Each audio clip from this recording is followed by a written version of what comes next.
Welcome home, gamer, and welcome back to Mechabellum, where we are counting down to weekend tournament number 95, European region.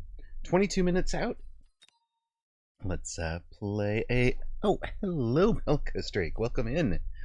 Let us play a 1v1 to warm up a little bit. Get in a casting mood. We'll be up against Toe Sock Clan. That's funny.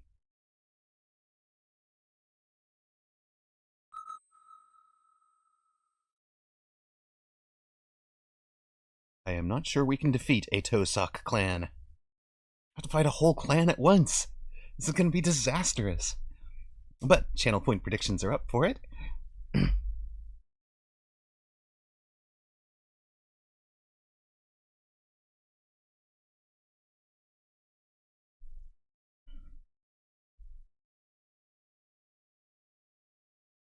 And somebody certainly has a whole lot of confidence. A whopping 10 on Amarok. I mean, fair. Not even sure we're going to get a bet against, but you know. Full faith, exactly. Let's go. Hello, Unparallel. Welcome in. Do you want to put 10 on Tosak Clan, then we can have an actual wager? What do we want to do here? What do we want to do? Does Fortified make... Oh, we're doing tourney stuff in 20 minutes, yes. I mean, that's theoretically the title, right? Okay, let's we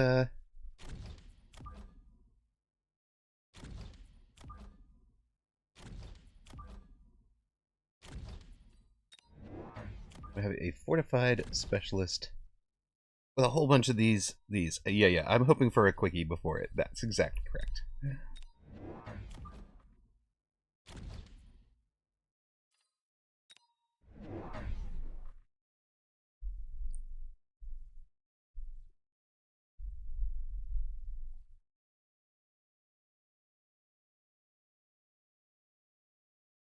But thank you for the reminder. I appreciate it.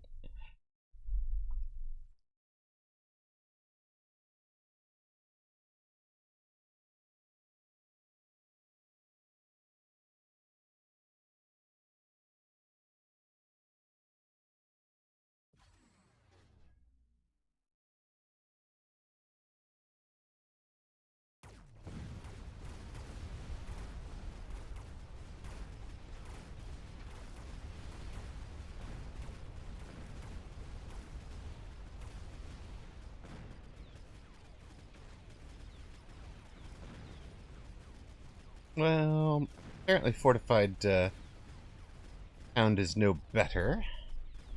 What's your attack breakpoint? 347. What's our hound breakpoint?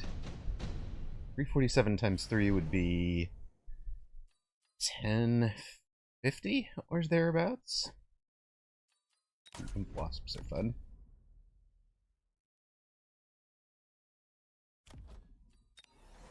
There we go. Let's make it 4 shots. Aha.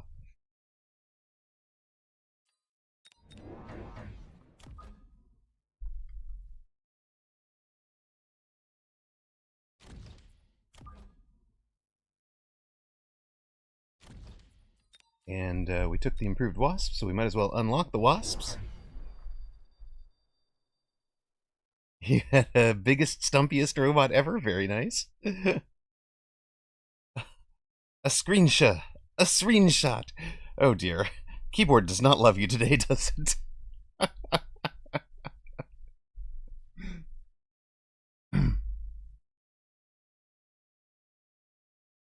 A level 9 death knell. Oh god.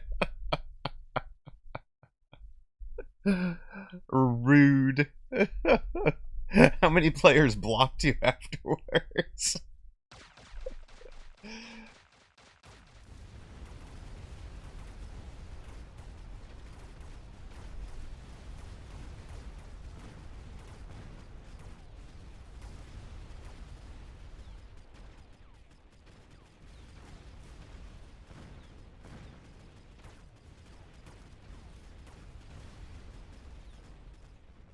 It's a very nice tempo round for Tosak clan, but now we have a 1 million hit point shield. No, I don't have a 1 million hit point shield. Zalex did. Okay. Do you like a Farseer?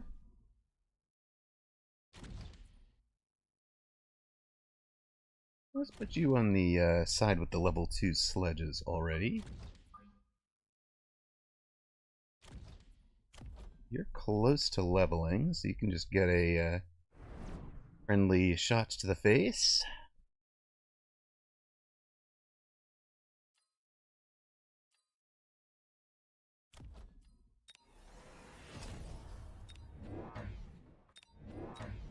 I think it'll be something like this.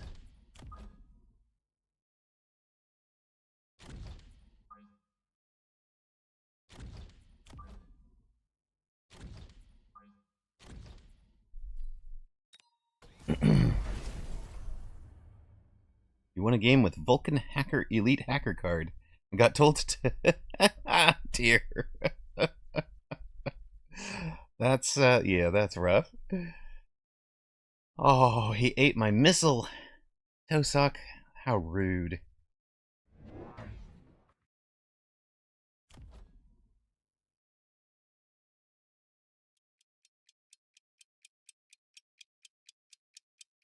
What kind of man shuts down another man's army like that?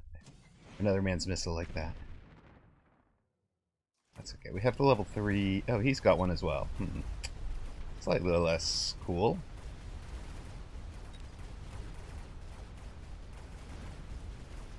Yeah, that's going to be fine. We win hard on the far right. Punch through the tower. I love it. And we'll have our level 2 engaged with your level 2 sledges while under debuff. That's pretty handy. This is less handy. No, stop eating my tower. Stop, bad crawler. Oh, guys. All I wanted was to win the round. Meanies. Oh, we get it? We got it. That's huge. Huge for experience for that Farseer. Also pretty big for total damage on the bar.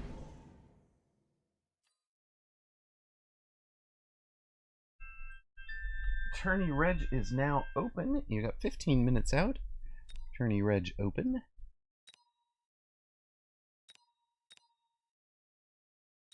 Round 4. We'll take the super supply.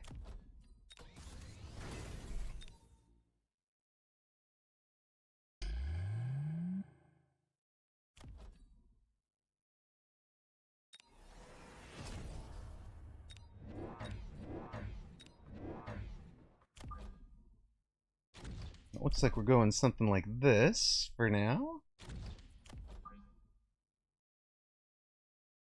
What was that? Core! Subscribed for 7th month! Been subscribed for 8 months now! Last sub, not gonna spend more money on this platform. Ruh-roh. Well, I mean, fair enough. Thank you very much for the sub. Did the platform offend you in some way? Or is it just a cutting one's...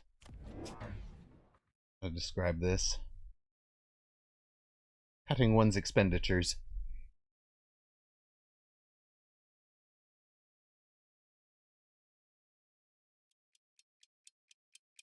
Ah, the country it's located in, I see. Well, not much I can do about that. But understandable.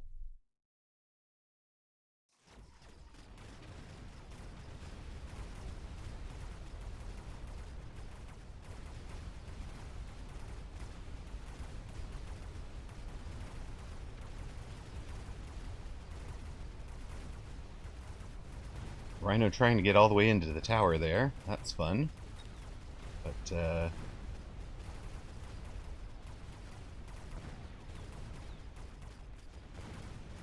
late Rhino was fighting, basically nothing but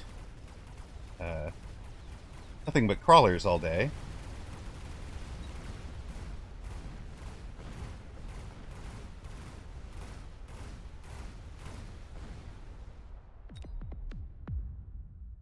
Nice going for a marathon, yes.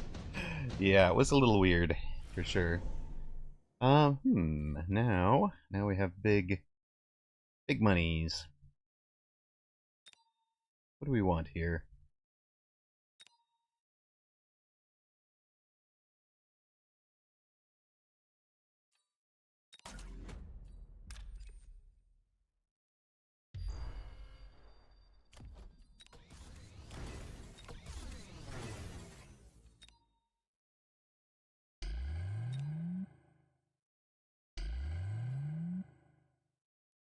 Clearly, ERB and Banshee was the choice. Yes, I think you're right. Yeah, Tourney queue 10 minutes or so on Tourney.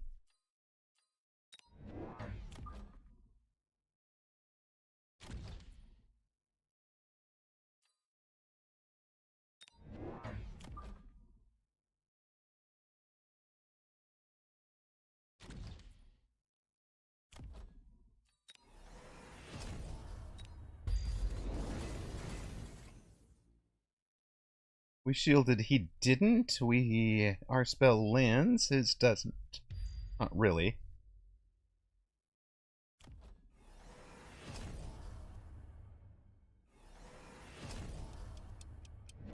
I mean, there will be some spots where there's fire on the ground, but that's all right.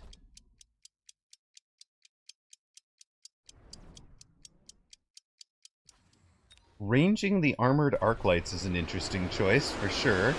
They will be one of the last things to get shot. So they're not actually going to do much with their armor. These guys running through the fire was a little annoying. These guys are supposed to go to him. Hello, that's the idea. Thank you.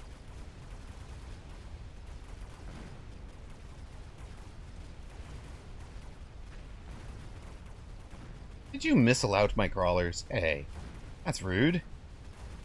Not supposed to get to missile my crawlers. Watch out! Candy corn. Wait, what?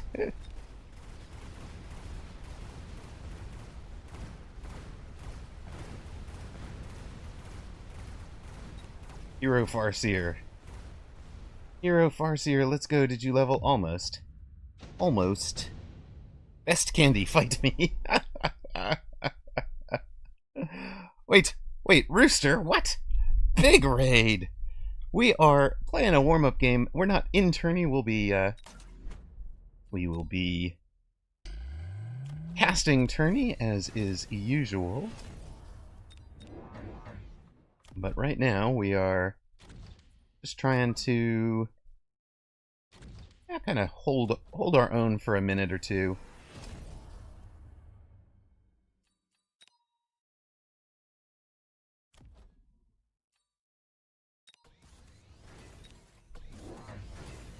That's why, watch out. I see. Welcome in, is futile. Welcome in, Rooster. How was your stream? I hope it was well. Auntie, welcome in.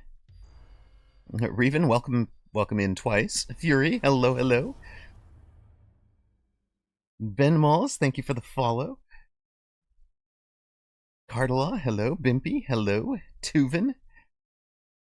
And I see. Reven with the stare. I got it as a raider now. That's why the watch out. Hello, Fab4. Tourney is in about 8 minutes. Oh no. I am so sorry, man. Yeah, we will definitely take care. You rest and get yourself some medications if needed, or hydrate and all of those things. All of those things that help. My gentleman opponent here has thrown down ranged armored arc lights, which is definitely a choice. He's trying to armor them against the Mustangs, but then they fight from behind his entire army, and so they don't actually stop the Mustangs at all. I'm not entirely sure what the thinking is there. Hello, Tomsy. Welcome in. No, his Farseer made it to level 3 as well. Disaster. He's also gone for the efficient giant manufacturing, which, you know, all well and good.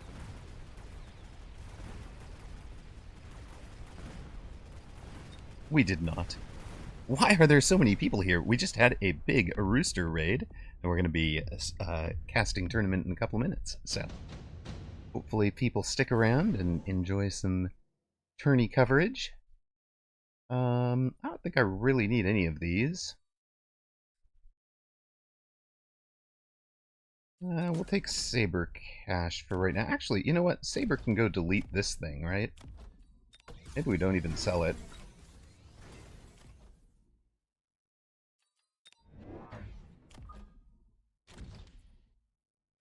And, oh, by the way, you have never once defended the, you never once defended these guys, so congrats, but, we're gonna give you some wasps now. 7 minutes, indeed. Aw, McDonald's napkin, thank you very much. Almost futile. I love it. Yes, Tourney in 6 now. 6 minutes.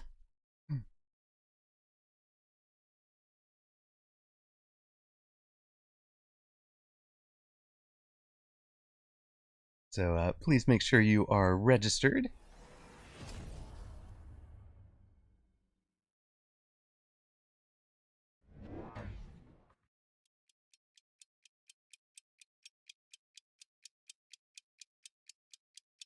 No, look at this. You have more Vulcan. Alright then. Are you counting on the Farseer defeating the improved wasps? It's not even on this side, but okay.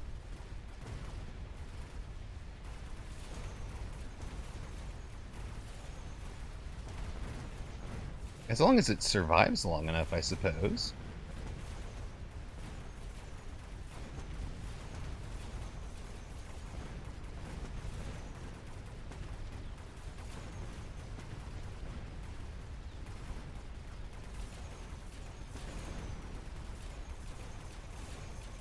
Ah yes, we get to eat the entire army. Let's feast. Levels. Titan, welcome in. Hello, hello-y. A typo then. Love it.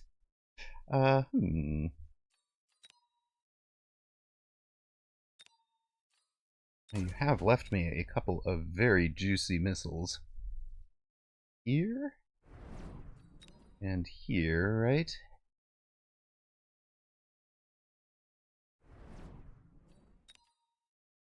We can't hit that one. Alright, you guys get your range now. You guys get all your levels. You get a level.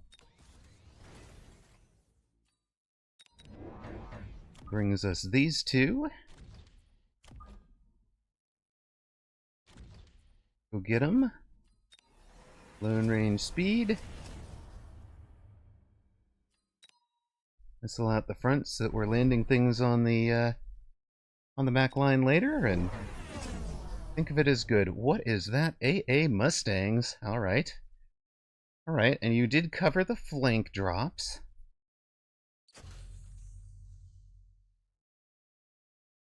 I am not playing the tourney, no, Tomsy. I am casting the tourney.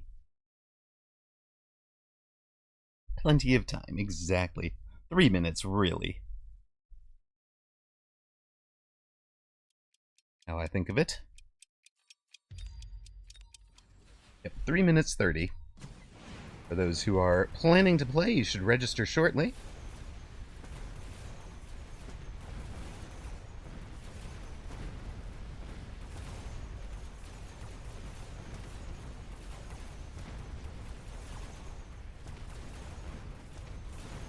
Yeah, exactly. Opponent would never refuse a polite request to surrender. I mean, I just vote we just beat him.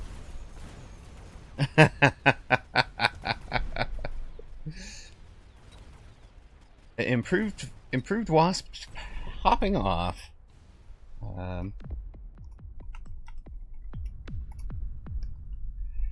Good game. Good luck in tourney, opponent.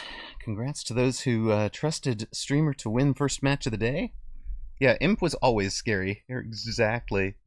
Um, we took it early, didn't play it for a long time, played it when there was a big opening on this side, and then got our wasps off and running.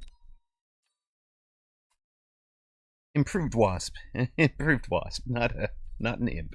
Okay, 2 minutes to go. I'm gonna run ads, of course, but I'm also gonna cover the Steam patch notes real quick. If anybody missed these, there was a brief patch on Thursday. So let us. Do I have to add? I guess I have to add a. Let's capture a specific window. You. There we go. So, 4-player brawl. Players can now skip the reinforcement to receive 50 supplies. Great. Whatever. I don't think that matters much. There is now a boss again in 789, which kind of helps a little bit. The biggest patch adjustment for this build, I guess, are the Sabertooth and Fire Badger specialists. Since the cost is now 0 to unlock those units are now on round 1 for 200, so that they kind of match quick supply, and instead of on round 2, where they were kind of due to the unlock reduction. So, that's exactly what they said here. And range of the incendiary bomb is increased, but the range enhancement tech no longer increases the range of the incendiary bomb, so the incendiary bomb is just longer range now than it was. Fire Badger spec is certainly strong. I'm not sure it's OP, but it is huge. It lets you position with it in mind much, much better on round 1. Exactly. All right, we are back to our normally scheduled things.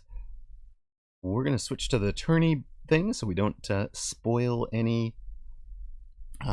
results. You won't know that a round is ending. If you're going to register, get yourselves in. We have 244 right now, which is 122 on per group. So we'll have 2 big groups right now with Saracha, Skay, HD Susauer, Math is Might, probably the favorites up here. Ladies and gentlemen, start your mechs. Forgotten Arbiter up against Toy Tony in round 1. Wow, Salt Monkey against Skay. Nice to see Zach in the game. Reven, I hope you can beat a douchebag. We don't want to talk about him. What other interesting... Ooh, Godia's Prime against Fedez could be fun. Thonix against Fab4. There's a pair of viewers. A Bimpy against River Skende. Another pair there. Dorgon against Rakamakaphon. Diana is in. Let's go.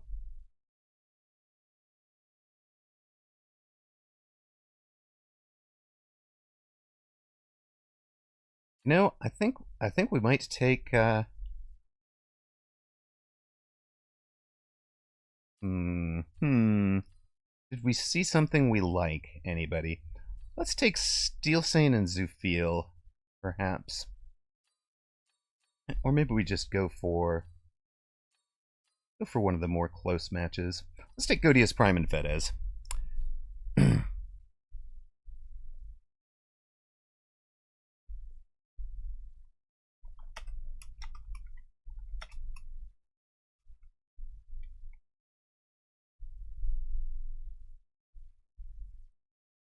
Match will be up in about 40 seconds, but of course, if you are in your first ever tournament, please remember to click ready. You gotta click ready now, otherwise you forfeit your round. You've got to ready up, otherwise it's not like ladder, right, where you get a 10-second countdown and then the match happens with or without you. I am going to step away briefly during the round 1 fight, just to fill coffee and water and all that, so that I am set. Channel point predictions are up. Welcome to round 1 of Weekend Tournament European number 95. We have Godia's Prime near side blue, Fedez Farside Red. If this is your first time on the channel, this is what we do. We go around and try to pick what we think is going to be a good match featuring two good players, two unbeaten players on each round of the tournament. One exception to that might be on round 2 if there's a spoiler. We'll probably take the spoiler versus the number 1 seed, because that's always an interesting match and likely to produce an upset, or likelier than the average match. We have a decent record of picking some folks who can throw upsets, people who are on their way up. In fact, we called out Godius Prime as a potential upset and cast one of his games as he was on the climb, and managed to pick him as the upset one time, which I thought was pretty cool.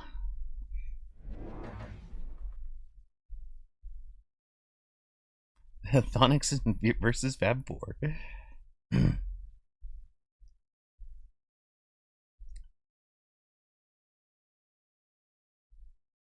Alright, Godius Prime, near side, is a quick supply specialist. With this new change that unit unlocks are 0, quick supply specialist has a whole lot of flexibility. For example, instead of taking 2 arc lights, Godius Prime could have added a pair of sledges, or something like that, to have kind of a sledge mirror plus storms. All sorts of interesting things you can do with it. A pair of I've threw down a saber tarantula start the other day that really distressed my opponent. Steel ball and tarantula seems like a possibility now. Fedez on the far side, a fortified specialist, so those sledges have a little bit extra hit points, just over 4,000. As both players added a pair of arc lights, and the arc lights are basically mirrored each other, so is the chaff. The real question will be if the storms get good locks, and they kind of do on those. They were technically locked on the sledges, or on the crawlers, but those initial volleys really did land on the sledges very nicely. Unfortunately for Godius Prime, the arc lights are down. There are still some crawlers alive, eating the artillery. Please stop eating my RT. I liked my RT. You ate it.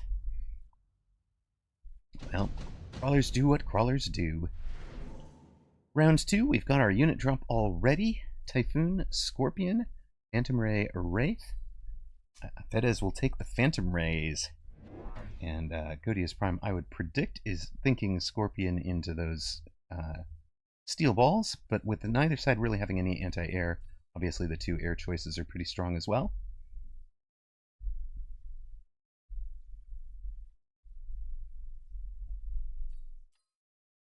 We'll know what he takes when it shows up on the board, so let's take a look at what's happening. Oh, he took the Typhoon. Typhoon, of course, a very strong unit. He's got it defending from deep. That'll clean up these crawlers that caused problems last round, as well as providing some anti-air for either the Phantom Ray or the Wraith. And he adds 2 more arc lights, leaving him 300, which could conceivably be arc light range. But it's not. It's going to be an extra recruit of 1 crawler back deep. For Fedez, the buy was a Phoenix on this side, Phantom Rays on the other side, and 1 extra arc light. And so he's a deploy behind, but dominant in the air game.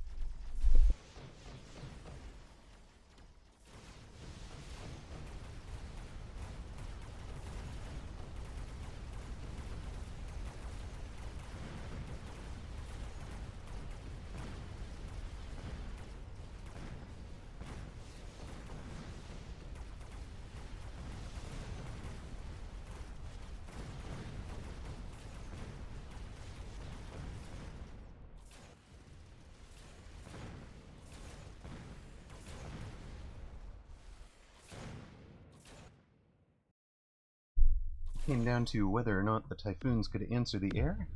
Typhoons don't tend to match well against a Phoenix, and as you can see, round 2 goes to Fedez. Godius Prime's on 3,200, Fedez at a pristine 4,300. Welcome in, Blue. See orbital, take orbital. Fedez clicked that so quick. Godius Prime will be thinking about it. He's got, yeah, he thought about it, and then he took orbital. I mean, fair enough, fair enough. Fedez is wearing the Elite Tournament badge from February. 14th place finish in the Americas. So congrats to them on a top 20 finish.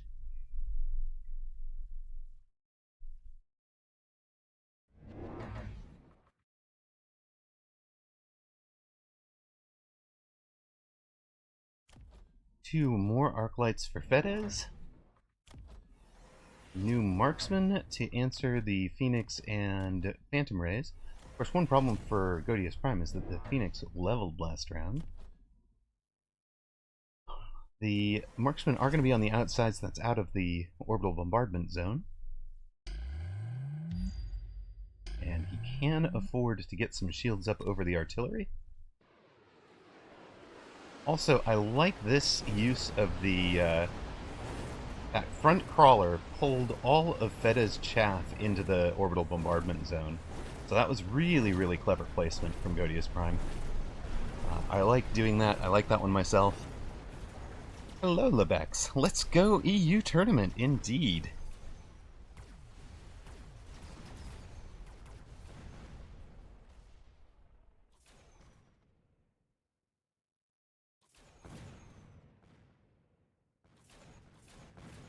So this time, we're going to have the surviving Typhoons facing the level 2 Phoenix, but they're backed up by a marksman.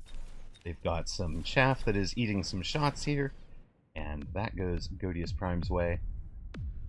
First round win for him. He's dropped Fedez to 3488, 3200 for Godius. And there is another orbital, back-to-back orbitals. And they're in the exact same spot. This time Fedez will decide to shield immediately. I expect Godius Prime to play the same shield.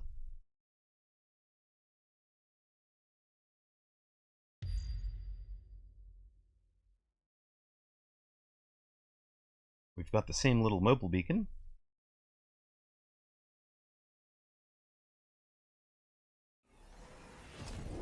I wonder if Fedez is making a small mistake there. The back and forth is not what he needs. On the round that he's got the orbital here, he doesn't want to pull. He wants these units to get pulled into the orbital if possible. So coming all the way out here where they will kind of swing that way is not great.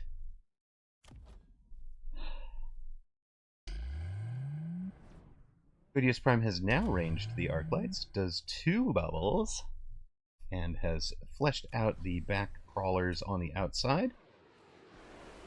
For Fedez, what are we into? We've added some storms of our own. Arc lights that don't have range. 2 bubbles instead of 3.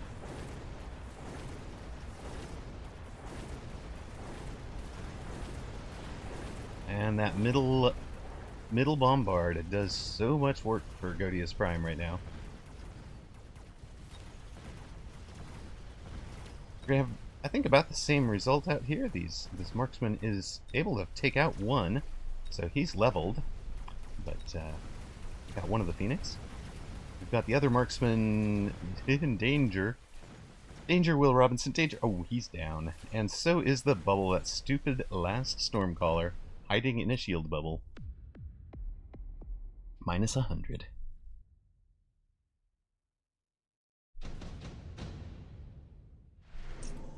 Brother Ben Free wants to say, wait, you could have forced out the shield and picked one of the other techs, or even plus 50, no? Yes, but Orbital Bombardment is considered a very, very strong spell, and it is generally wise to take it. There's plenty of other spells to play mind games with, but if you don't take the Orbital Bombardment and your opponent does, that round tends to go to opponent. We get the unit drop for rounds 5, 6, 7. If you don't know, unit drops happen in rounds 2, 3, 4, then 5, 6, 7. So, and they can't happen back to back. So we didn't have a unit drop in round 4. We know there would be one in any of the 3, 5, 6, or 7, and it happened to be in round 5. Godius Prime takes the saber, adds some sabers to it. Wait, no, it just takes the 3 sabers, got it, and now adds a saber to it. On the far side, Fedez took the level 3 Scorpion. That thing's a bit of a beast. 2 more crawlers for Godius Prime. Those will be filling out the chaff board.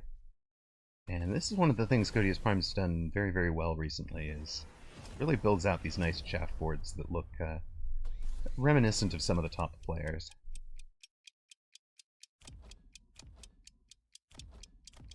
For sabers, the sabers coming out from fairly deep so that they don't get early locks from the storms. They will be very vulnerable to the storm, the Phoenix, and the Scorpions, but they are big units.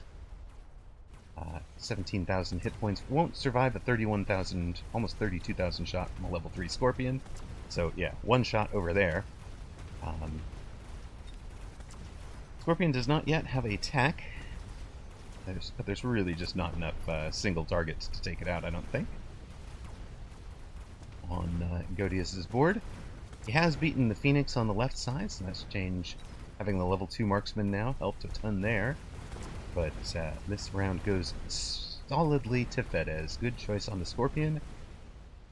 To me, the 4 sabers was a very questionable choice. The three sabers, in fact, was a questionable choice. Zalex gets a round 5 win. Very nice. Congratulations. Extended range Vulcan. Smoke bomb. So this is one that you can conceivably just skip and shield, right? Which is exactly what Godius Prime did. No, he took it. He took it. Sorry. I missed the, I thought the 50 was his, up. No, both sides took it. He's dropping it over where the Scorpion is. Yep. Shields up. It can help to get a chaff that's out in front of this shield to make sure that the Scorpion doesn't target the shield with its very first shot. We do range the sabers, so they're going to be out at 135 meter range at this point. That's just behind the arc lights. Pair of fangs sort of finishing out the board back here. And we've talked about building a board, building a comp, as you need a bunch of chaff of different speeds and different timings, which is what we've got here. Different speed and arrival timings for the crawlers, the fangs, etc. You need chaff clear. We've got 4 ranged level 2 arc lights for our chaff clear. You might want 2 more or 1 more, but you know, that's fine. You need some ground single target for anti-giant, anti-scorpion. That is these saber-tooths doing 8,200 per shot at 135 meter range, 150 meter, now that we've taken temp range from tower. Fedez went ahead and loaned on round 6, trying to finish this out by the end of round 8, it would seem. So loan and range for Fedez. So he's got a slight economic advantage at the moment.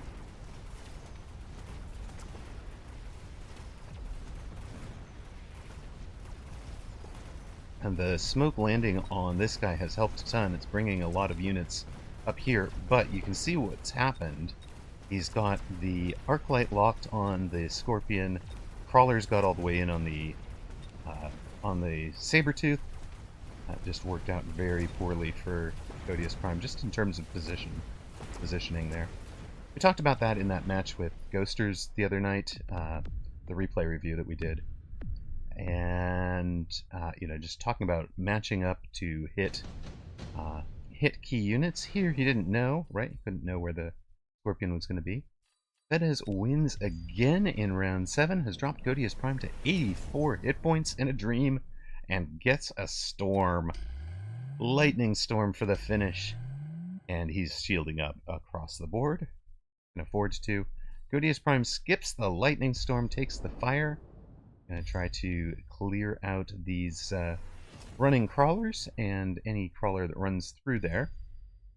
And oils all the way out to the side. So assuming this is kind of where you're playing around the lightning storm is a very, very strong spell, but we're guessing that opponent might shield deep against the lightning storm, and maybe we'll be able to land the front oil and fire, which is exactly what's happening. This missile not going to help, I don't think, but yeah, possible. Possible it helps. Another marksman out on the right side. I think we also need a chaff clear out on the right side. But actually, no, I guess we have that covered with the fire, right? This round. We've added one more marksman out wide on this side as well. For Fedez, we're adding 2 more ranged scorpions. I guess this one was last round. Phoenix? No, Phoenix was last round as well. Okay. The ground is on fire. The storm is landing. Vidius Prime has the locks on that level 3 Scorpion. It's stuck in the flames. It's gonna go down, and that is gonna be important levels for Saber and Marksman on that side. They've also killed the Phoenix over there. Now it's starting to come together, but again, this really depended on the fire here. And I think that kind of shows you that just 4 Arclights was not enough to clear this chaff board for Godius Prime. So we might need another chaff clearing solution. Well, well, Ignatius Pennyfeather with the raid. Welcome in. And Onyx, did you beat Fab 4? Congratulations. Thank you for the raid, Ignatius Pennyfeather. Much appreciated. Gotta go eat. All right. Enjoy.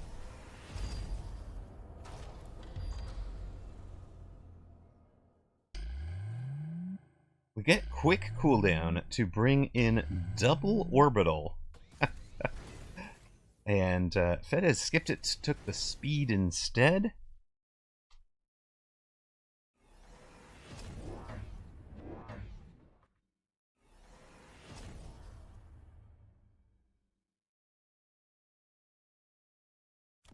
Did I say he would need more chaff clear?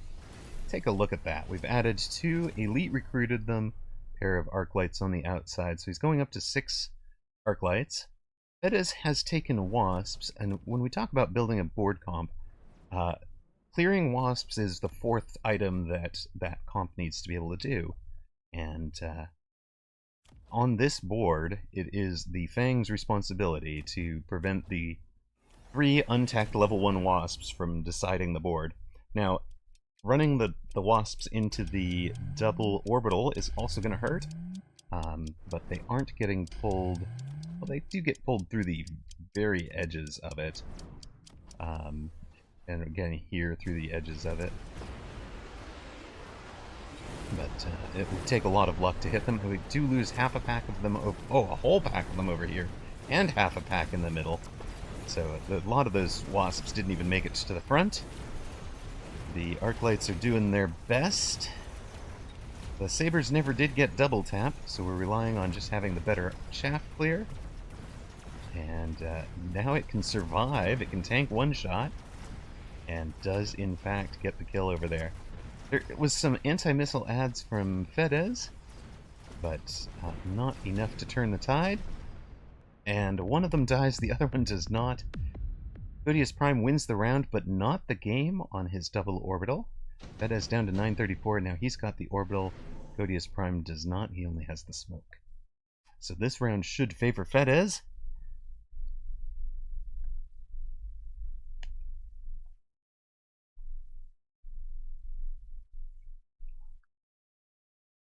Fedez takes the 4 level 4 hounds. Well, let's go, Hound. Hound carry. Come on. For the memes. We want to see the fully teched, 4 teched hounds. Let's go. I know we're not going to see 4 teched hounds, but really, it would be hilariously funny. Oh, we did not close the chat window. So we did get a little bit spoiled there that this is the last round. I think we kind of knew it would be, with 1 player on 84 and into an orbital bombardment. The wasps now have a shield.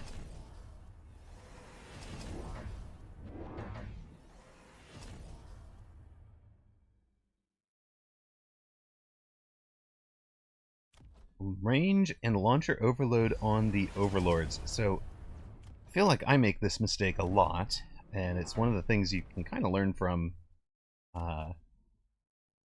Sometimes it is better to just tech the units you already own than hard committing to a pivot like this.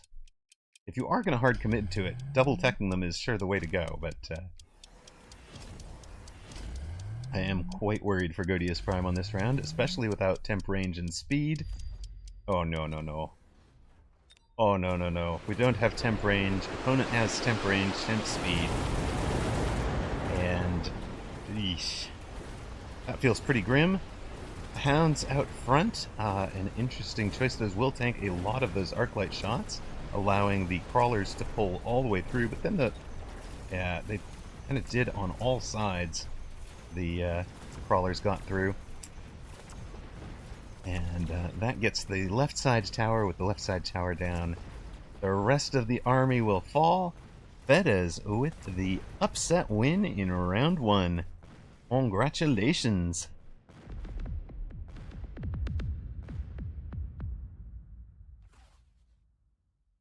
Well done, Fedez. Through to round 2. We've only got a couple of matches left.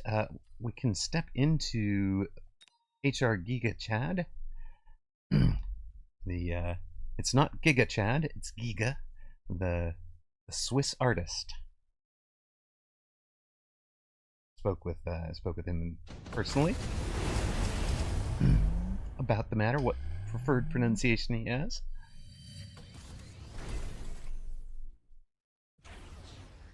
I do hope you can win this, you know, not only because you're a gentleman on ladder and 13th in the Elite from February, but also because I don't want to have to repeat opponent's name a bunch. Caster selfishness in this one. Good evening, Dorgon. Welcome in. Yeah, we have seen... No, it's let me see if I can find this.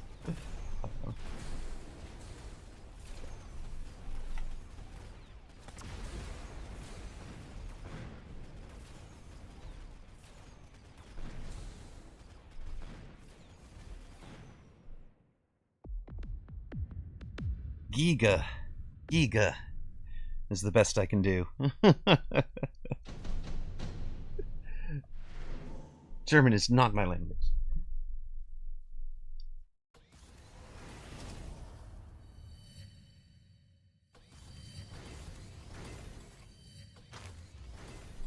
In my youth, I amused. Oh my God, what is this? Triple intensive training on a enhancement module Raiden. That, folks, is a level 9 triple teched Raiden. It did 250,000 damage last round alone. What do you even kill that with? I mean, okay, we're gonna kill it with all the world's AA Mustangs, apparently. Right beside it, the level 9 Mustang with haste module. Oh, good God.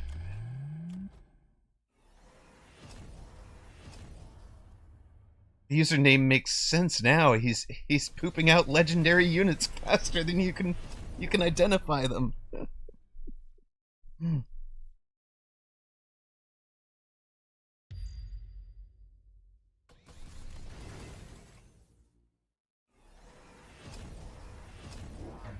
Well, I do want to know how much damage a level 9 Raiden does over a round. And also, I'm interested to know, on replay, if the answer to this thing is simply throwing down shield fangs. Because I had a game where opponent was in carry Raiden, and I had no fangs. And the solution that replaying replays, right? The solution that turned that into a win was buy 3 fangs and shield. You know, shield fang for 500. It does look like it is going to die to all the Mustangs. It doesn't kill them quickly enough. The steel balls are doing the distractions. Down it goes. Wow. It was not as legendary as it needed to be without any chaff in front of it. And HR Giga Chad gets the W through to round 10, or through to round 2 in 10 rounds, I should say. Well done. All right. Let's go around the room. Forgotten Arbiter, the expected result, gets a win off of Tourney. Apucci with the win. Apparently, we are getting the winner is declared in Chinese today. That's fine. Zlaumange, Skay, Bacon, Crispy Bacon, of course, getting the wins there. Reven, a nice win. Thank you for knocking that opponent out. Mathis Might, thank you for getting the win. He's already changed his name. No, wait. Mathis Might beat that one. HR Giga Chad has beaten this guy. That's the one I'm thanking for. Renzes over Coldfire, Sugar Shane and Harry. So we're getting a whole bunch of the favorites with the wins. We saw the one upset in round 1, Fedez over Godius Prime. Fresh Pro with the win. Thonix beat Fab 4. Sir Par over D-Unit. Saj Sudo with a win over Codifly. River Skende beats Bimpy. Dorgon over Rakamakathon. Lekritstifer beats Leisha. Diana with a round 1 loss. Surprising. I would have expected her playstyle to get the win there. Lepaco over Thrain. FPISB gets a win. The lowercase Dragon Lord with a nice upset there. Alexa gets the upset win over Akza. But at the top end, you see the favorites with their wins. Steel Sane, Spoon, Cast, HD Susauer, Saracha, and Woot, and Wekfagi all getting their wins. Welcome in, Toast!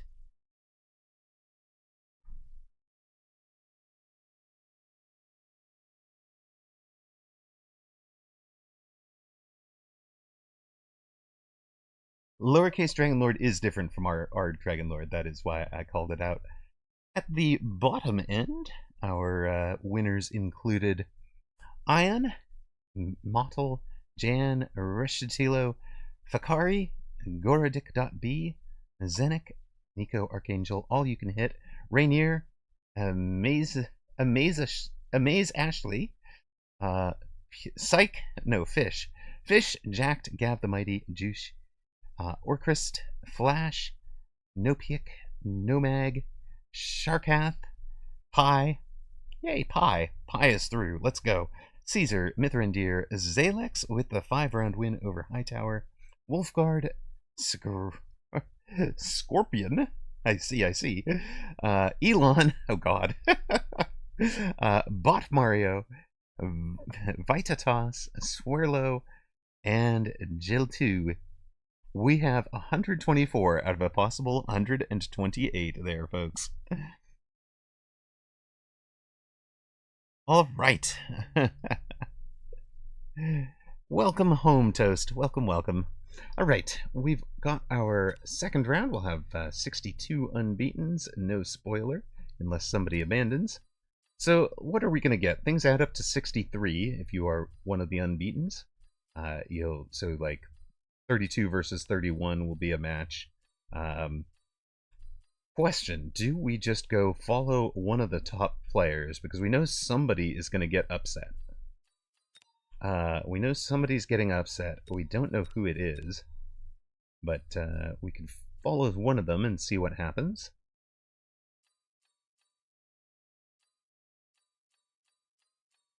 Kind of looking for, is there somebody down here that I think can pull off an upset? Gav the Mighty could.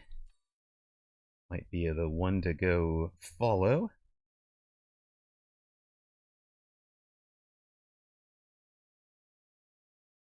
Zalex up against HD Susauer. Good luck, sir.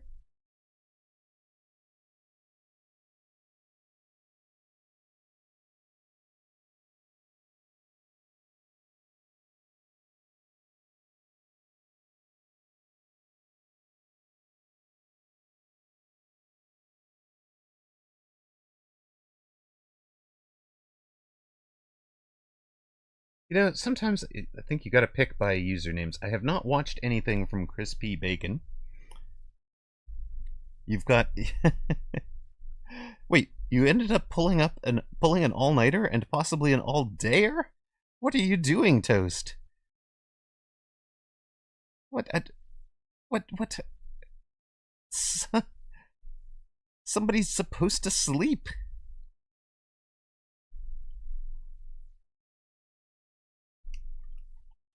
Yeah, it's two great names, right? You know, Crispy Bacon and Mithrandir, right? Mithrandir, of course, is Gandalf in Elvish.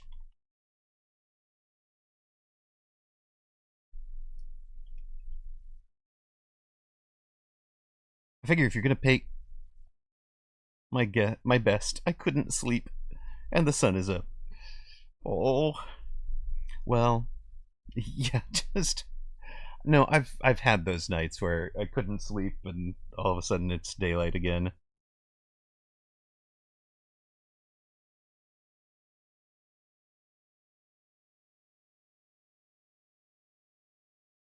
You're making toast and bacon right now, just for that. Love it. Welcome to round 2 of our weekend tournament European number 95. Near side, we've got the number 9 seed in the tournament, Crispy Bacon, who is a elite specialist with a steel ball and arclight start. Far side, Mithrandir, Fire Badger specialist, with the new round 1 Fire Badger in play. Interested to see how Crispy Bacon plays this. Are you coming out aggro? Are you coming out standard? Looks like we're going to be positioning for some standard and take the elite arclights. Sure thing. So, and then the steel balls are up front. Doesn't seem to be able to decide whether we're attacking or playing a carry arclight game. Mithrandir is from the Lord of the Rings. It's the Elvish name for Gandalf. This is very rare. Yes, we have a steel ball vertical. No chaff. I mean, we are an elite specialist. We didn't have chaff to begin with. Decided to add this. Mithrandir, what is this formation? Whoa, check out what happened to those poor fire badgers when they get pushed by hounds and steel balls. They really got reorganized back there. Luckily there's no chaff for them to have targeted, but that went poorly for them. Of course, steel balls getting a lot of experience off the level 2 arclight, and Crispy Bacon loses tower first. The tower timings are probably relatively neutral here. Steel balls will go to both towers, and I mean, it could be worse.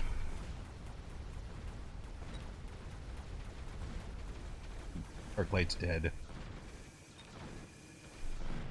Yes, it looked like those were ice skating. So one of the things we've found is that the hound does push sledge. It does now, apparently.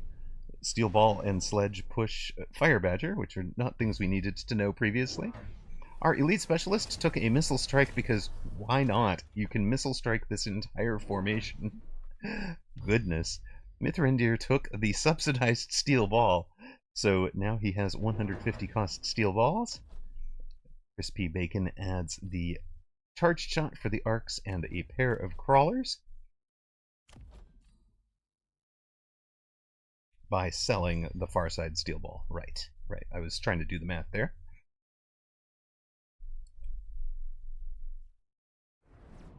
They can also push storm callers too.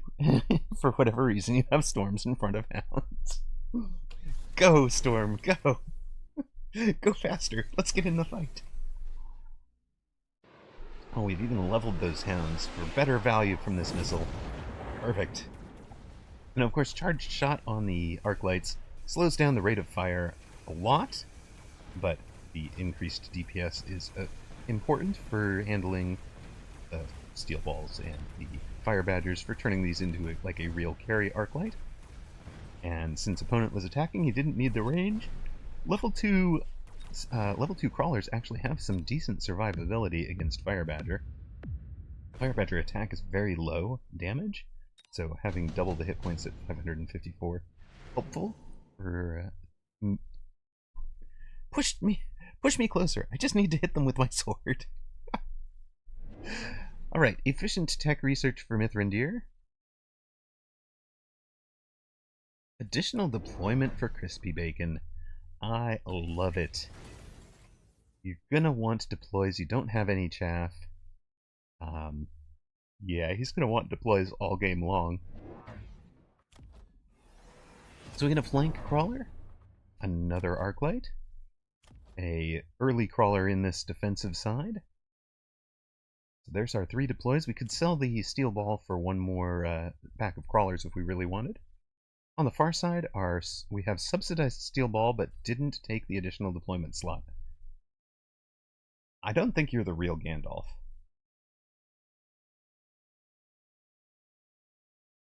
I'm a little confused, though.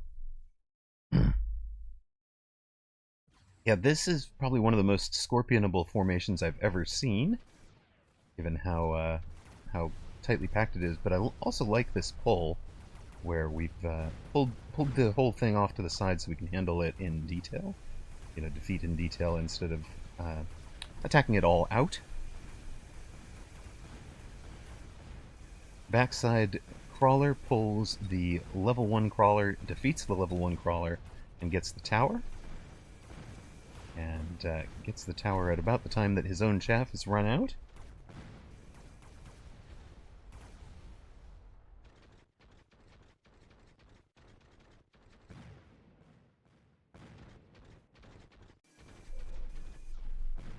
And it's a round win for Crispy Bacon.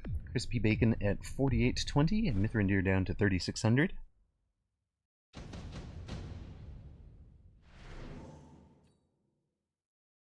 Tarantula, Phoenix, Storm, level 3 Fangs. A possibility. Nobody's taken a Fang. They both have crawlers. Crispy Bacon will take the level 2 Phoenix. I've got flying units. Opponent has no upshoot at all. Doesn't even have the Fangs on the board. So it'll be oil. Oil and a shooting gallery, especially if he ranges the arcs right around now. He's only got 200 left after... What have we bought here? Mithrandir also took the Phoenix and is using them to attack the weak side tower on the left. A mobile beacon. Oh, I see. We're adding Phoenix with a mobile beacon. You don't necessarily need this one if this guy gets it again. Ah, Mithrandir adds some Wasp coverage for that back flank. Red does have jump drive on the Phoenix, so these positions are potentially temporary. Oh my gosh, what a call. Swings back to play defense on the possible flank.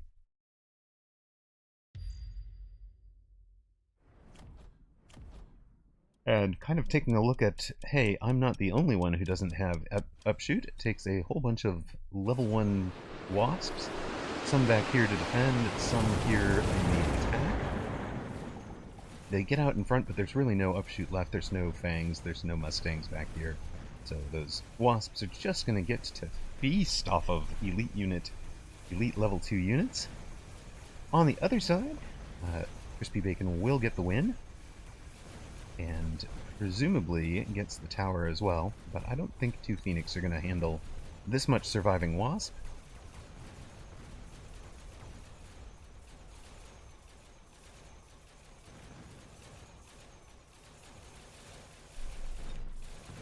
Yeah, note that, of course, the Wasps also have jump drive, but they are right on the line where they could get insta-locked by a Mustang.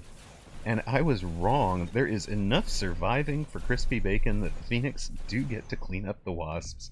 Who needs Mustangs? Birds are the answer. Just rapid reload those. Oh, we don't have it. Just rapid reload them so they can handle the Wasps quicker. Would you like mass-produced Wasps? Mithrandir will downgrade the existing Wasps to be able to mass-produce them.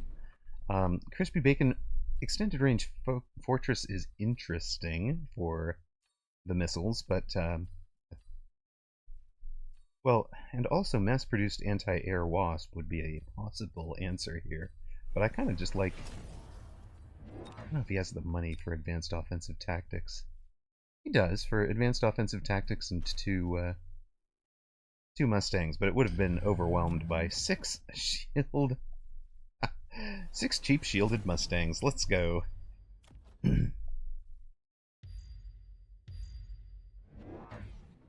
He also took the mass-produced Wasp. Let's see what he does with it. We're going to missile strike out the shielded Wasps. Unlucky. And don't have the crawlers to play defense out here. So those Phoenix are in a lot of trouble. His 2 deploys are Fangs to cover these folks. Please tell me there's one over here. That third Fang? Yeah, it's over here. Third Fang is to eat the first Phoenix shot.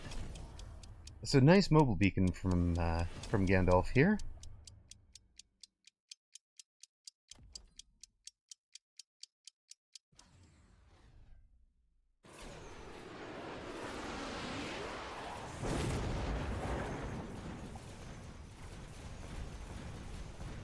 Those crawlers arrive at a really good time for soaking some things up here. Soaking up shots, slowing down the Wasps. And that defense is gonna hold. On the far side, the oil gets lit this round when it didn't last round. And we've still got some surviving Fangs to handle the Wasps over there. It comes down to Phoenix versus Phoenix, with about 4 Fangs on the ground making the difference for Crispy Bacon. So Crispy Bacon in complete control at 4,800, Mithrandir down to 2,400, number 9 seed running rampant as you would expect. Both sides taking the level 5 Rhino. We're going to put it right in front of the Wasps. We're going to take a pair of AA Wasps of our own. The Wasps get stuck on, and there's an AA Wasp over here. Now we've ranged the carry arcs.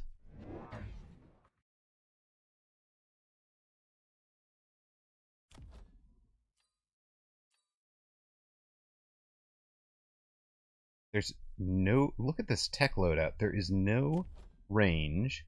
There is no AA on these Wasps. They are just hard countered by aerial spec. Boy.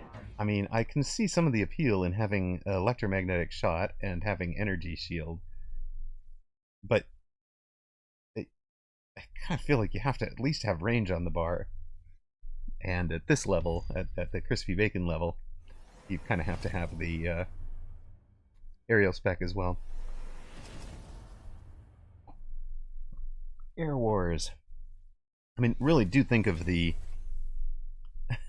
Reven says, I successfully bullied my 1400 opponent for a whopping 1 MMR. Yes, round 2 does match a lot of mismatches, especially when we have these 128 round or 124 player tournaments like today's.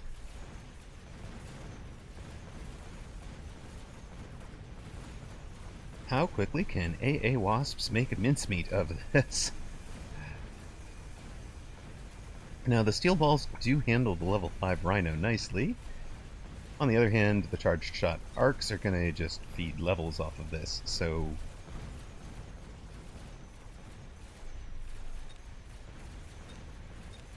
Not the thing. I want the wasp. Click. Goodness.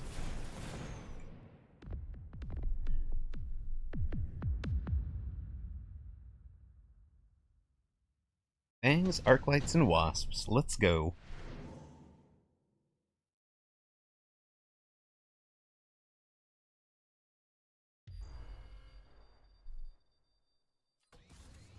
Crispy Bacon gets a Wasp Swarm. Now that's just rude. Mithrandir skips the Wasp Swarm.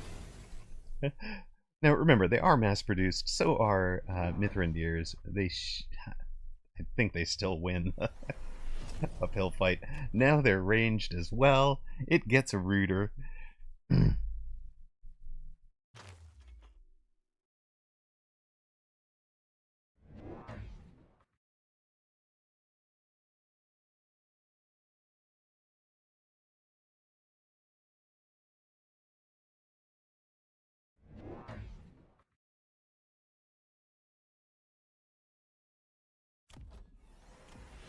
Some of the wasps are up to level 3. We've added 2 more of them.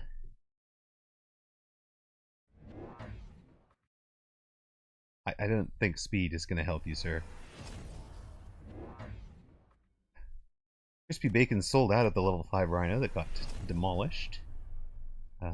Okay, we've taken anti-air level 1 AA Mustangs as our answer to the many, many wasps. I mean, it's a Hail Mary, right? Like, but if anything was going to work, that would be it. Also, that's interesting. A little bit of additional chaff by having the steel balls turn into crawlers when they die.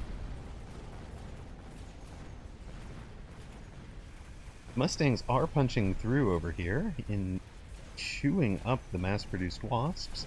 They will level already. That's good for them, for Mithrandir. But that attack gets rebuffed. The Mustangs get et. And over here, about the same story. It looks good for a couple of moments, it pushes in, and then it all falls apart. And Crispy Bacon is through to round 3. Congratulations. Yes, it's admittedly, it's an 800-point difference in MMR. So... Yes, what was supposed to kill the Rhino on the left was time, I think. Let us step in. Is there anything happening that's interesting to look at? I guess this one with the 2,000 hit points apiece. Slight. Just a smidge, Ignatius Pennyfeather.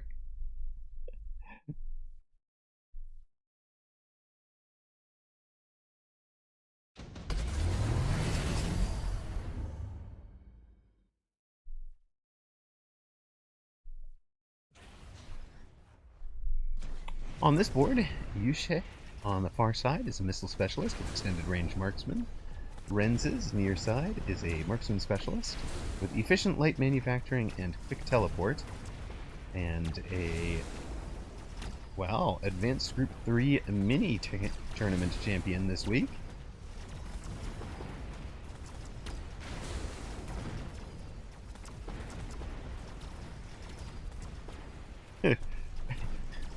Ignatius Pennyfeather trying his hardest to get to 1400 MMR from the wrong direction.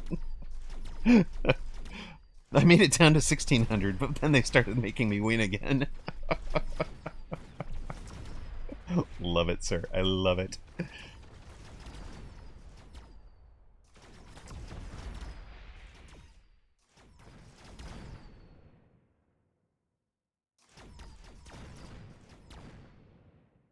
Despite the range disadvantage, Renzes gets the win here. Is this going to be one of these where we're going to go to 13 rounds at 100 hit points apiece? I think it is.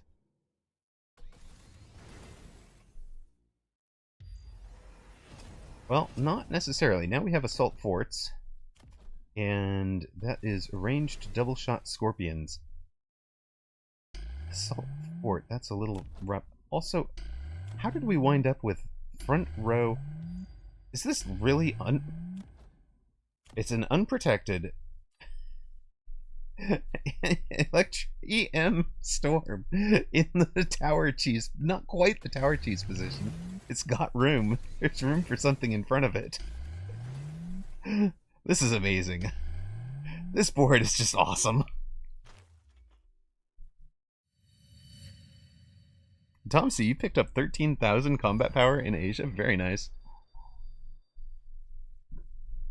That is worth mentioning to those of you who are following the game, you know, maybe thinking about picking it up or only just picked it up. Combat power gains are accelerated for playing in tournament matches. Both the weekend, the 2v2s, and the mini tournaments. So, if you are trying to grind combat power for a season, that is one of the ways to do it. Those do appear to be helipad forts.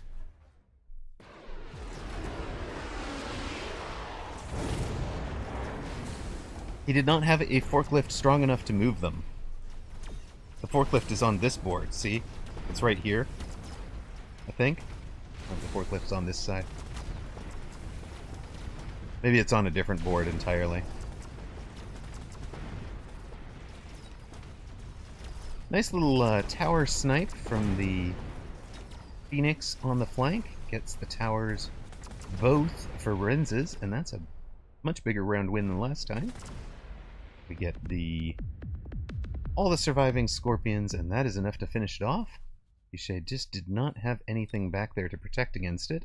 Ranged Hound, playing defense, of course, does not shoot up, and therefore didn't even stay in the way.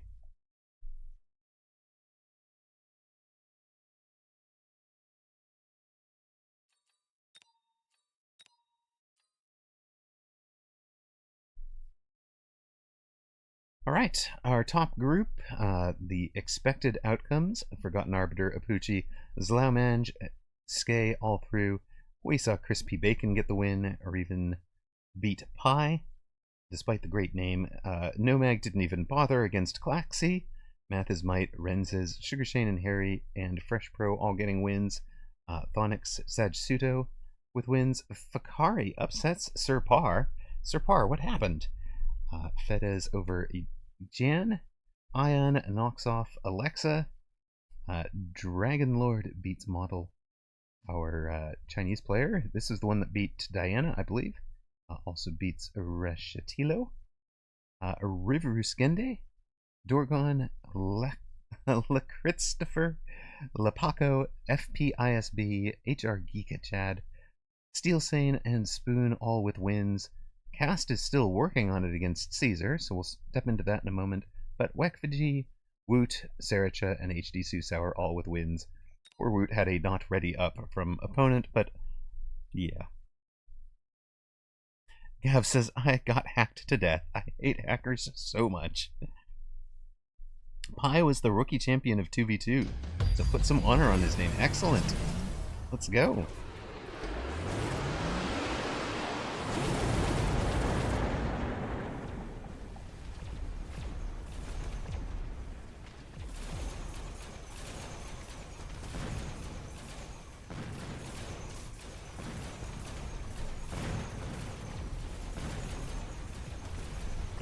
I see. Caesar is doing his best as a cost control specialist with efficient techs. Cast was an elite specialist with efficient techs, and should grind that out over time, I would think.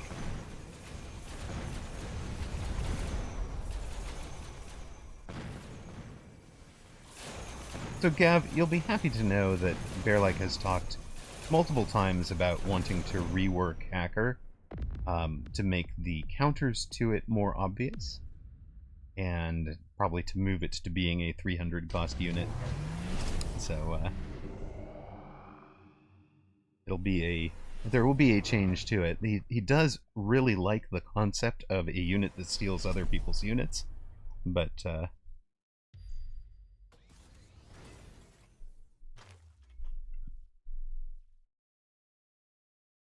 it does seem like some people really don't know what to do to counter it. And what if making Hacker bigger just makes it even more annoying? Yeah. We don't know for sure, Alpha Titan. He has not talked about what the details are going to be. He's just discussed it multiple times in different places. Most recently in the engine room chat with Stoney this week, but he had mentioned it previously as well.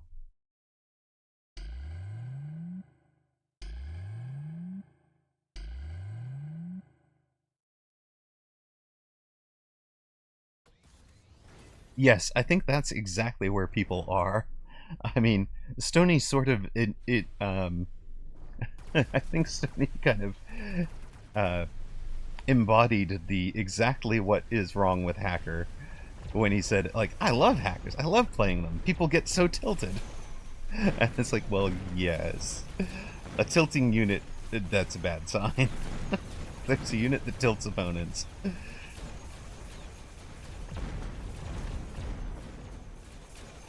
Not the greatest.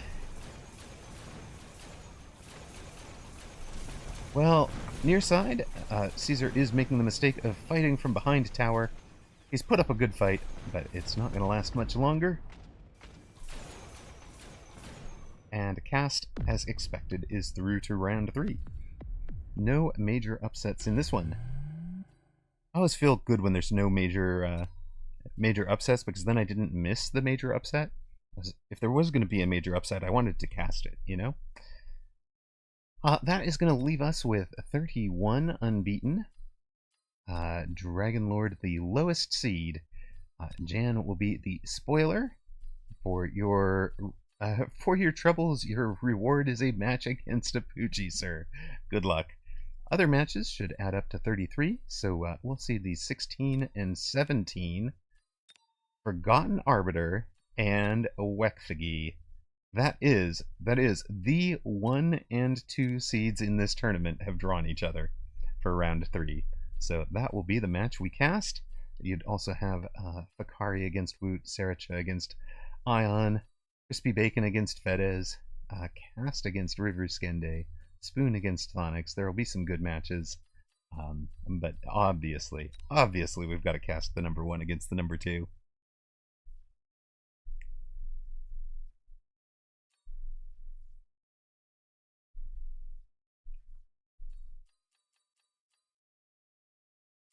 Who is Spoon?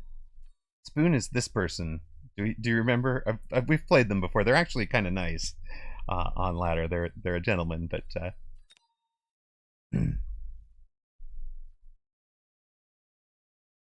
there we are. Wekfigi against Forgotten Arbiter.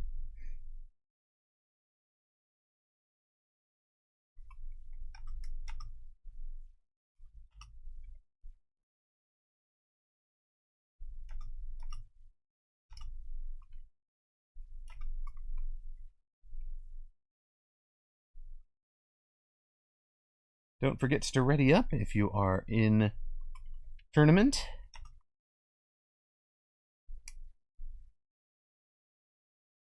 I always get nervous when I picked a match like this and they let it go this long. Like, somebody click. Somebody click. My anxiety can't handle it. Setting the context here, Wekfigi, the number 2 seed overall in this tournament. Forgotten Arbiter, the number 1 seed overall. This should be finals worthy, assuming somebody clicks ready. Gorsameth, I completely agree with that.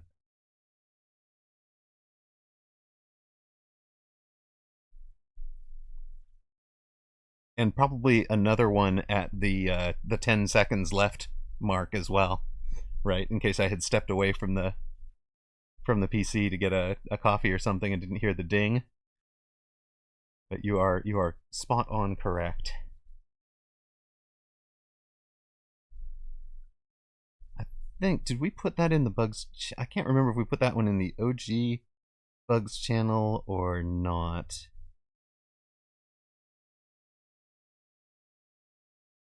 Oh, here we did. Okay, yeah, I put that one in as I filed it as a bug on the 19th of February for you, Gorsameth.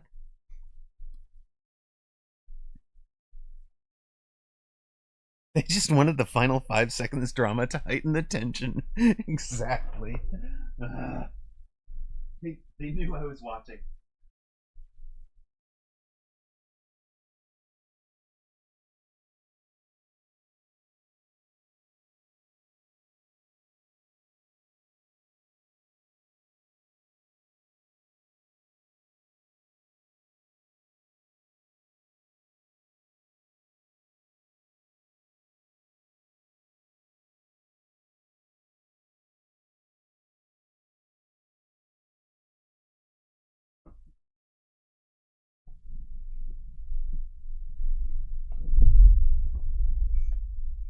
A foghorn sound. A foghorn for an ocean liner at 15 seconds to go. Love it.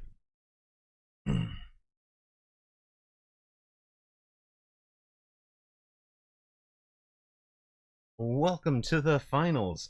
I mean, wait, round 3. To the match that should be the finals of the weekend tournament European number 95. Number 2 seed Wekfigi Nearside Blue. Already taken a marksman specialist with 3,800 hit points as an Arclight and Stormcaller start, making for a range war. Far side, Red, number 1 overall seed, Forgotten Arbiter, has a Speed Specialist, Sabretooth, and Arclight start.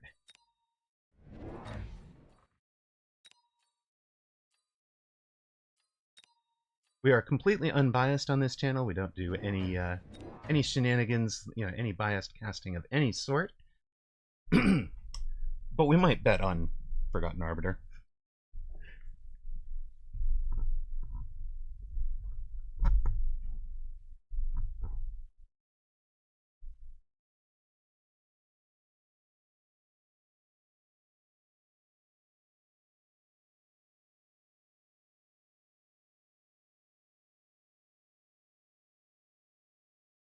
Ms. Diana says, with a classic callback to Brood War professional matches, Arbiter has class. Channel point predictions are, of course, up. If you'd rather wager rocks than insight, you can do that here. Wekfiji is in a normal, very wide formation with storms outside of towers. Crawlers 20 meters out, 10 meters in is very unique to Wekfiji's style. Almost nobody else plays this with the that big of an overlap. They'll get some shotgunning through the Stormcallers with it, but they're also more vulnerable to a flank pull. And I don't know if that is intentional, or like if he really does want them covering the flank, and they're kind of thinks of it as, hey, if you flank me with something that pulls them out there, you just made them into even later arriving chaff, and that's actually good for me. This round, however, is going entirely Arbiter's way. We've got tower, we've got most of the storms down, and there's one storm left that's going to kill this final saber and die to the Arclight. So 500 hit points of damage, drops Wekfiji to 3,300. He started on 38. Arbiter on 4,300, so already putting a little bit of tempo pressure on. And as the aggro player, that is exactly what you love to see. We get a round 2 unit reinforcement: Typhoon, Hound, Steel Ball, and Sledgehammer. It's a pair of Hounds for the Defender, and the level 2 Steel Ball coming at the opposite side tower for Forgotten Arbiter. The marksman is out wide playing defense. He's going to have a good first lock. We talked about having a good first lock for your unit. If you're placing a unit and you want it to counter another unit, you basically want it lined up opposite it to try and get those early locks. Arbiter is adding a Arclight out here to handle the crawlers. Sure. The Hounds are going to come over to the middle fight. There's a flank pull Fang out here. That's going to eat this guy and pull this out wide to this Arclight as well, while allowing the rest of the gang to go pretty much straight for the middle.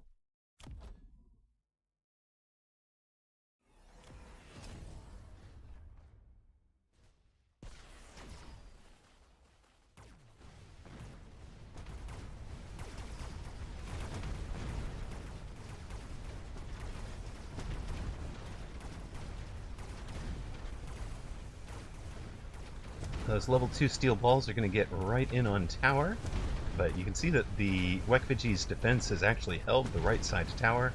By the time we get to that left side tower, there's almost nothing left. One lonely saber out of B. Steel balls chose the wrong target first, but did eventually kill the level 3 marksman.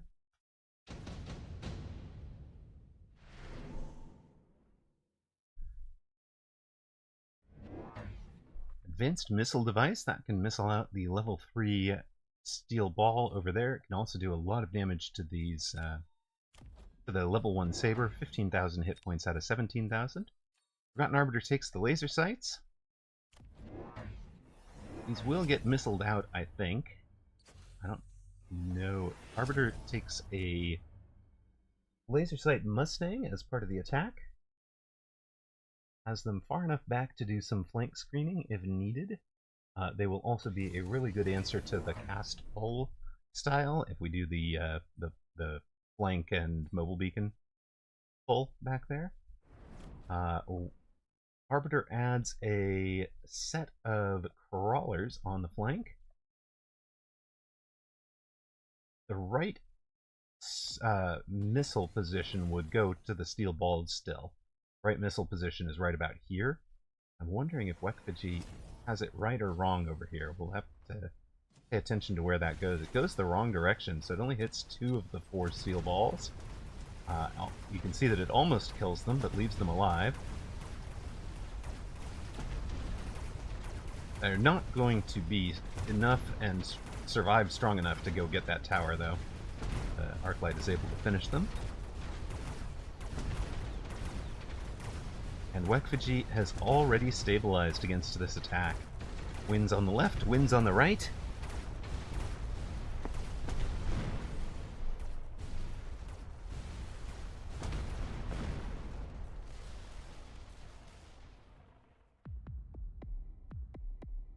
The Arbiter drops to 3,500. We're about even going into round 4, 3,300 to 3,500. Incendiary Bomb for Wekfiji is just going to drop that into Arbiter's attack in front of those poor Mustangs. Oh, Mustangs, we hardly knew ye. Arbiter can add a haste module to another pack of Mustangs, but instead goes for some fire of his own. Puts the fire on what Wekfiji is going to think of as the weak side.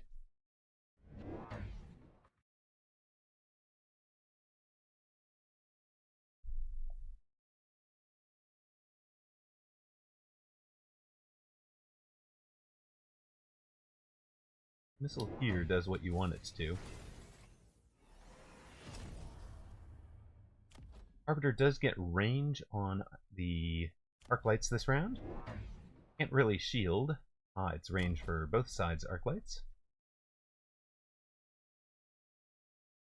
Could kind of shield some of this fire, but can't really get it with the way that the shields make a circle. There would be some open space, and the center line can be down the middle. I mean, if we take a look at this, Wekfiji has done something slightly off.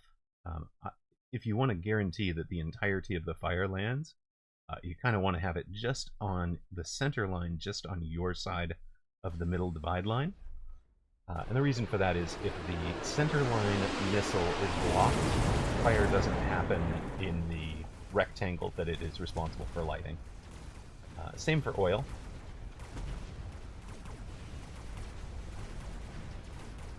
The left side, that does go, the steel balls do go down, but some crawlers ran around the fire, and Arclights get to the tower. On the right side, it looks like most things are going to run into his own fire and be stuck there during a tower debuff. That's a little unfortunate for Wekfiji. It comes down to crawlers versus marksmen. We have 56 hit points worth of crawlers left. That is, yeah, good boys. Good boys. Well done. Get the second unit reinforcement drop here on round 5. Wekfiji takes the 2 Farseers, follows the Thonic rule of see Farseer, take Farseer. Has also gone up to charged shot on his Arclights. And Forgotten Arbiter agrees.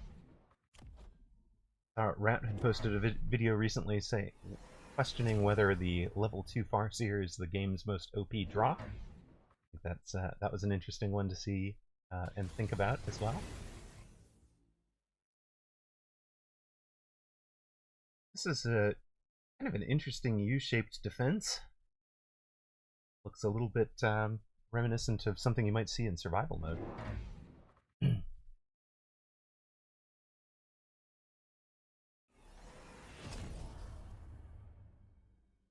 Now, from Wekfiji's perspective, the charged shot is the right choice because Arbiter does not have a whole lot of crawlers on the board. He's chosen a whole lot of Fangs as his pressure unit.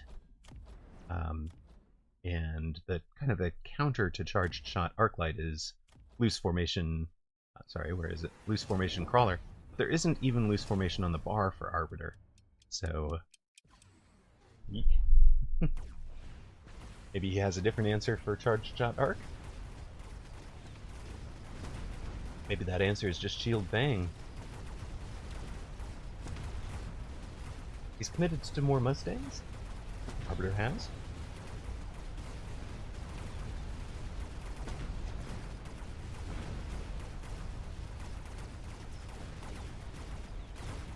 More Mustangs are feeding more XP to the Arclights. And Wekfiji looks like they're in complete control. Arbiter down under 2,500, hits 2,200. Of course, surviving Farseers and Storms adding a lot of hit point bar damage. So that is how Wekfiji is putting on the tempo pressure here. Arbiter skips all of this junk. Improved Sandworm, improved Phoenix, ER Vulcan, Photon Coating. A Photon Coating I could have seen for some of these aggro positionings.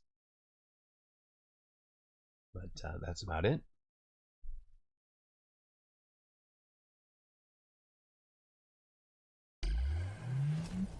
Wekfiji is thinking, ooh, Arbiter has gone to a pair of forts on the corners with shield bubbles.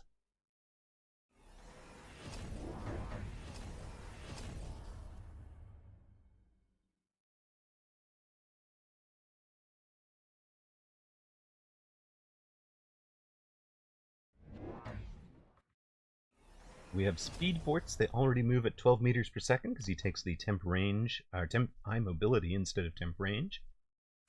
So if you're thinking of aggro fort, you really need them pushing in pretty quickly and bringing their shield above the units that they're pushing with. They can also push forward and prevent things like oil or fire from landing in front of them.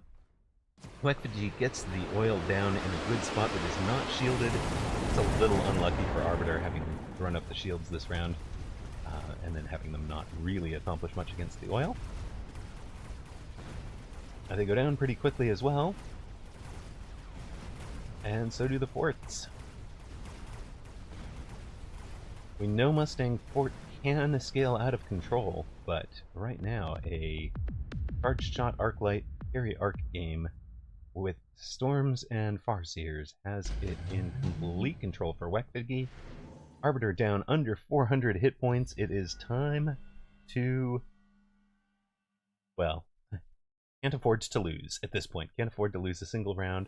And Wekfiji has an Orbital Javelin to throw down on one of the two forts. Particularly sad, because as Arbiter, I want to take the Absorption Module or the Improved Firepower Control. Either the Firepower for one of the Mustangs or the Absorption for one of my forts.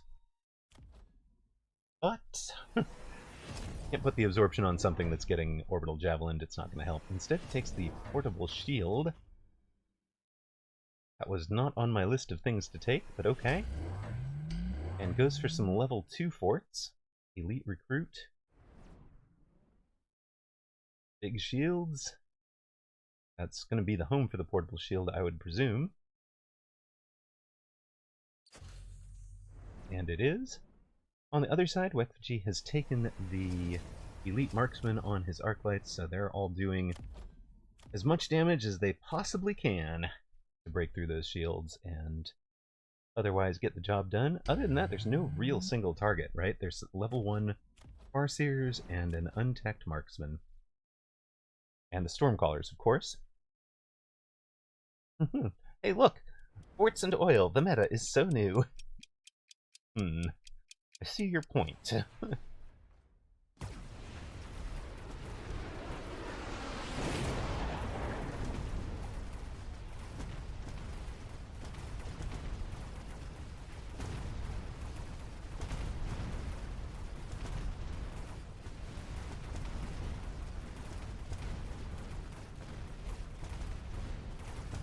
Forts get tower on the left, and that should swing things for Arbiter's direction, despite losing the jabbed out fort on the right.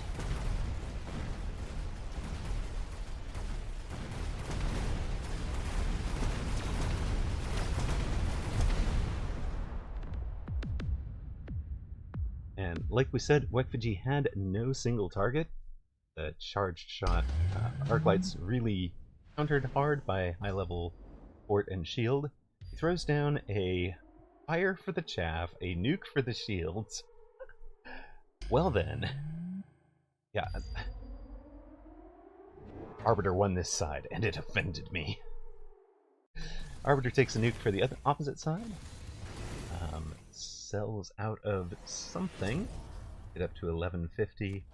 Lone would put him on 1350, which could be 2 more level 2 forts.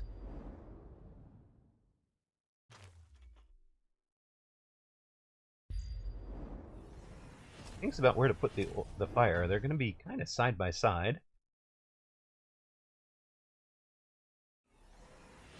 Oh no, Melter in the nuke zone for Wekfiji.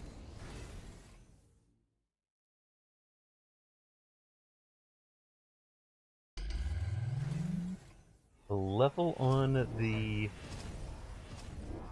So it's now a level 3 fort over there for Forgotten Arbiter. Level 3 fort with portable shield. It's going to take a long time. The only thing on this board that can kill it is the Melter. The Melter has been shielded. Arbiter with lone range and speed. Obviously this match presumably ends this round with the nukes and this many giants on the board.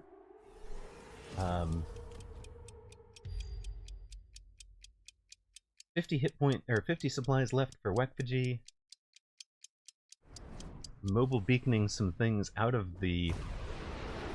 No, around the fire and into the nuke zone. Well, that's a little unfortunate, but okay.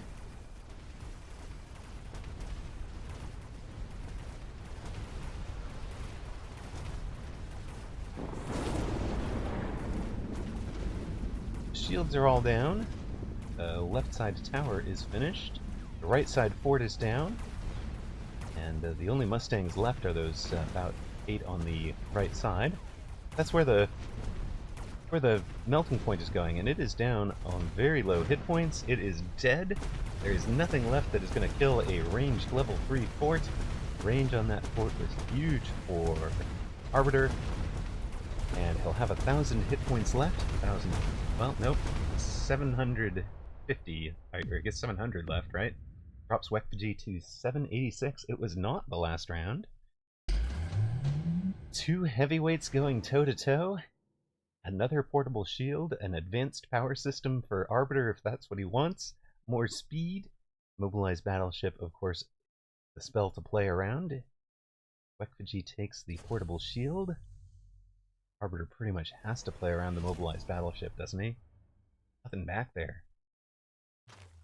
How does Wekfiji not take the mobilized battleship? An Overlord getting either of those back towers would just be devastating.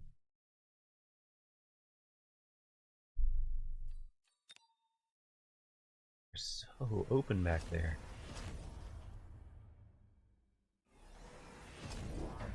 They are not going to be open for much longer, though. Arbiter has to buy the pair of back row Mustangs to play defense against that call-in.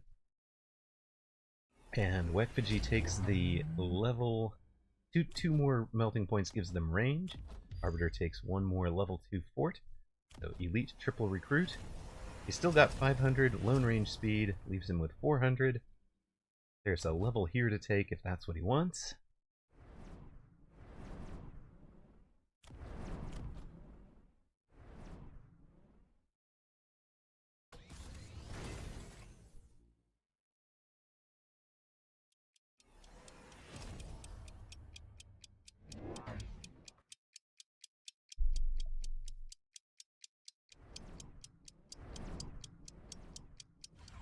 Both players spending everything. It's got to be the last round. There's an anti-missile device over here, but Wekfiji sold out of that side's Stormcallers. He's literally just running away from that side of the board. No, you can have it. Trust me. I'll make it a level 3. I'll make it a level 3 fort or a level 3 tower, and you can have it.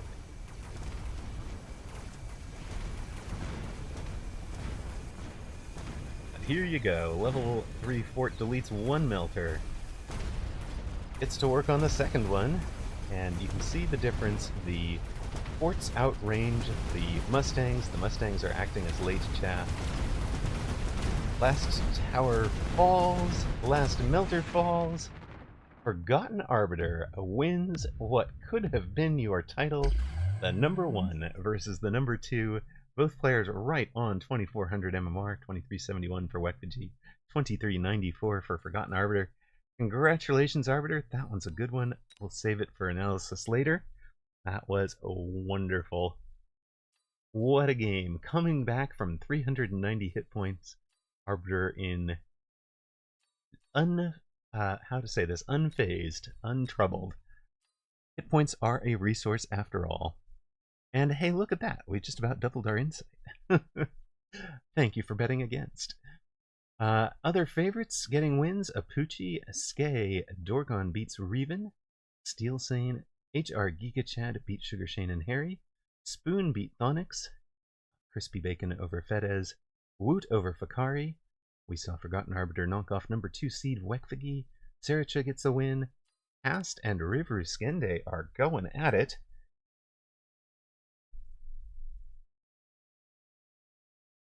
Yes, the unbeaten side is stacked this tournament. This is what you love to see.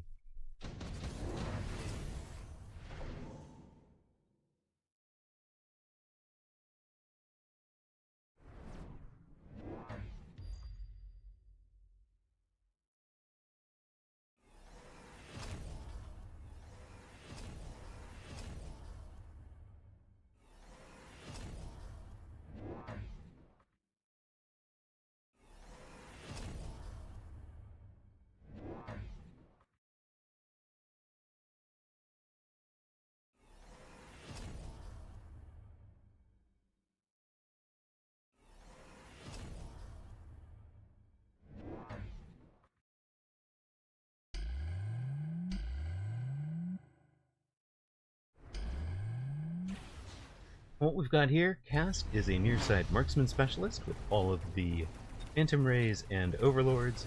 River Skende far side was a fortified specialist with improved Scorpion, but has gone into all the Raidens. Raidens are range and chain, but don't have EMP. Does look like there is your upset, I think. The Phoenix flyby over here. They didn't have range. Cast is so used to his Phoenix having range that his mobile beacon position misses and leaves a level 3 tower with just enough hit points to survive. I guess maybe River Skende leveling that tower up, a huge choice. So there's your biggest upset from our round 3. Math is Might beat Fresh Pro. Renzes continued to 3-0. Lasky beat Lakritstifer. HD Susauer over Saj Suto. And Zlaumange over Dragonlord. This is a stacked tournament, folks. Stay tuned for round 4. We'll figure out who we get here. What do we have? We have 16 unbeaten, so we are guaranteed 7 rounds, barring an abandonment late in the game. You'll have HD Susauer against HR Giga Chad. River Skende's reward for beating Cast is a match against Math is Might. Lasky facing Saracha. You'll have Steel Sane against Dorgon.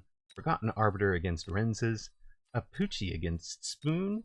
Woot against Crispy Bacon. And Zlaumange against Degen Skay.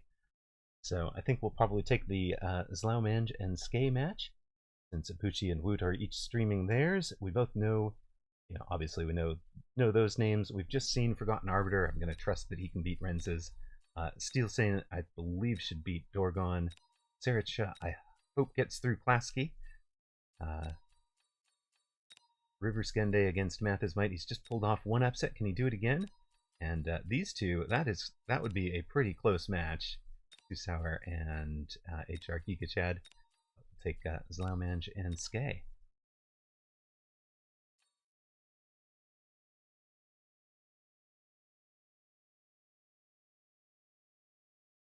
Hello, Saishu Heiki. We cast Crispy Bacon in their round 2 match, and they went for basically a carry Arclight strat.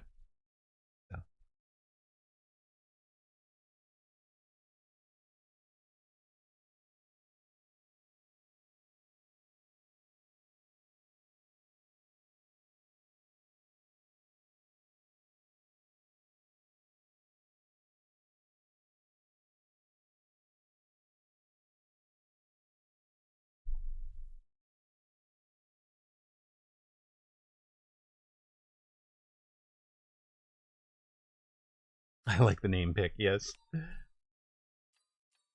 I have seen them before. I do remember it. All right. There are some great matches to be had. We are going to take a skate against Zlaumange, and then we'll check in on HD Susauer and HR Giga Chad if those two are still going. Don't forget to ready up if you've got a match.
Channel point predictions are up. If any of you guys want to watch or want to bet on this one, Skay versus Zlaumange.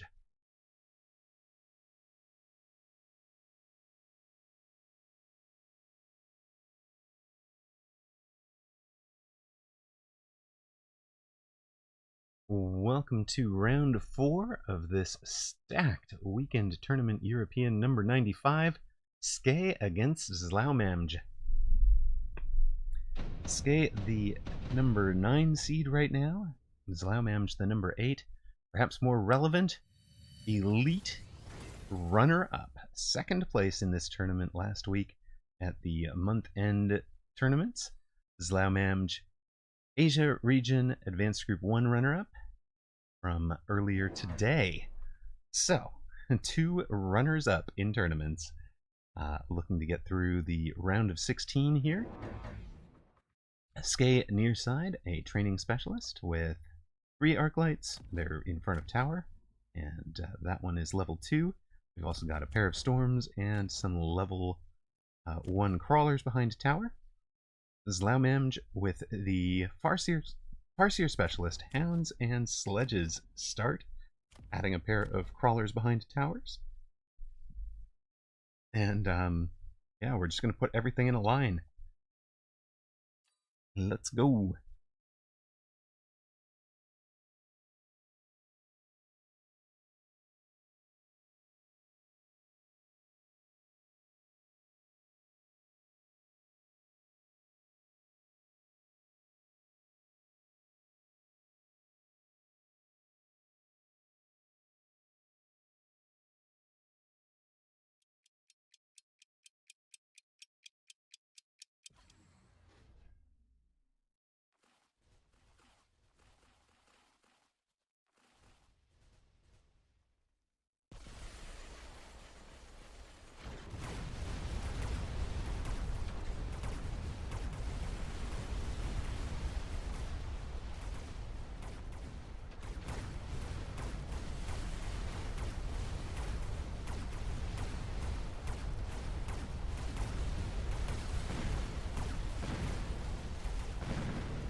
A round 2 reinforcement, both players are taking the missile strike. It is the free option, and it's not bad.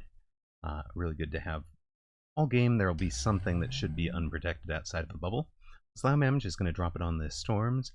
Skay, rather than trying to guess which storm gets hit, puts it on, puts it over the tower, or over the middle, so that it's going to protect 2 or 3 storms, depending on, oh, does this actually protect the 3rd storm? I don't think it does. I think we're going to lose 2 storms here. And takes a pair of late fangs outside, trying to keep the storms and arcs alive by having something shorter range out in front. Two of those go down. But, you know, for a cost of 100, he's kept 3/4 of his Stormcallers alive. Seems like a worthwhile investment to him. And also has the storms in under a bubble. Sledges and hounds notoriously poor at shield break. Because as long as the crawlers die, which they have, the Arclights have taken care of it, those storms should be relatively safe and the bubble should last. So, getting some value out of that shield bubble.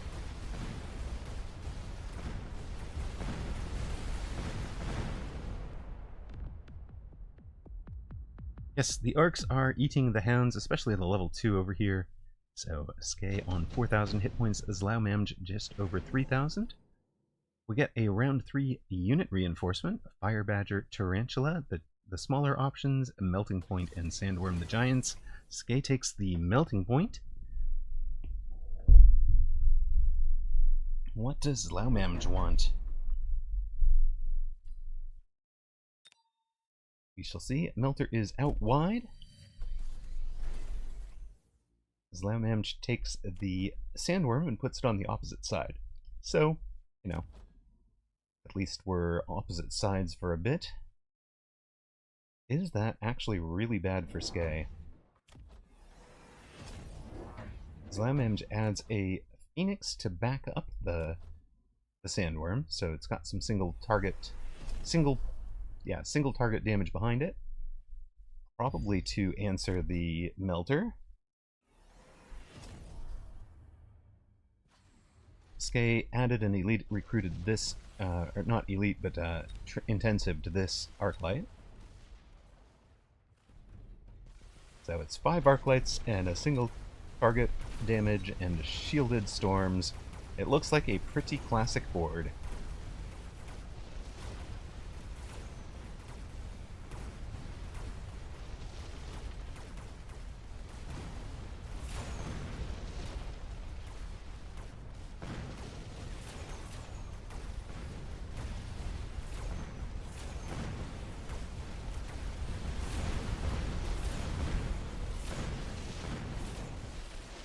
Skay wins on the right behind the strength of the Melter. Slaumamge wins on the left behind the strength of the Worm. But the Melter handles both the Phoenix and the Worm. It wasn't a bad guess at all. It was a perfect positioning. Skay wins round 3. Slaumamge already down to 2,500 hit points.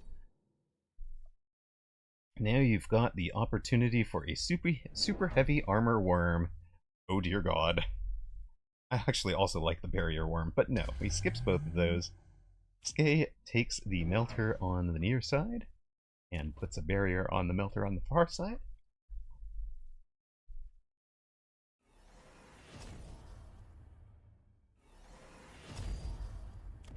Slaumamge was a Farseer specialist, so that Farseer has arrived. It's opposite the Barrier Melter now.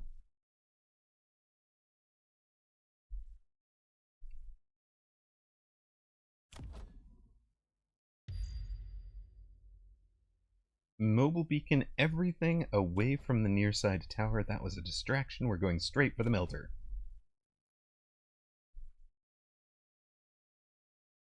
I am actually surprised that Skay hasn't taken range on the arcs yet, but decided that he wanted the Melter over here to answer the Worm, which was kind of answered last round.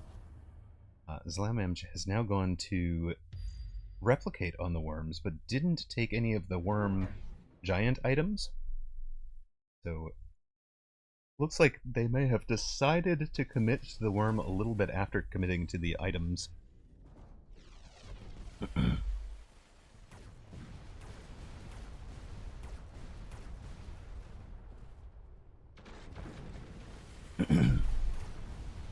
For example, carrying the barrier here would be potentially keeping a bunch of this chaff alive for him as he comes in towards this melting point. But as it is, he's going to arrive with none of the chaff remaining.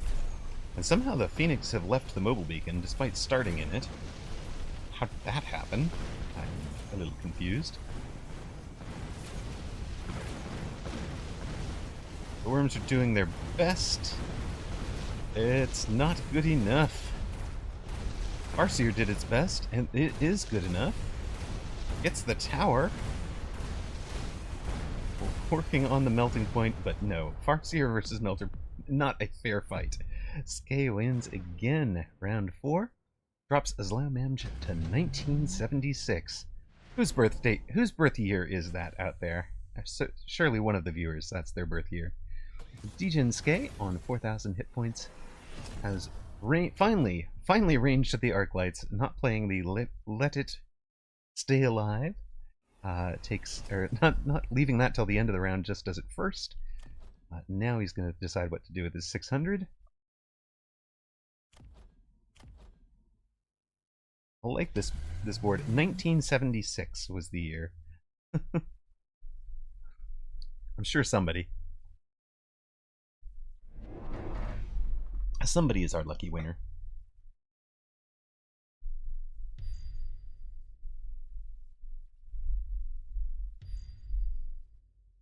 Obviously, you don't have... Not me. Not me either.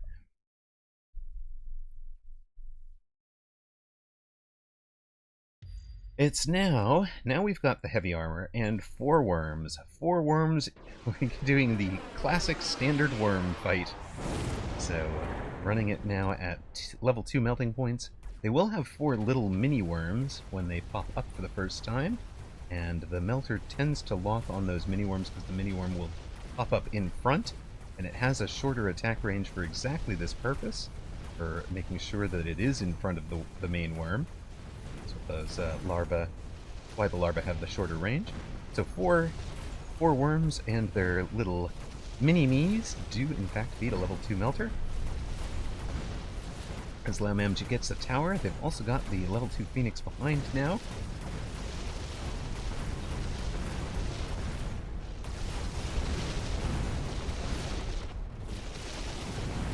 Jump scare worms, eat Melta. Yum nom nom nom nom nom nom nom nom nom. And all of a sudden, Azlaumamj has just won a round hard enough to take Skay from 4,000 to 2340 in a single round, and gets Saber Cash to fund more worms, I would imagine. I mean, really. Right, worm levels, 3 of them. 2 more worms, I would presume. Wait, no, we're not doing 2 more worms. What did we do? Wait, no, we did do 2. Hold on. Yeah, we do have 6. Wait, no, we have 4 worms. What did we take? Amarok Blind? What are Azlaumamj's adds here? Oh, new arc lights with range. I see. 3 new arc lights with range, okay. Let's go.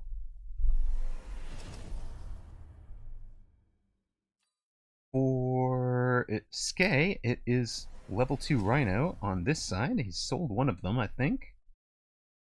Still thinking about his buys. Has gone to range and energy diffraction on the melters. So the idea there is against 4 worms, you'll have 4 connections on the minis and 1 connection on a worm. And then hopefully you'll wind up with 4 connections on worms. I mean, it's a plan. It's certainly a plan. Yeah, he's got crawler production and electromagnetic barrage, which is really risky, right? Not having the ability to heal.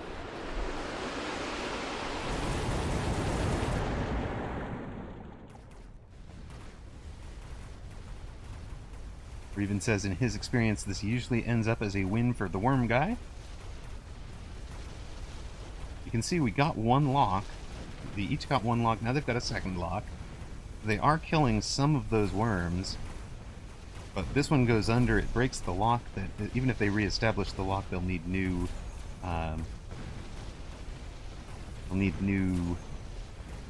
warm up, ramp up. And the worms do get the tower eventually, but this rhino got that far right tower, and at a really critical time for Skay. That really kind of, I think, changed the equation about who wins this round.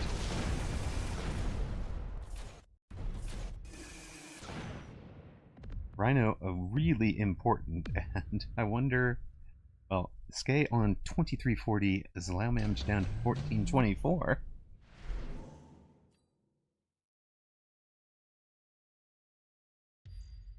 Electromagnetic impact to turn off the melter techs for Zlaumamj. And a melter for, not for the rhino, for the late rhino? Or are we just going to outrange the existing melters? Take range and you guaranteed outrange them. Yeah, that's exactly what he's done. And it's in under a shield with a chaff in front of it.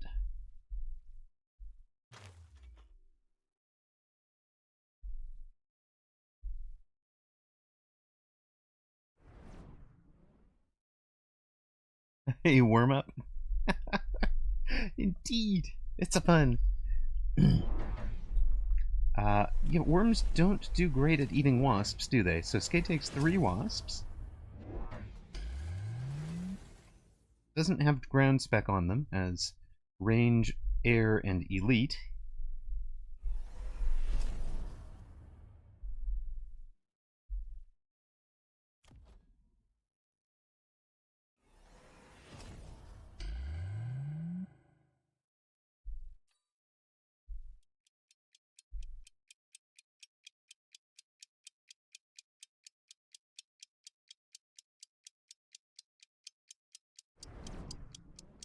Round 3 unit drop baited you, Skay says. Uh-oh.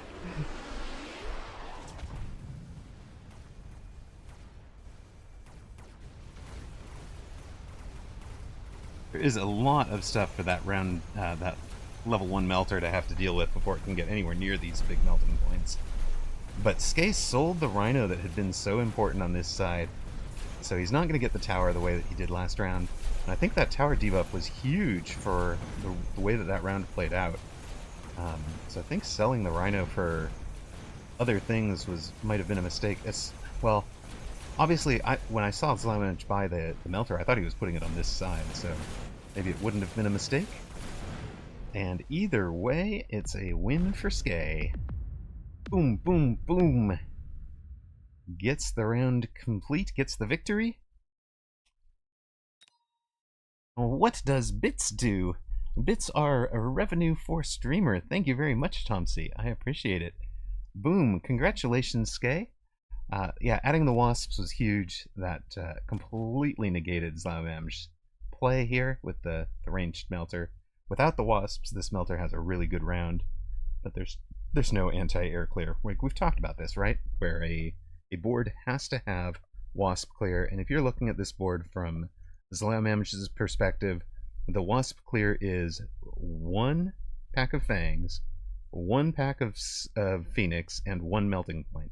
Those are the only things that can shoot a wasp on his entire board. So, and one of those was a new add this round.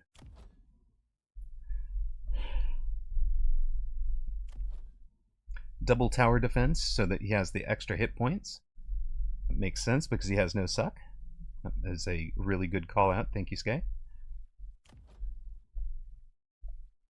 Really nicely done. So he's on pace to, well, he's in the final 8, on pace to repeat as runner-up or potentially do better. Forgotten Arbiter versus Renzes, the one match still going. Let's step in and see how Arbiter can do. Congrats to those of you who bet your rocks on Skay. You have paid out. Skay was the 5-1 favorite.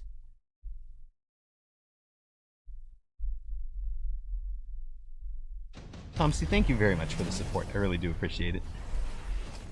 I should put some things in that you guys can buy with bits, honestly.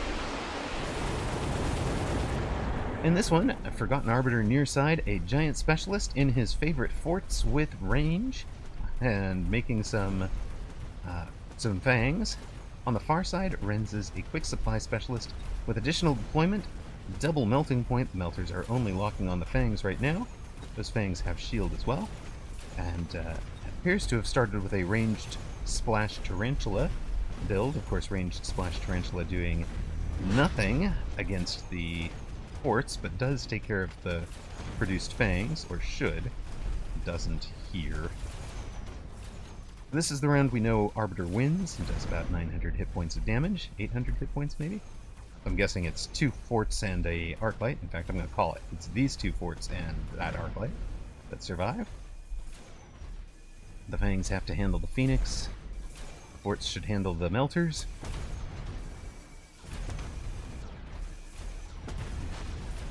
Another production of fangs, and you can see why the melters are never going to get there. Now, it does not matter that you have a laser sight, sir.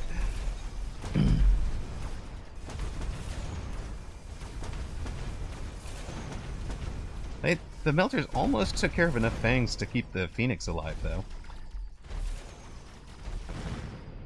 You can always ask chat for redeem suggestions. Just trust us. True. Maybe I should make the, I don't know. I have no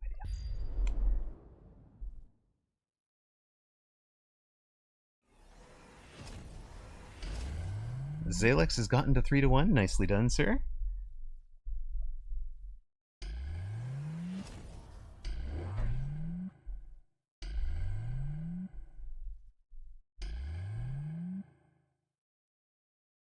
That melter might have laser sights, but oh dear God.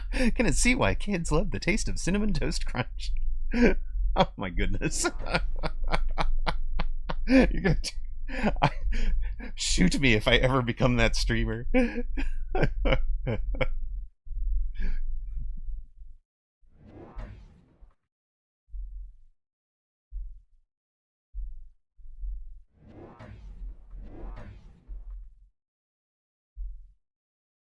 If we ever go there, it'll be between gameplay rounds. Like, I feel like that's acceptable advertising space. But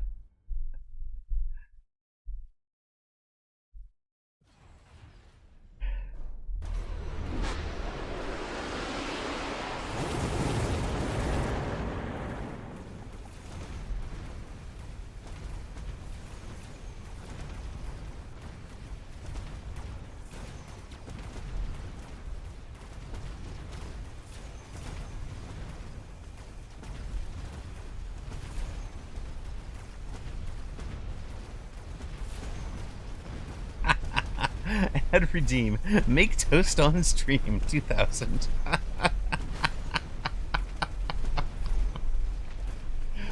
I mean, I can imagine how it works. I have a toaster. I don't have a camera anywhere near the toaster, though. But I could post the results to the Discord. No, we spawned some fangs to handle the phoenix.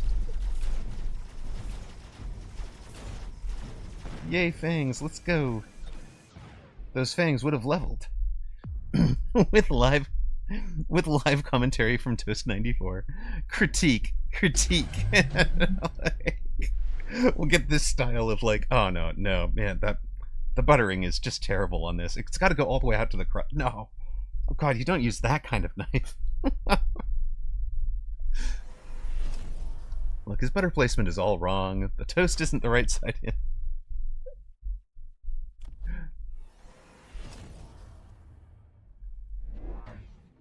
Alright, you have 2000. How can you possibly resist the temptation to click upgrade all?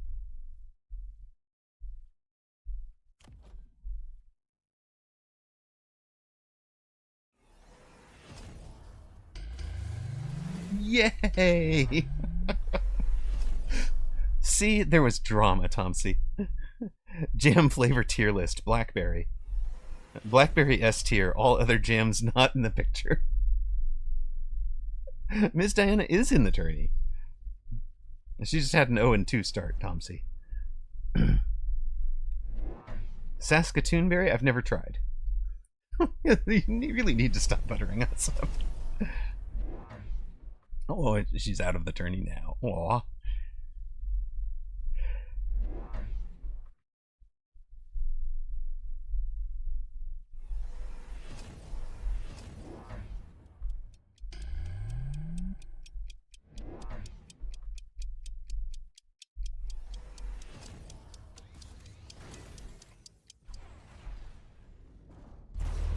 Well, if you like big stompy robots, this is the match for you. We have level 2 triple tech forts all across the board for Forgotten Arbiter. Range, barrier, fangs on the ground, shielded fangs. It's the classic fort spam build with, apparently, a Vulcan to light the ground on fire every now and then.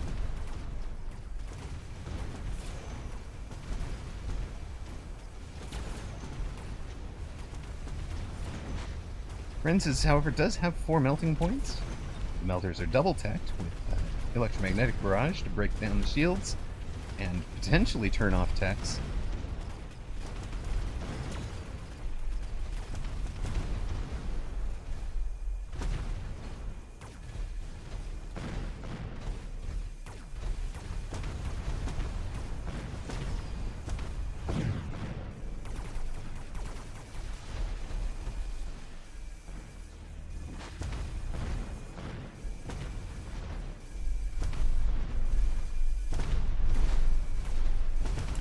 The 3 forts will stomp for 1150 in damage. That'll drop Renses under 1,000.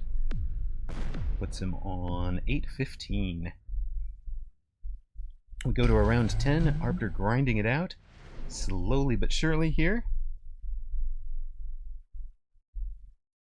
Fang Swan is still very strong. For sure. For sure.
See, this is the reason I run launcher overload on my forts, by the way. Like, you've come into these games where if you've gone full carry fort and opponent has never gone air, you just want something like... I just need them to become some chaff clear as well.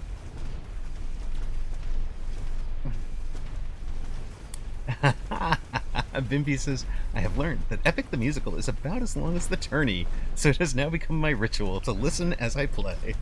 Brilliant. Speaking of brilliant, Forgotten Arbiter will be through to round 5, the final 8. Sadly, he will not be taking down Wait, he took down the town. What is left in a bubble? Oh, there's like 3 fangs back here. Okay, 1 fang versus the world. Never mind. Renzes, hello, hello. Says should have gone for late Vulcans to clear the fangs. I can see that. I can see that. GG though. Always a tough match to come up against Arbiter. It looked. I mean, so that was what the Mustang mobile beacon back here was, to have the late Mustangs to clean up the fangs. That makes some sense. Okay, I can see it. Keep them off the line. Keep them away from the Vulcan. Yep, yep. So Forts in Standard beat Melters without Elite. It is a pretty bad sign for Melters, yes. I mean, this could have become Melter with Crawler Prod to have some more late chaff, right? But because that was the thing that this board is struggling with. There's no great chaff clear on it. A couple of ranged arc lights that are surviving. Like this one's staying alive till the end of the round, so maybe it wasn't going to be tremendous. All right, we've got our quarterfinals now with wins by Manthismite and Dorgon Anapuchi. Creates our final 8. HD Susauer against Manthismite, Forgotten Arbiter against Sericha, Apuchi against Skay, Awut against Dorgon. Wow, what are we gonna go to? Gosh. I think I like Apuchi against Skay, honestly. Out of this group. Arbiter against Sericha might be the choice, though. Let's try the Sericha and Arbiter.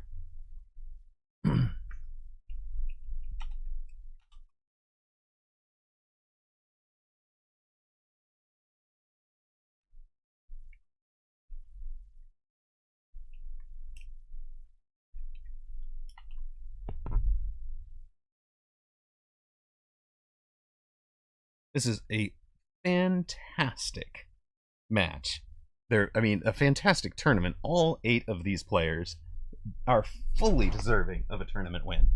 So stay tuned. We'll be up with this in a moment. Channel point predictions are up. If you are still alive in the tourney, don't forget to ready up. Click your buttons. And good luck.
Welcome to the quarterfinals of Weekend Tournament European number 95.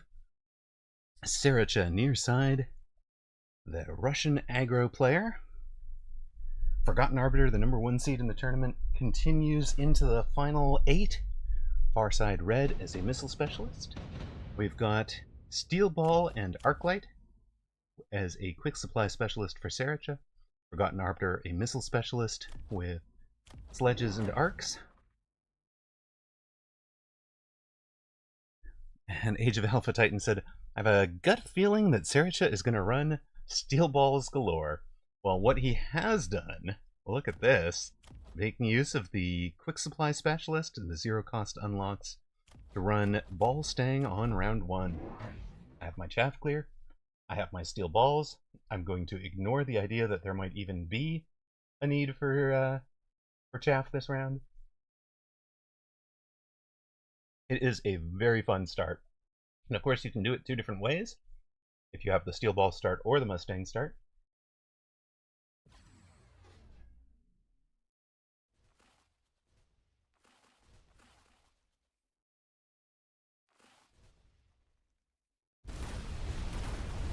A little bit deeper than I would have liked to see, but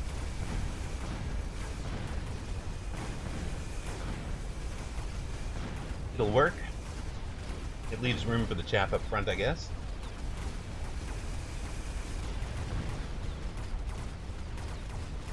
So it's more like a Yeah, he definitely set up the Mustang so that he could shield them on round 2. That's why the one is horizontal and the other one's vertical. So they'll both fit under the same shield bubble easily. They also leave a, this way they leave a channel for crawlers. He gets the level 2 crawler pack? Are you kidding me? Let's just make this build pop, shall we? I can see Arbiter being tempted by any of these, but I'd like to see him take the Wraith. I think that's probably the best defense over this. Here's exactly what you were talking about, Reven, with the round 1, or the round 2 missile, a single missile, or a single, because he's facing a missile specialist, right? A single shield bubble covers pretty much the entire build. These Mustangs will be up and in. Now, one thing Arbiter could conceivably do is a flank crawler and then a missile here, if he kind of predicts that this is happening.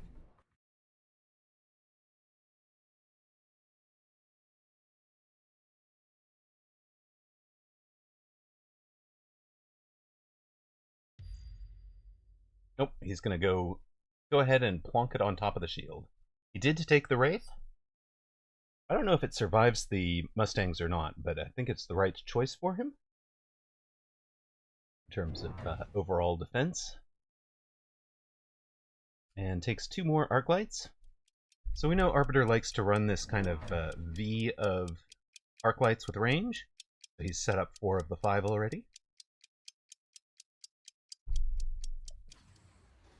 I didn't go for the tricksy crawler and missile over there. But now that he knows where the shield is, that no reason he can't do that next round. To ping off one of those packs of Mustangs.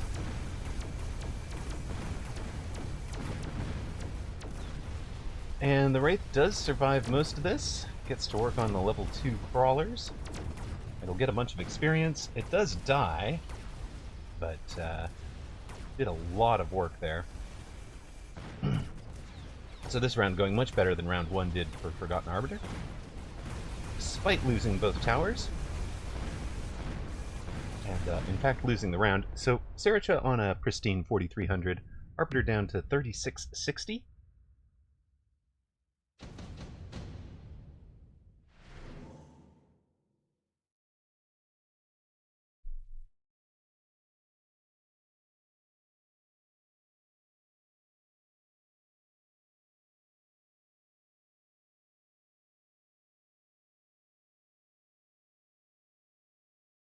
Arbiter skips Improved Wasp.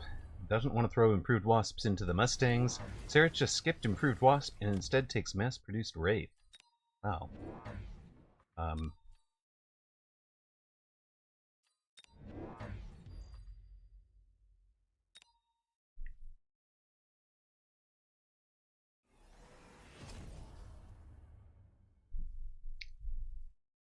I'll join that set of betting. The missile here is, instead of aiming at the Mustangs, we're going to drop it on the level 2 crawlers. Of course, that spreads the experience across the whole board. Arbiter has also taken a set of charged shot for the arcs. They now do 1388 damage, which is more than enough to one-shot a crawler. Despite the fact that they'll be shooting a little bit less frequently, they'll actually clear level 2 crawlers more quickly.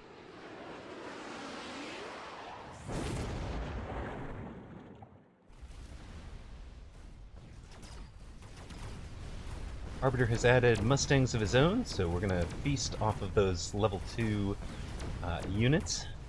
Feast some XP into the Mustangs where possible.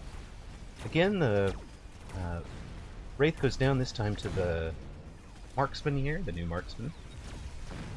You get a similar looking round, except that Arbiter has quietly won the right side, which Sericha had won last time.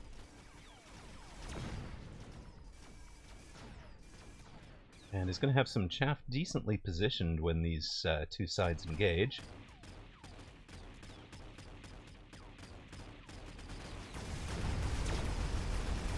Unfortunately, the tower timings are atrocious for him, and Sericha wins the round 3. It'll be 4,300 to 3,312 at this point.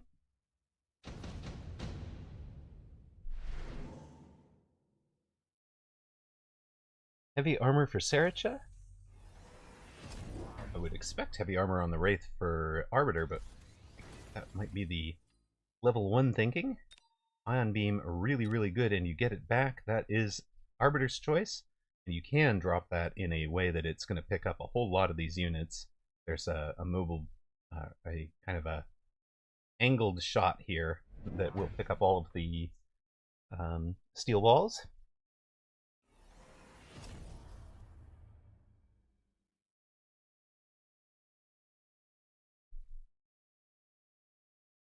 Pair of Arclight levels will be 100. What?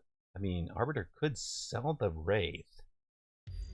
Yeah, that is pretty close to what I had in mind. I think mine would have been starting just a little further up and ending just a little further down field.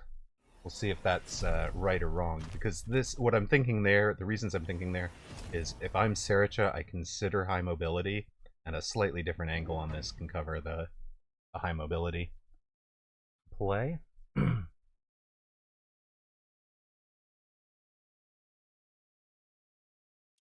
I'm worried that with this position, I'm worried that these steel balls survive it. I wanted that to end just a little deeper. Maybe they would have survived anyways because of the heavy armor.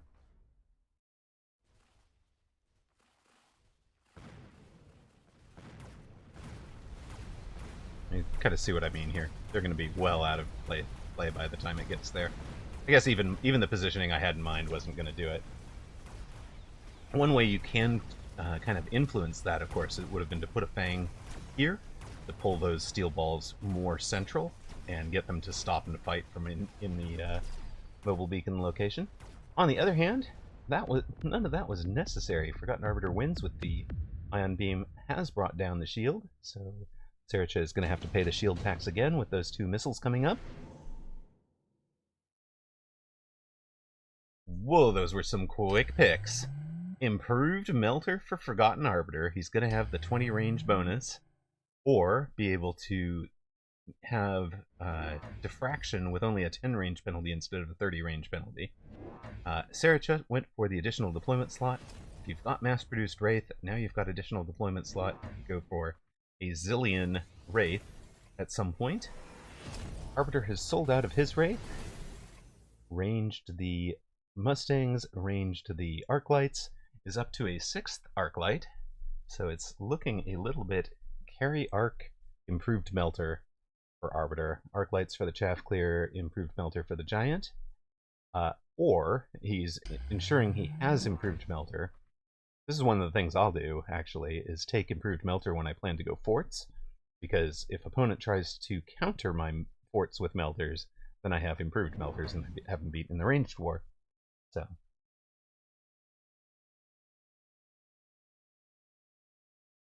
3 shields this time for Sericha to try and block the missiles. Arbiter takes oil. Is the oil going to be deep enough that it's not shielded? Yes, it is. Perfect. Just on his side of the line. We talked about that in the Slaumamj match, where since he has it on, in the neutral zone, essentially, there's that 20 meters that neither side can deploy into. Since the center line goes down that neutral zone, there's no way to block the center line, therefore you're guaranteed that every stripe of oil will land. Every rectangular pattern that gets filled there.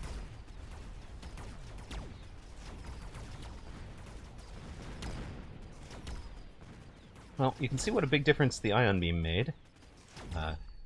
Without it, even with the oil, Arbiter loses on the left. And that's going to put these two players pretty much even, 3208 to 2927. Sarah is, in fact, lining up a marksman opposite every arc light right now, is what it looks like. Pair of free rhinos for Saracho. We saw how valuable those were for Skye in the round of 16 match.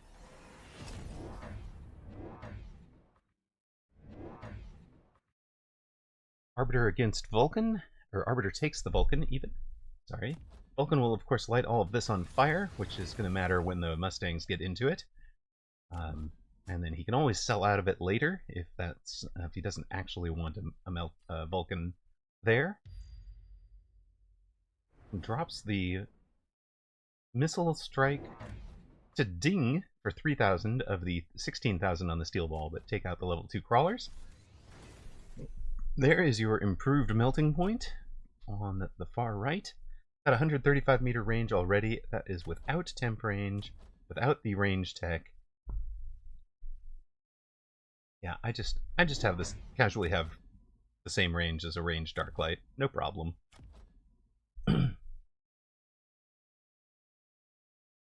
There are armor rhinos for Saracha. Those are pretty doomed against a melting point.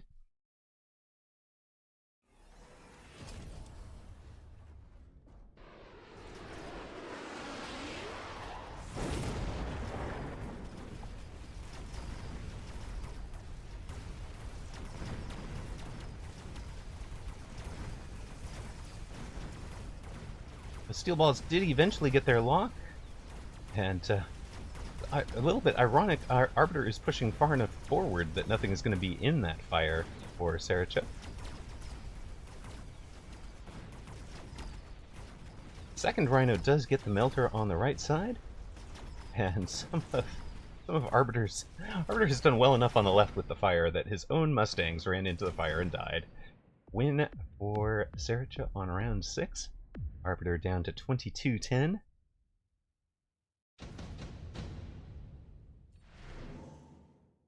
Ion Beam up again. Saracha will take it this time. Heard a lot of levels taken. Arbiter also takes it. Were the levels across the marksman? I think they were.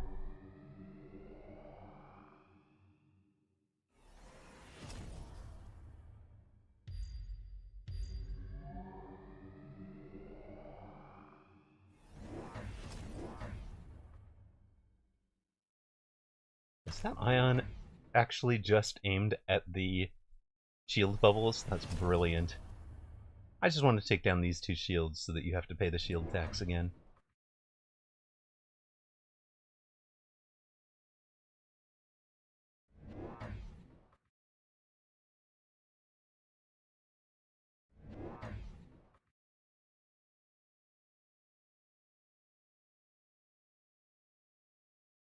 It's going to pick up the marksman as well. Nice. Right, that one in the middle I can see for sure.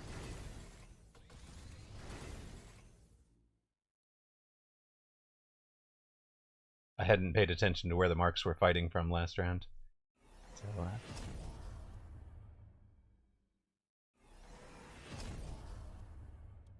Saracha might be changing where the marksmen are fighting from by taking enhanced range for a 15-meter bump. But no, they'll be right there on the edge of it.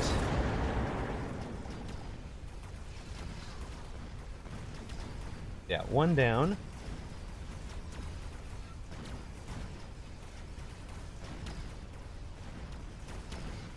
Selling the left side Vulcan prevented him from lighting himself on fire with this new oil. But both melters are down. And Saracha in control at the moment. Feasting on high-level Mustangs. Saracha on 3,200. Forgotten Arbiter down to 428.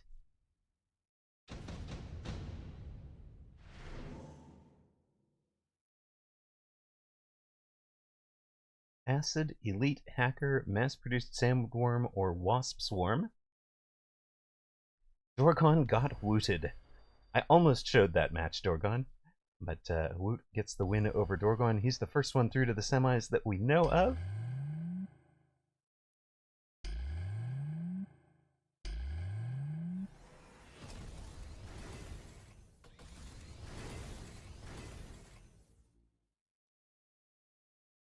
Let's see. Arbiter has taken the Wasp Swarm, but it's going to follow that Rhino, right?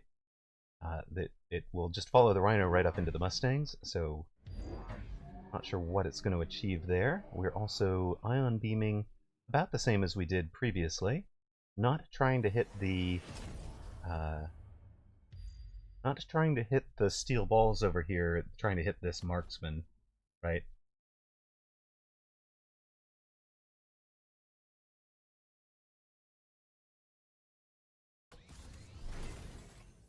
Got an Arbiter 1400 to spend right now.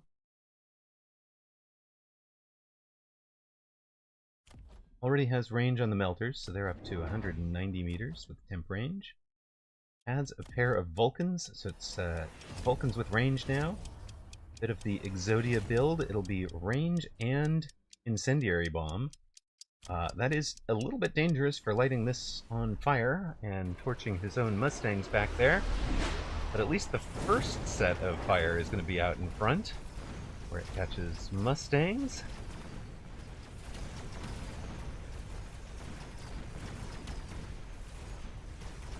The ion beam misses the marksman. Both of them survive, one due to shield bubble and one due to range.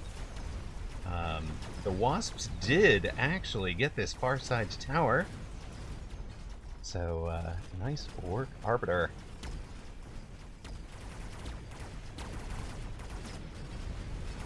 And 4 surviving giants, big damage. Of course, hit point damage on the bar related to the initial level 1 purchase cost of your unit. So 350 from a giant, and that adds up to a bunch. Our Sericha down to 1,000 hit points.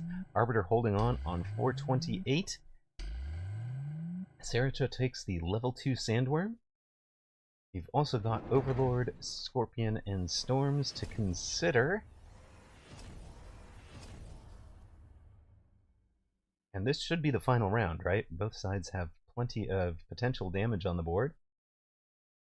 There are triple... so Sericha took Elite Hacker and had taken the Hackers last round, has taken 2 more this round. So it's 4 Hackers across with range now.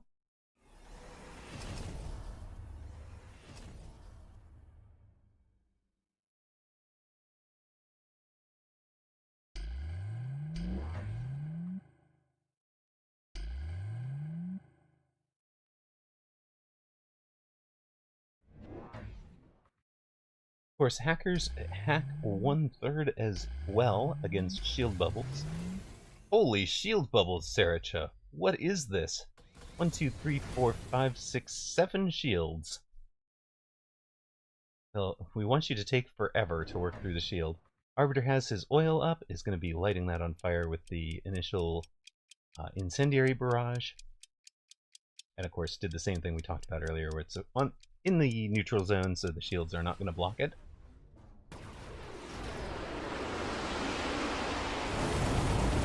That flank Vulcan protected against that, or defeated that flank so quickly that the incendiary actually went forward instead of incendiaring the flank and killing his own chaff. That's fantastic. I've never seen that one before.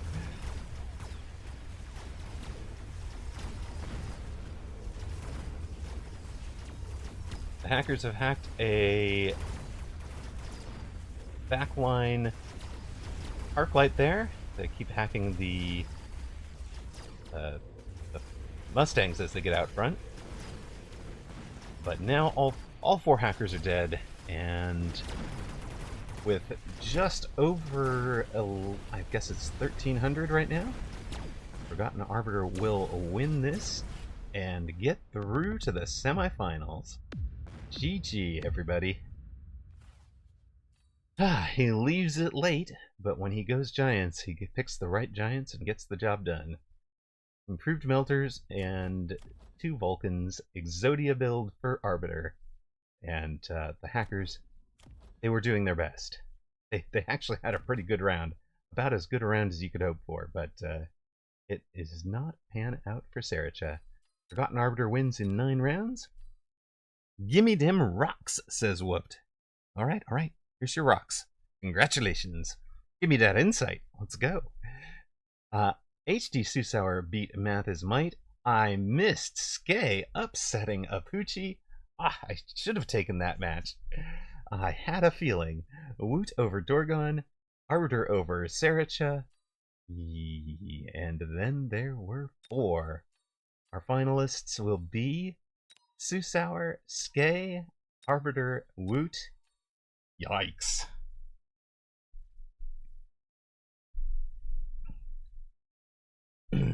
Yay, rocks. All right.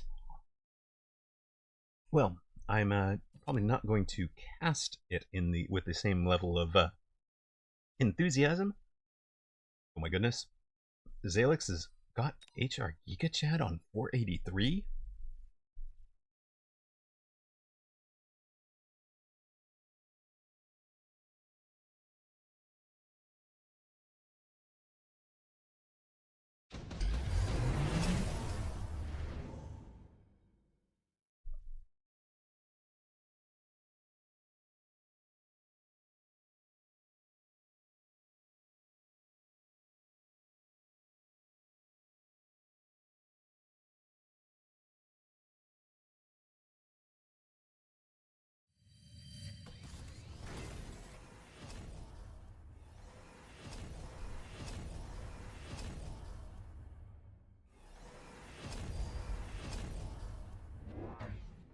Zalix ranged ER tanks. And these are some beastly level 5 fort, level 6 fort with range and elite marksman. So bomb forts from deep, flank typhoons trying to chew up a time, whole rest of the board trying to basically tank for the forts to get the job done. But this fort has been EMP'd. This one does not have launcher overload. They do have 180 meter range. They will delete pretty much anything that gets in range of them. This is where you would want the launcher overload, though. You can kind of see how slowly it's going over there. So that level 5 fort on the left.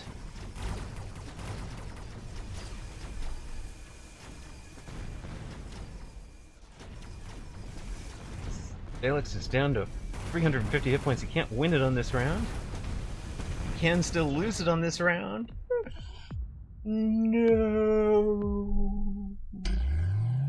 Zalix, you took HR Giga Chad to wowza, to 483 hit points. Well done, sir. No, that is way beyond I tried. That is spectacular, man.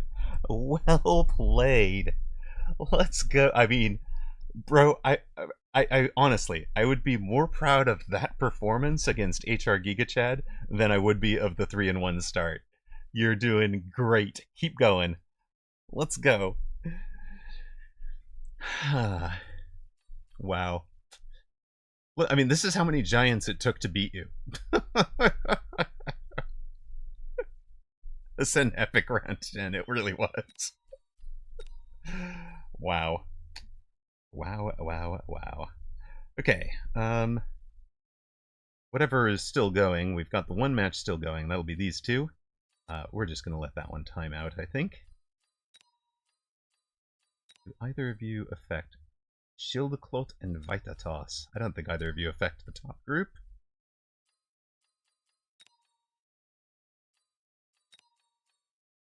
Does not look like it. You're also getting a bunch of minor points off of HD Susauer here. Very nice.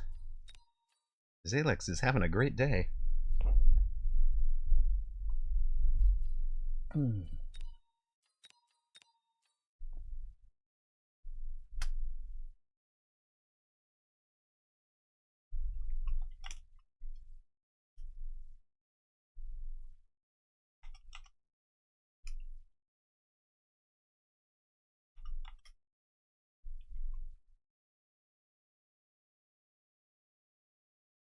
All right, gang. I'm going to put up a quick 3-minute poll for you guys to choose which semifinal you want. We've got HD Susauer versus Skay. We've got Forgotten Arbiter versus Woot. Poll is up. You can buy your preferred one, your preferred view, for with extra rocks per vote. So if you really care, you can pick a side, pick a match. I'm gonna let you guys choose it. We are closing in on Grandmaster. Congratulations on hitting Master. Well done, Zalex. Get back in. Rookie group, they are starting their semifinals with Hackmanic, Thought Snatcher, Virus, and Kaishinchi, the possible champions at the moment.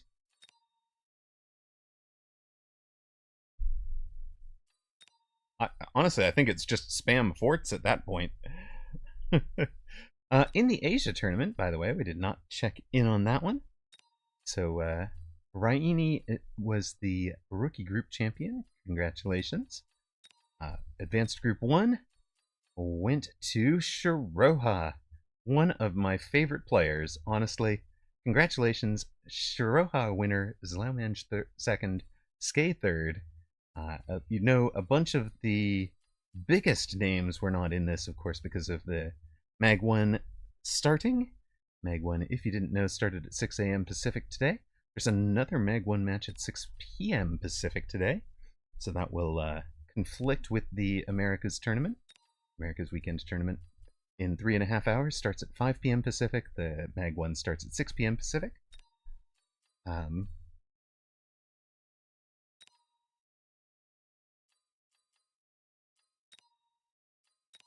One back. We're still waiting for that one match to finish.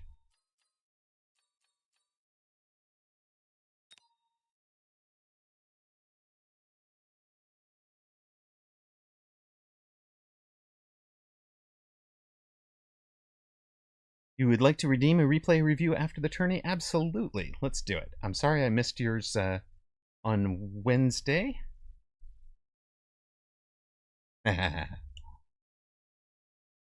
Yes, somebody can redeem a twos till we lose.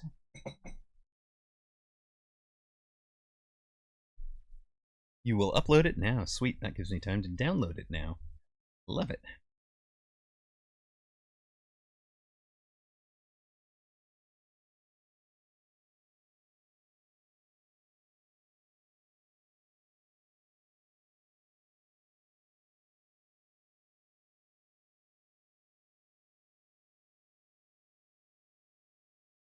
So for those of you not tuned into Mag 1, it is the Pro Team, Pro League, I guess.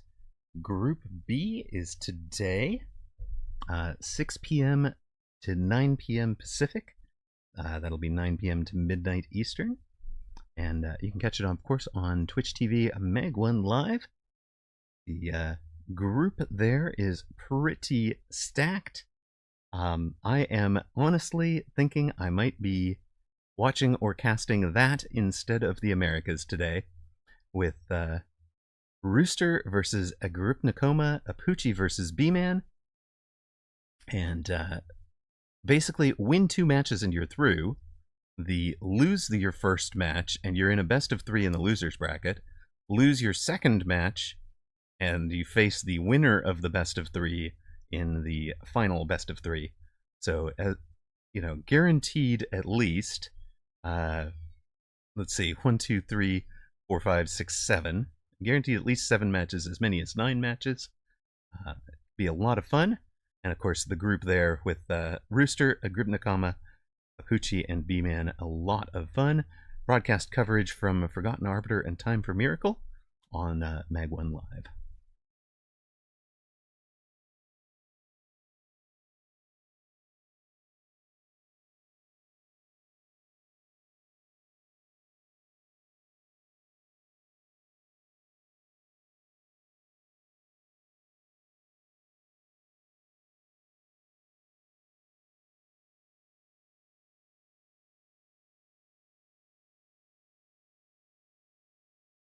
All right, we do have a final countdown happening. Poll results super close. 59 votes. Well, 54 votes for Arbiter versus Woot. 59 votes for Susauer versus Skay. So that's the that's what we're gonna be in. We'll be watching HD Susauer, your number 1 seed, against Skay. With if you want the Forgotten Arbiter versus Woot match, you can catch it on Woot's stream, of course.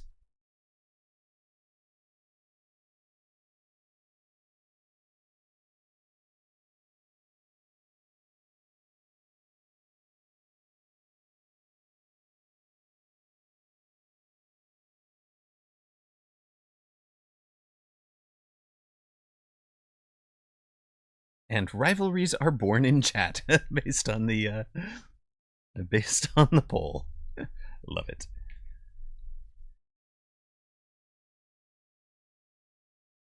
Didn't I just run an ad? Why do you think an ad is starting in 12 minutes? What?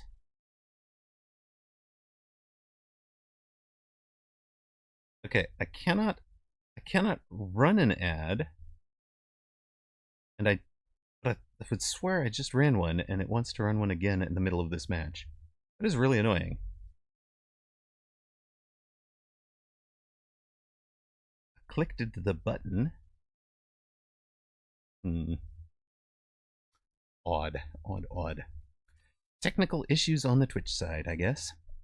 We'll take HD Susauer versus Skay, as you guys selected the poll, and spending your rocks.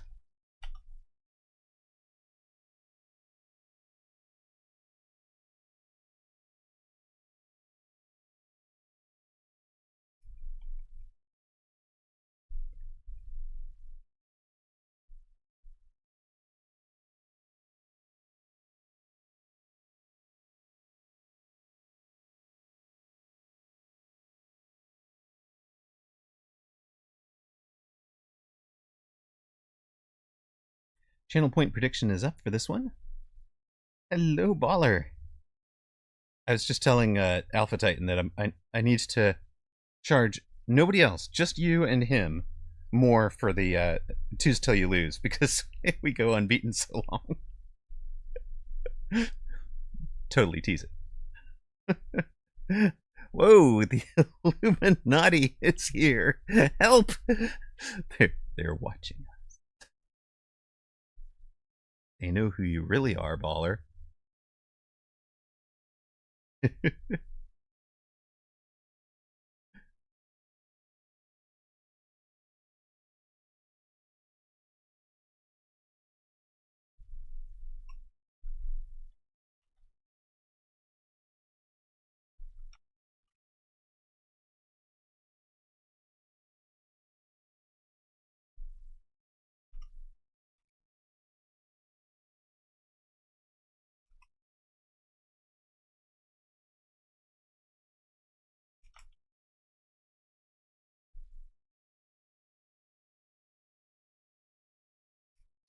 Welcome to the semifinals of a weekend tournament European at number 95.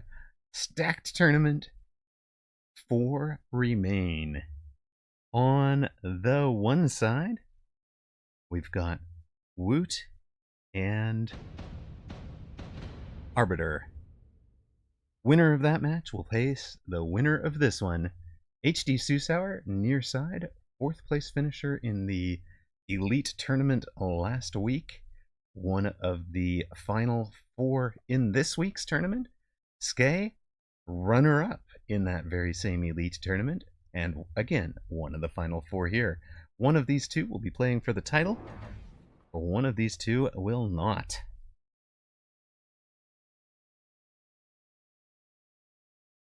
HD Susauer on the near side is a Typhoon specialist with starting with arc lights and sledges. Probably a little disappointed to see a marksman start for Skay, but you kind of have to expect it. Skay loves the marksman build. We remember that from many, many tournaments. So Skay has a sledgehammer and marksman, and both sides have added a pair of crawlers as their chaff. course, HT Susar has much better chaff clear. Skay has much better single target for this first round because of the difference between them, of course, being the Arclight and the Marksman.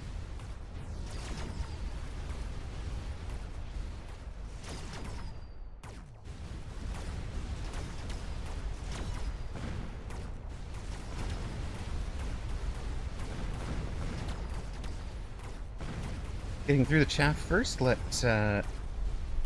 HT Susauer's army engage with the sledges first. You can see how long it takes to clear them, and once the marksmen are working on arclights and sledges, it goes Skay's direction. So we go to round 2. Well, that's a set of choices. ER Sledgehammer when both players already have sledges on the board. You know what I would take. They also have Fortified Overlord, Mass-Produced Sandworm, and Anti-Interference module. I so want to see a double ER Sledge game. Skay takes it. Come on. Come on. You know you want to. You're German. You have to click the tanks, right? I think it's in the National Charter. Skay has built... Yeah, of course. You clicked it, you take 2 more tanks. Sure. Just waiting for Skay's... for Susauer's choice now. Yay! We get the fight we wanted to see. Now, of course, Susauer is looking at that like, if I'm mirroring and I lost the previous round, I'm likely mirroring and losing again, right? But I think that's why he took so long to think about it. Just trying to decide if there was a different line he could go with 400. And he's going to punish the chaff situation a little bit, make sure that this Arclight doesn't get locked instantly by the marksman.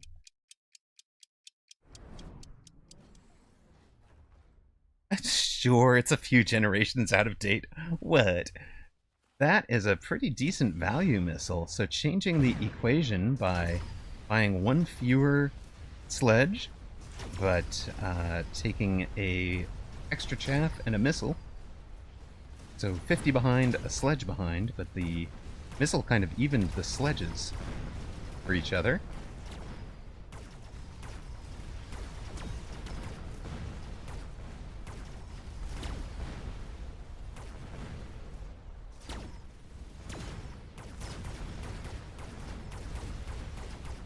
Of course, sledge v sledge battle is all about which side gets to level first. So, levels in the sledges will snowball wherever those levels happen.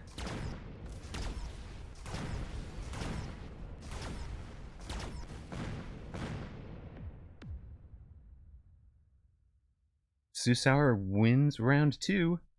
He's on 4340, Skay's on 4420, but critically, he is the first one with a level 2 sledge, and you can hear how quickly he took it. Shield, of course, is really, really good at slowing down sledge levels. Part of the value there is that you put your shield airdrop out, enemy sledges don't delete it, and the shield stays up. Well, the enemy sledges are wasting all their time firing at the shield, which is time that they are not gaining experience. And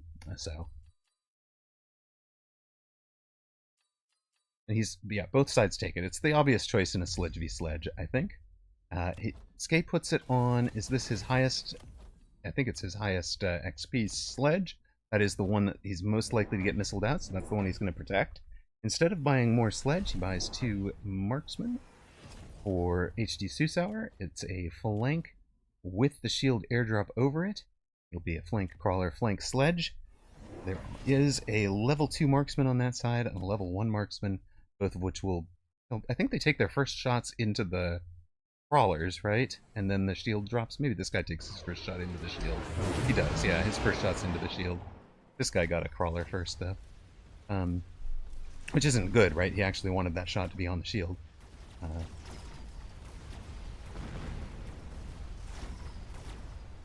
If the crawlers would just get out of the shield bubble in time, Ah, the shield bubble goes down.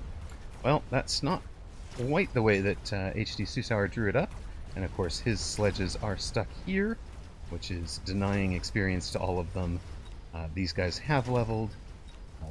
The ones on the far side are in good shape. These ones not in good shape. Now the level 2 marksman shows up. Level 2 marksmen are one-shotting the sledges. So, Skye back in control at 4420, Susauer on 3300. Now he gets his Typhoon. Typhoon, of course, could, protect the flank against air. Could provide a shield for the flank, or it could be sold to money up. You could also conceivably start some Missile Foon with the 180 meter. Now, he's sold it. I was going to say some Missile Foon would... Oh no. Oh no. He's tried the same flank out here. Mech rages all of the sledges. And there are some punchy level 2 rhinos to go eat up those flanks. Skye takes the Matryoshka shooting squad to try and get some chaff out in front of his sledges. He has no techs on the sledges, but that is a lucky or intelligent. Perhaps he's predicting the wasps, let's say. So he's got the fangs to answer the wasps, potentially. And it has just spammed more marksmen. What are we on now? 8 marksmen, 3 on each side. Well, 2 on each side, 4 in the middle.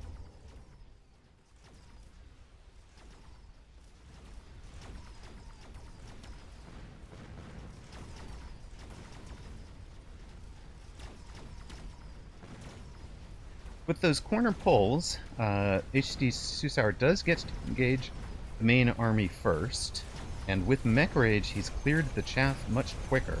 If he had any kind of single target, he'd be breaking through that shield much faster. But now the rhinos arrive, and now it's a problem. There's not enough wasps left to carry the round. These guys did get some level 2 rhino experience, which is tasty for those sledges. They'll be on their way to level 3. But Skye is ahead, 4420 to 2510. Real question is, who's ahead in sledge levels? And at this point, it's a level 2 and let's say it's 2 3/4 versus 3 level 2s, 4 level 2s if he wanted them. But he's just taken Efficient Giant Manufacturing. Now we're completing the Matryoshka doll build. Here come the Vulcans. Skye, Degen Skye, the degenerate build. Here it is. HD Susauer goes for range on the sledges. Love to see it. I'd love to have 2 more sledges on this front. Or, if we're going to make a sledge build pop, we kind of need that. But we're instead adding, kind of building out our chaff board with a bit more fang, a bit more... What crawler did we sell? We sold one of the wasps. It didn't perform. This one performed better than the one on the left. There's a new fang back here. Crawlers are up front, where they are kind of missile-able, but they will separate a little bit from the group once they're a little further up.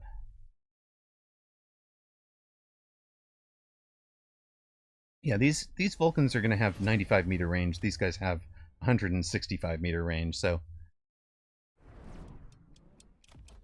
it's, I do think it is a really strong position for HD Susauer in terms of the overall long term, but he's got to get that thing, that build popping off before... Like, Skye is just trying to augment his normal game flow with this, with the ER sledge, and HD Susauer full committed to it. Gets the tower. 5 hero wasps go in, take the tower during the, just kind of punched right through the middle.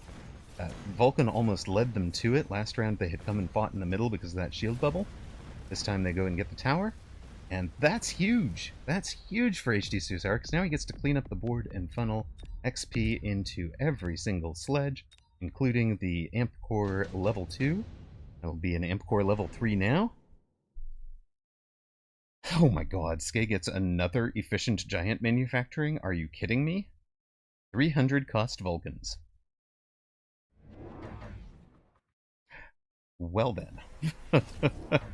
Insta-pick for Skay.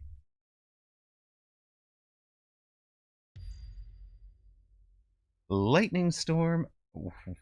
Wait. It is not a zillion Vulcans, it's 3 Sandworms. Now, I've found that I can beat Sandworms pretty easily with an ER Sledge build. But I have a different chaff arrangement than Susauer does. I make sure to have that drip of crawlers arriving, which he hasn't really done. He's only got the 4 crawlers here, so the worms are going to get to fight the crawlers once, duck, and come to fight they'll come fight the fangs next, and then duck and come fight sledges. That'll be painful. HD Susauer would be in a much stronger position if he just buys 2 crawlers right now.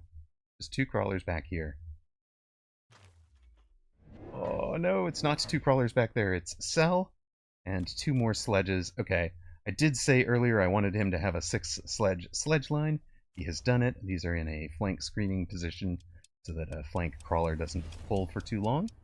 What would be kind of disastrous for him if these level 3 sledges had to go deal with a flank. Now, is the storm... Oh, the storm is taking out marksmen, it's taking out sledges. So all that HD Susauer's sledges have to do is handle the untacked worms. They don't do quite enough damage yet. He's on the 1-1. But they will do enough damage once he... Oh no. Oh no. Oh no. He doesn't have armor piercing. He has field maintenance. Well, that's less than ideal. A fully teched carry sledge with electromagnetic shot and armor piercing. I can definitely handle worms. This, I mean, EMP is good enough for handling the, turning off armor, etc. All bait. All bait. Sell it. Just sell it.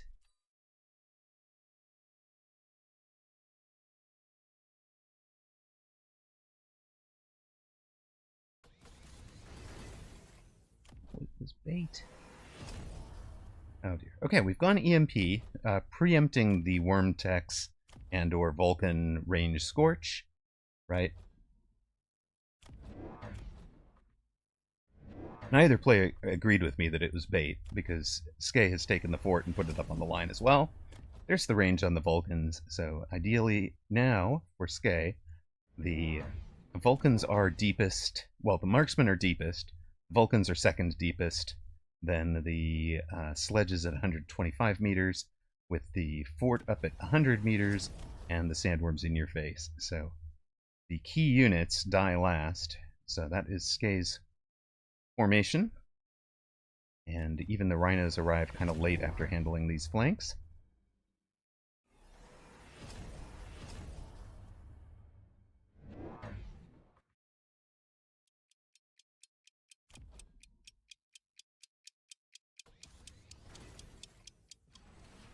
With this much giant on the board, Skay could conceivably get a knockout. It would require most of the giants surviving, but that's not impossible, right?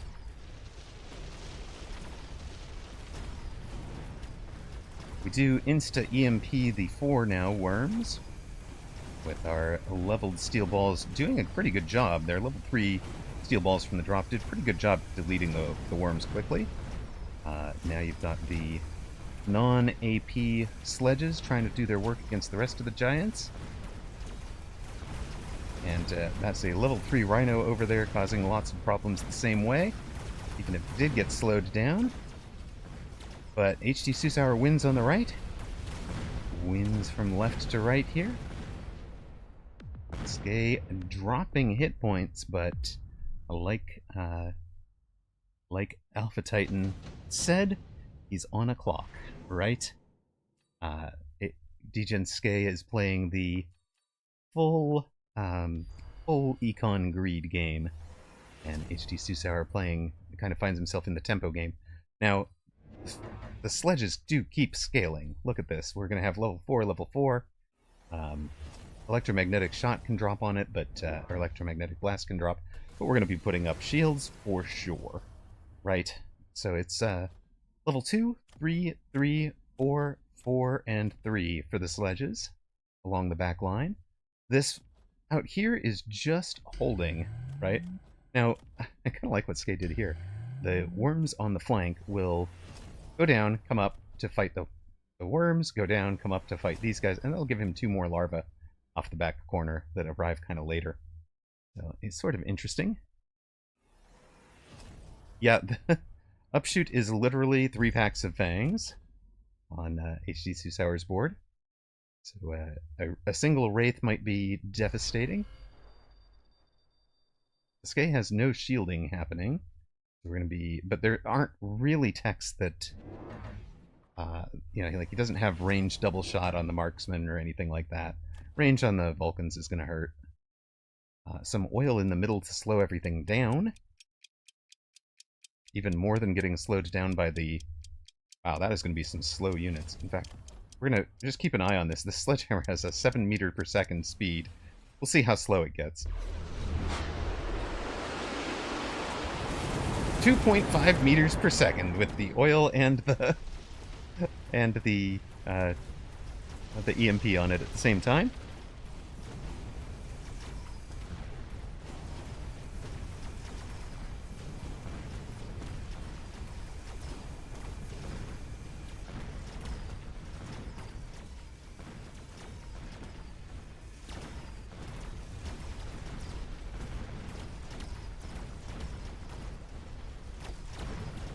And see what I mean about those late larvae really mattering, because they arrived with the rhinos. And they're distracting shots. That is what won those 2 outsides. We kind of called out how that was going to happen in advance. HD Susaur down to 583 hit points. Skye, sheer weight of giants, is getting the job done now. There is so much on the board.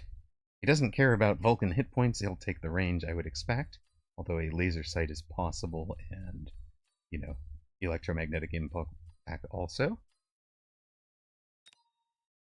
If you thought this game was going to go forever, it would be worth knowing that the photon emission here comes up the same round as the electromagnetic blast from the previous round. There's no way this game is going to a round 13, so you don't really care about it. But if you thought you were in a game that was going that deep, that's one of the magic things to look at is photon the round after a big your opponent just took a big EMP. They both take the mini EMP. That's probably the best value they were going to get. Shield bubbles go up. Both had their shield airdrop up this round. For HD Susaur, this is about as good as it gets. The shield takes the entirety of the damage, and almost no unit is going to get EMP'd. On Skye's board, it's going the other way around. The shield is on one side, the EMP's on the other.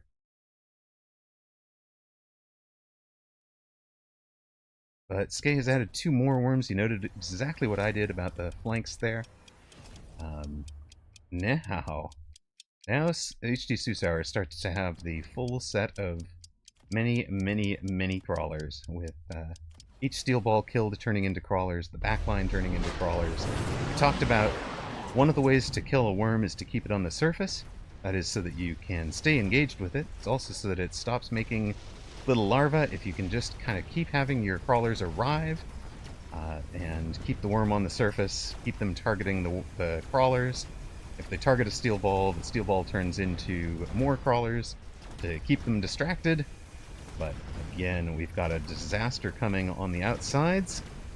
It looks good for HD Susaur right now, but it looks terrible as soon as all those worms and larvae arrive on the outside. All of a sudden it goes south. He got to the tower where he had the EMP, but it's a bit too late, I fear.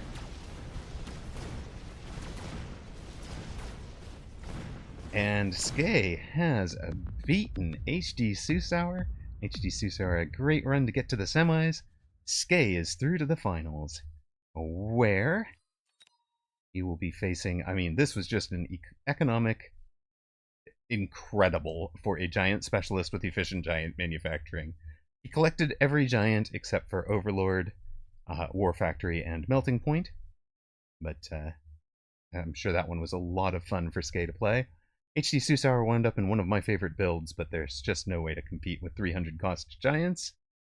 And he did his best, but also seems to be missing the, like the Phoenix or Marksman that would have had the single target. And I can see why he doesn't go into the Phoenix with a fort on the board already.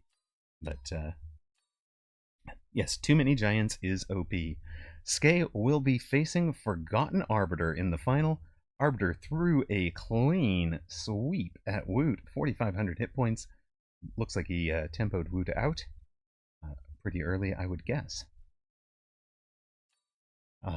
2 minutes and change to go here. So we're going to run our ad, and we'll talk about how these two got there differently. Would that have gone differently with AP? Gary the Snail, it would have... So the bit there is HD Susauer would have had a much better chance. Right? But the... because he's going to... The AP does... here, we'll kick the... so AP is... increases the attack by 200%, but increases the attack interval by 30%. So you shoot less frequently, but crush with, in terms of, like, there's a level 4 sledge, like, okay, a level 3 sledge is doing 1,800 per shot, right? But 3x that, all of a sudden you're doing, like, a real, 5,400 per shot every, it's not every 3 seconds, but close, right? Because this and this are gonna about cancel each other out. It puts you back at around the 4.5. So it's certainly a really fun build to get into. Maybe I should spam giants. It does look like it. It does look like it. Take the giant specialist and take the cheap giant card when it comes up. Congratulations to those of you that did bet on Skay. Yeah, 3x damage is ridiculously crazy, right?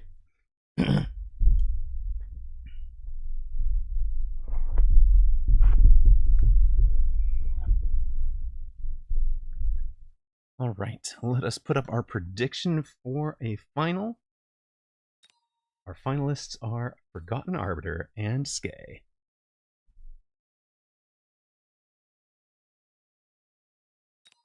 So, Forgotten Arbiter was the #1 seed in this tournament to begin with. Came through easy first rounds with Toy Tony and Jeltev. Faced the #2 seed Wekfiji in round 3 and had a hard go of it. Beat Renzes in round 4. We showed him facing Saracha in round 5. Woot, of course, a famous and multiple-time champion, but Forgotten Arbiter beats him in round 6 to finish at 4,500 to nothing. That is how Forgotten Arbiter got to the finals. Skay came through Assault Monkey, our very own Zach, in round 1. Wolfguard in round 2. 201 players, including Slough Mamja, in round 4. Beat Apuchi in round 5. HD Susauer in round 6. Both of these have had a tough round to get here. Don't forget to ready up if you have your own match. Don't get too caught up watching this one.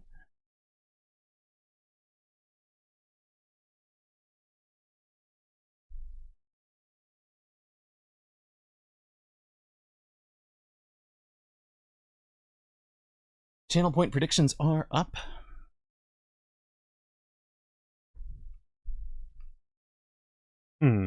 Tom C says, I respect HD Susauer not spamming giants. He won my heart. Yep. Indeed.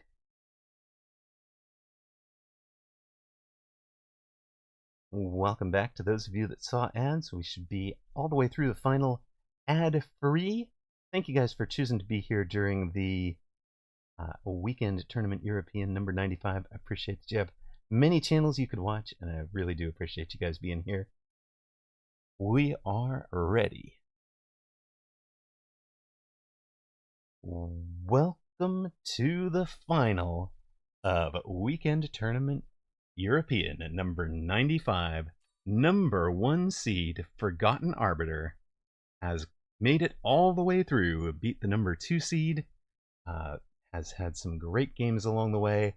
Skay has, actually, Arbiter also beat Woot. Skay beat Apuchi and HD Susauer, Zlaumimj, to reach the final as well.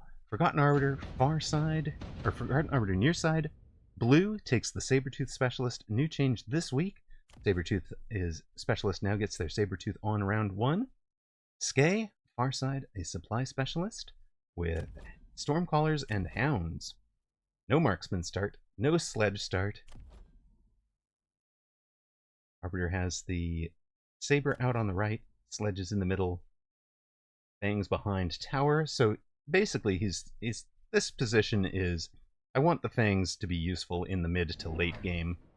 I'm not going to throw them away by having them up front, where they get destroyed by storms. Now, there is an alternate theory that you can put one of those Fangs up front and kind of horizontal, and it will tank a whole bunch of Stormcaller shots, because the randomness of Stormcaller fire means that one or two separated Fangs will survive, and then a whole pack of Storms will fire at that one Fang, and then there'll still be one other somewhere else that survives.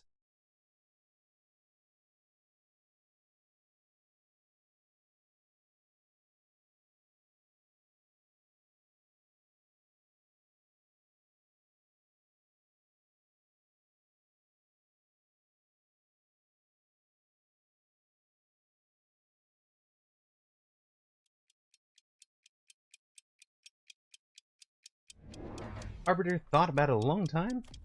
Potentially could have sold the Saber to fund something more interesting on round 1, but does just kind of play it straight. Takes a pair of Crawlers behind Tower. It's a very standard formation. Should have the Storms aiming at the Crawlers early. They will splash onto the Sledges. I've made that mistake in terms of facing into Sledges many a time, or facing into Storms many a time. That Crawler behind and the Sledge in the normal position, they really do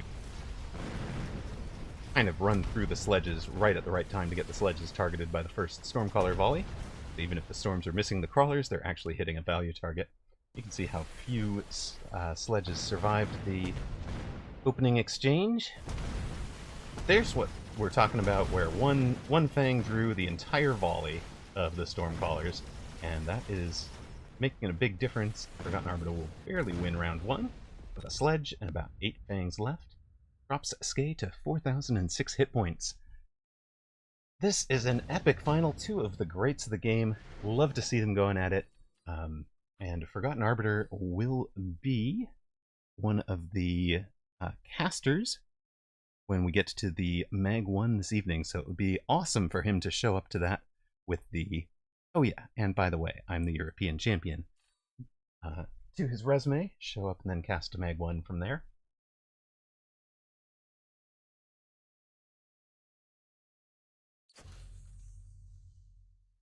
Forgotten Arbiter takes heavy armor on one of the Sledges. That's a good parking place for it for now, and he can put it somewhere else later. Skay took the shield airdrop. We saw that he preferred that last time out. Puts it over some of the Storms and Tower. So kind of has a defense against some cheeky flank plays with having that over the Tower. Has defense against a missile. It's unlikely to get really into the fight, and this is the side that he lost last round, right? This pack of Storms was going to win their side, because that's the direction that the Saber went. It'll be interesting to see if the shield survives the Saber this round. Saber, of course, will be doing 7,300 per shot, so that 7 shots brings down the 50,000 hit point shield.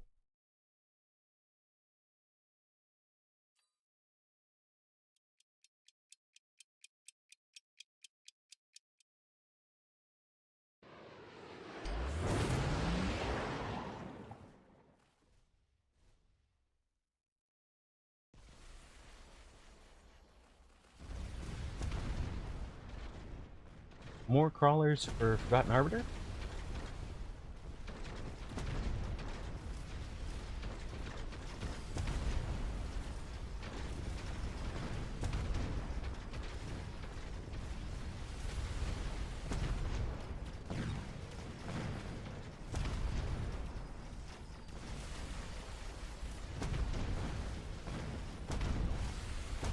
You can see this shield is going to survive on the right side. The Saber never really got to targeting it, and the rest of the units that win that side then wind up stranded on the shores of the shield, as it were. Arbiter on 3,800, Skay at 4,000. Go to round 3. We get a unit drop. Well, there's Skay's Vulcan. Click. Yeah. And that was... we kind of knew that was coming.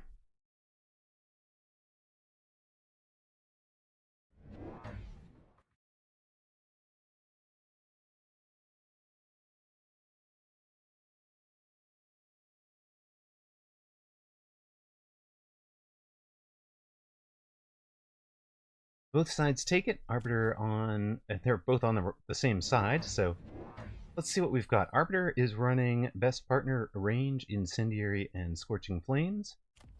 Skay is running Best Partner, Range, Ignite, and Scorching Flames. So the difference is Ignite, which is Skay's answer to Worms, I believe, versus Incendiary, which is a good, making the Vulcan even better against chaff, but does leave you requiring a different solution to Worms. So, 2 Vulcans. Vulcans in front of towers. This is one of the most standard-looking boards from Forgotten Arbiter. Skay, much more widespread, all over the board right now. And Arbiter runs the Mobile Beacon Crawler to make those first couple of volleys of Stormcaller fires miss. And that, importantly, even the second one misses, really, and the sledges never get targeted. That was the goal there. It also creates, if you notice, some super late arriving chaff.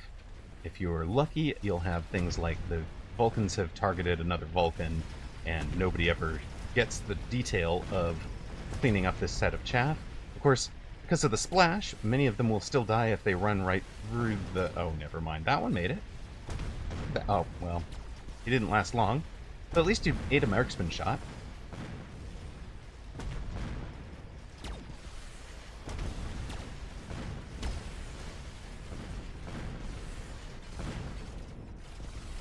And that shield's still providing value. The Skay wins by a Giant and a Marksman and a Stormcaller pack. Drops Forgotten Arbiter down to 3,068. Improved firepower is fun on a Vulcan, but not quite as good if you are taking Scorching Flames. So on a round 3 Vulcan, it can be really strong. But really, by round 4, you're starting to think about teching them with Scorching Flames anyways. So Barrier or Nano are much better choices for them. And Skay knows that, goes very quickly to the Barrier, which is going to be on this far left side Vulcan. That's the side he's winning, the side that doesn't have the shield, so that's the side that needs 60,000 more hit points. Makes sense. Reven says it could be Nano to force a Melter. That Nano wouldn't actually force a Melter from Skay. Skay can throw down Ignite.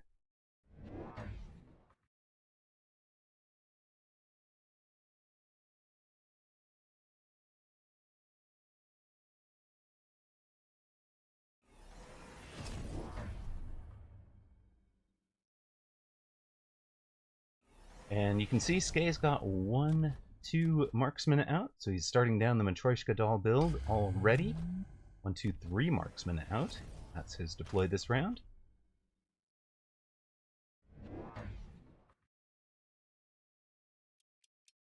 And Arbiter goes to the melting point. So we've sold the Saber, gone for heavy armor and the heavy armor sledge, the Stormcaller, and the Melter are all on this side.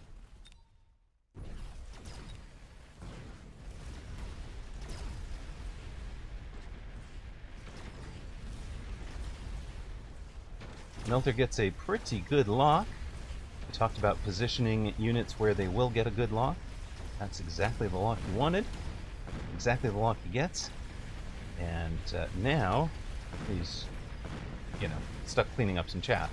There's really not anything answering that Melter out there. Meanwhile, Vulcans have blocked each other, and that is going to go Skay's direction, because a Vulcan locked on 60,000 hit point barrier does basically nothing.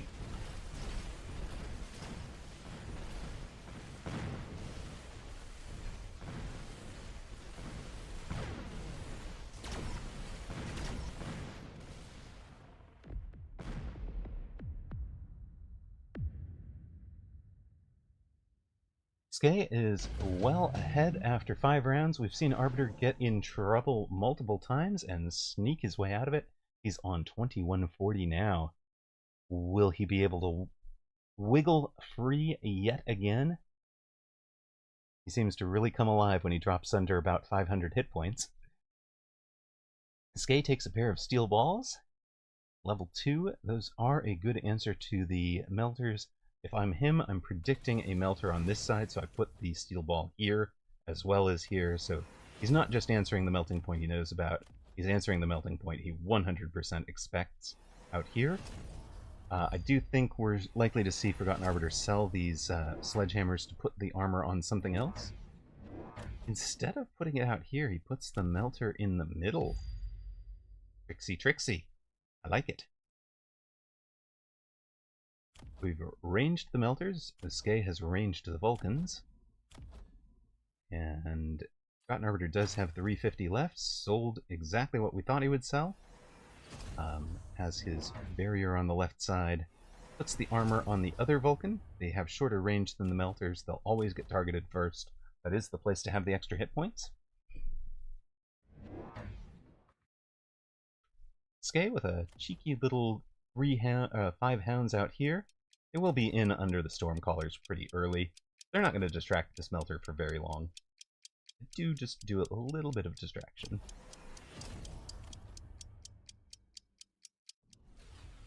Same thing out here, where again he's predicting this melter.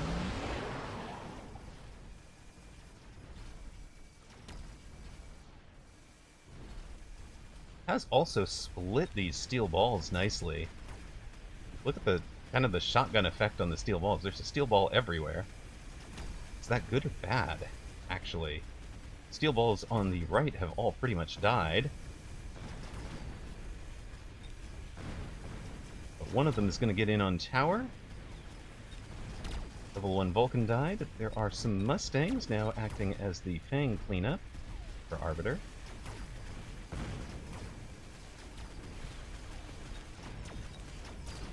And of course, one of the things with the Mustangs, even with range, they will have shorter range than the ranged melter, so they kind of act as late chaff for the melter. The melter couldn't get through the 60,000 hit point shield either, so Skay on 4,006, Arbiter at 1,334. Hep4 says, I won my last game and hit master. Congratulations. Well done, well done. That's a pretty fantastic way to have reached master. Skay underground threat. Arbiter thinking about it. Rhino underground Elite Phoenix mobilized battleship. Underground up front, huh? Underground up front for Skay into the Vulcans, and then he drops the oil on it. So idea here is we're going to light all of Arbiter's chaff and eventually the Mustangs on fire. That's pretty rude. I mean, good play. We've sold out of the last sledge. So Arbiter funding everything he can here. Has taken Scorch on the Vulcans.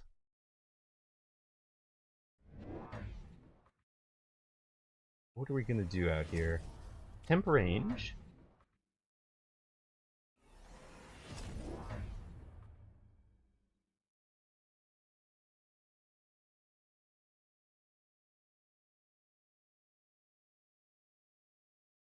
Fab Four says one of the 1400 MMR players went 4-3.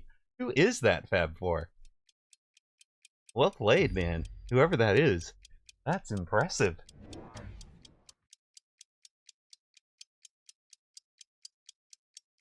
This call-in combo is super slick to just light everything on fire.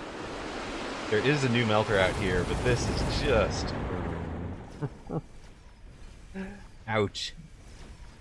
the 1400 MMR player who went 4-3 today, Swearlow. Congratulations, man. Well played. That is impressive in this field.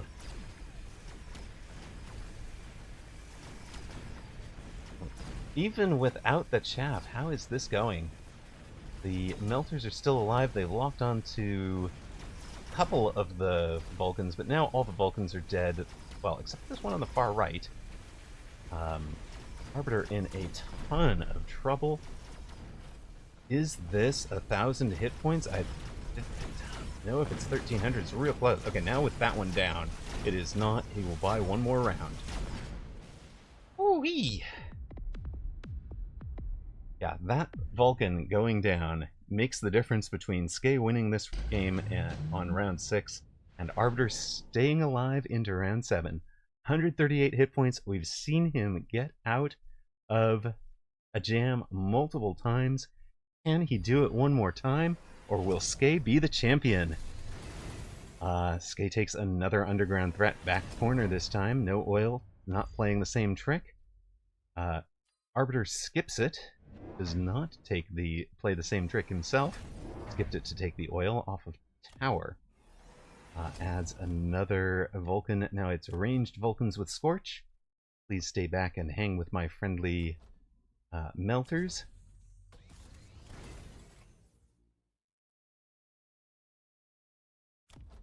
Skay's Matryoshka doll build is kind of coming alive. The Vulcans have range and best partner. The Marksmen have have range enhancement. They don't yet have shooting squad, but he's got plenty of time.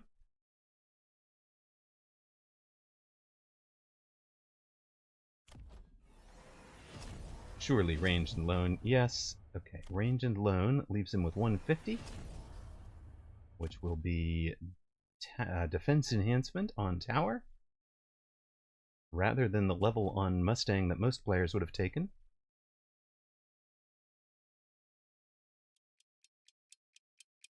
And what are you doing with your 50? You're rethinking the sticky oil bomb. Yeah, slightly different positioning. That is pretty much where all of these are going to run through.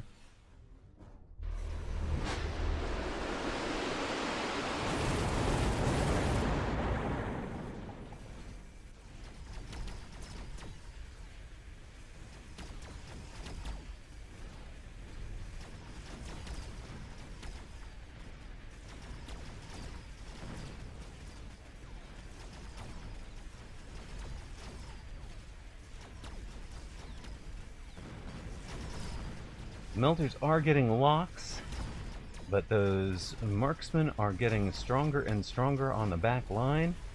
There's not. Well, let's see. We're gonna win with a Vulcan Vulcan melter pair on the outside of each side. This is a level 2 melter, and this one can level to level 2, so they've got a ton of hit points. Oh god, this guy's getting zapped from both sides. Poor dude. That hurt. But during the tower debuff, the marksmen are able to take out the melting point on the right. On the left, it is 2 heroes for Forgotten Arbiter. 138 hit points, Skay down to 3306. Which one of these builds scales quicker?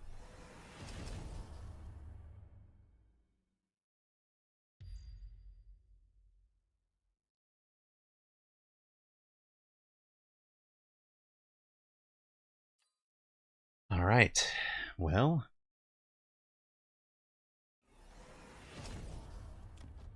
Skay takes the Scorpion, goes Siege Mode and Acid, and drops them where they've got instant locks. Oof. Oof. And then has one deep for the late game. I'm a little worried. Arbiter has a pair of Sandworms with armor.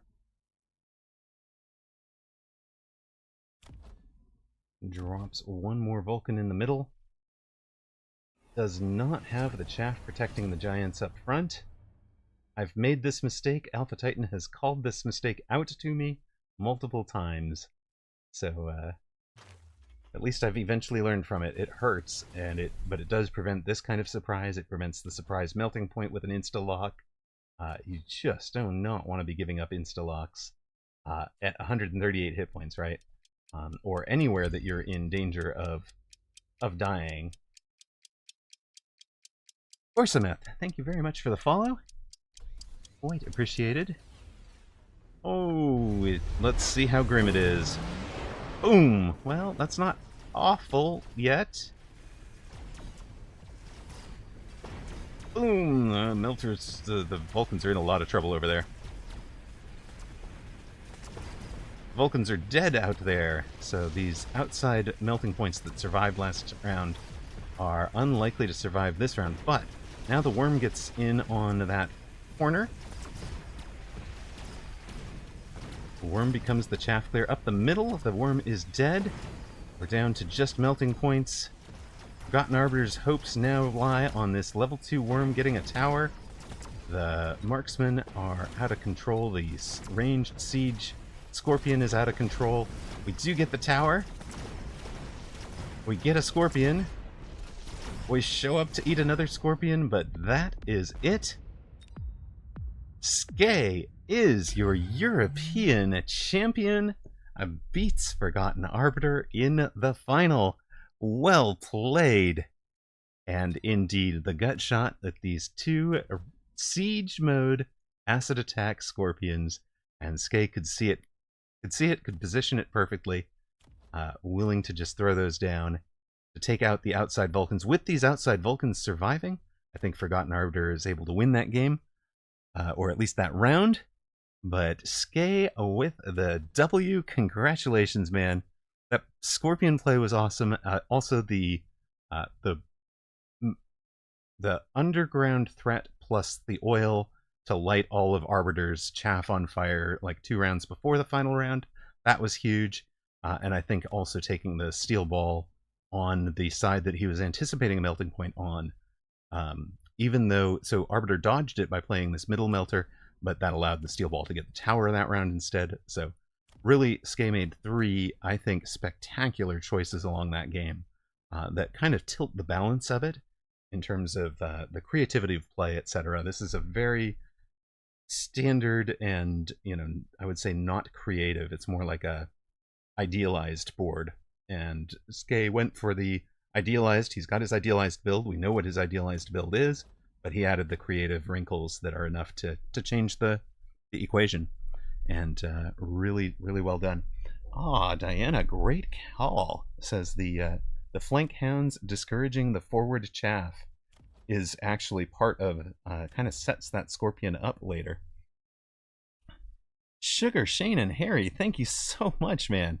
Has gifted 5 subs to folks. Started a hype train. Gift subs go to The Distant Future 2000, Senior Dies a Lot, Wigglepuss, Joy Cody, and T Tavik. Thank you very much. How are you doing, sir?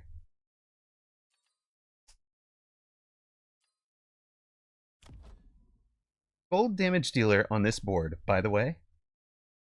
Out of all of those things, gold damage dealer here is this Stormcaller, which did 32,000 damage. So that is why it can be worth having some anti-missile, even against a round 1, level 1 Stormcaller. Tournament Saturday's fun.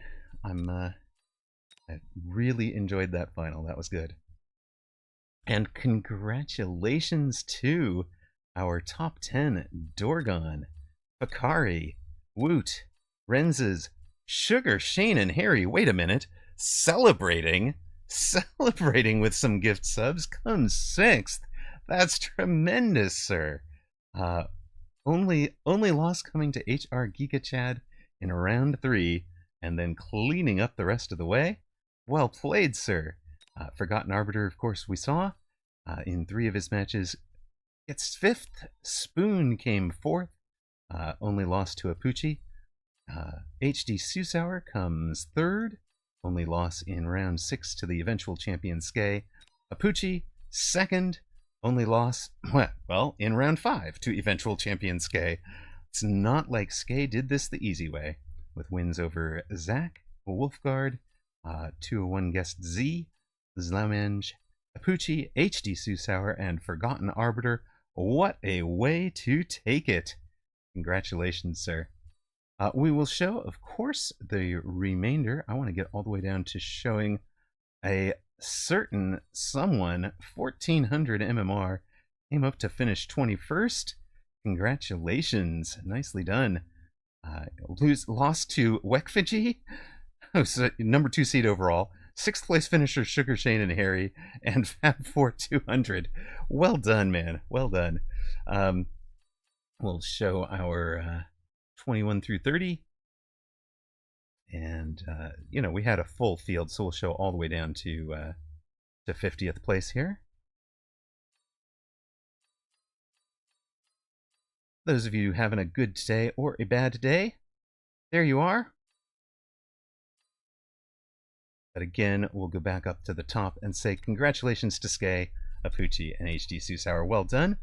Forgotten Arbiter will be back in action tonight, casting the Mag 1, where you can see Apuchi, you can see Apuchi, B-Man, Rooster, and Agrypnocoma in the Group B. 2 of them make it through to the round of 8. 2 of them will be knocked out. So tune into that. That'll be at 6 p.m. Pacific, 9 p.m. Eastern on the Mag 1 live channel. And it does make me think, if you are, because there will be a lot of interested and such on that channel, we might just actually enter the Americas tonight and see how we can do. Hey, McMon CC, thank you very much for the sub during a hype train. Much appreciated, sir. The Prime sub contributing to the hype train. What are we going to do for our 2.5? Well, we did have a replay redeem. We've got 2 hours and a half until Tourney. One of the things you can do with the rocks that we've been wagering all day is redeem a replay review. We did a fun one for Ghoster Supreme last night. Well, I think there were a lot of cool things to learn from that one. So, but this one is a Diana match, and Diana, if you don't know, is one of the most creative players. So, we are going to take a look at it, see what Diana and her opponent were up to. If you are not a subscriber, you're going to see an ad during the first round of this one. That'll be fine. You'll be right back in time to catch the majority of the replay. Thanks for watching us. Also, wait a minute, Gorsameth, you were follower number 1600. We just reached 1,600 followers. Thank you so much, man. And thank you to both Sugar Shane and Harry and McMon CC for running the hype train there. Really appreciate it. Silver Ash was near side and blue, playing a speed specialist with crawlers and mustangs. Of course, one of the things you can do is just take a start like that and just have the free unlock of a steel ball, throw the steel ball out, and that is exactly what he's doing. It's a ball, crawl, stang, opener, straight out of 2023. Let's go. Ms. Diana on the other side, elite specialist. Her elites are going to include a pair of arc lights and tarantulas up the middle. Tarantula up the middle, but not on the line. She's seeing a speed specialist with a bunch of fast units. I think she's expecting the attack and just plays a umbrella defense with the marksman in the middle. She does have assault mode marksman on the bar if she decides that's what she needs.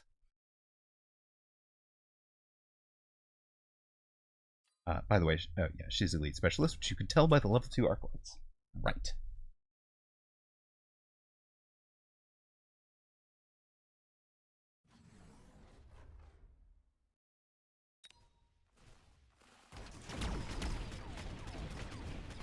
Oh, Renzaslo says, well played, sir, to Sugar Shane and Harry. Had a hard time with my starting pack. Fair enough. Ms. Diana concludes, says, this game was at the 1900 level for both parties, for those of you who are curious about it.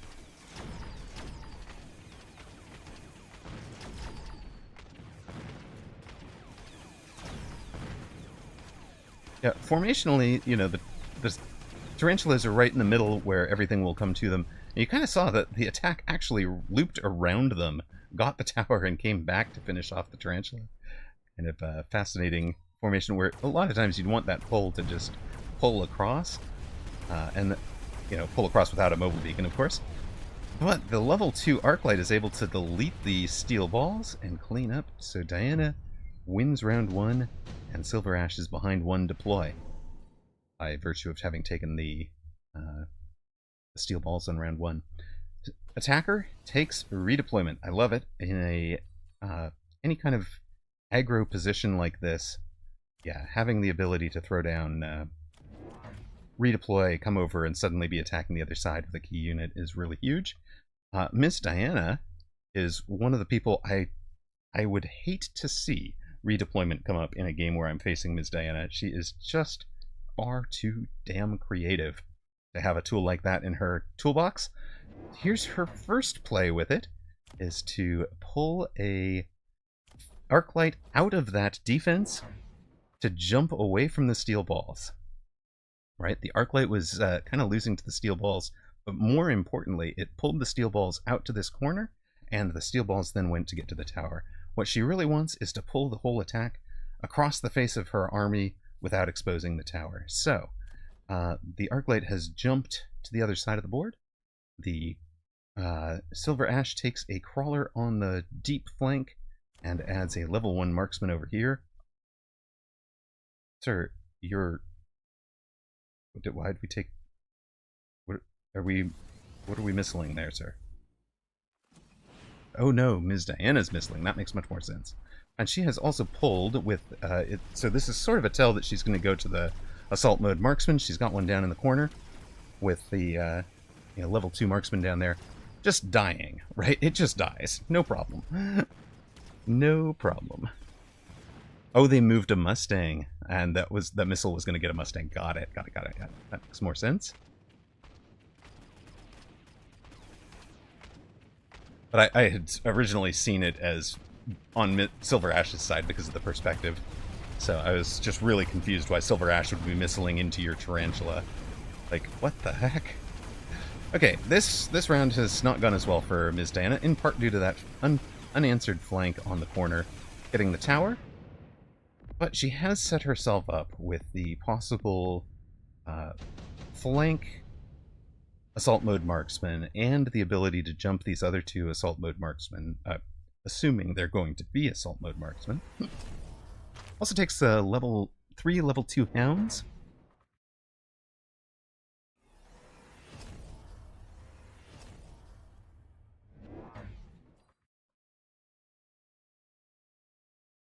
Silver Ash takes a pair of Phantom Rays. Now, this is... I think you need to read that opponent is going Assault Mode Marksman. I don't think Phantom Rays are great into Assault Mode Marksman. We're going to flank with one of them. There's a level 2 Marksman down there that's just going to answer that hard, while the Hounds are also kind of out on that side. This guy does not get a Hound friend. Hello, Sparty. Welcome in. No spoilers? Oh, wait. No, you want the spoiler. Who won the tourney? Let us pay out to those of you who bet upon Skay. Congratulations to those that bet on Skay. Winning at 2.5 to 1 odds. Mojo Gaming. Congratulations. Apuchi runner-up and...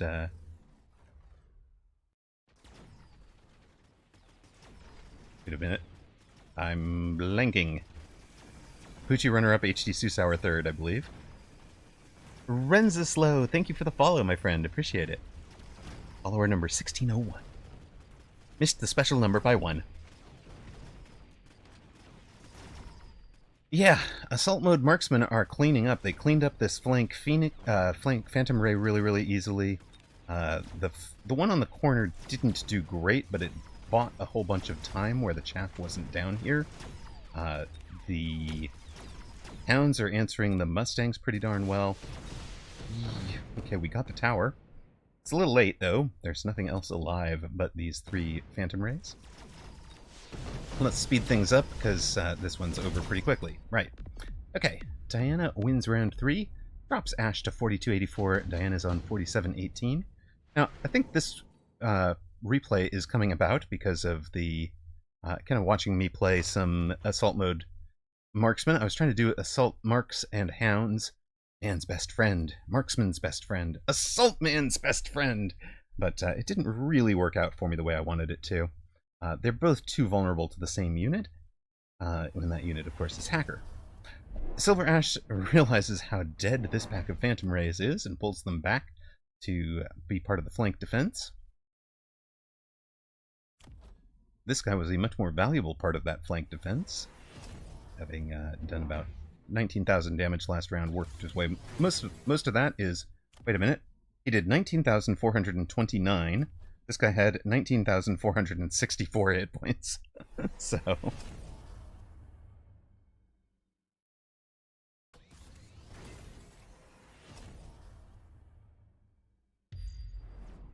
Where did you finish out, Zalex? You were having a tremendous run, man. What was your finishing position? That was pretty amazing. I meant to call you out as I was going down. I went right past your name.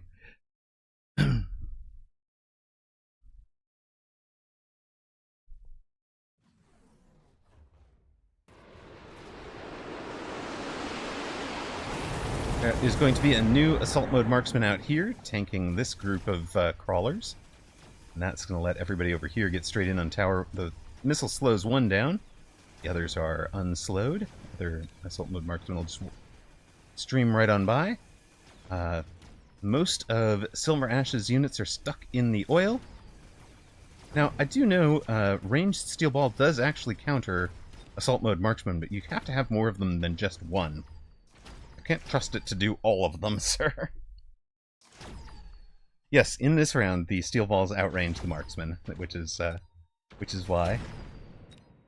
It's one of the things I tested at one point, and it was way back. But I tested ranged steel ball against, I think it was ER. It was ranged steel ball with heavy target lock, right? And also ignite Fang against. Were kind of the two ways that you could beat Assault Mode Marksman without EMPing them. And of course Fort as well does tend to do pretty well. Silver Ash has 3 level 1 Wasps. That is a terrible choice into Assault Mode Marksman. The Assault Mode is basically a whole bunch of... it's a whole bunch of splash. So they've got 9-meter splash. That's great against Wasps. And... oh no, we've gone for a Battle of Britain build. We both have the Wasps, so Wasp v Wasp techs are going to matter a lot. Those look like those are the same techs to me, except you guys have them in a different order. So nobody has a tech advantage. It's going to be all positional and what order do we tech them in. Opponent has gone for the heavy targeting, well, fortified target lock nowadays. So gets the insta lock on this this guy gets the insta lock here. Anna, what'd you do with this? This guy ran away. Bravely ran away. Presumably, obviously, well, that was the jump drive choice. I mean, it's not jump drive, it's redeployment, whatever you want to call it. We're getting a nice instant lock on that set of steel balls as well. I actually really like where opponent is playing this, because I had run this in lab a long time ago, and felt like it was the right answer, or a good answer at any rate. So it's nice to see it being run at the 1900 level. We'll see whether it works. But you've got to figure he's run it before and had it work, right? So it's not like I'm completely off in the weeds here. It does not work here.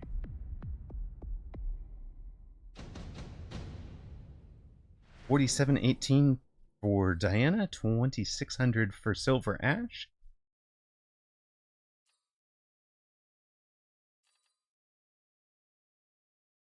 Diana skips the photon coating. Some people take the photon for ensuring that it can't get EMP'd early on. She doesn't want improved overload, because if she does need to throw down photon, She doesn't want to make that more expensive, and she doesn't want to she doesn't want it to be deprioritized as a drop, right? If the advanced card is in anybody's hand, it won't show up. You can't pick an improved card and have it already affect the units in play because they don't show up. Once a unit is in play, the improved card is no longer in the draw. Possible draw for cards. I don't know if it gets added back if you have sold all the way back out of them. I don't think so, but I have no idea. I've never actually tested that one. Silver Ash throws down EMP Storms. This is a canonical answer. I will turn off the techs. I will turn off all the techs. But at this point, Ms. Diana has all the marksmans with elite marksmen, so they have extra ranges. And she can always jump drive this guy who's getting insta-locked. This guy can be jump driven away, but this round I think she jump drove this guy, just leaving the arc light down there for a little bit of pull. Yeah, the flank with the heavy targeting steel ball is pretty annoying. I'd kind of love it in that position. Honestly, I'm really enjoying that one. This round is going very well for opponent. Holy... Yeah, let's, turns out the ER steel ball with, a ranged steel ball with heavy targeting and EMP on from the storms is great. And, by the way, turning off the assault mode marksmanness left Diana very vulnerable to the wasps, which she has been steadily selling back out of. Now you get efficient giant manufacturing, ER storms, and these storms are not about doing the damage, they're just about hitting. So that is what Silver Ash will take. Might as well. I can increase the range. Go ahead. 215 meter range now. Nico Archangel says, this many marksmen should be illegal. Damp says, it's no longer Ass Man, it's Mass Man. Fair enough. With the ER Storm, by the end of the game, these will be 5 tech storms. Because they have the extended range on as well. Is one way to think of a card like that. It is basically a 5th tech for that unit.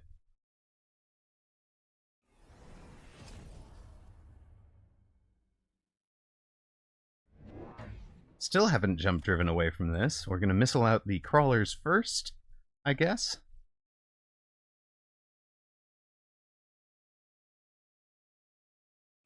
I'm kind of surprised we're not just further back with a regular chaff unit up there. But eventually... Oh wait, no, it's 4 tech assault mode marksman now. They've got the shooting squad fangs jumping out. These guys get the lock though, right? Before the fang summons? I think they do. Yeah, they get the lock before the fang summons. And they would have had it anyways, because they're... Whoa! They die really quick with that missile. Holy missile placement. Well done. And now with that flank defended, this whole group comes back into play. That changes the whole equation over here. Opponent does have a line of storms. Has opponent actually just invited you to play your favorite unit?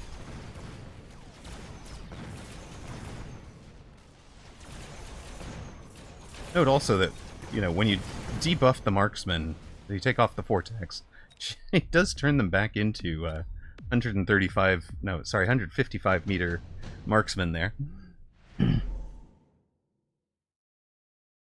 The replay file is titled Diana's Classics versus 4 Tech Forts. Or 4 Tech Storms, even, I think. Alright, Stormcaller. Now, launcher overload with EMP. And they're all over. They're everywhere. Okay, so 1, 2, 3, 4, 5, 6 packs of them right now. Opponent has... Yeah, might as well deploy a 7th, right? There we are, a 7th pack. Are we going to start leveling them too? I mean... Oh no, we take the 3rd tech already. Let's go. Opponent knew the oil was up, throws down the shield bubble over the main... I guess main Mustang, if you will. Which isn't getting leveled right now, which is a little surprising. Now that Diana has completely sold out of this, opponent has sold out of this steel ball that was causing problems, so she's no longer going to have to pay the tax out here. The tax is the 100 in missiles. I do expect he can mobile beacon, or jump drive, redeploy this steel ball back off the back line. No need to have it that deep anymore. I would have put it up somewhere around here where it runs right into the oil, but you know, that's just me. He leaves it back there. Maybe he doesn't know that she's sold the arc light. Maybe he's still seeing the arc light. Oh, it's 5 anti-missile devices. Back row, and importantly, note that Diana is fighting from in front of those devices. So, unless she really loses the round in a weird way, like loses the far side and units come from left to right, which, wait for it, is not happening. If she loses the round, she still shouldn't lose the devices, right? And of course, the devices are keeping the techs on the marksman. They're 4-teched marksmen, so keeping the techs on them matters a lot. Well, somebody's getting that far side tower out of the oil. There are the wasps are there just in time to save the tower. I think that tower is level 2 as well, otherwise it would have gone down pretty quickly. Oh, it's level 3. My bad. What is the range on the Storm with range, ER, and launcher overload? The answer is yes. The range is yes. Sledge, Typhoon, Sabretooth, and Fire Badger, the offers. Silver Ash takes a Typhoon. Diana takes a Saber. So the range is 215 meters without temporary range from tower. Now we have shortened that to 195 by adding fire. So, 4-teched assault mode marksman versus 4-teched, 5-teched storms. This is just gross. And they're getting levels as well. They did need the fire once Diana got shooting squad. Okay, fair enough. I mean, there are a whole bunch of fangs showing up. And those fangs now actually have mech rage. That's partly to get their speed up, I think. So at 14 meters per second. Trying to keep them at least pacing with the marksmen. So that the marksmen don't run out in front and tank all the shots, right?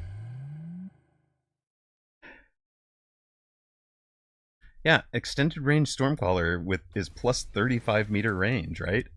So, you know, yeah, you have launcher for minus 40, and you have fire for minus 15. No, minus 20. So, minus 60 odd there, right? Minus 60 meters in range, but they're still kings of the range war with the extended range card.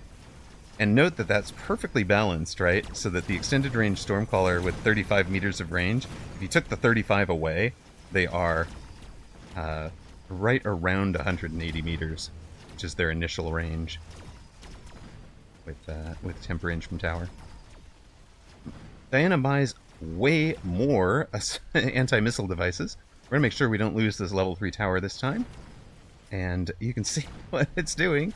The anti-missile devices do get overwhelmed deeper into the round, but eventually the marksmen start to clean up, get to tower, and by then the volleys are slow enough that the anti-missile devices can do a lot of the work that's needed. One marksman did die to all of that. The rest of these won't.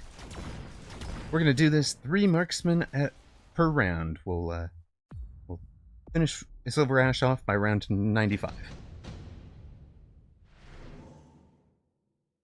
Ion Blast. Fun. Opponent has intensive training already. Skips it. Takes the Ion Blast. Didn't use the intensive last round, I don't think. Ooh. That's a mean ion. I mean, okay, those are 2 mean ion beams. If you don't know, ion beam does hit devices. So, these poor little AMDs are not long for the world, unless Diana has kind of perfect shielding in a 3 pattern to cover exactly this. Might save a couple of them.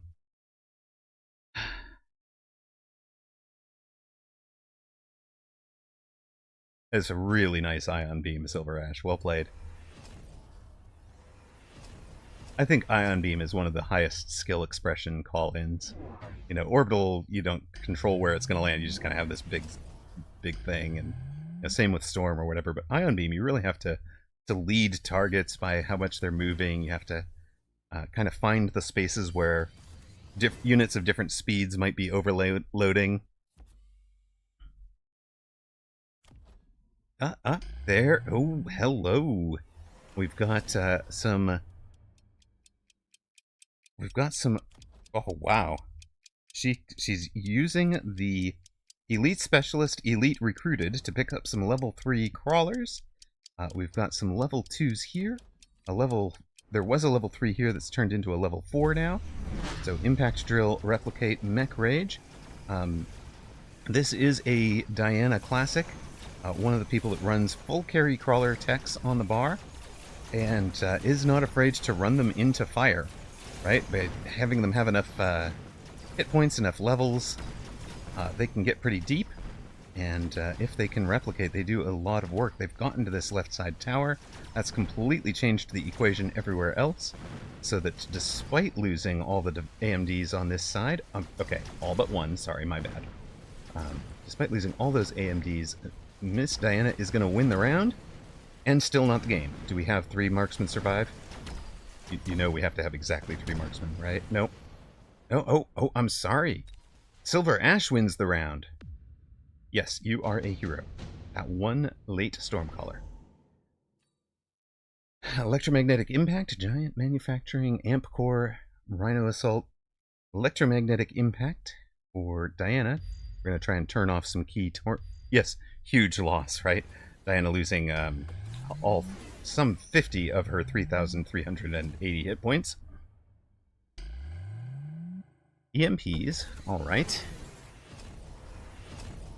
Opponent goes Drill Replicate into the Drill Replicate Mech Rage.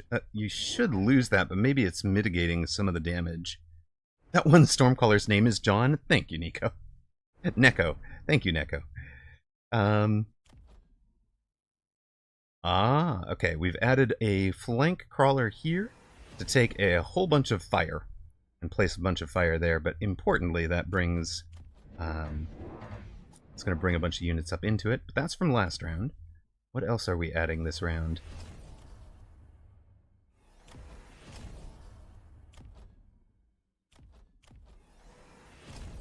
It is some... We're putting the hounds to good use. Triple elite, of course, they're elite because she's elite specialist, so triple level 2 hounds, 2,000 hit points apiece, and clearing fire and acid. They will need Mech Rage to keep up with these ridiculously... I mean... Okay, never mind. They're not keeping up with the crawlers at 27 meters per second. 16 meters per second is the best they can do. Well, I mean, they could get up to 20. Still. Oh, the oil gets lit on fire, and there are the hounds to put it out right away. They put it out so quickly that the fangs survived. Look at that. You go, little puppies. Let's go, doggo. And that lets the crawlers just wreck. Oh, let's go.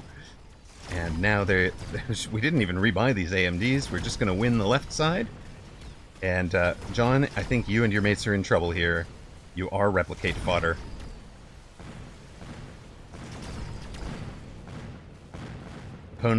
Opponent's artillery is getting eaten. But he's got one more round. We go to 12. Round 12. Incendiary, Improved Overlord, Elite, Tank Production. Not sure I take a spell at this juncture, right? You've got the dogs to put it out, so opponent skips it. So the dogs would put out the fire, right? I'm kind of expecting you to just buy 3 more of them. You drop the fire and the oil. If he's not paying the shield tax, this is painful. Always pay the shield tax. Oh no, look at this. Okay, we've got more dogs. We've got 4-tech marksmen and 4-tech crawlers. 4-tech crawlers with extra speed. They will now be 30-meter-per-second crawlers, and they'll be underground to try and avoid the fire. I actually kind of wish the underground worked a little bit more like Worm, where it completely ignored, like underground subterranean crawler. I kind of feel like it should be able to avoid fire. Be kind of neat, right? Like fire effect on the ground, but you can go underneath. You're not required. Like this, the same way something else flies over it. What else have we added? What has Opponent added? Opponent still hasn't brought these steel balls off the back line. That's kind of bugging me. It's like he forgot about his redeploy. Now that he's out of tricksy moves. I mean, he could also be bringing these crawlers out to somewhere useful, right? Like a crawler here to go eat these fangs? Do it!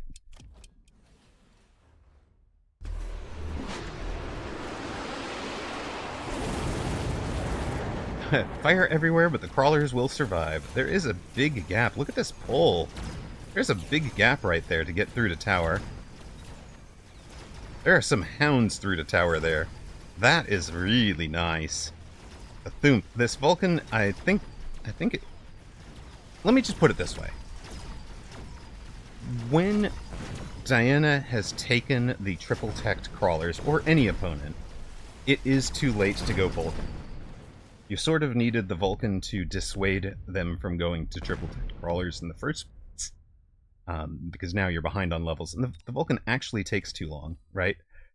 If you're gonna do it, it kind of has to be Scorched, because doing 200, 2,000 TPS or whatever, but you're fighting against something that has 16,000, 1,600 hit points. So, it just goes a little too slowly, I think.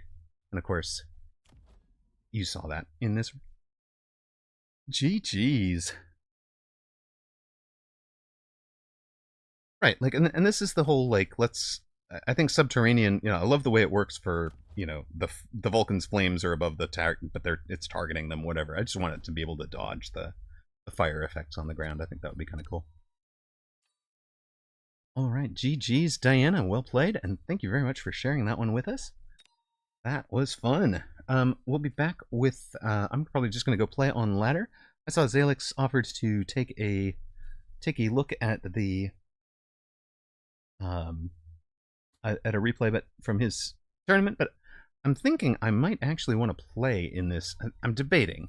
I might put it up to you guys, honestly. I might put up a poll for this one as to whether we go cast Mag 1, cast the Americas, or enter the Americas. So, might put that one up to you guys. But of course, all of that is in 2 to 3 hours.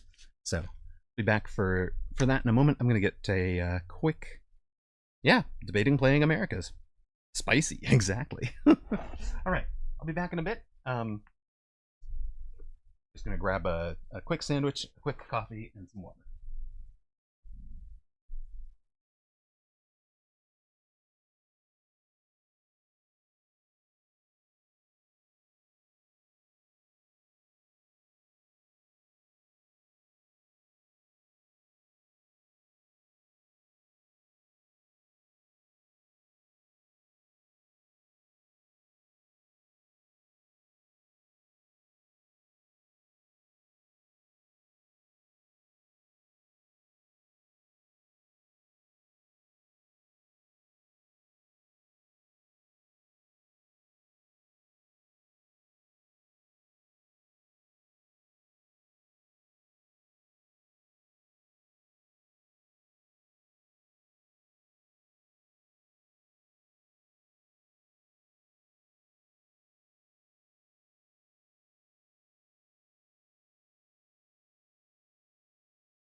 Exactly.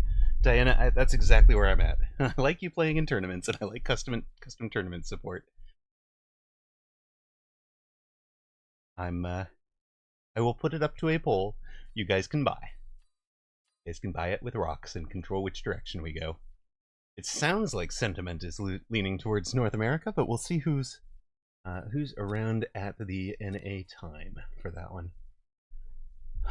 Let us go out on ladder. We're 1-0 today. I don't remember where we started exactly. So 1762 is our current MMR.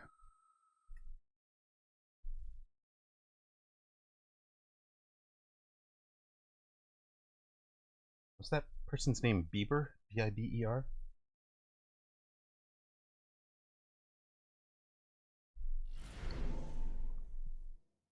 Oh, speed sledges. Hmm.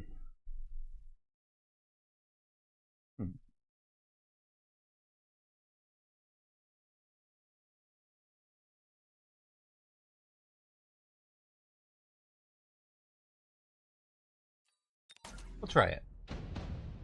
Muscle Bieber. Okay.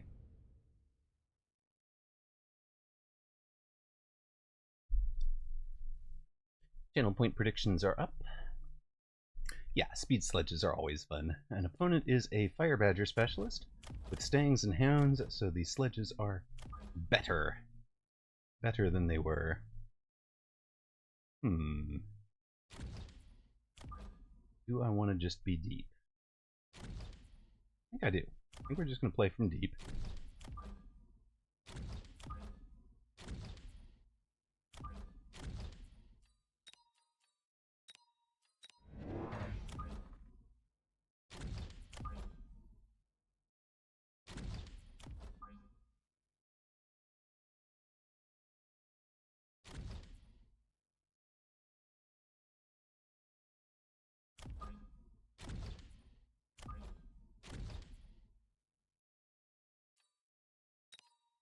Alright, that looks good. Who won EU? Skay beat Forgotten Arbiter in the final.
Alright.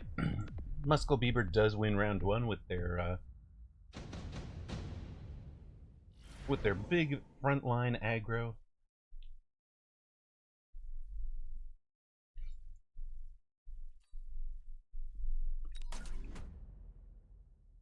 It's all good.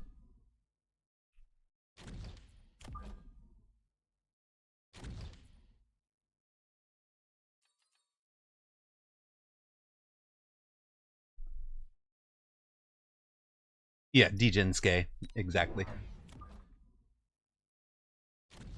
But it was Skay, right? Like, it's not like Degen Skay and Skay are not the same person.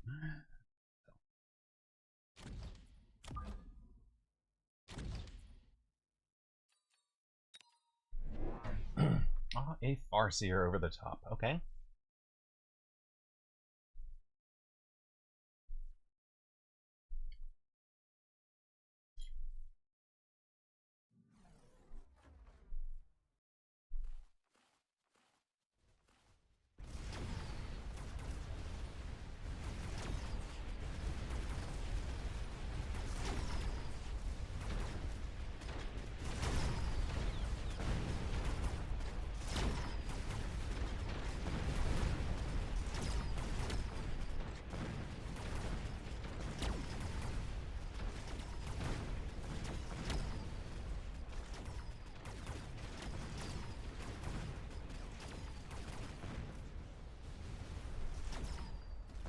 Nice tower take, sir.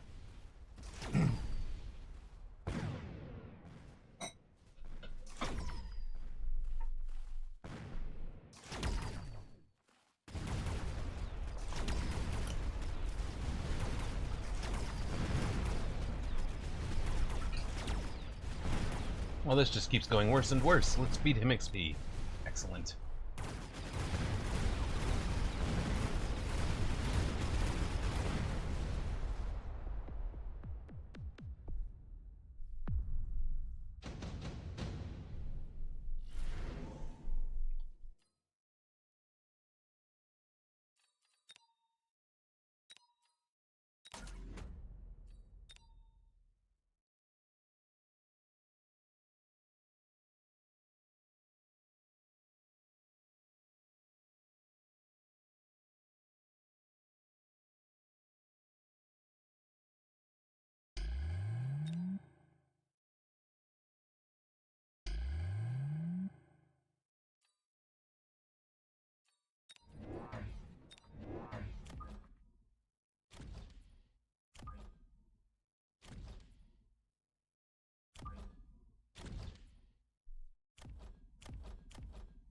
Do something, Amarok. You got this.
Hit points are a resource. We got this.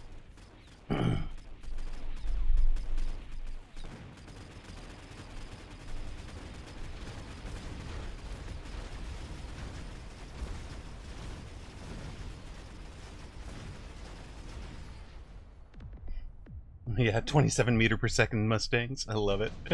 Yikes.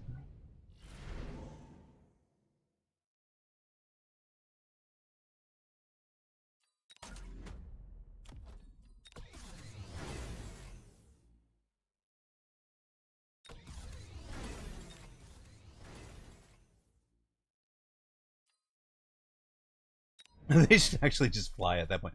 I just want them to have a hard time stopping. They're hovercraft. They don't have brakes. All right? They don't work like a car.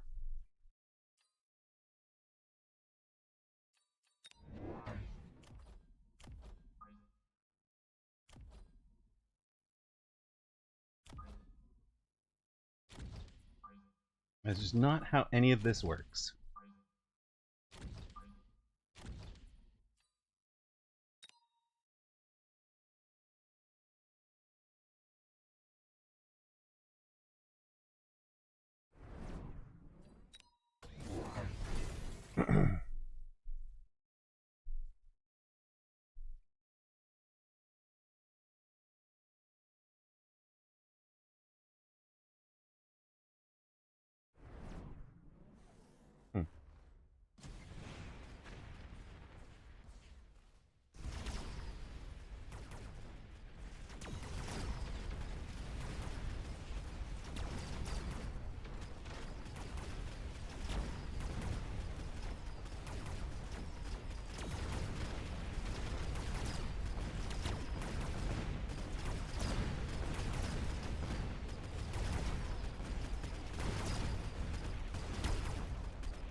Round 4. They're actually getting carried by smaller crawlers. My guy actually takes that shield down. That's a little frustrating. One Hero Fang does not got this.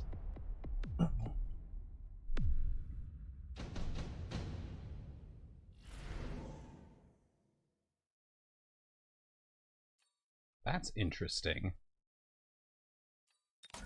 That's actually really interesting.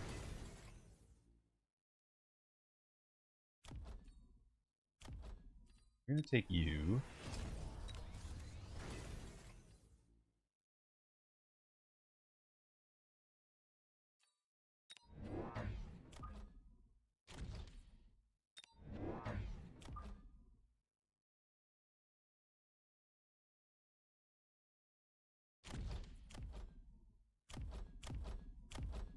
Let's see if we can pull the whole board across a little bit.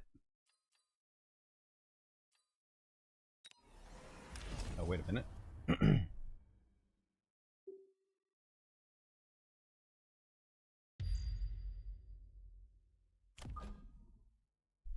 Hold up then.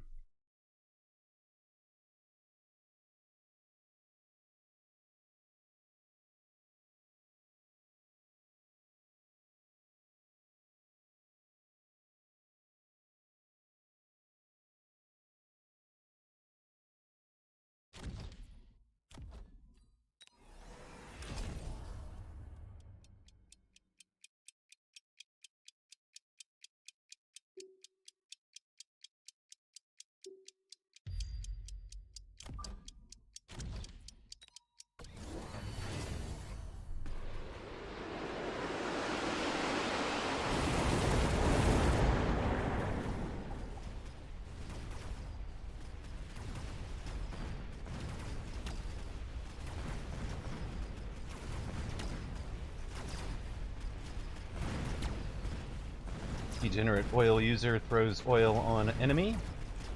Shocking. Use 11.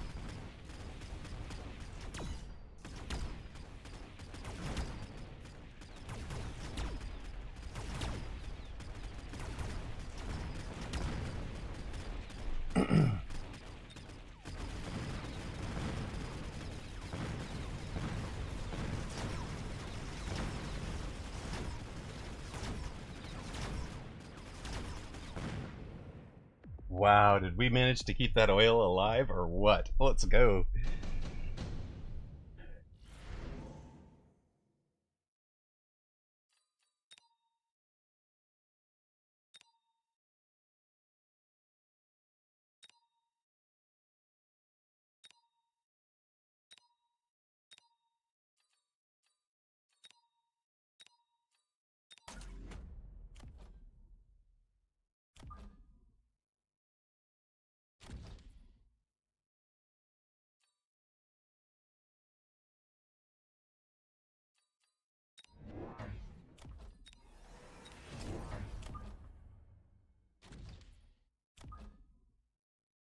You guys will be out here.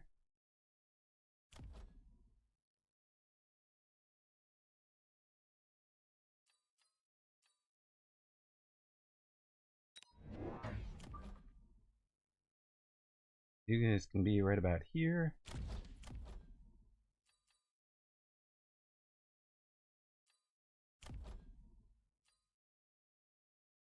They'll start popping off from range, I think.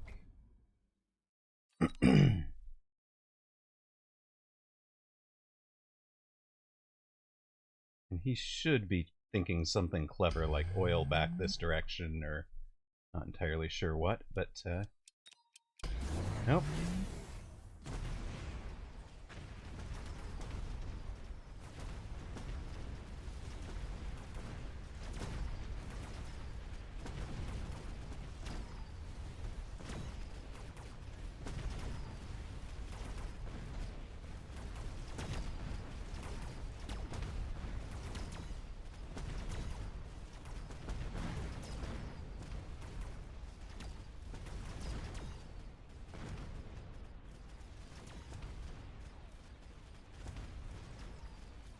Let's go speed sledges. Opponent has multiple problems now. 4x arc light. No. The Mustangs now go 30 meters per second. Love it. We don't want that. But wait, no, we do. We want to drop that probably something like this, right? So that we hit...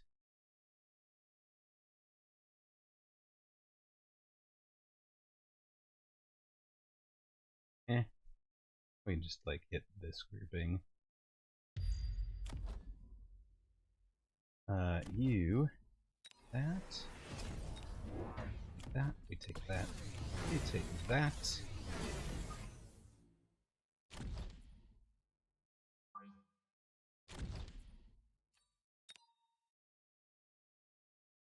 Don't hit your own shield, sir.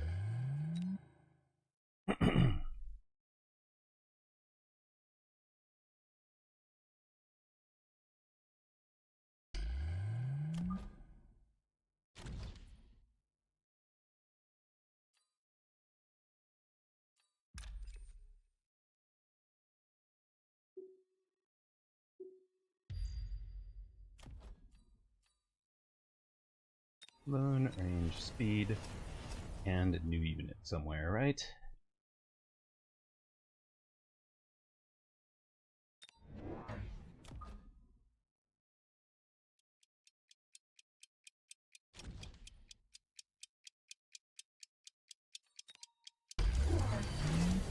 Yep. This is why we didn't put the shields perfectly adjoining.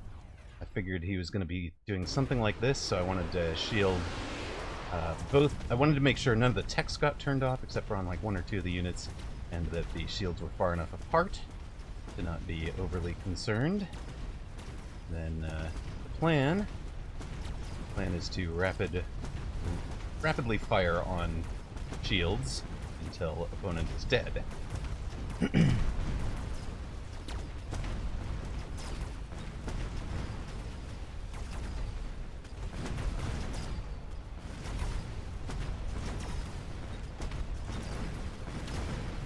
Almost working. Not exactly, but close.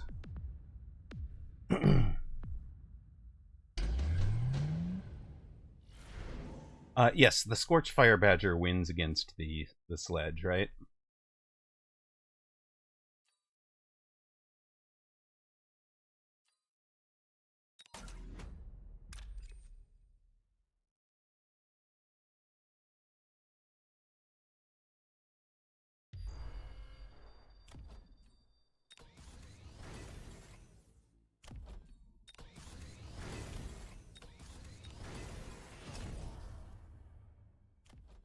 It'll be fine. We'll turn it off eventually.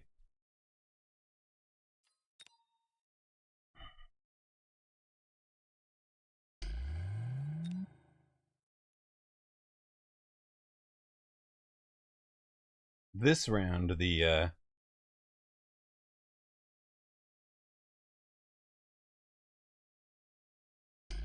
thing is big enough that there's really no avoiding it.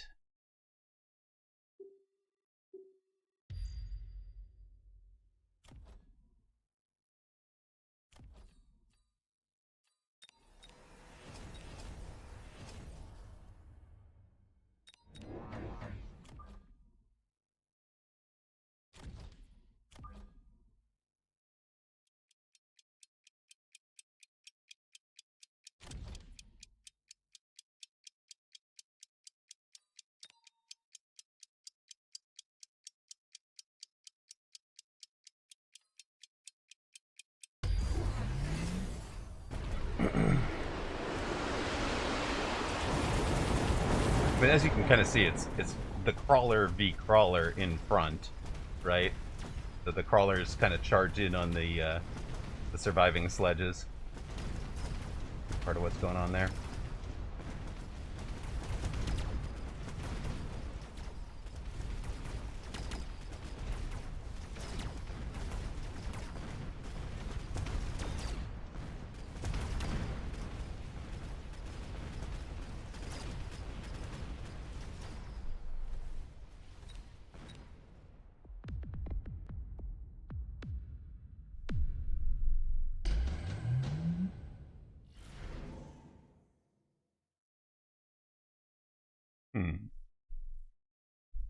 That's a tough choice, isn't it? He has no real anti-air. These guys do 262 and 210. You guys would block 120. That's not great. You guys would block 180. That is great. That's the play then, right?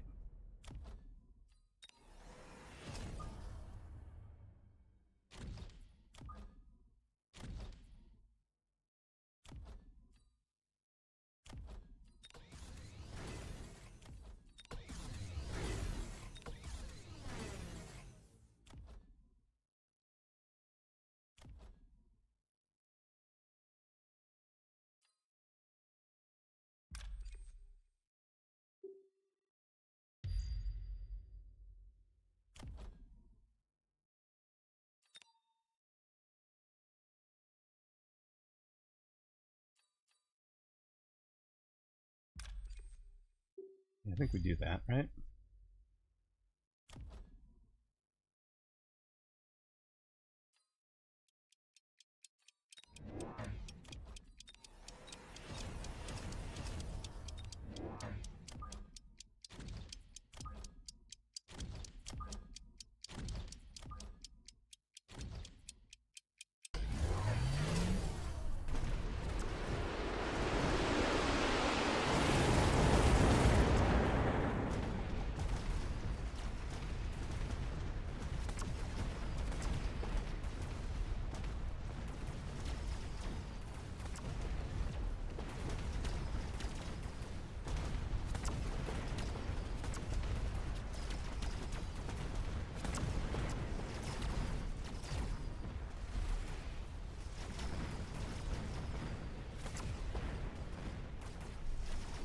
Yeah, he took the storms. I think that wins it for him. 3, 6, 12, 14, 16, 18. It does win it for him, doesn't it? Yeah.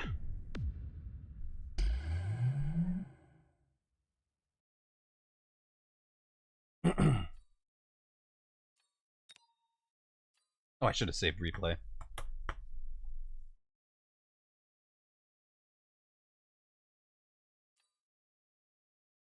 Villain and not a lover of rocks sledges, the CAD. Congratulations to those who bet, paying out 1.03 to 1? Muscle Beeper was that much of a favorite? Goodness. Well then, okay. Where did we start the day? We started the day... Okay, we're like -3 for the day. Okay, perfect. Mm-hmm.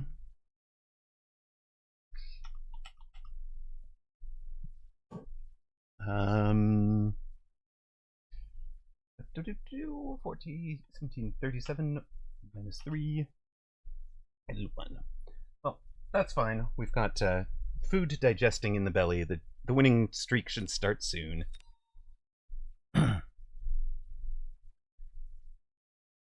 You put 10 rocks in because somebody put 10. Well, somebody else wanted the big monies. Neko, your faith shall be rewarded. Keep putting in 10. You got this. Keep putting in 10 until I win. No, wait. Put in 10. If I lose, double the amount. Because eventually, you know, I'm going to win. I think that's terrible advice. It's terrible advice for real gambling, but this is terrible advice for Twitch gambling.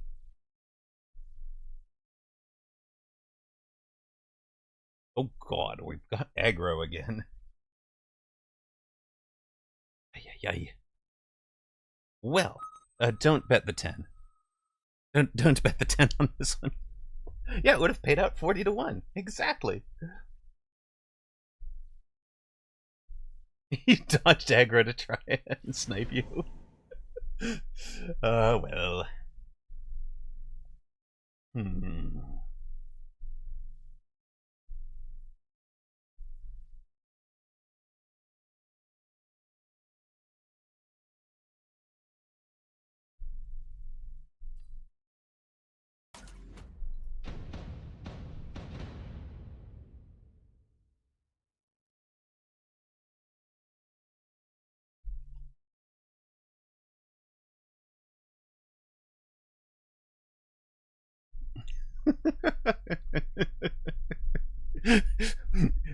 Does he believe? Does he believe I'm a noob? I don't think he believes I'm a noob. Fair enough. Fair enough. We're all just noobs to this game. Exactly.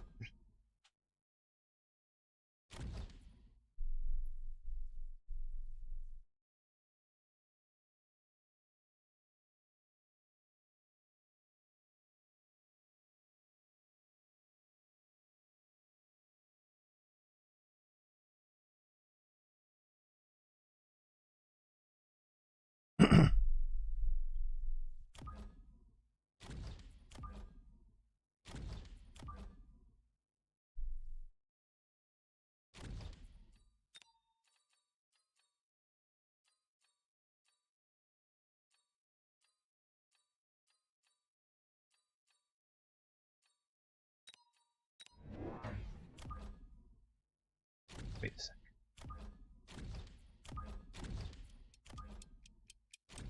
Is there actually a formation here? Or is this just Amarok making stuff up? Wait. What? Why did I take R1 Mustang?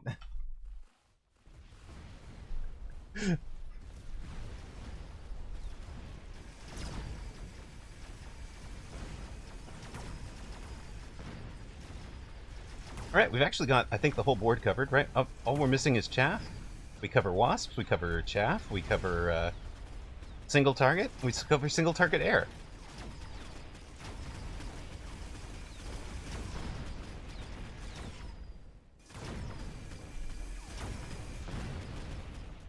Good wasps, nonetheless.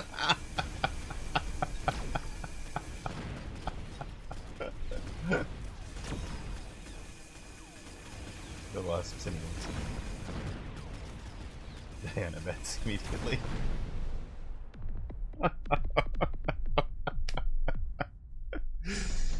Alright, we're winning. Okay, wait, what was it I said I needed? Chaff, right? Okay, wait, but I kind of want to...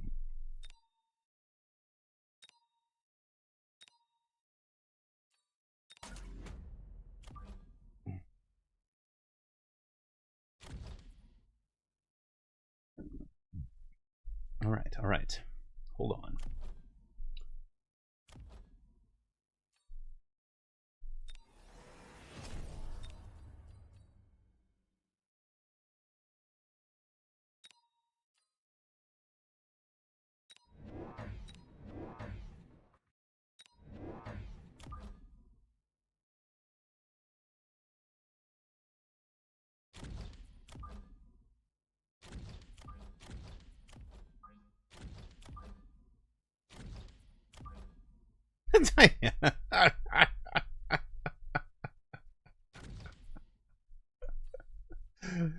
Ay, ay, ay.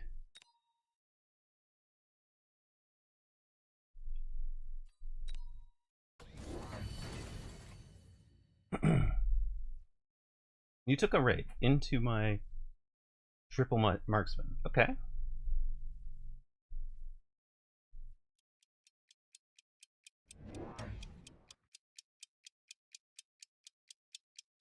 I bet before that. Observer delay. Oh, is chat now delayed? Is chat actually delayed? I didn't think it was, because, you know, he said I'll go wasps nonetheless, and then I saw your bet. The in-game bet is delayed. Oh, okay. Okay, that makes a little more sense.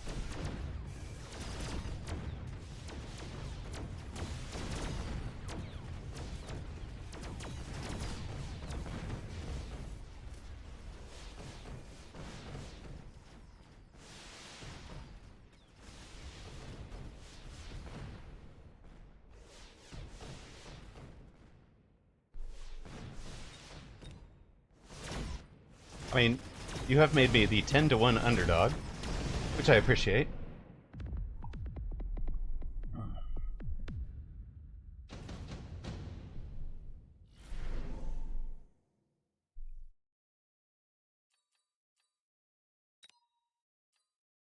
You know you want to go mass-produced, right? Right? Right.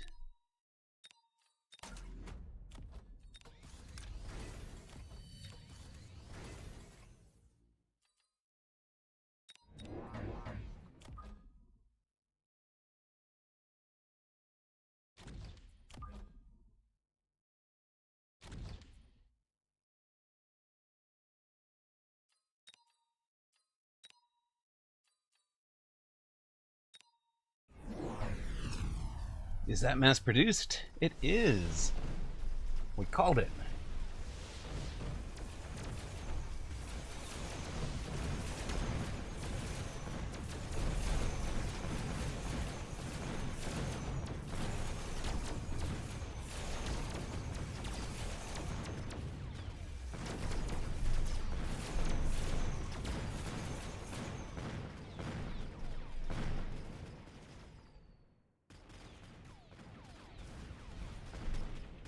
I have faith in aggro. He's very good. But you're also happy if I win. Yes, I actually have a ton of faith in aggro, too. I don't think I have ever beaten him.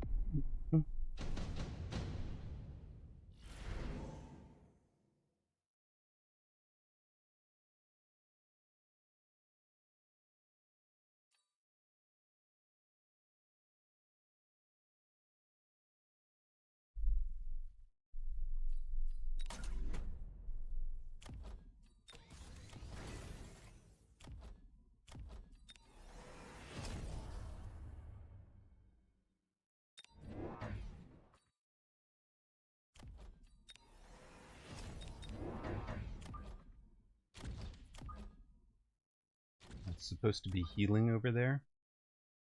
I see. I'd like to get you guys doing some double tap action shortly.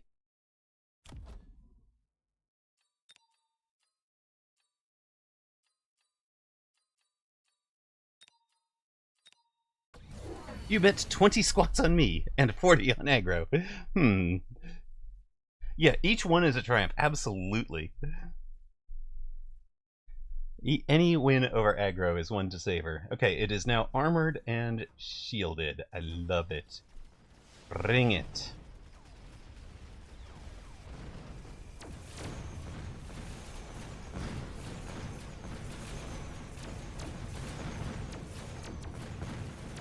Thank you for feeding all the XP to the Mustang. We do appreciate it. No, we're not going to kill that thing right now. We'll be fine. Okay, it's not going to be fine.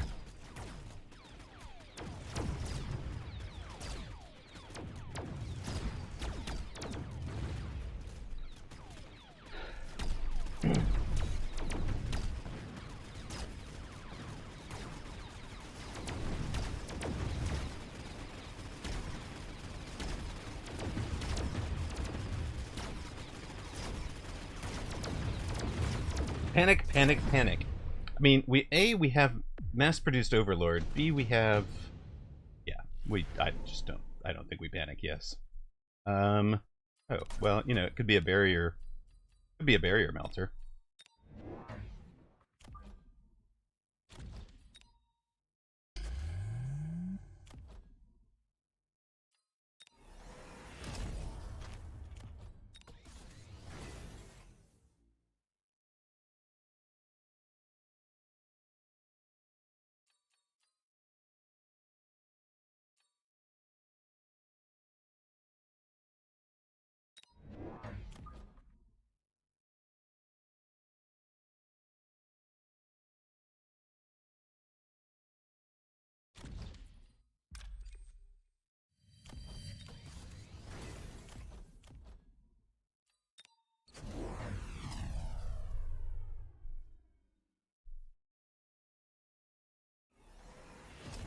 Mini Link Steel Ball, huh? Fun.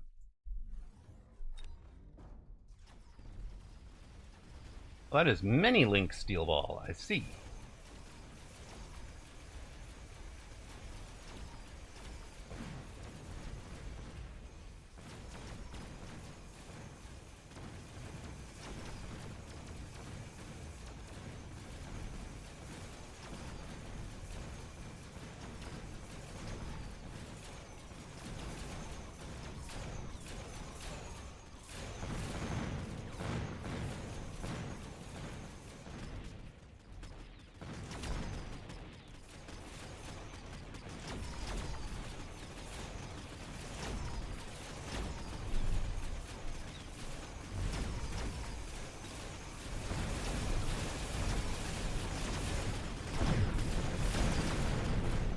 right, they were linked. That's why they all died at the same time. I was like, wow, my marksmen have huge splash. They do not have huge splash. They just do good DPS. Okay.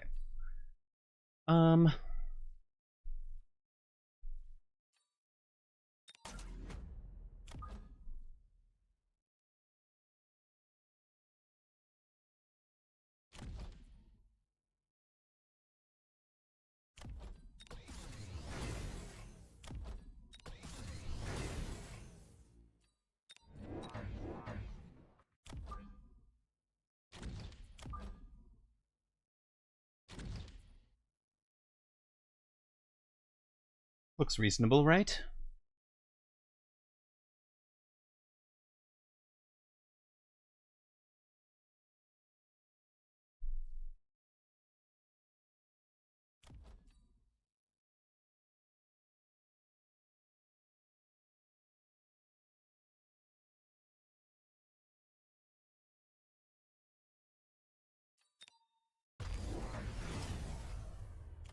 Okay, you can come to this one instead.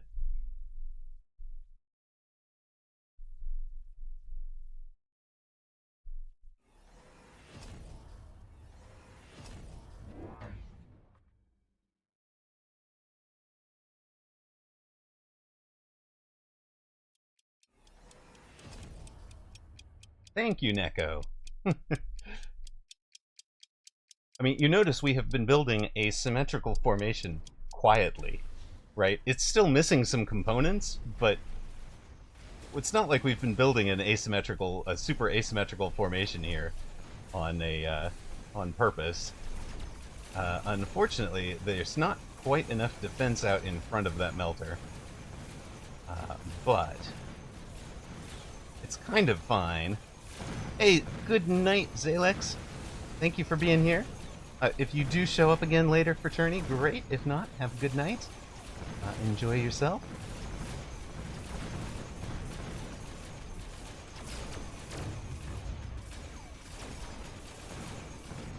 Oh, come on. You guys mind cleaning up the crawlers for us here? That'd be really helpful. Anyone? You guys do mind. Okay. Yeah, there we go. Thank you. Well, nope, it was a little late by then.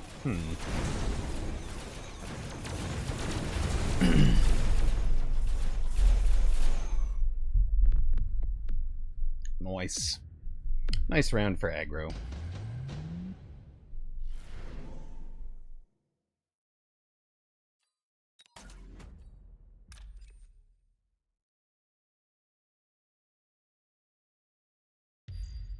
I don't care which way it goes, we're gonna get it. That's the theory.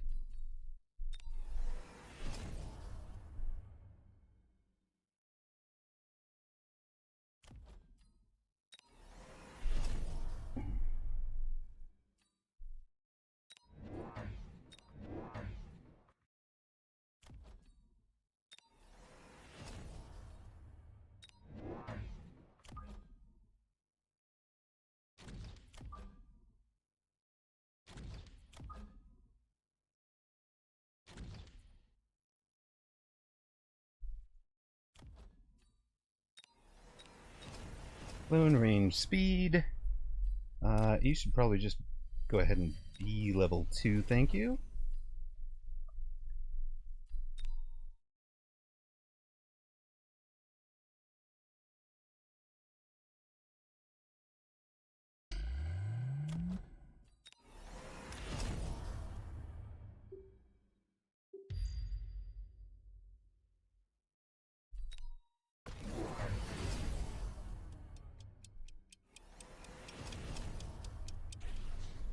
Thank ya.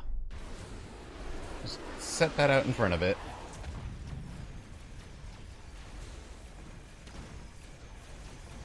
And the level 2 marksman, by the way, handles the level 1, or the level 2 steel ball out there.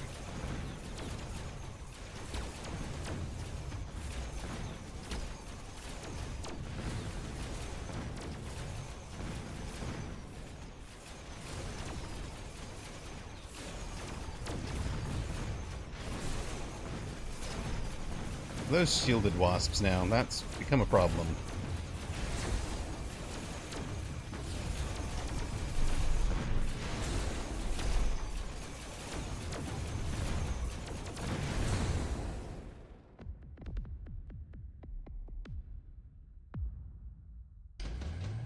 Yes, those are replicate crawlers.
Oh, that...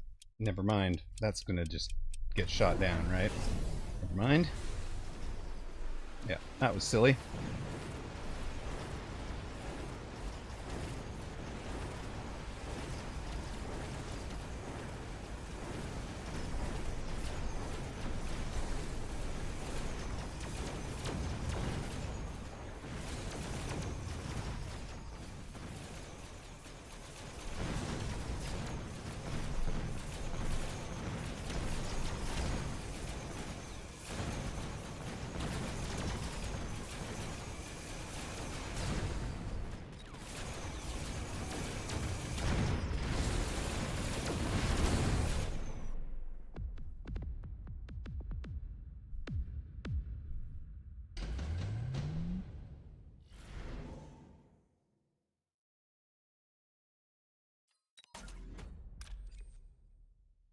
Yep, I knew he was playing Ball Wasp. I took a Mustang on round 1, Titan.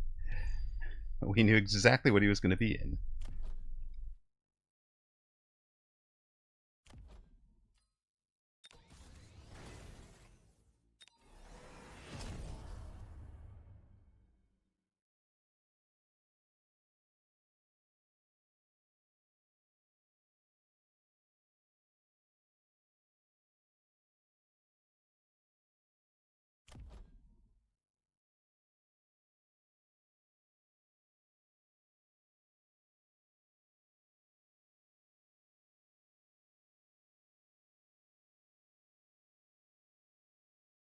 What is the next pick here?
Should have leveled towers.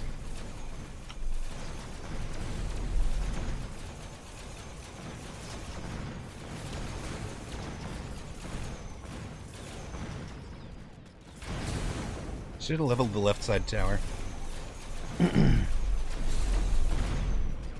Yeah, his build's pretty refined for sure.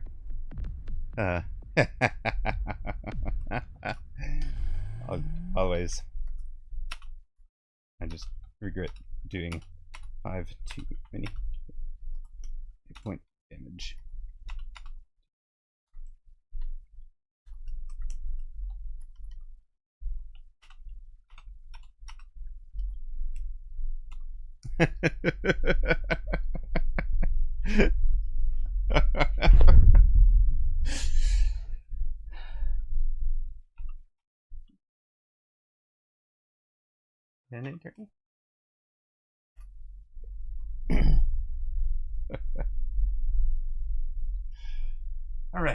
All right. Well, that's always a fun one. Oh, thanks. Oh, thank you. Always a fun one to run into you. Dana says hi from chat.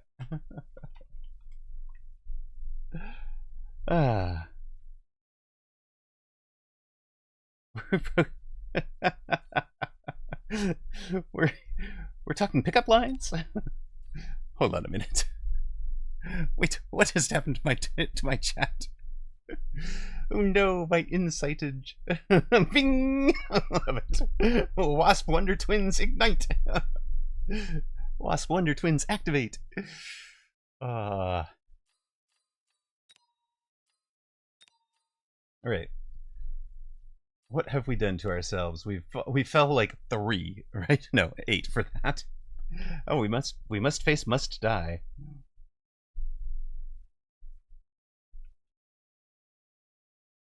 I got it, Titan.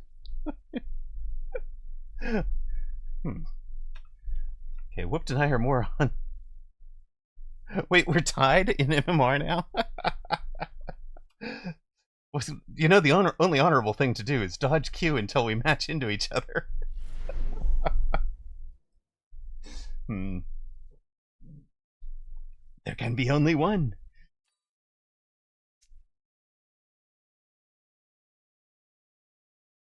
Right. Do we play to win? Do we play to win, or do we play for fun? Oh, come on. We play for fun, right?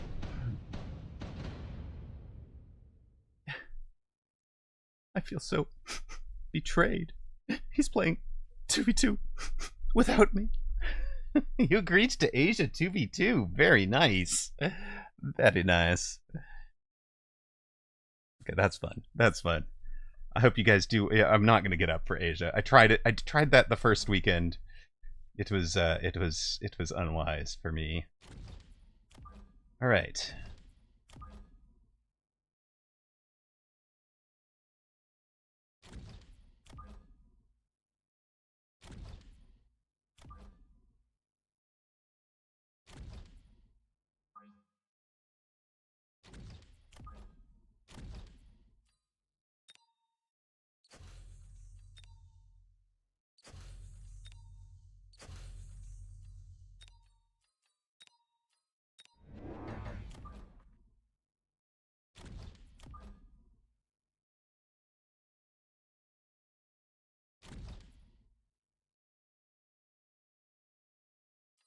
We're cooking.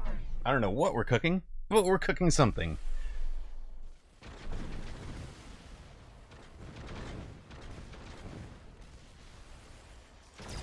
Channel point prediction is up. Is the formation Amarok has cooked good or bad? You can make the choice. Otherwise, you'd have redeemed a 2s till you lose. Aw, that would have been awesome. Do remember, if you do redeem a 2s till you lose, and we don't lose, but run out of time because stream ends or a tournament starts or whatever, you do get the full refund. You are paying for the loss, not for the wins.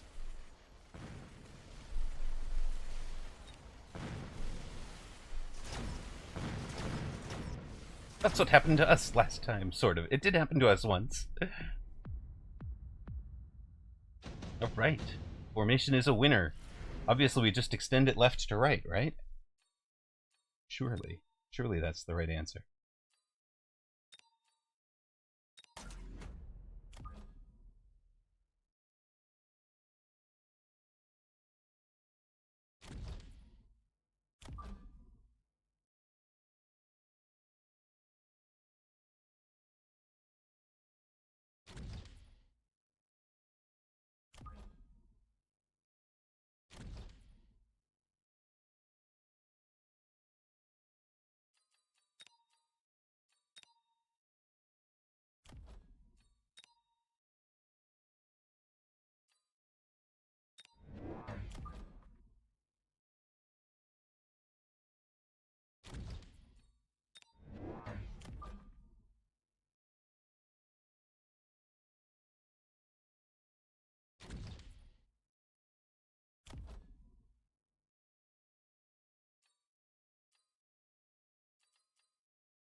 Very cute. All sorts of things are very cute about this round.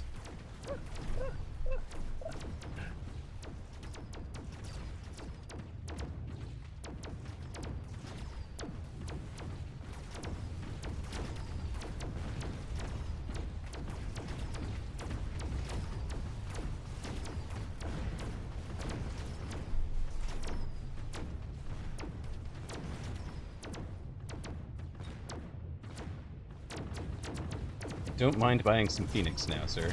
I really don't. Alright, that's fine.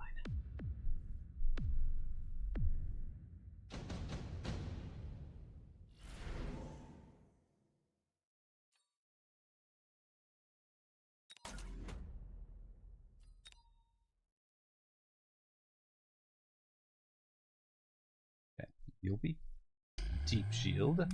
You'll be the front shield.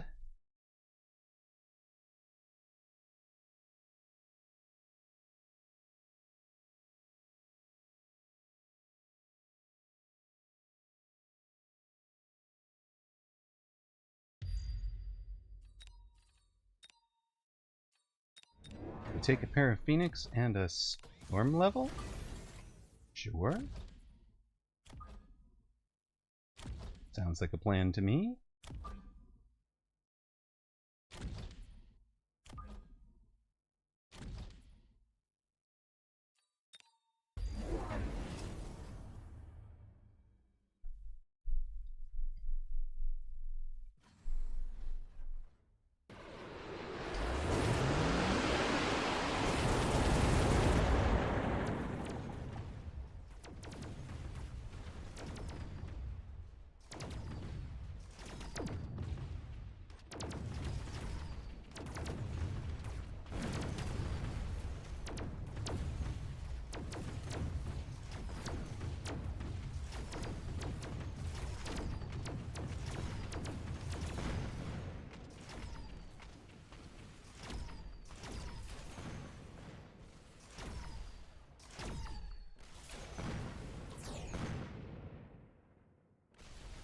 No more upshoot, we win round. No more, you want to redeem a twos tournament for next week's Asia.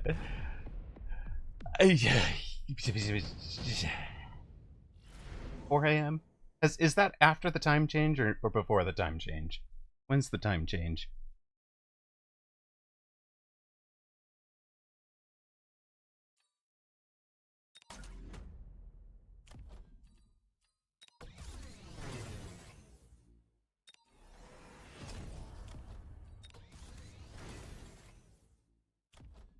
You've gone with Fang versus Fang and Arc. What the heck is happening down there?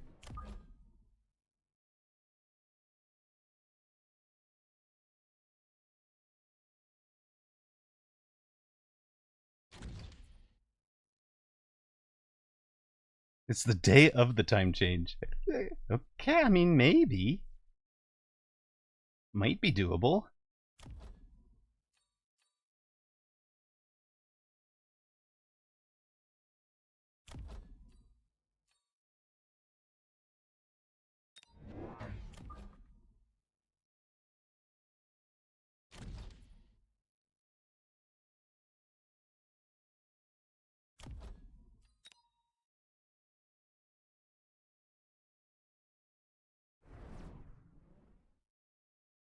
Then it goes the other direction, right?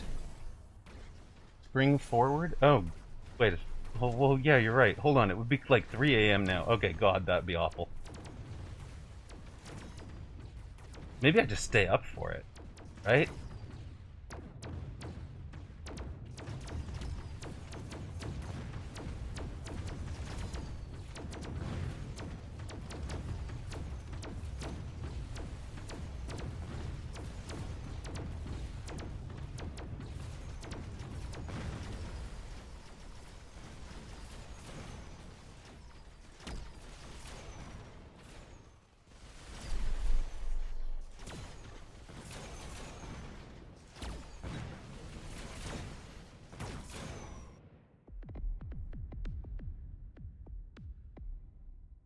Think about it. Oh, man.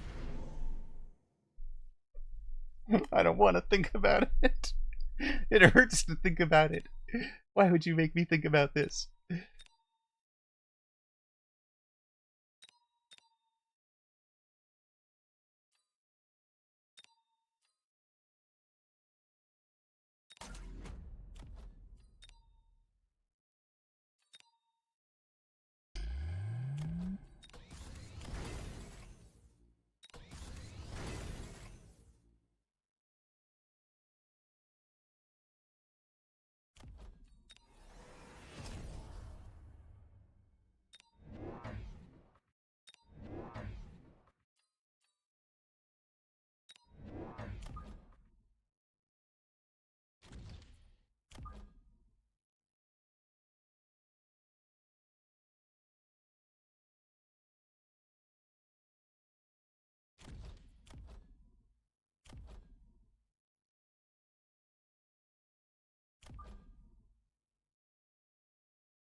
You could do it too, still you lose right now.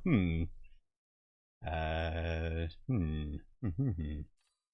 opponent do anything about wasps? He's got those. It's fine. We don't care about Melter. We could do Melter and go that. All of this.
Heavily committing to it. I love it.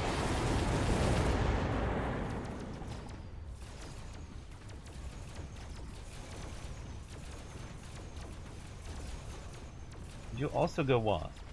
I don't love it. Take it back. I no longer love it.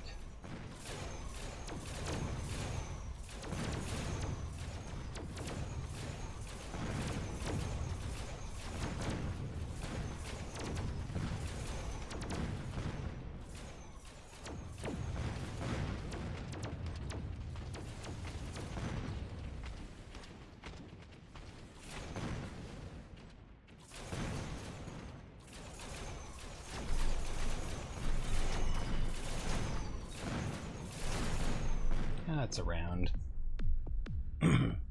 just eyes at 2300. We are on 2600.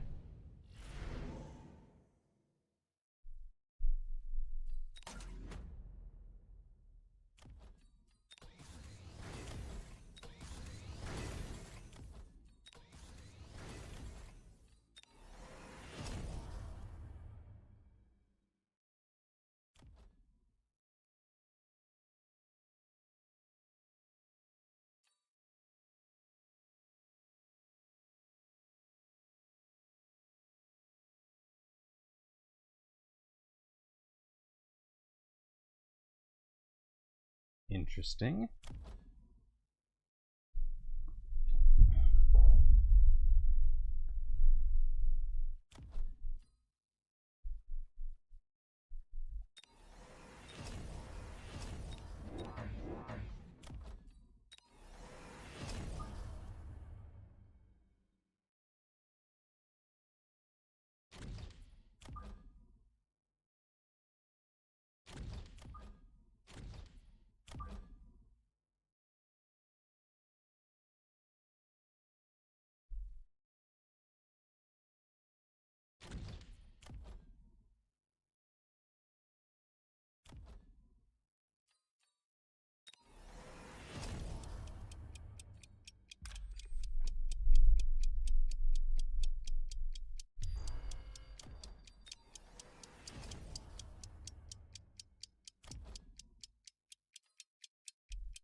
This is trouble.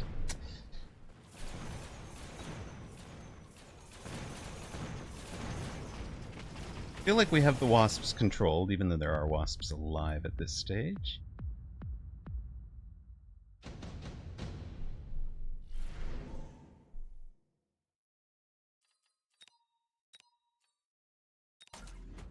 The cooldown really good here. What's going on? You guys are not shooting anything, right?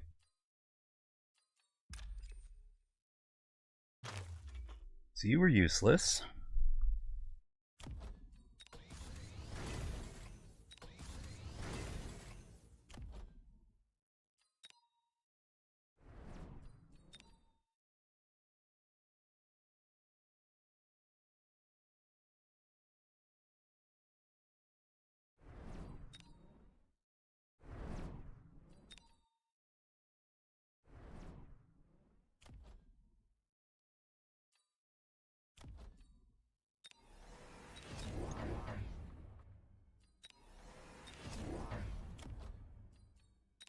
These guys get range.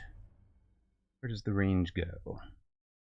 Well, one of them here-ish, I think. Get that fellow in the corner. One of them there. One of them there.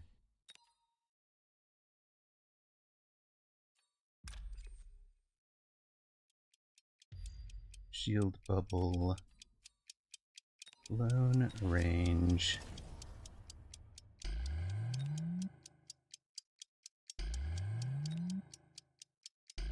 Shield, shield, shield, shield, shield.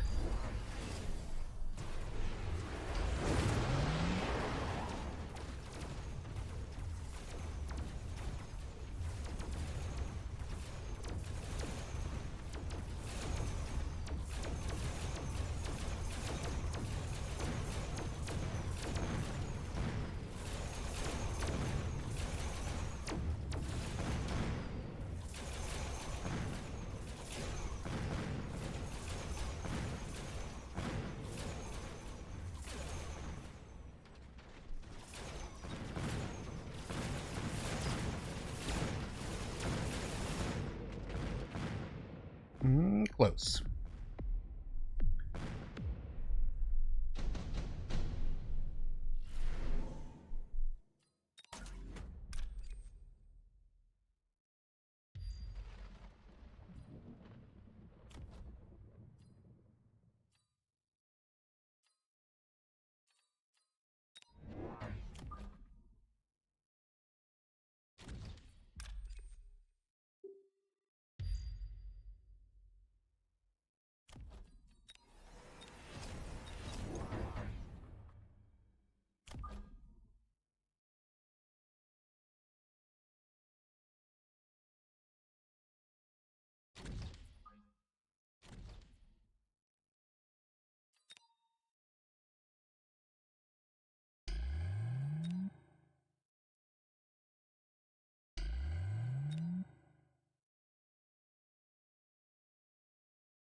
Long range speed.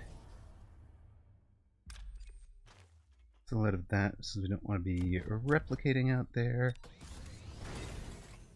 No replicate.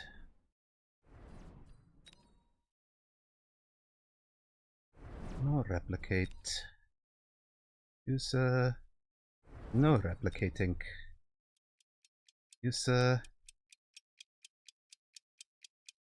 replicating.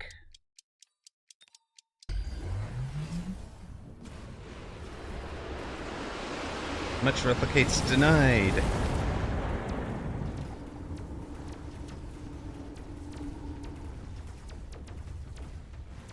These things have brutal range, don't they? I gotta get shields up or something.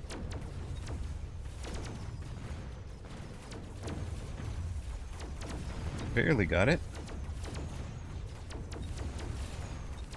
Arclight is doing a ton of work back here. Don't think we have enough upshoot. I think the tarantulas have hyperscaled us. I think we went too late. Around too late because of the wasps into the hackers. Wasps are a great play.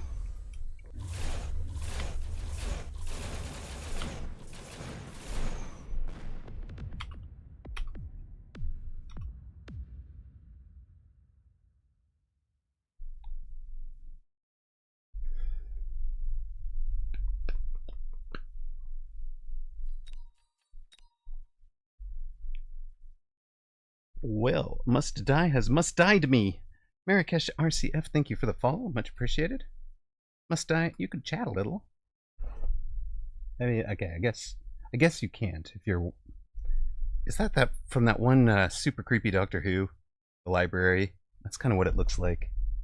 The Forgotten in there. Hacker Shield, yeah, I think Hacker Shield was the play on that last round, right? Or 2 rounds earlier, because I spent so much on it by that point. And the 2 rounds earlier, he didn't actually play onto it. Right, so it's, And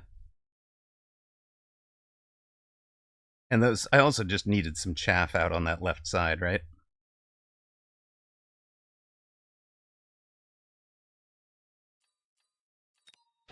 Let's take a look at it real quick here. Around 8 is what I was thinking of. Not 9. Also, nice tournament river, by the way.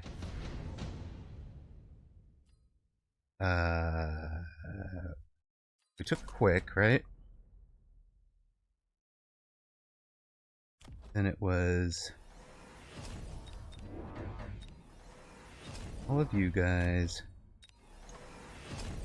Then sell that. Gets you that. And maybe it really should have just been 3 wide out here.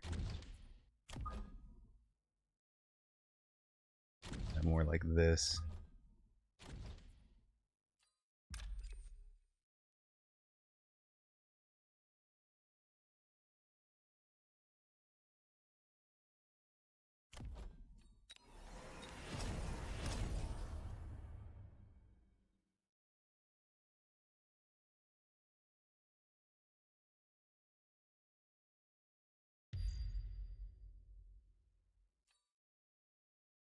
Let him fight from back here. What else did we do that was silly? Maybe we should just take...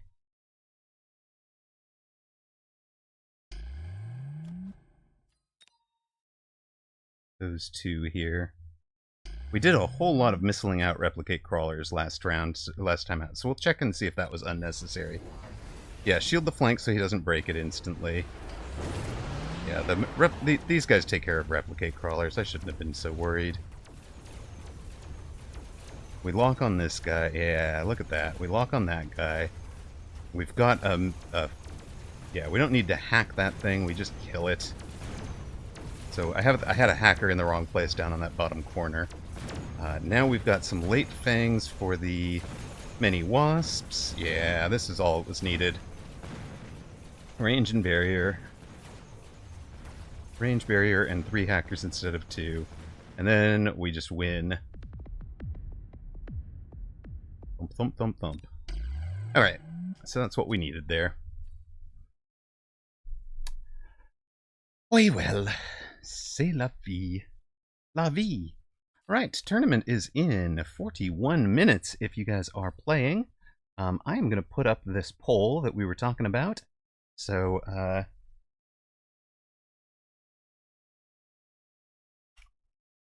evening stream. Okay, so number one.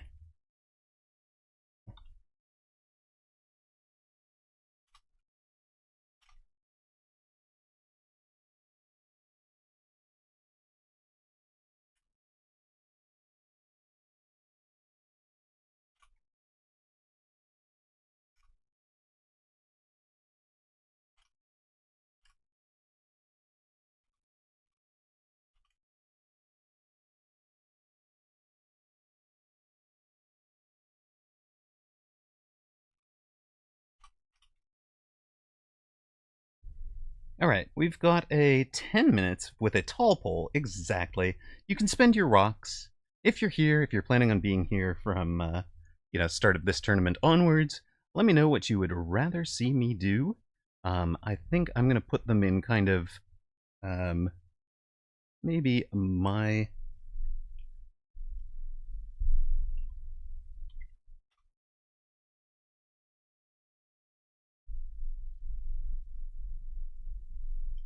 I think I'll put them in my preferred order. Like, if it were entirely up to me, this is the order, first to last. But you guys are in charge. There you go. I'm going to take a quick step away from the mic to put on, turn the oven on, and grab another coffee. Be right back.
Let's go, Fang Gang. They got it.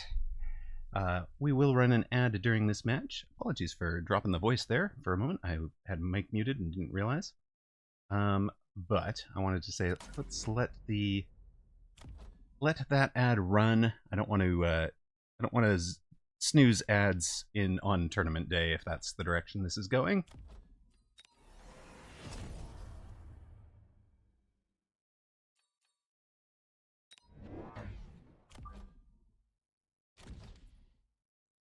Hello. All right, you can go over here.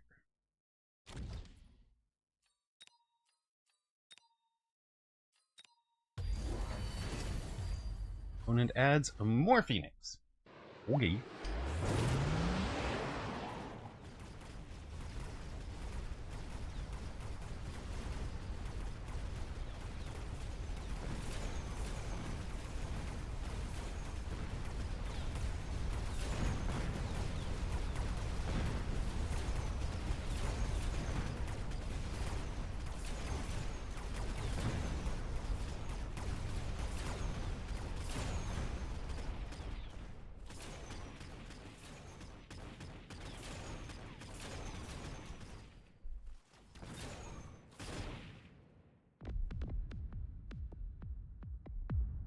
Poll is almost closed. There is a leader, but somebody who wants to spend some rocks really could influence that for what we decided to do.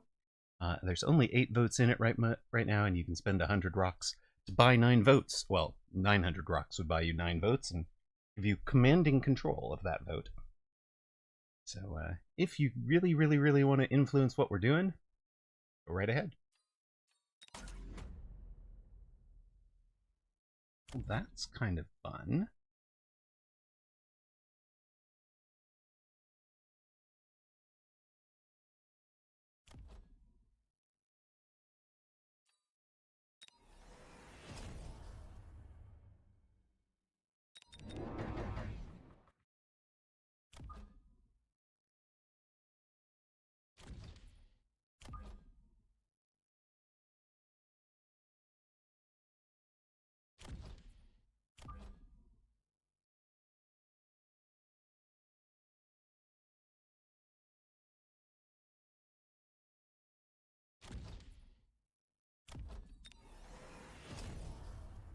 We really are not answering the Phoenix at all right now.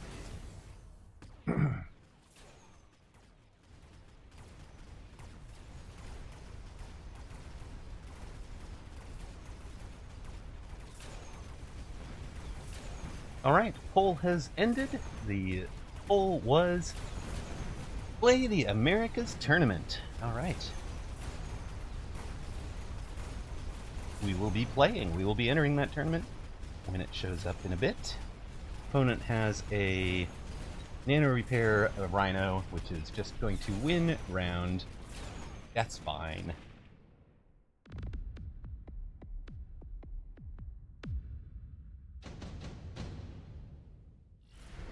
It's okay. We don't want efficient. We want something more like this, right? Slap down on top of all of you guys. Hit that.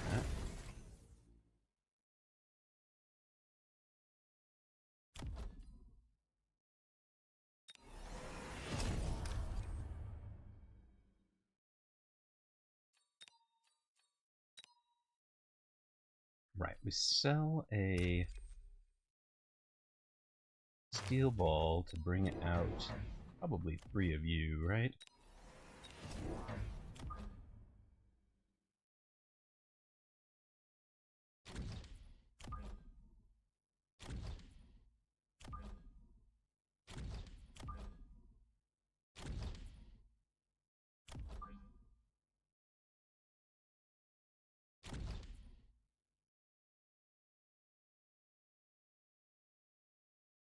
He probably puts it there-ish, so let's put you over here.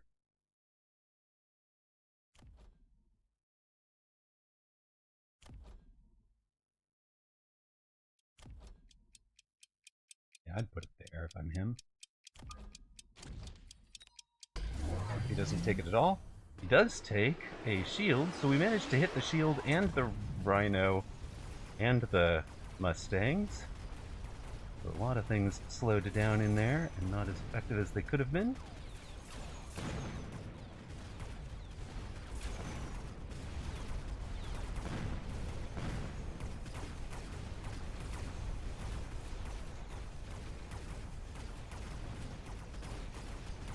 I know the Rhinos are going to win the round.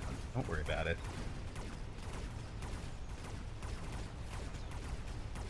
Oh, we've actually done a fair amount to that Rhino.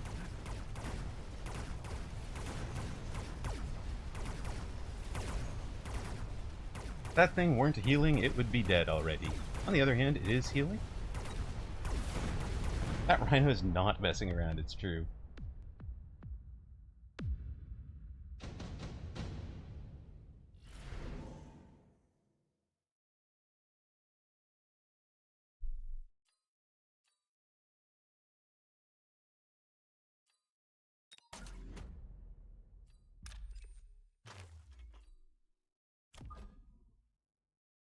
Alright, well, now we have you for that Rhino, you for this Rhino, you for that set of Phoenix, well, that set of Phoenix, and you for a matching set of Phoenix over here if our guy is the kind of player that does matching stuffs. You get a level.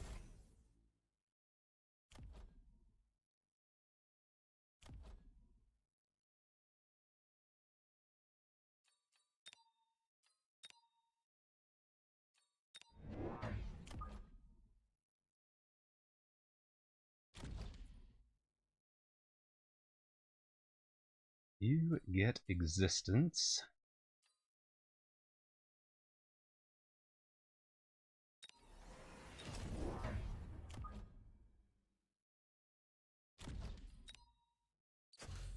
With range, I think. Alright, let's have a go.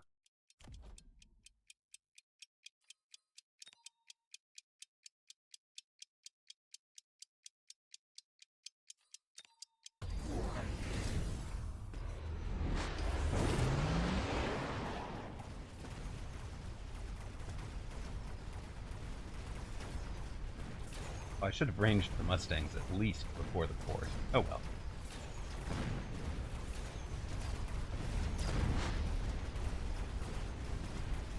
Good night, Rhino. Been nice knowing you, sir.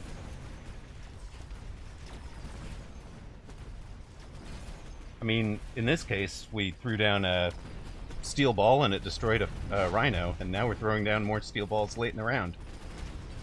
Like, it works for me.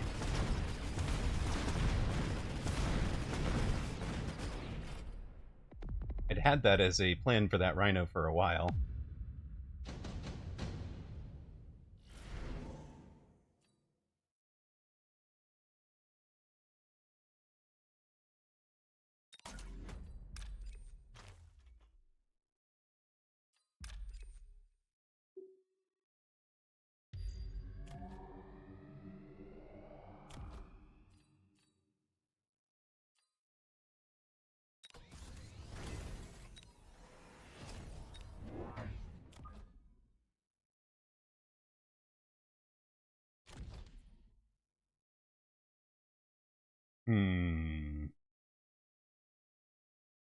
I'm not a fan of this round.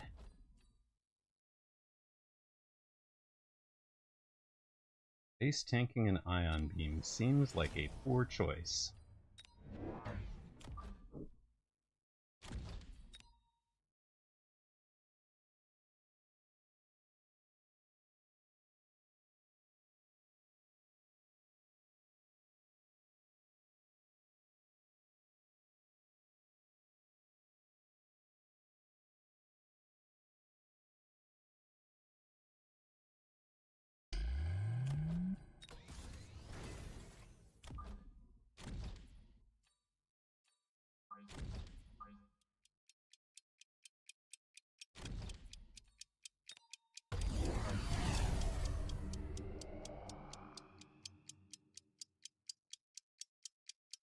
I've got some onions to cry over, so I'll have to catch you guys later. Good luck for the tourney. Thank you, Morokin. Ooh, what does Bear like have planned for season number 3? Good questions? Very good questions.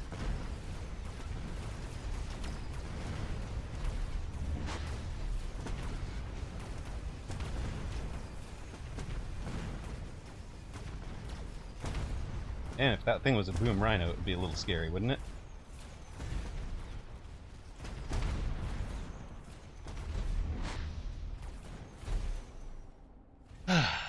Alright. Bang prod in a moment.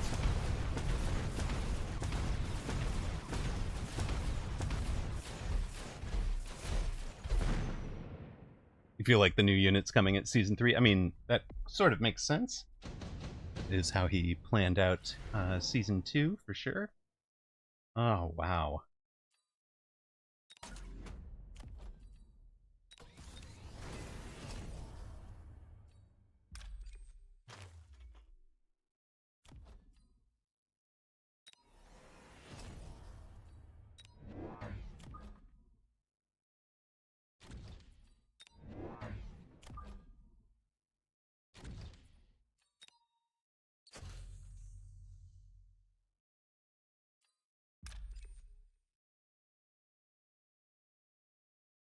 There is a lot of junk in there, but man, what else do I need to hit?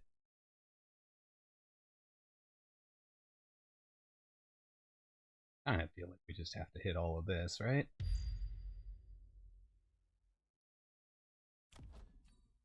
Probably range? Range, right?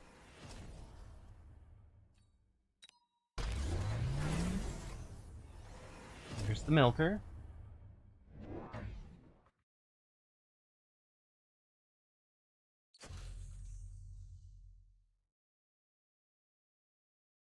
He did mention that they had a design happening for a Air Titan unit, Neko. You are not wrong. Now, Fab Force says, I know everyone thinks it's going to be an air unit, but I think it's going to be a ground unit. I actually kind of wonder if the sort of mid-level redesign on the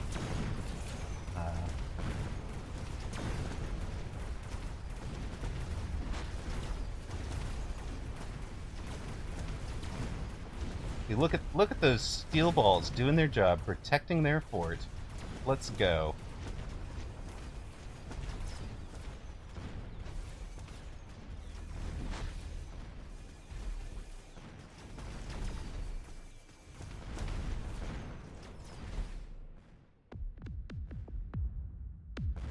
It has what looks like 4 legs.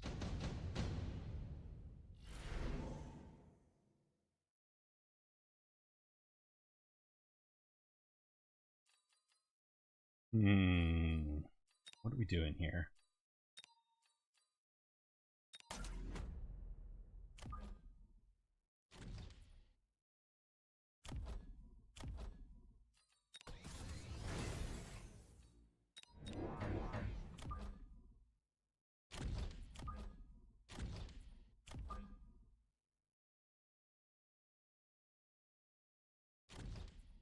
You're 400, huh? What are we getting for 400 here? Well, 250 in you guys' levels sounds good. 150 there sounds pretty good. All of that, and maybe a...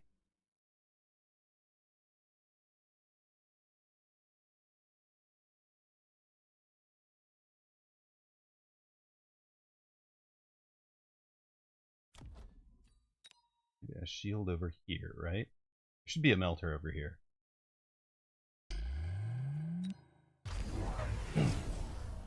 And our Raiden, let's go. Four melters.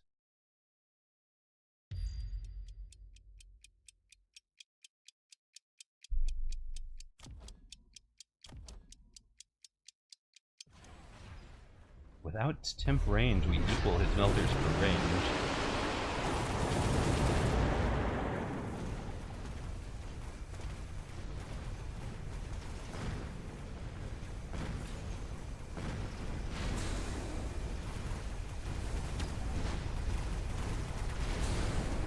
No, WTF, fire?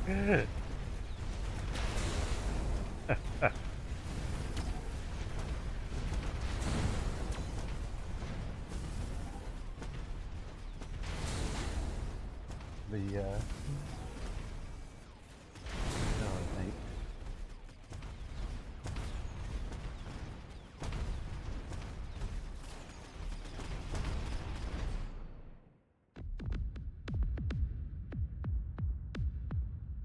Well.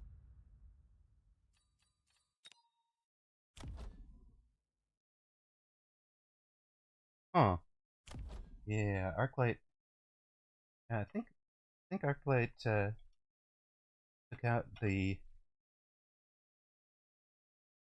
Fang just in time, and with temp range, everything else stayed back. But if it shows like that, if replay post to on Discord.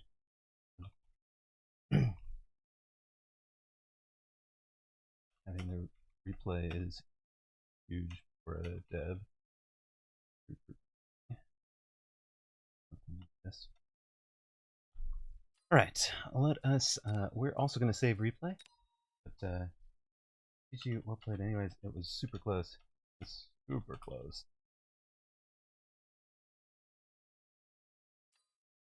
All right, all right. I appreciate that INEO has enough class to say GG anyways when he feels like he lost due to a bug. That is really tough to do. So INEO, much appreciated. Okay, tournament reg is not quite open. 25 seconds, it will be open. So I am gonna. I don't know. We'll run an ad now. We'll run an ad again right at the start of Tourney. We're not gonna queue up for anything now. You guys voted that we play, so we are gonna be playing. And let's see what we got.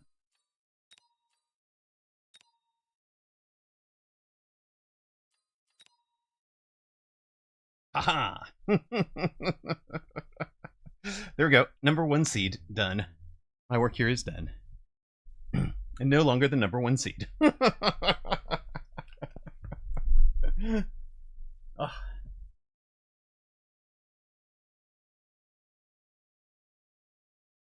That's it. Diana, you're the favorite. Amarok versus Phone on Tourney.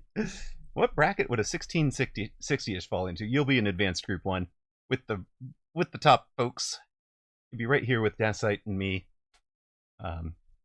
We won't be the top seeds in the top group, of course, but you'll be in the top group. It's America's Tourney, I believe you. Hey, Gatai, you know, like, it because Mag 1 is happening tonight, you're going to be missing a bunch of the biggest names. So this tourney should be a slightly easier field. That was, you know, it's a chance to go get a medal, you know, and you're not knocked out on a single loss. You've got up to 3 losses. So, you know, you can play, you know, if you lose let's say you win round 1 and come up against somebody really good in round 2 and lose. So, you know, you play the rest of the games out with 1 loss, and you might wind up in the top 10. So, you know, it's fun. It's fine. You know, every now and then you take a, oh my god, I drew who? And the only painful one is if you are the something like the bottom of the top half of the seeding, and then you draw the number 1 seed in game 1, lose, and then you turn out to be the number 1. There was an odd number of players, and so you're in the spoiler role, and you have to play the number 2 seed or whatever next round out. Also not fun. Anyway, be right back. Clean up some dishes from earlier in the day, and throw dinner in so that I have that get ready right in the middle of round 1 match. That'll be good. Perfect timing. Be right back. Actually, throw this onto something.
Alright, 10 minutes to go till Tourney.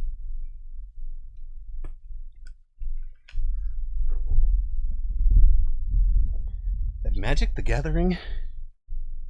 Wait, Tom says, thanks to a crazy 2v2 wins with Age of Alpha Titan, I'm now top 150 world in combat power. Sweet. Now you can lose combat power like the rest of us. Wait.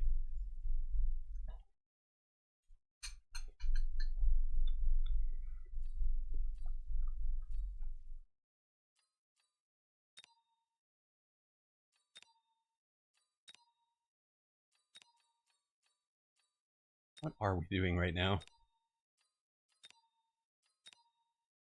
Oh, we're 477 right now.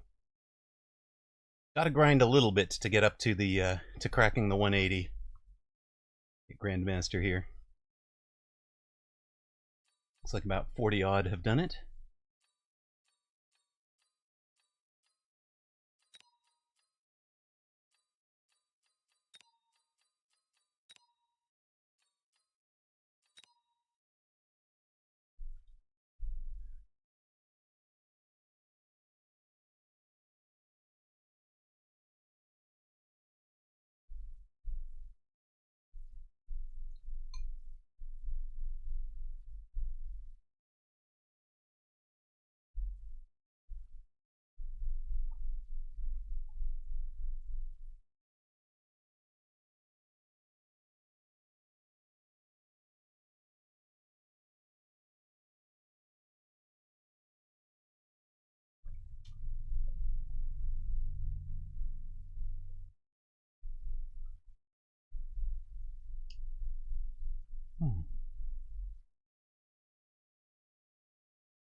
Yes, Godius Prime, I am playing.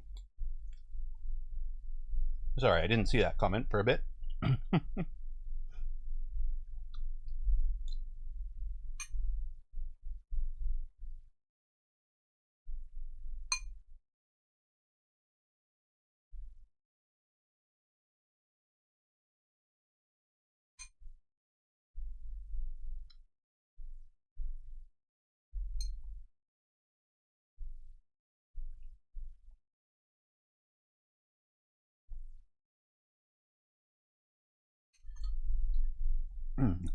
I should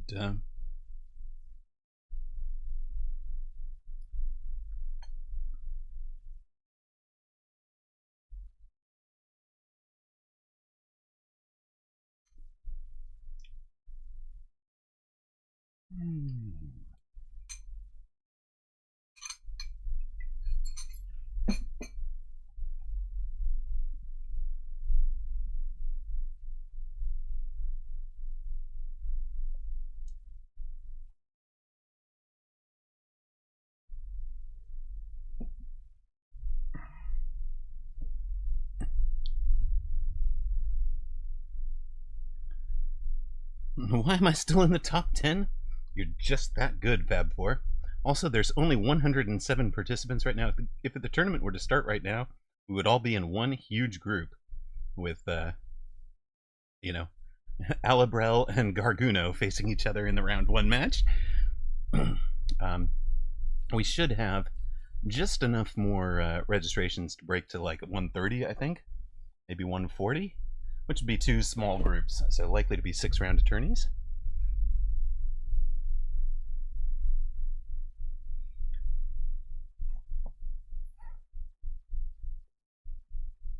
And of course, as we pointed out, a whole bunch of the top players are often involved in spectating, commentating, or whatever on the Mag 1. Flower Fairy, however, is not. Flower Fairy is here to win a tournament. Defending Mag 1 champion not involved tonight. That's the 2442 up there.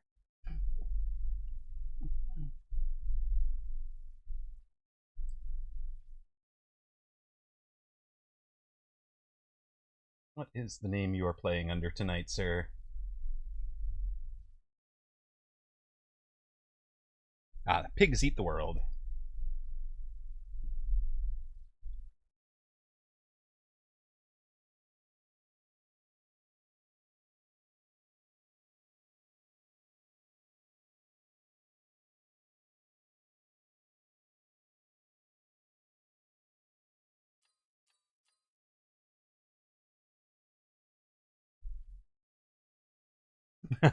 Shaking my head. Hey, somebody can beat him.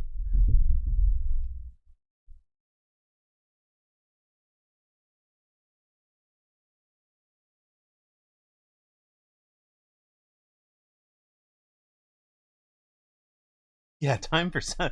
We'll go up against him in order, right? Amarok, then Fab Four, then Diana, then Pimpy. Finally whooped. It's the field versus yes, it's the field versus Flower Fairy.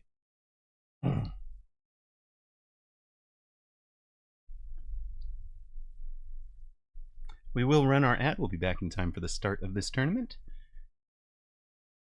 Make sure you are registered. Don't be sitting here with our big register button.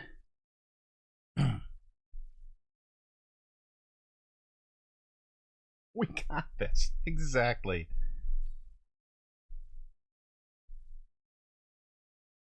Somebody slip him a $5 to throw a match.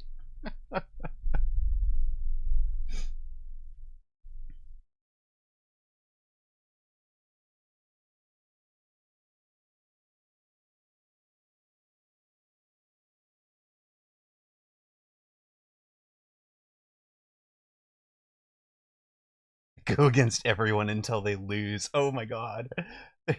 There's like sumo that does that, right? There's a sumo format for that. It's hilarious to watch. It's like a whole bunch of tiny guys going up against one sumo wrestler. Like, absolutely hilarious.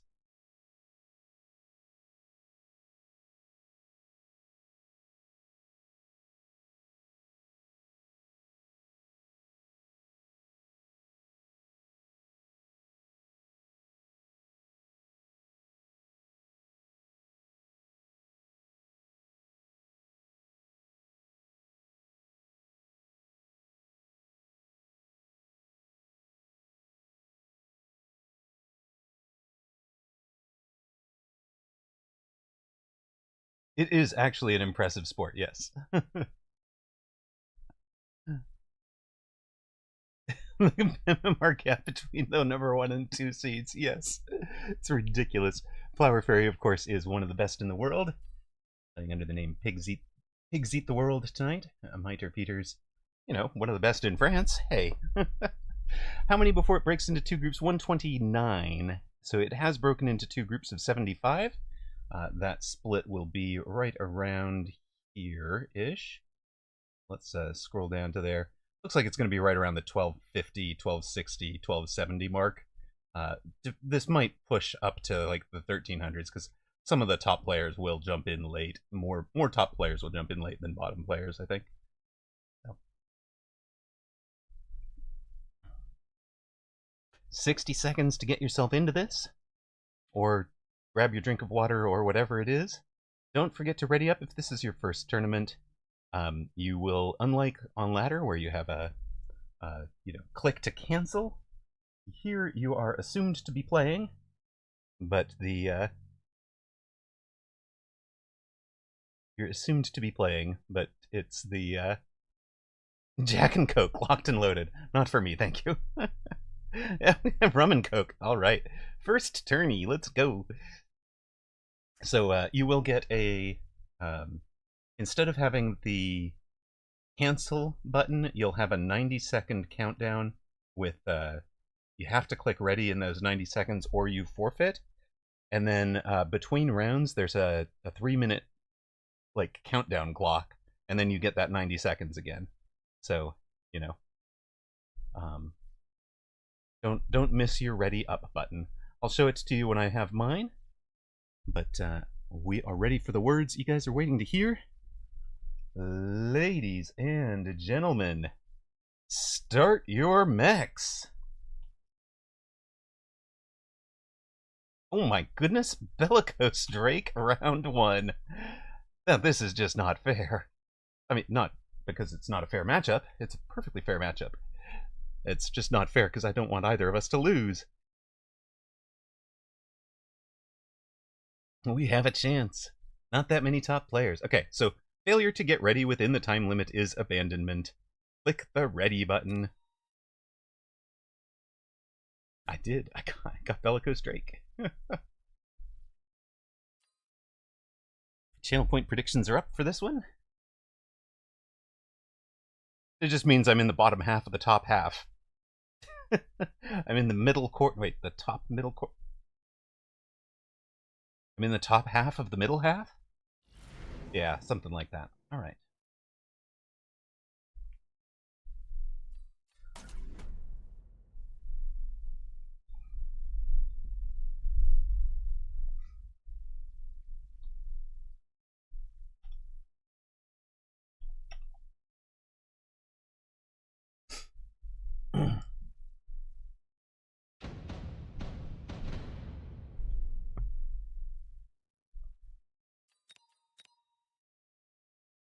All right. What do we think about brick formation?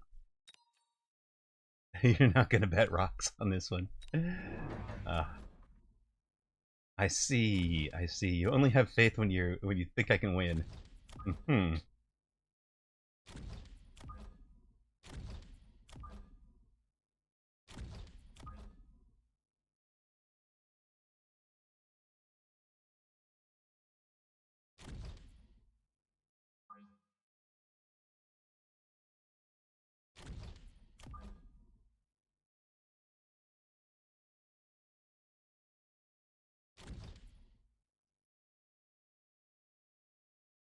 How do we feel about this formation?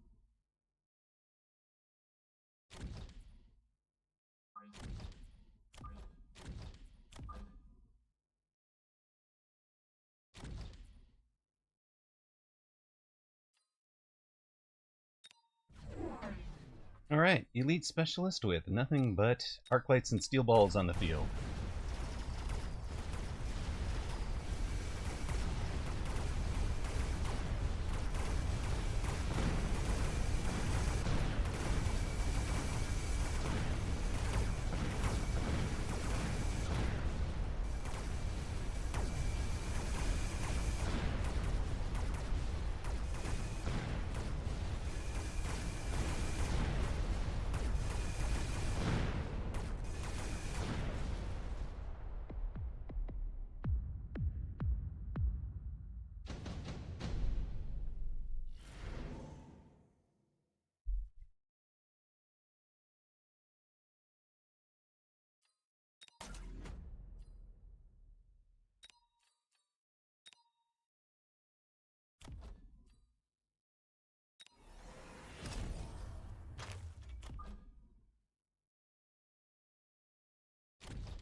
I figure he is probably taking a phoenix somewhere.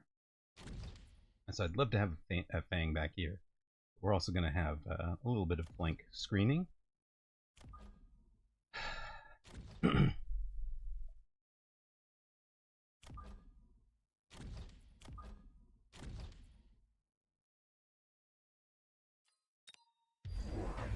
there is the Phoenix. Shocking. Shocking, I tell you.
almost thought about missiling that out. Considered that he might do this.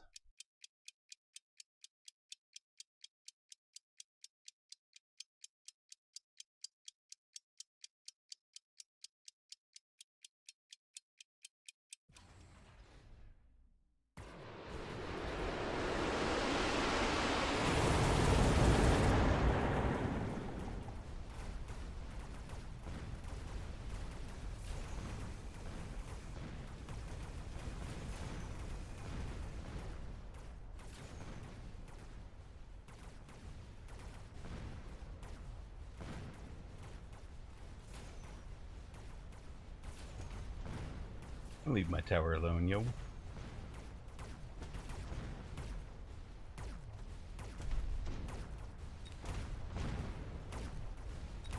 Can we level before we die? That would be very nice. Please level before you die. Come on, man. Oh, useless fort. How close did you come?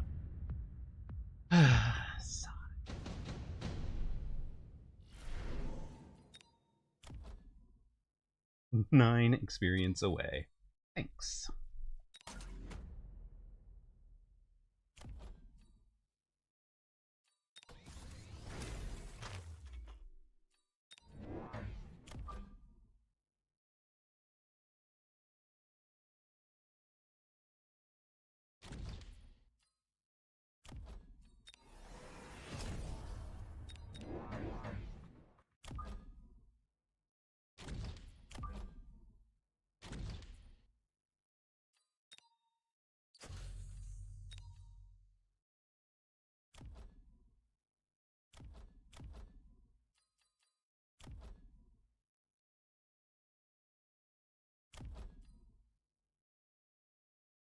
I know, and it's not like I would have had the money for it anyways. I needed to do these things.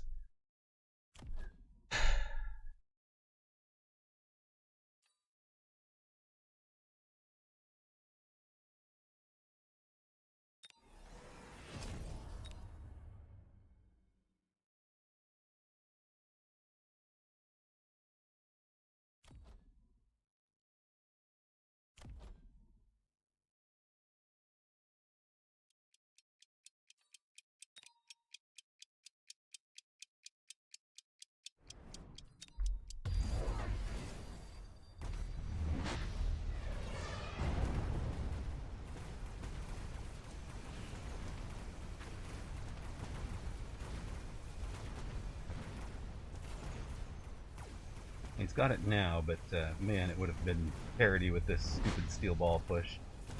At least he didn't give levels to the steel balls. Appreciate that.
Did you just give me some elite?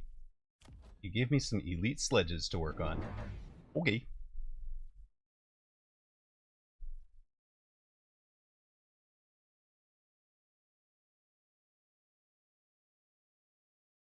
Wasps are a problem.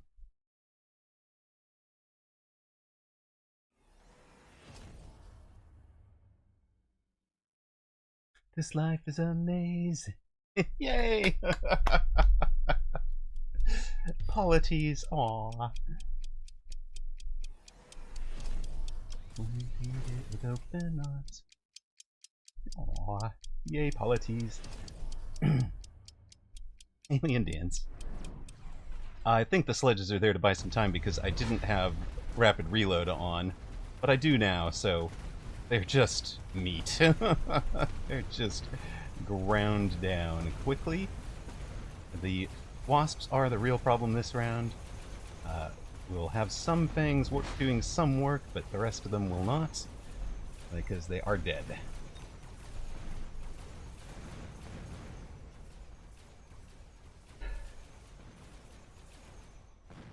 And at 4, 5, 6, 7, 8, 9, 10, 14, so am I.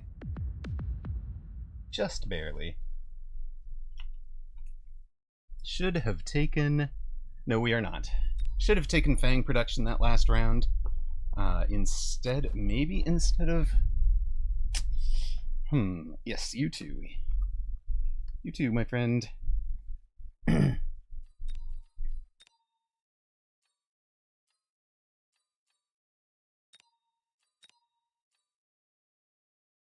Well, congrats to those that did not bet on Streamer. You guys were correct. Let's see if we can find a different match to watch. Miter Peters has a 0 opponent match. Diana versus Vibe. That's fun. Sounds fun. Clarence Boddicker against Fab 4 could be fun.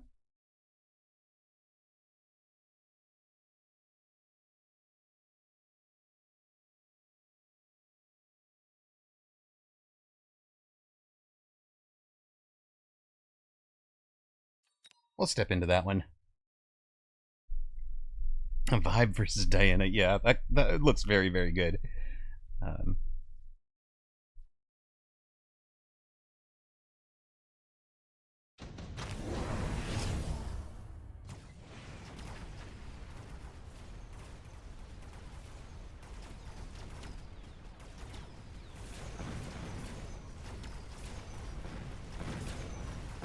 Sorry, chat. Hey, I mean, somebody is happy. They bet on you at 2.5 to 1. There's at least 3 happy players. Neck Archangel and 2 others. It was a really nice finish with the Wasps. I was not at all ready for it.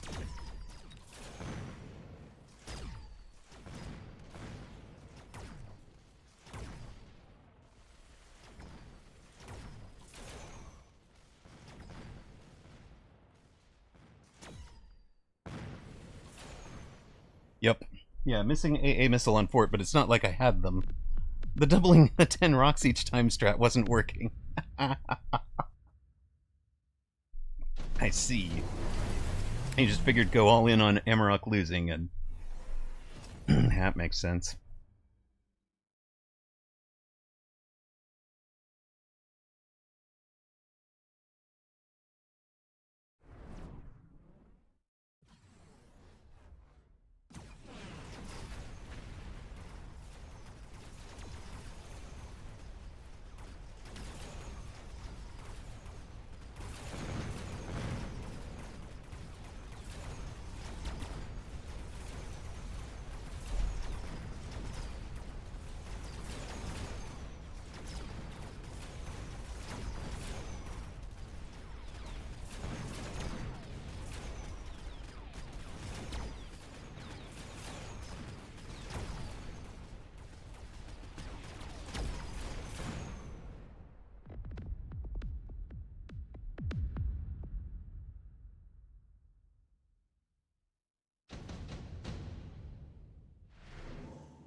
Looks like they have finished this out. Clarence Bodicker, the favorite. And Fab 4 in as much trouble as I was.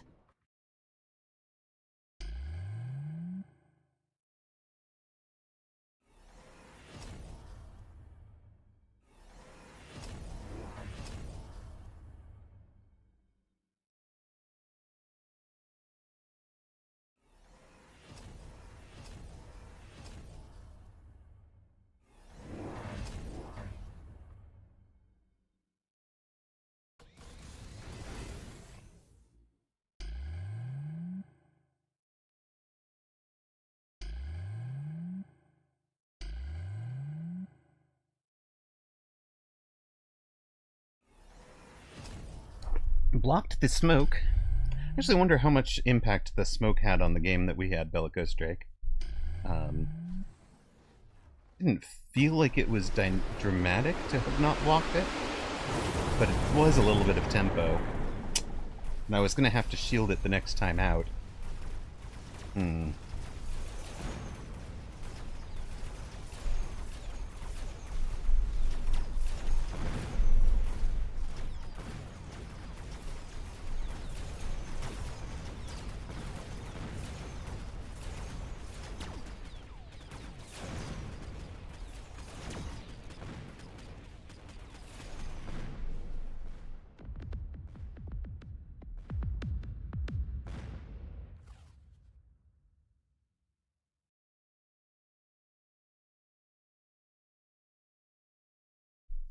And that is, actually, they are really evenly matched, 1846 and 1857. But Clarence Bodiger gets the W. Congrats. Diana versus Vibe is still going. We'll step into that one.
Oh, that's a pretty weird view of it. Sorry, guys.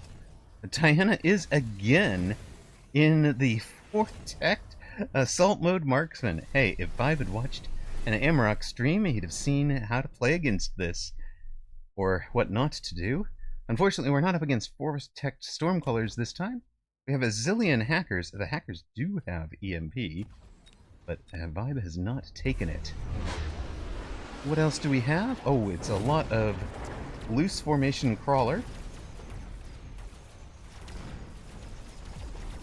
And the hackers are stuck on... Yeah, the hackers go down because of these corner poles, and that's really nice. Really nice work from Diana. Kind of controlling Vibe's unit placement and what they have to do. The smoke forcing the hackers to walk forward. And Diana gets a round 1 win. Quite different from Europe. Congratulations, Diana. Well played. Egatai lost to Fort Spam. Please send help. It's 2x level 2 and 2x level 1. Oh, he picked Assault Forts. Well, Diana with the W. Well done. It was 2k MMR. Okay, so you were the bottom half of the top half of players. Where is Egatai? Can we find you? Oh, Park had a match against I Like Napping. That's a little rough.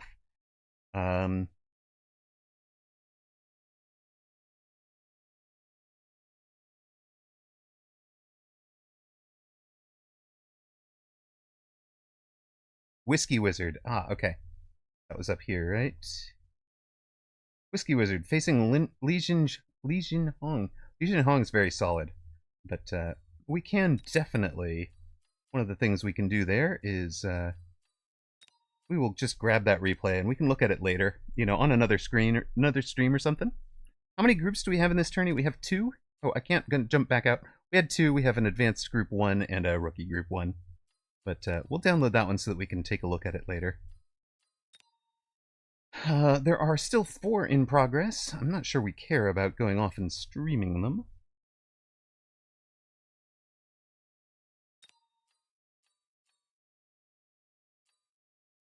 Maybe we'll come up against Vibe later.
Two matches still going.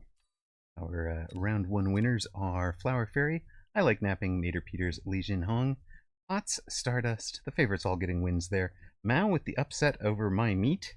Bimpy gets a win, solid. Diana Fedez, a nice slight upset win there. This would be pretty close in MMRs. Ryder Live with the win. Clarence Bodicker, Gotius Prime, Zhaoji Quinhuanju, Bellicose Drake Thrag. World Star pulls off a 2 hit point upset win over Lepaco. Very nice. Well done. AWM, Yeezes, Chemtrails, Washed Up Skay, and this is not Flower Fairy. Who is this?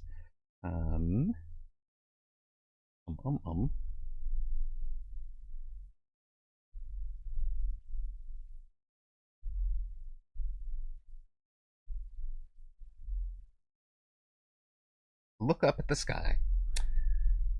All with the W's. Morbidly Obese, Fred Thulu, 91 Varus, Jacked, Laplace's Shadow, Cannibal Cookie, Orcrist, Wise Man, C9144, Unholy Scavenger, The Settler, VLC Player, all getting the wins. Grandmaster Wookie, Hackmanic. Oh, Hackmanic had a good, I think won a rookie recently, right? I think that's right. Stone Cold, Semtex with the wins, Nicholas, Jeffrey, and Morris.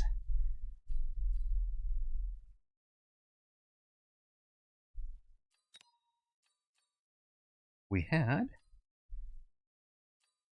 84 players, of whom only 71 remain after some losses and some abandons. So there will be a bye unless somebody else drops and puts us on 70.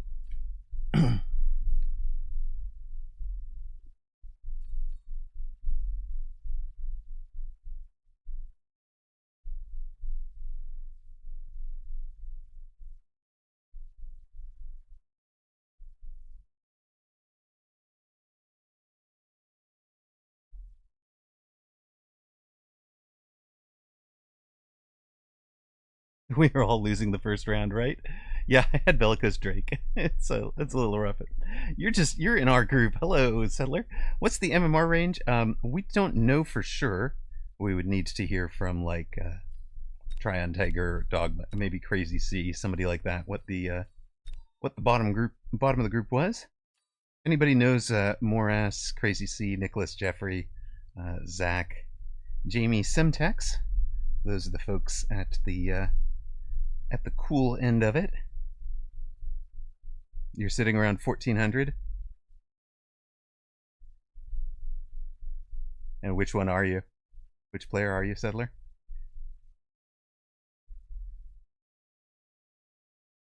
Closer to the bottom at 1350. Oh, the Settler. Well then, that should have been obvious. So yeah, if 1400 is here, 1400's at 64th.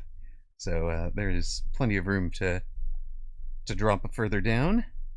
We're through to the next group. So yeah, let's guess that Morass is probably around 1300, I would say. There will be an odd number of top group players. So Chaos Stream, you'll be facing the you'll be the spoiler role. Fab4 against the Magician, Vibe against Whoop, Kliss against Amarok. Although there will be a bye somewhere from this grouping, I think. With my luck, it'll be me. In which case, I can just go cast something, which is kind of fun. So, you know, I don't mind. I really don't.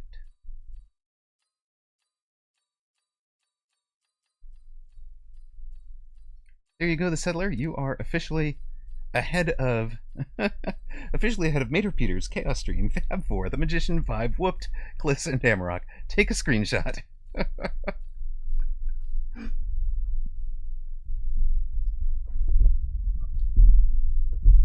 Whooped, I completely agree with you. Tough start for the streamers, it was. It really was. Whether we are streaming or not, we all went down. Thump, thump, thump, thump. Sigh.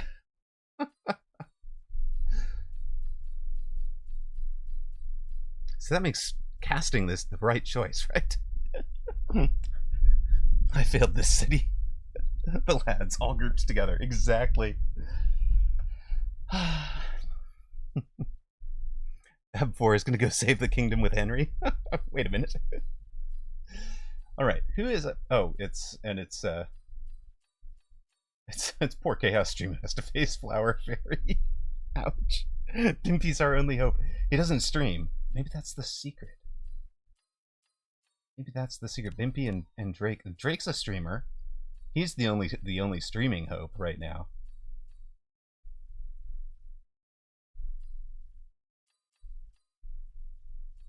You enjoy everyone's content on YouTube while you work during the week? Aw, hey, excellent. Glad to hear it. Yeah, Bellicose is our hope here. I will do my best. Let's go, Bimpy. Don't you put that pressure on me. You're the last surviving streamer, man. You put it on yourself. You could have taken all the pressure off just by throwing your first round match, Bellicose Drake. Gosh.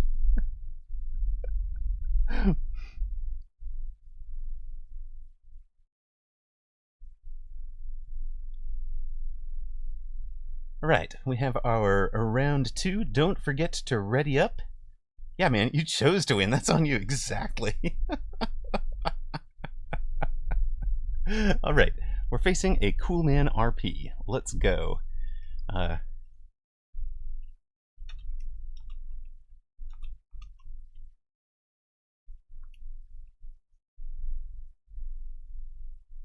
Don't forget to ready up. Again, if you're in your first tournament, it can be really easy to forget to click the ready button, or to forget to start your predictions. There you go, predictions are started. People feel good getting to beat you.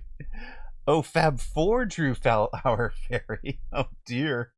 Okay, you got this, man. Go get him. Go get him. Fab 4 in the spoiler roll. Look at it this way. The worst you have to lose, the most you have to lose is exactly 1 MMR, and the absolute best is you get to say you beat Flower Fairy and redeem review this replay. Gonna do fort spam. Good luck, sir. I did fort spam against Bellicose Drake. It did not work. Cool Man RP is apparently not going to ready up.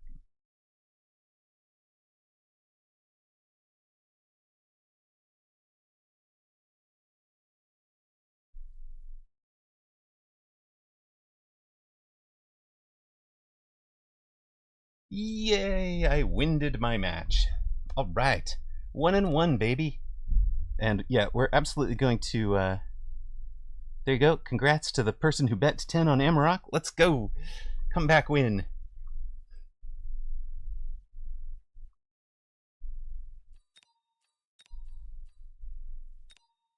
I don't know what you're talking about, Fab 4. Amarok, the streamer hope, getting that win, coming back in round 2. Oy. Alright, we got Flower Fairy and Fab 4 here. Their round 2 match, Amarok having won by default.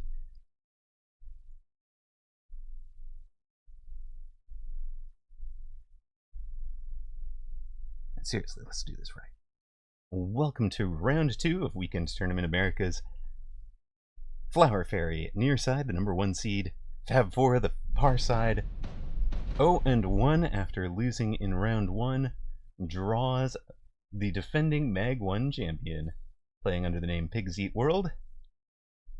And coming out aggro with sabers and arcs on the right as a fortified specialist. Fab 4 is a giant specialist. Who is playing crawlers and sabers, said before the match, I'm going fort spam.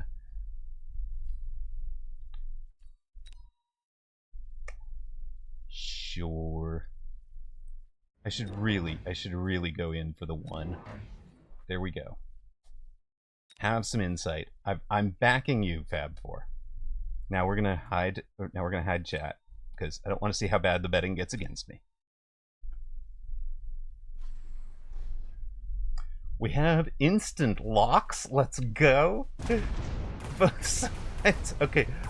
Is this works because both sides survive and take the next shot? Unfortunately, the fortified arcs win.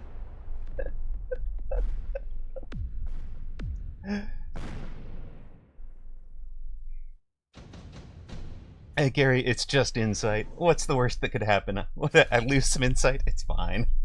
We've gone range. Ooh, we'll get the first shot off. It actually matters.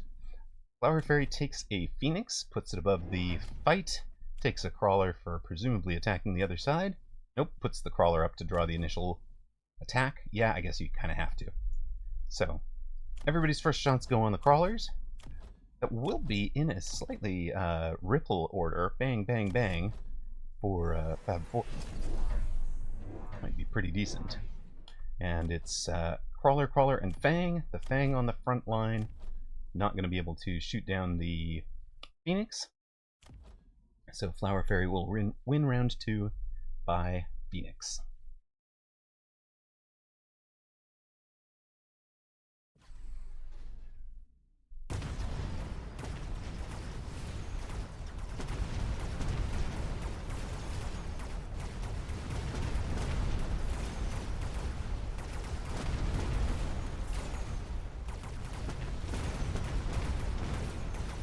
Fab 4 has much better chaff.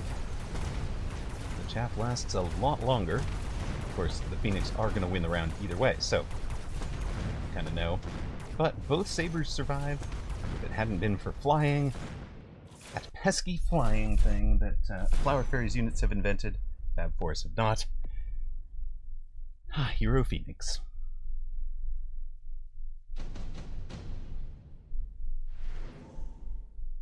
Would you like another laser sight, guys? Why not? Let's take another laser sight. Or we could have efficient tech research.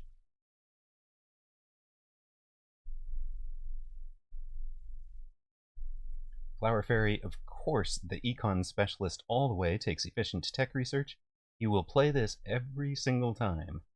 So either match him for tech, or count on getting a knockout. Right? You cannot play a 13-round game against Flower Fairy. He'll have the econ on you. By then,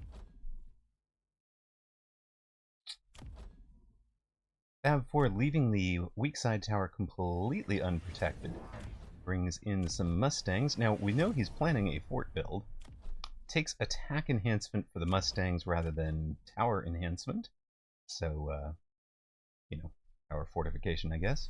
So that tower is going to go down really, really quickly. That means this whole front will be grim going during the debuff. And that's going to let the arc lights clean up the Mustangs. But you can see just what a big difference the tower debuff makes. Remember, Flower Fairy lost the chaff war on this side last round. So just the fact that you have a tower debuff is enough to completely change the way the chaff war went. I mean, yes, he did add a 4th arc light, but the real heroes are these left side Phoenix that get straight in on tower. And that's a bunch of tempo on Fab 4, who, remember, because Flower Fairy always takes the econ, Fab 4 is the one that needs to be getting the tempo advantage with plays like that. Fab 4 takes triple Wasp, with Flower Fairy already in 2 different air units. One might see AA Wasps. There's a flank Wasp for this fellow, a Wasp to defend that fellow. And what? And a flank Wasp down here. And Fab 4 has jump drive, so he can always play some of the shenanigans, like jump back a step, jump both these back and keep them on the same flank. He's also instantly gone Giant Specialist double Giant, so we have 3 Wasps and 2 Giants are the adds to his board. For Flower Fairy, he is playing around the Wasp possibility and actually covers the Wasp drops on the flanks. He is just that guy. Fab 4 runs the same set of fort techs that I do, which do not include AA Barrage.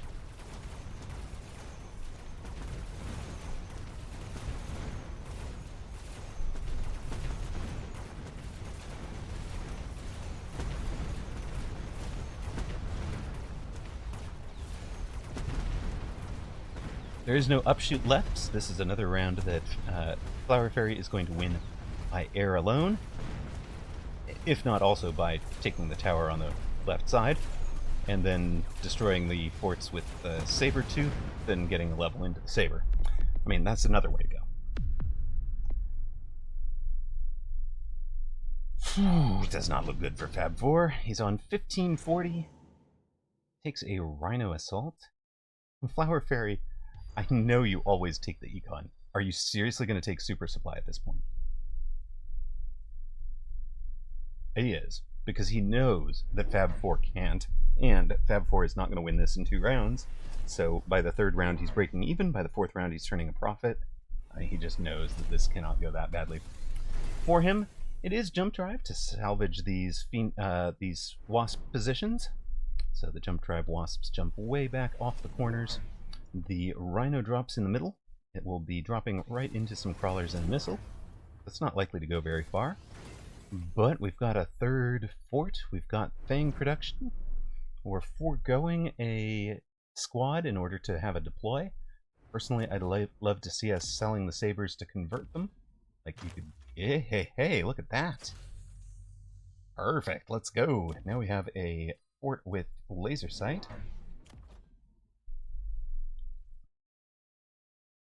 Surprised it's not a Mustang with laser sight, and the reason for that is your ranged fort can wind up behind Oh, Flower Fairy with a disgusting missile gets that tower already. Just handles the Wasp. No problem. Kaboom.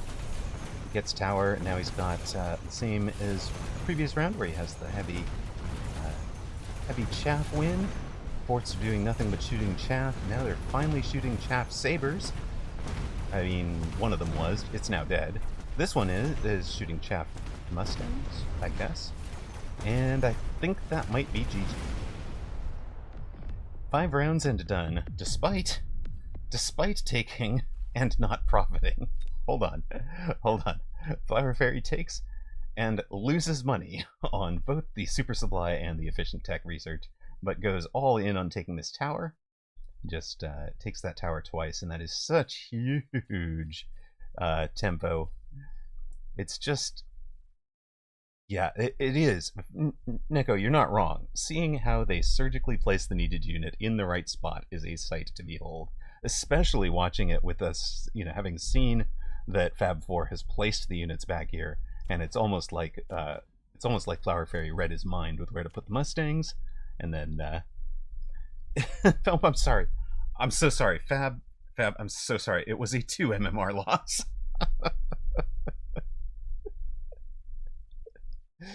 He'll do a film study on it for you, Fab, so we can be just in awe of how good Mechagod is. Yeah, he read the Mech drop, the Wasp drop pickup. Not just the pickup, but also where you might put it. And from his perspective, that is playing around the worst thing you could possibly do to him. So he's going to force you to lose if you do the worst thing to him, and then if you do the second to worst thing, it's not so bad. And, as I said, he came out way behind in terms of the efficient tech research and the super supply, but has enough to get the game won anyways.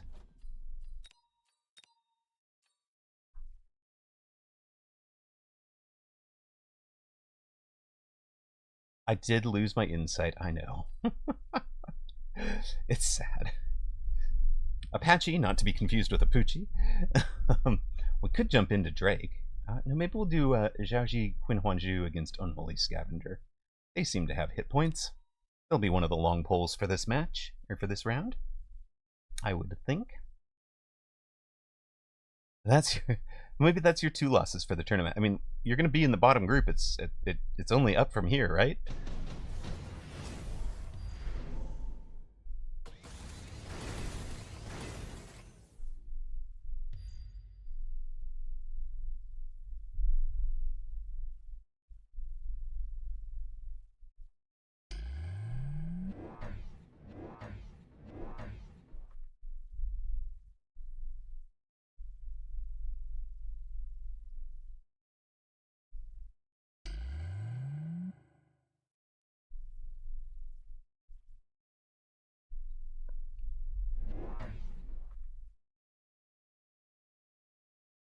We're zoomed in again. Sorry, I keep glancing away when I'm in a loading screen. There we go. That's a little better.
Xiaoji Qinhuanju was an Amplify Specialist with Subsidized Marksman. Unholy Scavenger was a Quick Supply Specialist with Subsidized Marksman, which is why we have Marksman all over the board. These ones are anti-air to try and handle the Raidens. The Raiden was gold damage dealer last round. On Xiaoji Qinhuanju's side, it's a aggro Tarantula with range. On Unholy Scavenger's side, we've got Hounds with Incendiary Bomb. Let's go. Light the ground on fire, but it looks like... Hold on. Those are Missile Interceptor Mustangs, intercepting both the Stormcallers and the Hound fire. So that's why there's not much fire on the ground. Hound fire missiles, easy to intercept. And those are getting shut down right now.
That forces.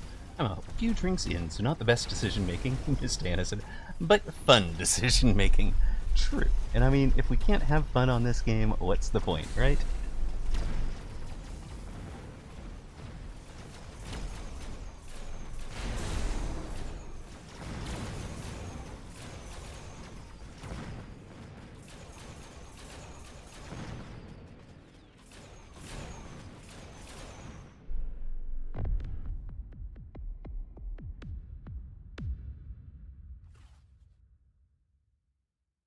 Jiaji Qinhuanju does finish this out, does more than 2,000 damage to the 1,400 MMR opponent he's facing.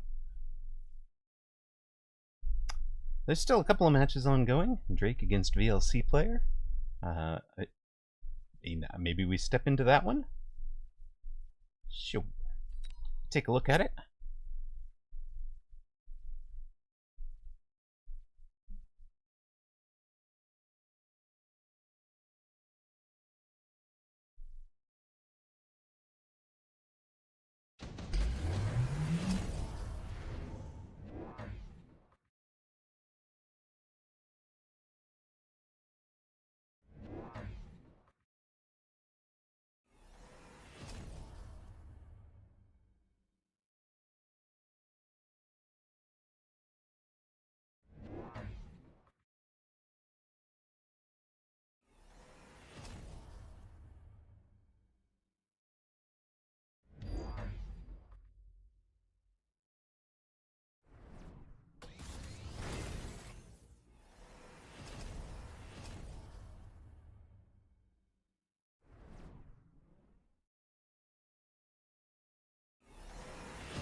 Oh, we've done the zoom in thing again. Goodness.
VLC player gets a pretty big round win in round 8.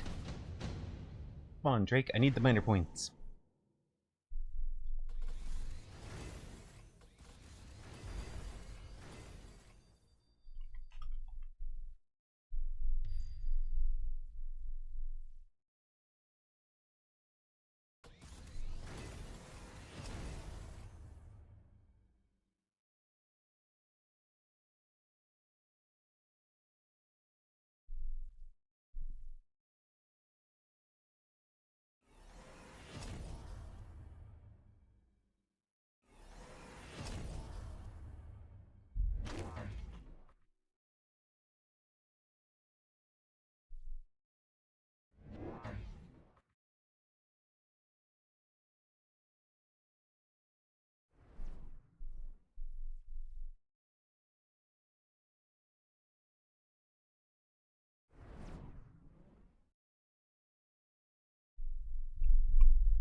The Settler wrecked Vimpy.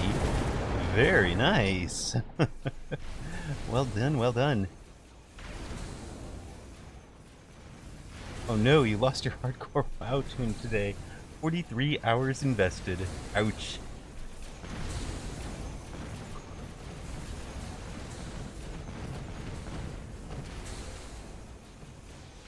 Heart rate is like 120 right now. Awesome. Well done, you two. Sounds like a great game.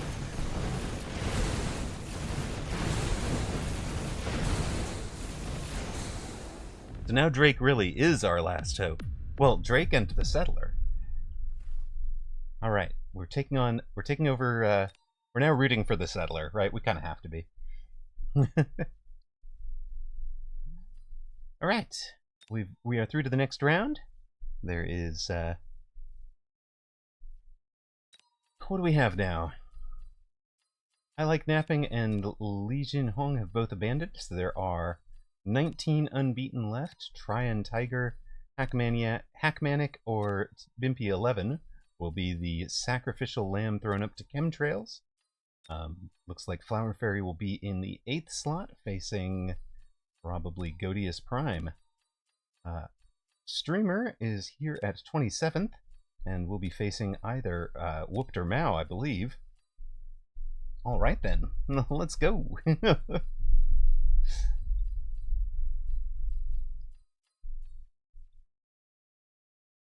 bunch of abandons, so that leaves us with 48 there, plus 11 down here. So we've got 59 remaining. You got Skay. Any tips? Let's see. Skay versus Thrag. Skay is just going to run Marksman, Vulcan, Nesting Doll build with the Vulcan summoning Marksman, the Marksman summoning Fangs, punish him early for not having the Chaffs and Chaff clear, and punish him late by I don't know what. Destroying the Vulcans? I don't know.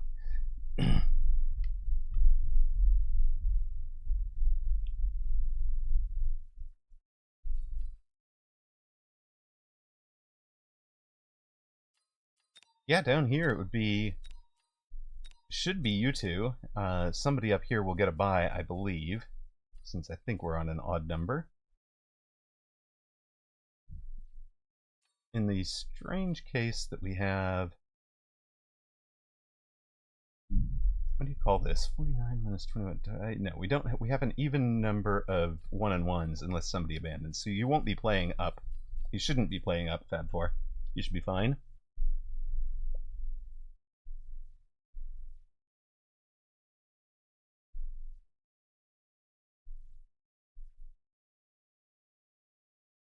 Baller, remind him how tired he is. Tell him, get him thinking sleepy thoughts.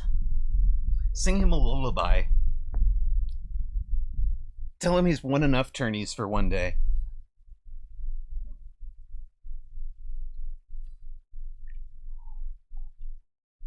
That's why you sing it to him. Don't let him sing it to you. I am up against Mao.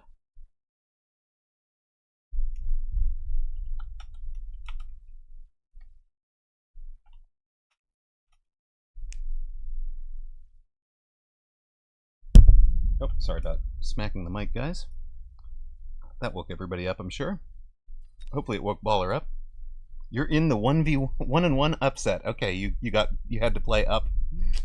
All right, you are the spoiler role. So somebody bailed on us. All right, what are we doing with ourselves here?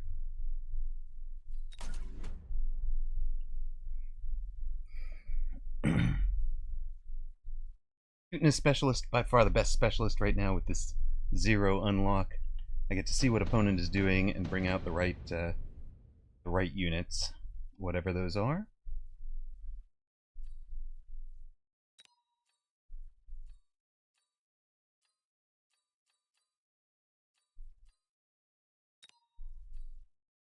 Is there a world where it's Tarantula Mirror?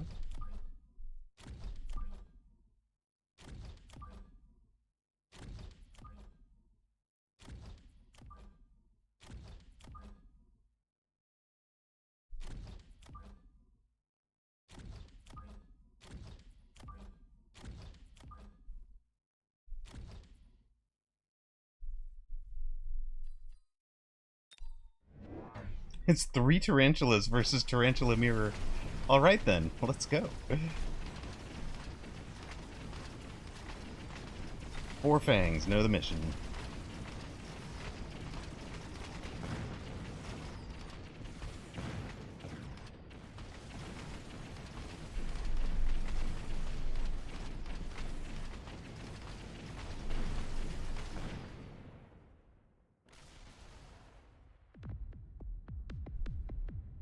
Yes, it's true. You have even more money to counter your opponent if you buy nothing at all in the first round. Not what I was planning on doing, though.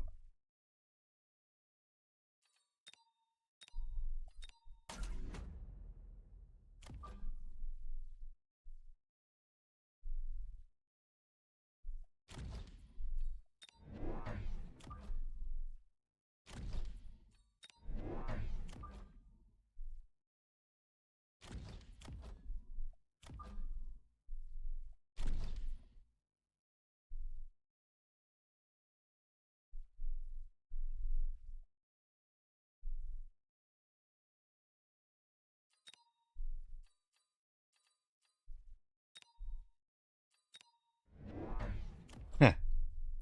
Alright, Wraith v Wraith head to head.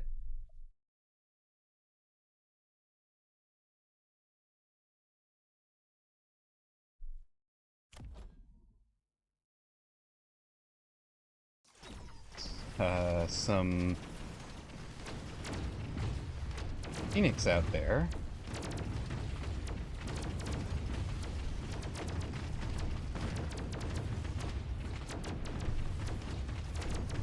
Phoenix spent the entire round locked on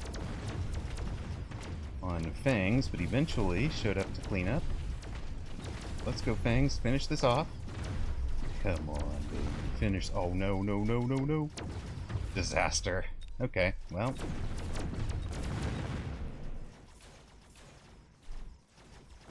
You're going up against Vibe?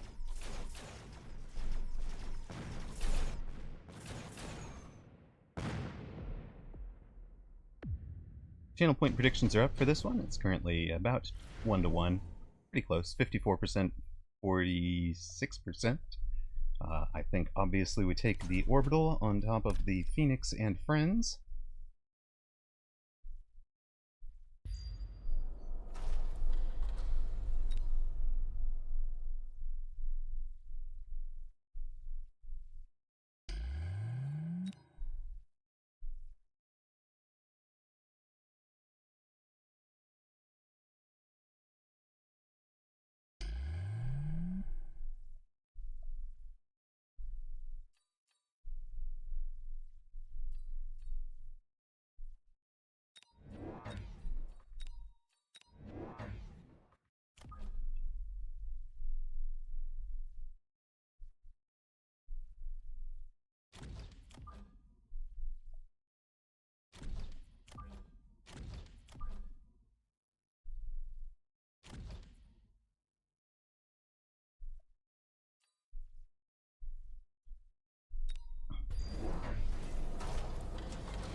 We took the shields, we got the far side Phoenix. The near side Phoenix is going to have a good round.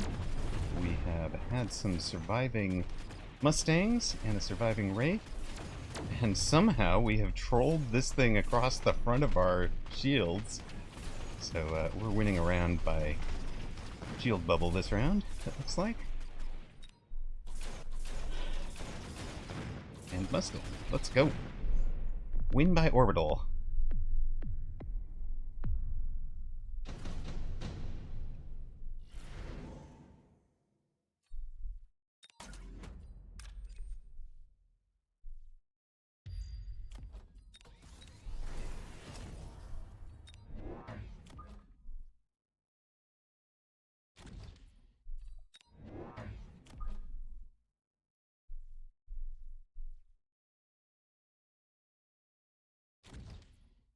At some point that'll get split, I think.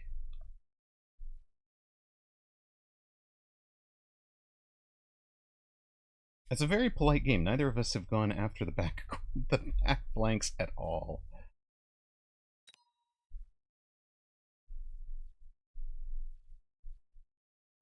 Does that missile out this Phoenix? Or does it hit that guy? Is there a spot I can hit the Phoenix? Can't actually tell.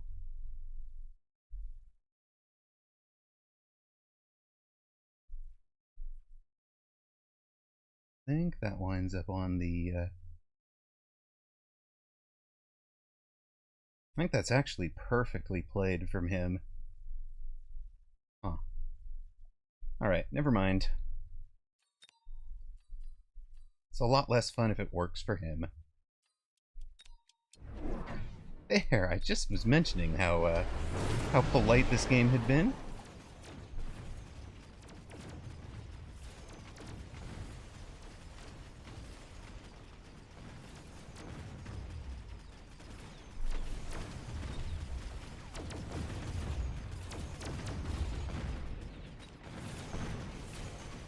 Please eat everything that's in the tower. I'd really like you guys to eat everything that's in the tower before the shield goes. Get there faster. Guys, eat faster. Come on, Crawler, you can do that. Oh, you jerks. They knew the mission.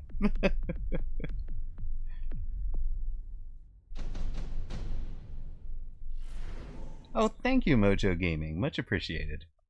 It's really nice of you to say.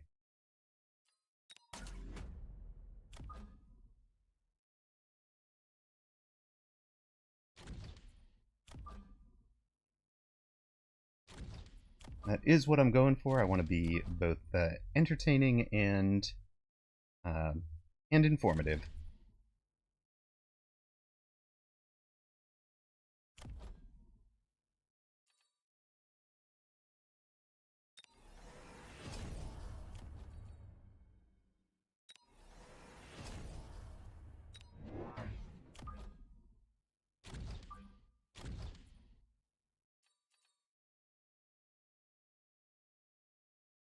Yeah, 4 level 2 marksman. It's just like the perfect drop for what I'm doing here, right?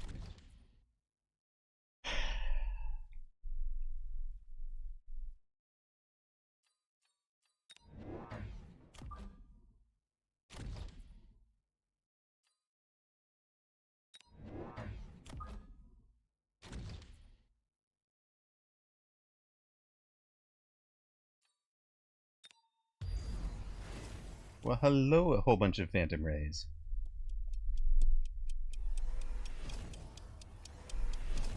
Surprise, there's range on all the tarantulas now. Okay.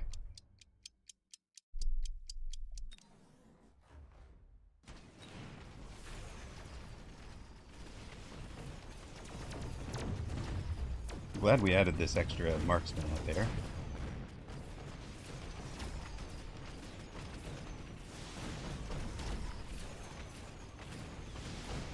Ray spam is down. Wraith is down. The Phoenix are down. We lose the left side but win the right. Okay.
Missiles onto the newly shielded fangs.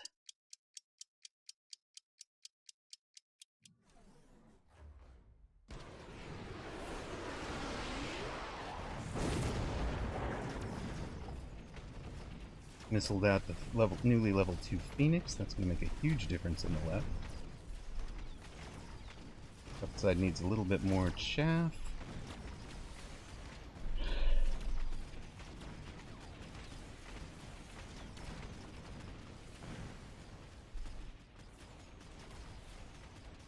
Round wind and then some. Let's go. That's a lot of hit point damage. 2,400. Opponent drops down to 547. A good around 7. Lone range speed times.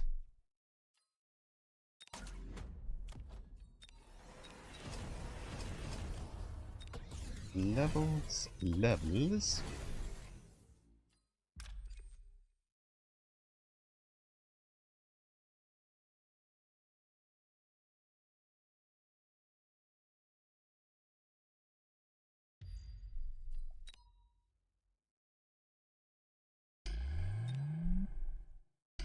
Mini shield.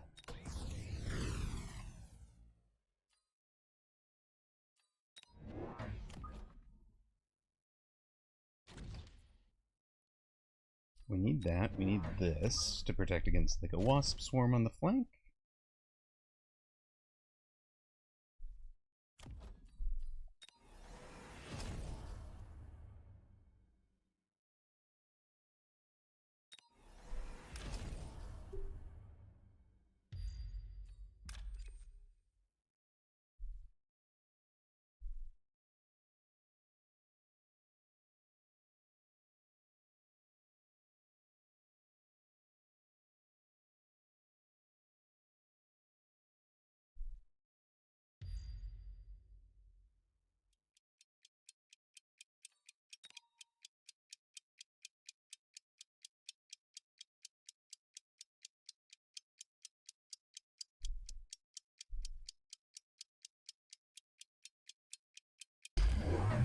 Let's see what happens.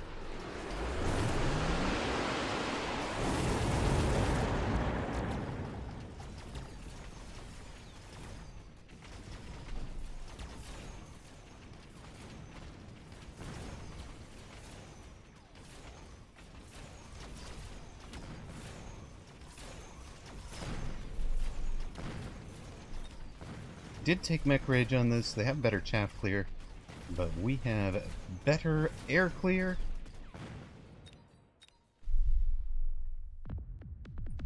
We have taken a W. 1720 versus 1729. GG Streamer Hope. Let's go.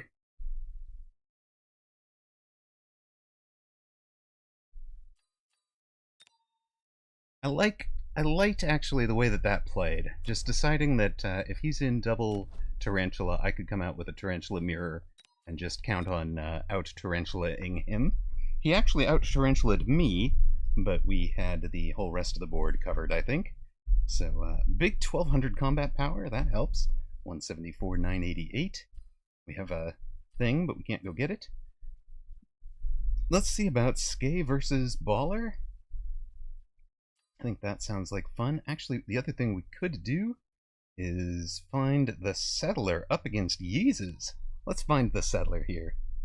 And Diana says, I had a heart-pounding game against a mini level 1 fort player. Is that what it's like when I do it to people? I feel bad. Not only is that what it's like when you do it to people, you've really kind of pushed it into the meta, I think. The wide level 1 forts. Kind of became meta after some people saw it on your board, I think. Saw how well it could work. Settler near side, 4,100 hit points. Elite Specialist, extended range marksman, mass-produced wasps. Uses also mass-produced wasps.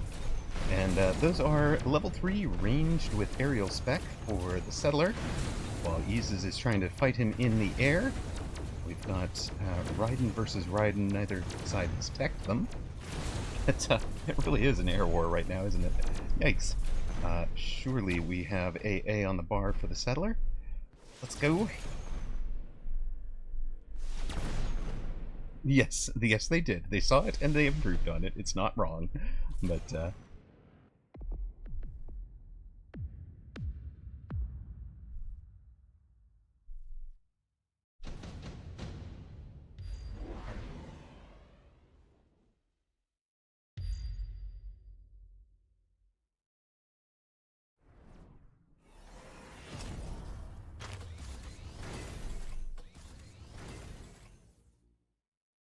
that's how that's happening to me. It's either round play and think it's perfect, and then it's we get to between and it's not perfect.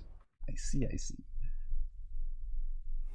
Wifey got some red vines as a cheer up for your tune's death. Oh, that's a good. She's a keeper, Tab.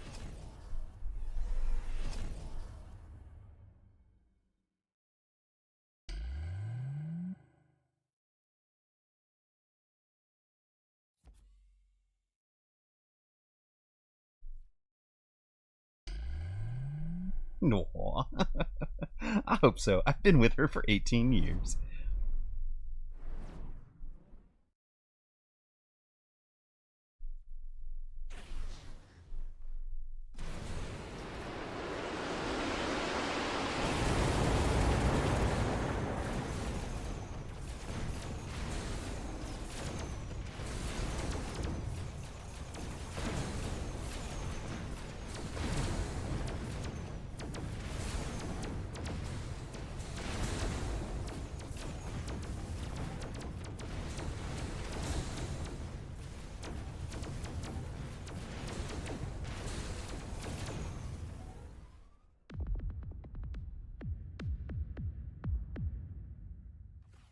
Well, Yeezus is 2100, Settler 1430.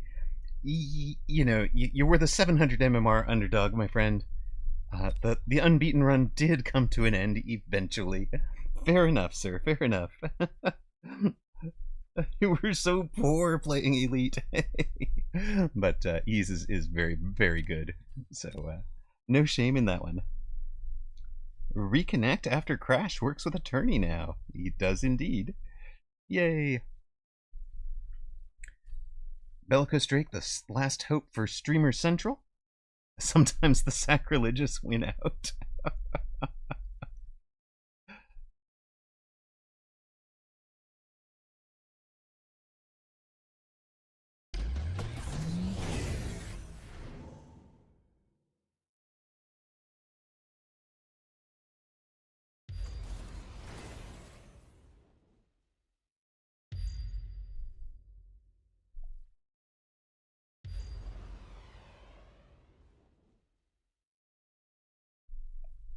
Drake on the far side, a Farseer specialist with efficient giant manufacturing and no giants in round 8.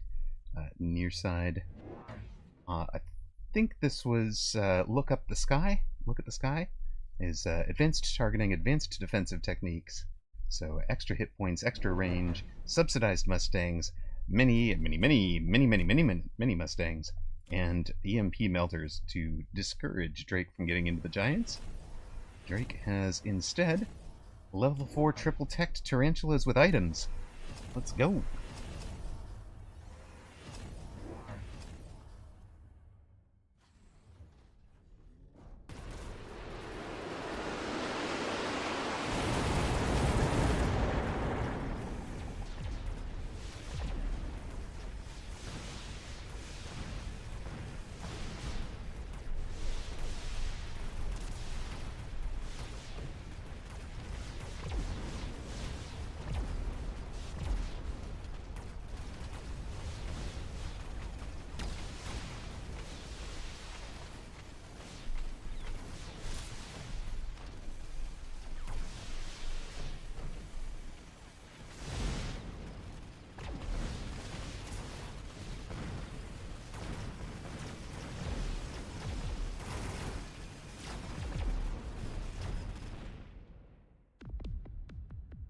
Oh, look at the sky getting the big round win. Drops Bellicose Drake to 522. He was, I think, the number 2 overall seed in Tourney coming into this one. So, it's a little rough. It's a little rough.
Can Drake pull it out?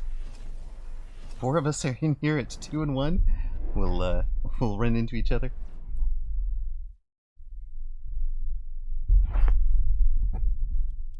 You baited yourself with the mass-produced Wasp card, but Elite spec, yeah, because then you're paying regular price Wasps, but you're giving away 3x the experience. That's, hopefully I run into one of y'all and make some content. I love it. You've got a lot of minor points right now from doing so well.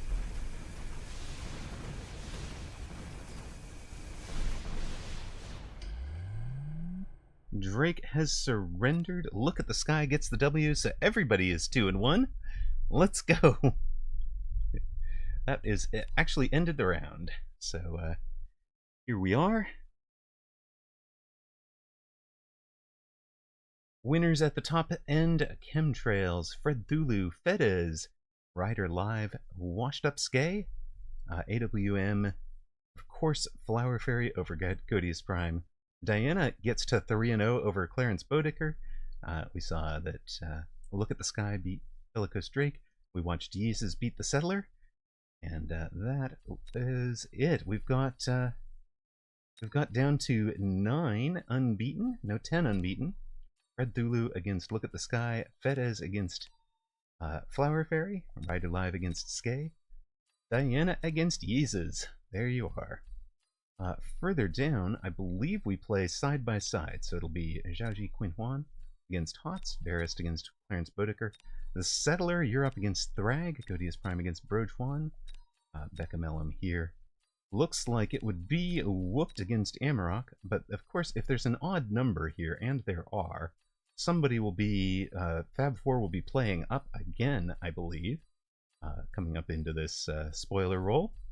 So it may have messed this all up. I might be facing Unholy Scavenger and Morris facing Whooped because of that, the way that the playing up works. Or if I'm not facing either of them, then I have no idea how it works at all. Rider Live says, it's my turn to get Skade. Yep, there you are. Go get him. Go get him. All we need is for you and Fedez to get some... Wait. Fred Thulu, Fedez, and Rider Live to get some upset wins. Diana gets the win here. And AWM against Chemtrails. And then we'll have a really interesting Final 5. Let's go.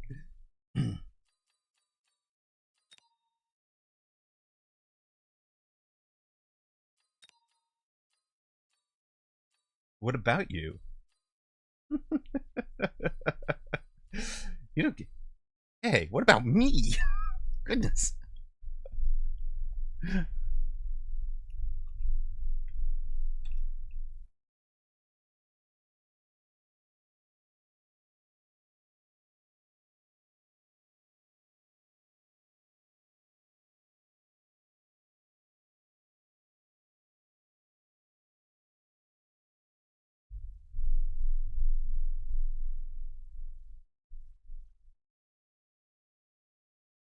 Oh, I'm up against Becca Mellum. Well, that's fun. That is not at all. Okay, maybe I really don't know how this works.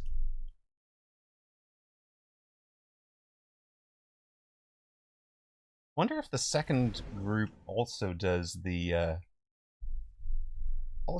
whole top versus bottom, and it's only the unvictorious who wind up, or the in danger of eliminating, who wind up with somebody same MMR. Thank you very much for the follow, the Settler. Much appreciated. And we get a Starbright raid. Hello, Starbright.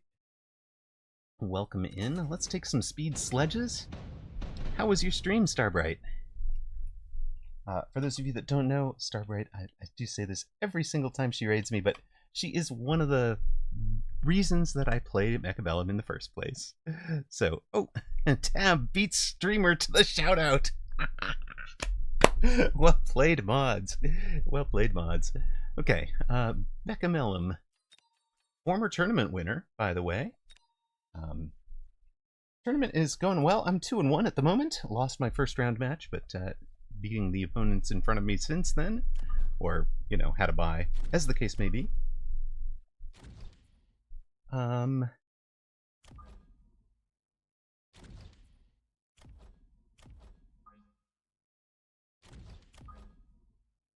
You are preparing to assault a royal palace and kill a omnicidal fascist.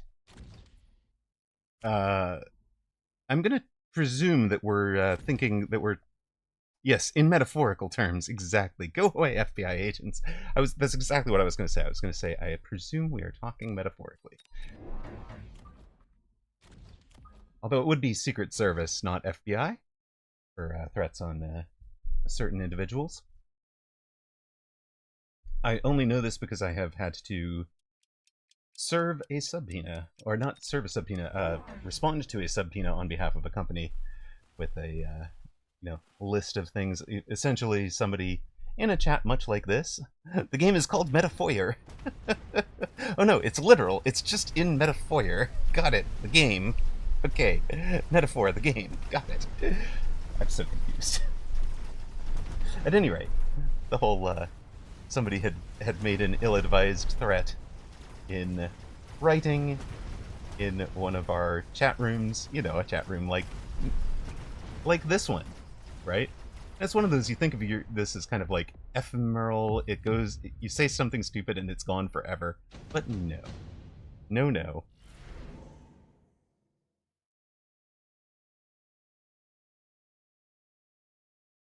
Oh no. Ms. Diana, do you mind writing that up in the main Mechabellum Discord? The big one, not the guild one. It is, in fact, for us, I mean, we were not cooperative with the with law enforcement this side of a warrant, right? Because people's privacy matters. But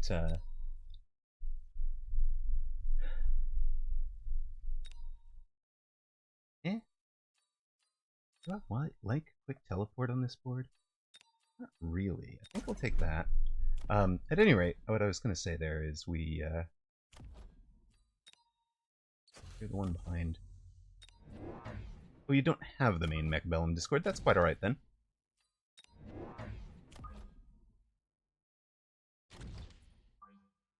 You completely forgot the day. What? Okay, that's impressive, sir. And good evening. Welcome in. Oh no, you have missiled. You have missiled upon my sledge that has the item. That's no fair. That's definitely cheating.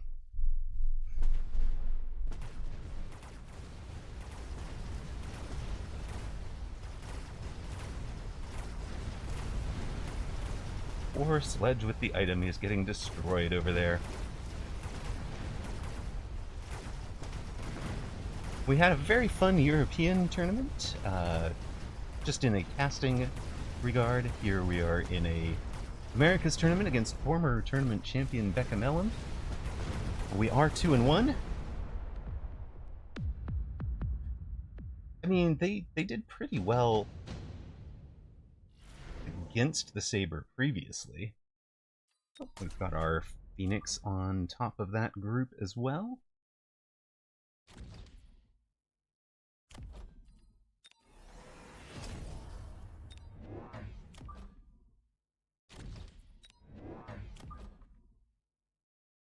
I like sledge spin.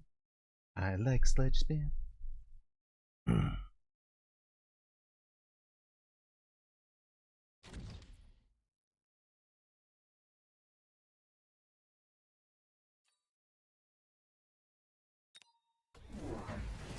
She has arranged the arc lights first. We've mech raged the sledges first. That might actually have been a mistake. Maybe I wanted range first. But she's taken 3 Phoenix, so it should get a lot better once we range both our Phoenix and our sledges. Round 4, we've got 800 to do that with. Yeah, we're through that thing on the side. Let's go. Oh, this is way better. Look at that. Level 3 Phoenix scythed through that Saber like it wasn't there.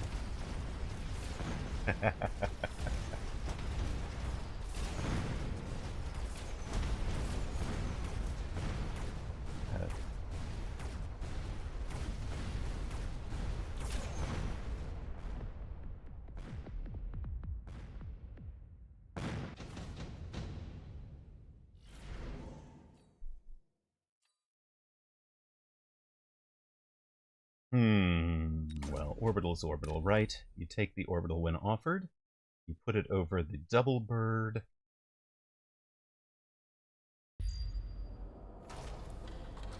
Accept that she is going to destroy our bird here. Or don't accept that.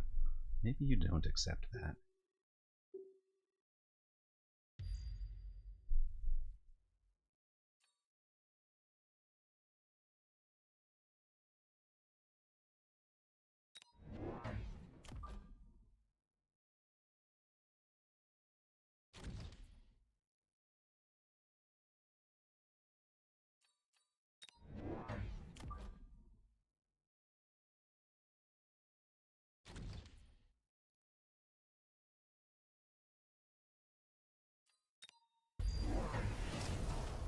Okay.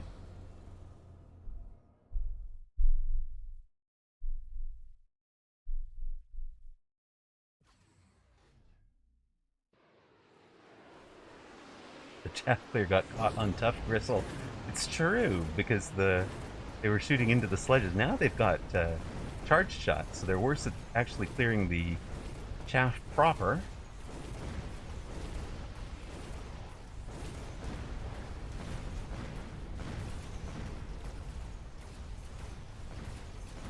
Better at clearing the sledges. Do we outrange the Phoenix? We do. Look at that. Let's go. Thank you very much for the cheer.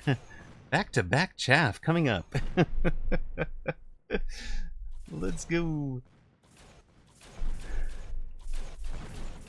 Tower and Phoenix. Perfect. That's how you range a unit.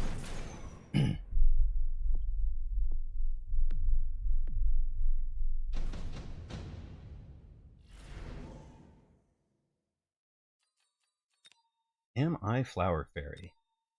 It's 2956 to 2924. I need 400 in levels. 300. I can afford it, but God, I'd rather have speed. Let's take speed. 400. You. A missile is landing somewhere, so we have to take tower health so that we don't lose a Phoenix. Thank you, Uncle Lazy.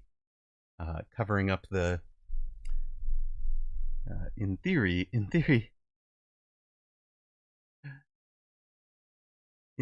it's supposed to be covering up the join prediction for matches we're watching. In fact, since we're not casting a tournament, we can switch to that one. We can switch to that one. There you go.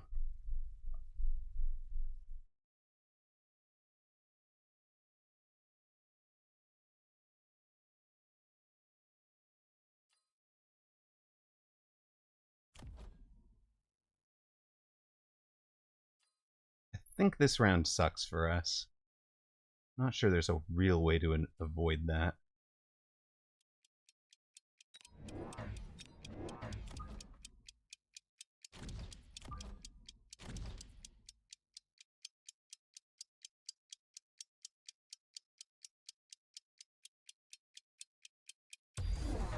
The overlay, it was Amarok commissioned, so we commissioned it from our artist for the channel.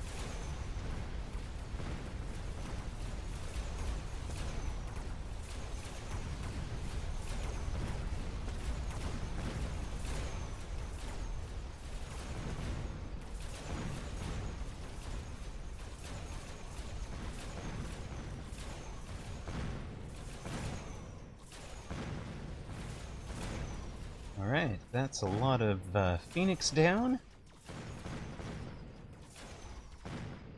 He went Photon thinking we were EMPing. Ah, right. And just having the damage debuff.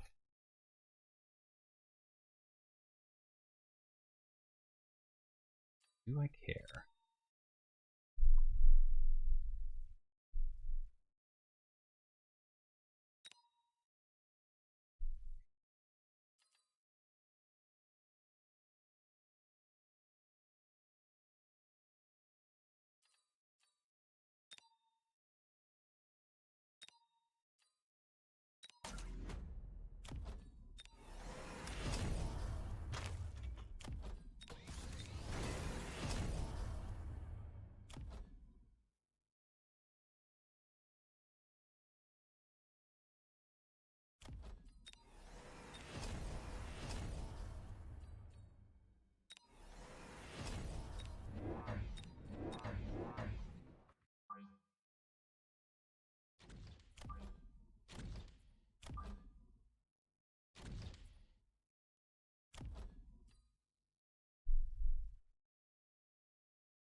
Ooh.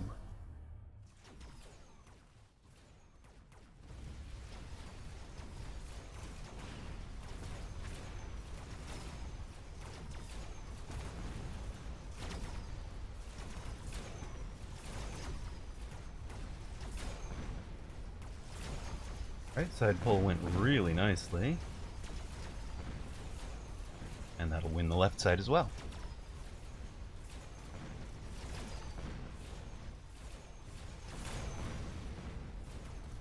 And the shields stay up for next round. Perfect. That was planned.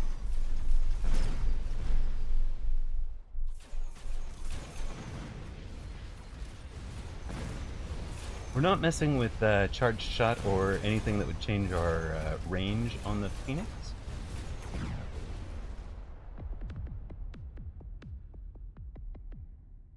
All according to Palm's Fist.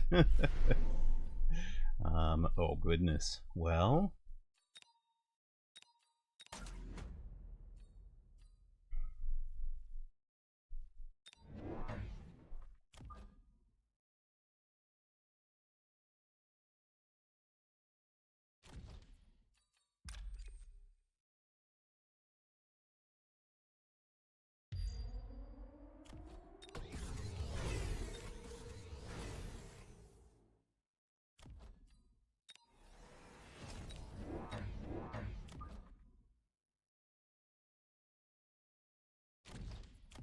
Keep pouring on the pressure. Lone range speed.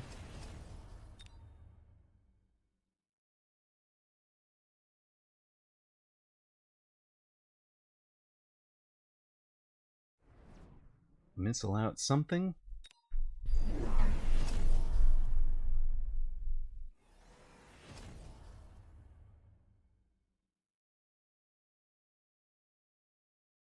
Yeah, we got a lot of value out of the shields. I mean, okay, a fire and oil round is not bad for a opponent.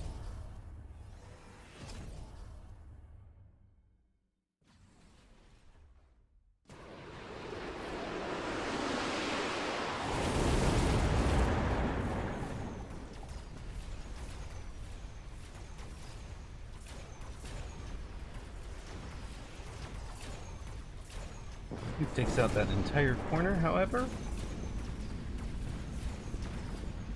I mean, I guess there is some chaff coming out of it.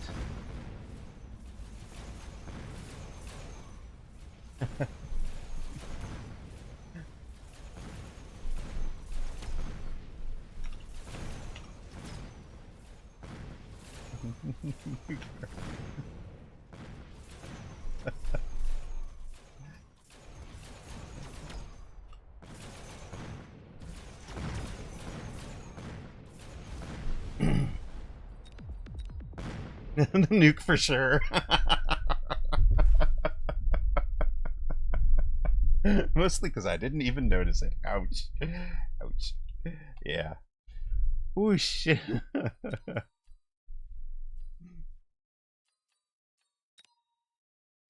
All right. Well, that was us to 3-1. She was trying to get through the chaff, but yeah, the sledges at this point were out of control. The corner poles are just rough, and the nuke, of course, to finish on the right side, or her right side, my left, because that was where the level 2 saber was.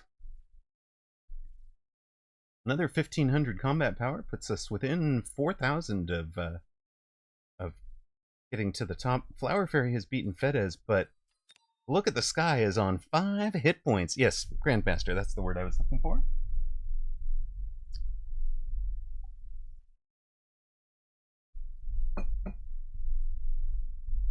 You know, after I lost round 1, I was thinking my plan was to tank and raid on over to the Mag 1 group.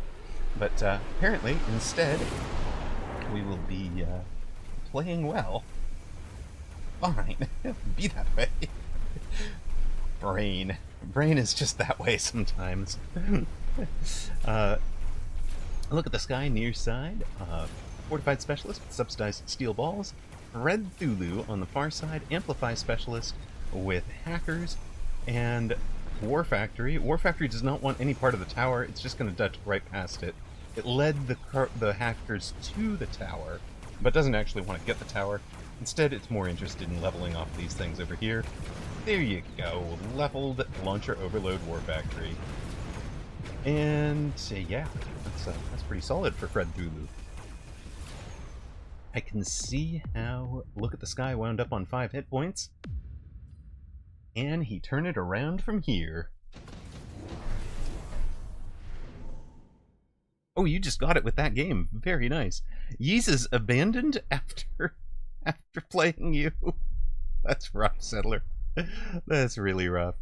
You deserve... See, this is a thing. Like, I feel like you deserve the minor point of, like, his MMR or something for having faced him. You know? Instead of having no more minor points because he's not going to play anymore. It just seems silly to reward the specific performance of somebody in this specific match.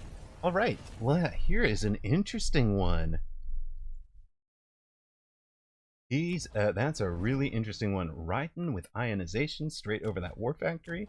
Fred Thulu has his own Raiden behind it, and could conceivably wind up with landing some EMP on it. The Raiden will handle the many steel balls. Oh, goodness. Oh, this is dirty. Oh, Diana, here's a... Oh, Diana, check this out. Miss Diana, look at this. We've got replicate crawlers. We've got fortified target lock steel balls trying to take down the War Factory with an ionization Raiden over top of it. They're doing their best. They keep getting hacked. They keep getting hacked and taken out. They've got one more lock. They can't do it. Raiden finally finishes it off itself. That's a round and a half there. Raiden has done 88,000 damage now. And Look at the Sky gets the surprise round win. Halves Fred Thulu's hit points. 5 hit points to 1490.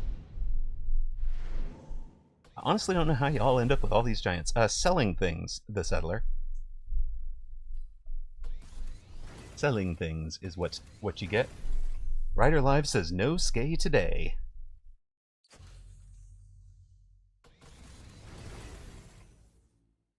Fred Thulu, what you don't have a ground giant to put a barrier on.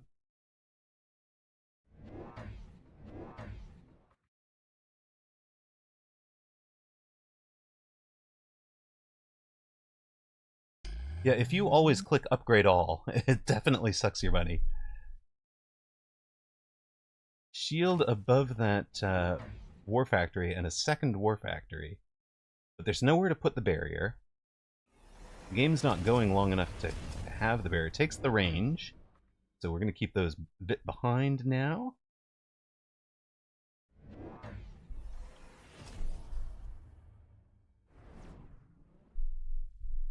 Guilty of upgrade all. So, Settler, upgrade all for your single carry unit and nothing else. And also, buy a tech or figure out what your big purchase for the round is going to be before you click upgrade all.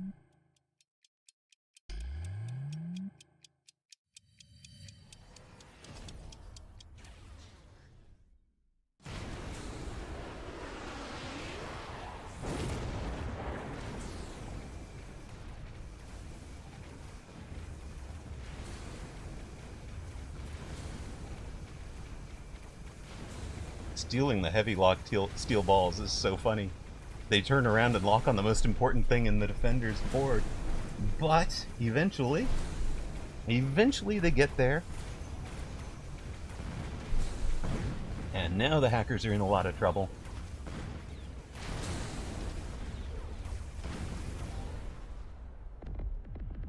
Diana abandoned at 3-1. Oh no. I mean, presumably just was done for the night. Oh, that's right. Reconnect after crash didn't work. I remember that.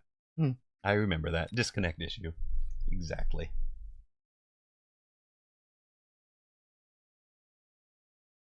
All right. We are 16th. There are 32 remaining players. So we're guaranteed a top 32 finish. Right? Right? I think that's how this works. 4 left at the top. Yeezus has abandoned to leave it. So I think part of the thinking here is the abandon to leave it at a 6-round tournament to make sure there's no spoiler roll happening. That might be part of what's going on there. I can't speak for why he would choose to do it himself. Oh wait, no. He abandoned when he beat Diana by not playing. So he didn't want to wait. He didn't want to wait through. Didn't want to wait 20 minutes, 25 minutes, or whatever it was to have his next opponent. I was like, whatever. I'll bail.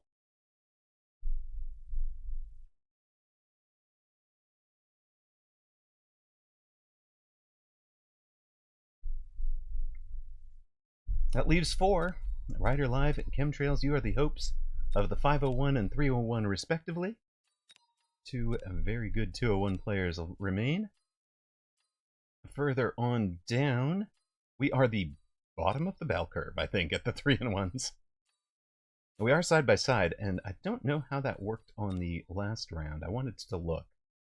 22nd Amarok against 17th Becca Mellum means I was playing... It means it was playing top-bottom. So that could put me against Verist? No. Somebody will have a... No, it'll put me against Hots, right? Yeah, it puts me against Hots. So it is playing bottom versus top at this top... at the 1-loss level. Hots, of course, very solid. I would not mind if you had abandoned, sir. I remember losing to this person before.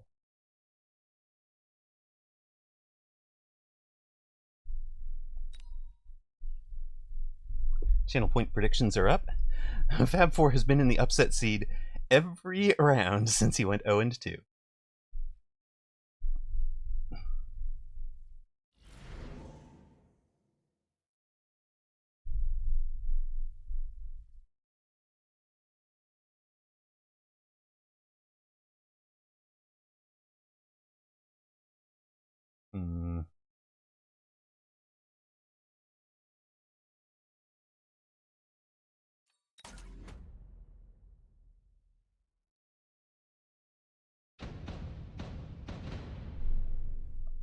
Well, I have the chaff clear.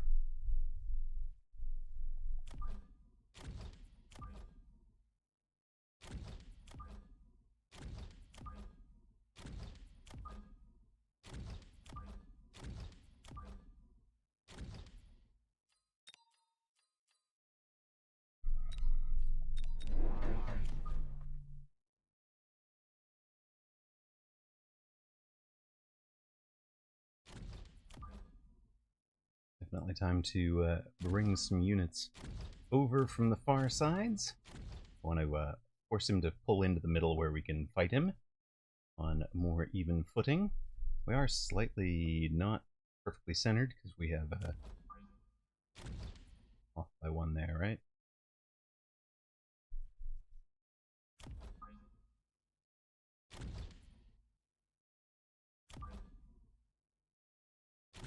Have some giant-sized spaces. Let's have some 5-wide spaces. Perfect. So that last adjustment to the formation was to make room for some giants up here, some overlords back here, depending on how this board goes. Hots is going to be playing from the far side, a quick supply specialist who went for a pair of storms. So kind of catches me out on not having any real answer to Stormcallers and expecting him to be in an aggressive formation. That's fine.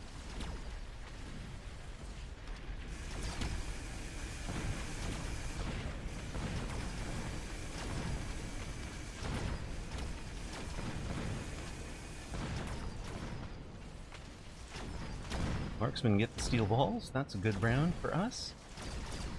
Left side marksman is just about gonna clean up. There we go. We've got one fang and one marksman left. I was supposed to have the chaff clear.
Alright, last time you played him, he went a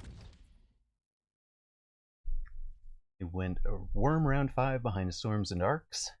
He's just presumably gotten subsidized arc light.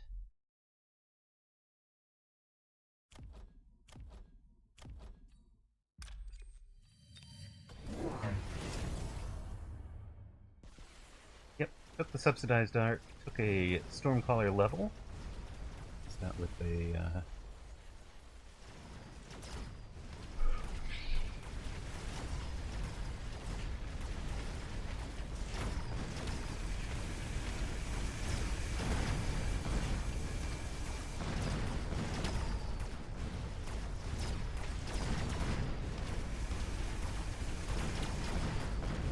Marksmen are having some pretty good rounds so far.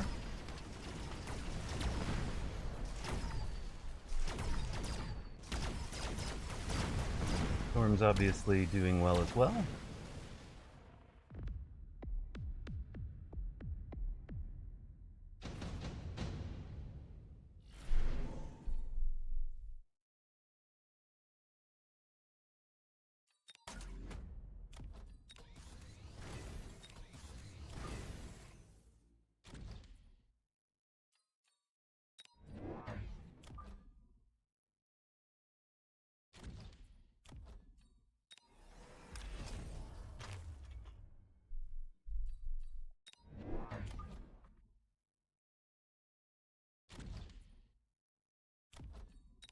I'll do extra damage.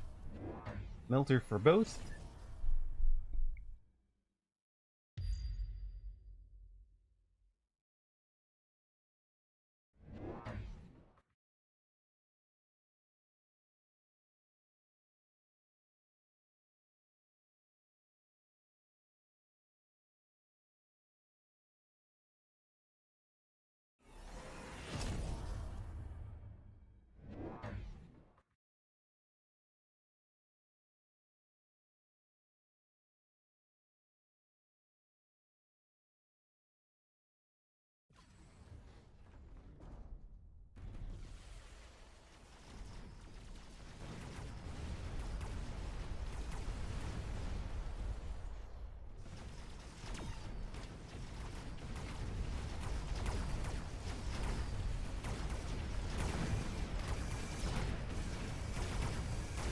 Two balls running right past us here. Straight to tower. That's a little rough. Not what I wanted to see there. And this stupid tarantula is going straight to the melter. Well done, sir. Just what I wanted to see from you. Kind of intelligent decision making I was hoping when I bought you.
Well, that was fun.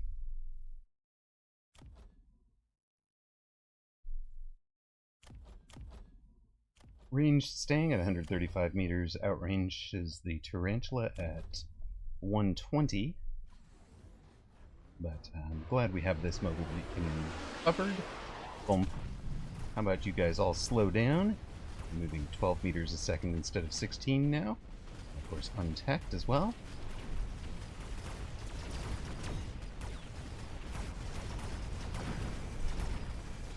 Just put some units out here to get some work done. Melter has a lock for HOTS, but at least with the slowdown out there, we're going to get around to it. So, it's not a clean sweep. HOTS is going to lose from 4,900 to, what? 44,050? He was the 7th place finisher in the Elite Tournament of Americas last week.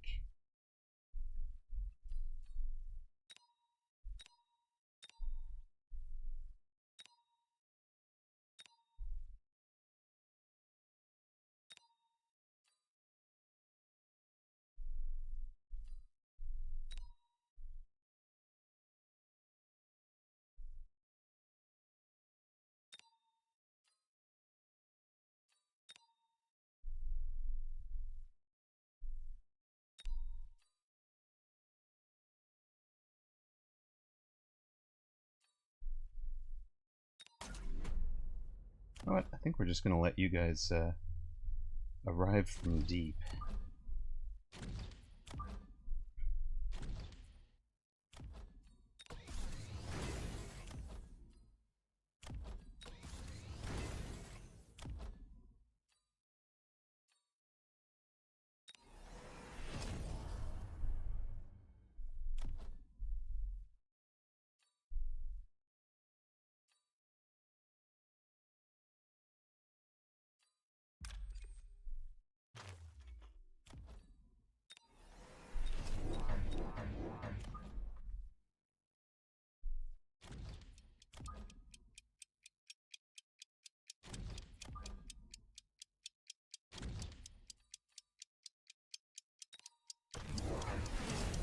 He has sold out of the steel ball. It's some sledges into level 2 tarantula, I guess. I want kind of a bit of a crawler or fang here now. This guy looks very hackable to me. I know what I'm thinking there. Opponent Melter is level 2, but not particularly buffed. No text or anything. So he can sell that to pivot to high-level worms, right?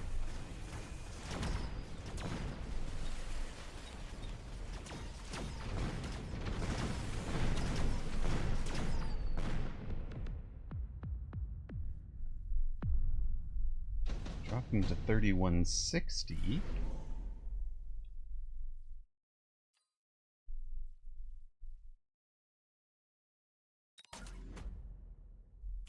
Take the improved firepower. We're gonna double tap these guys.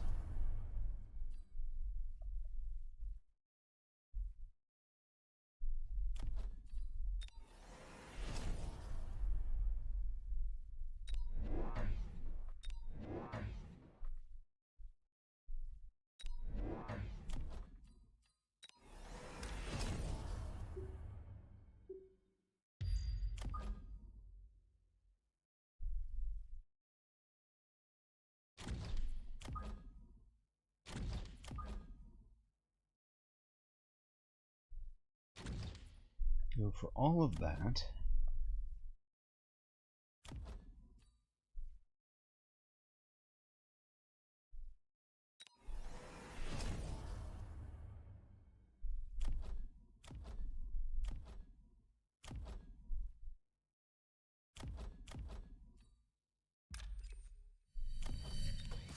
you can have a level.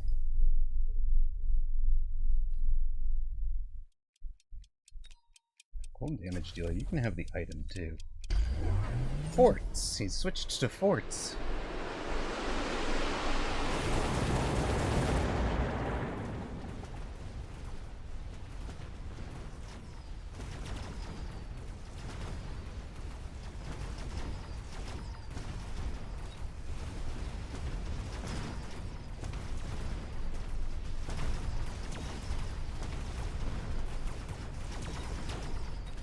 Ranged forts, love it.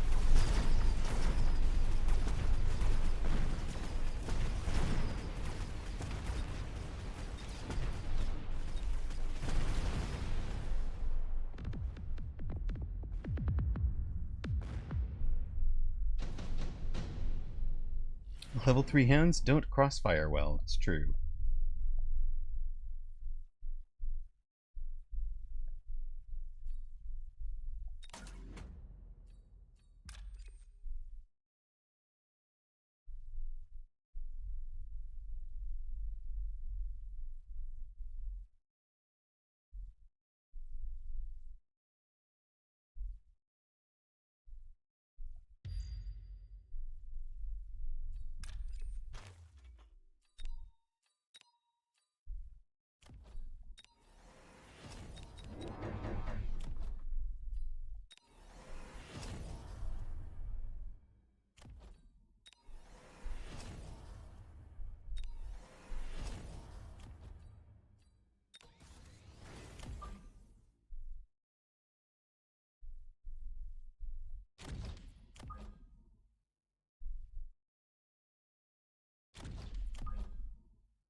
The outside fort locks. Pretty big there. So there's one fort left in the middle.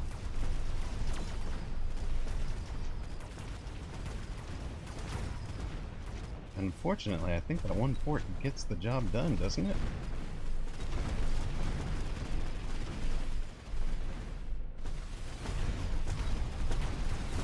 Oh, we get a tower. That's good tower timing, sirs.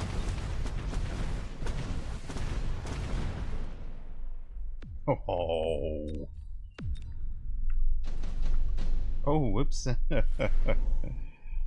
thought he had a game on us there.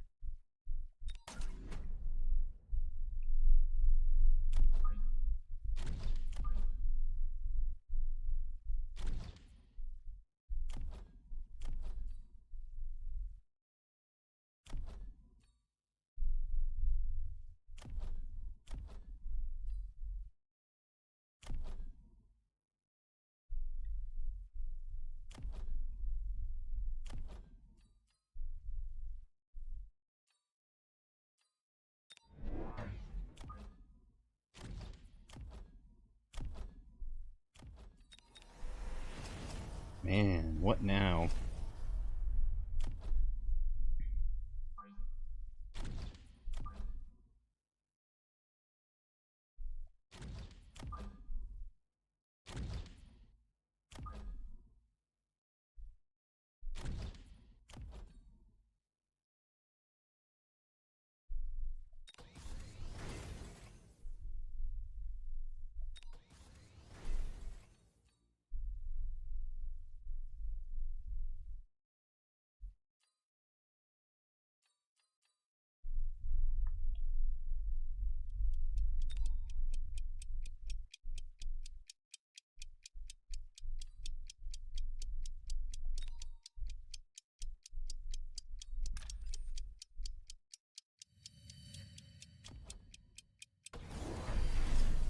Boats. Boats for all. So we've got 2. Well, no, he's got 2 as well.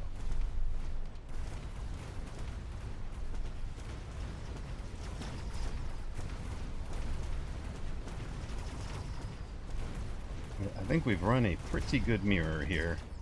Anti-missile was a pretty big call for keeping some of the tarantulas alive. The tarantulas did eventually die to the forts. Uh-oh. Now we're in trouble. I think we might be done.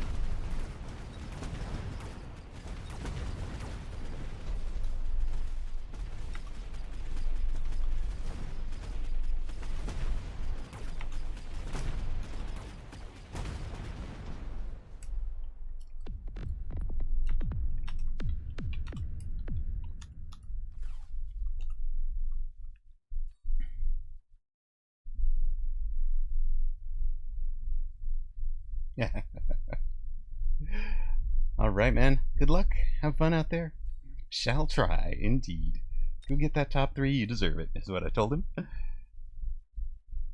Where are we at?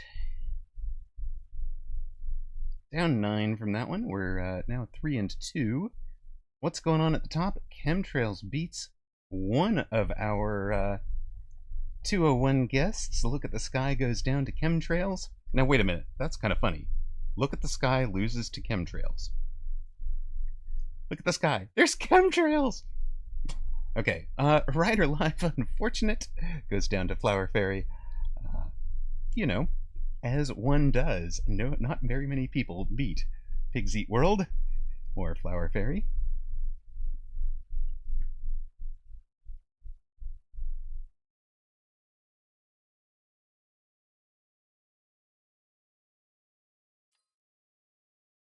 That is against Whooped.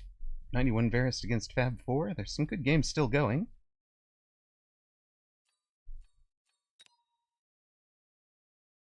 Oh yes, he's 24-40 or something coming into this tournament.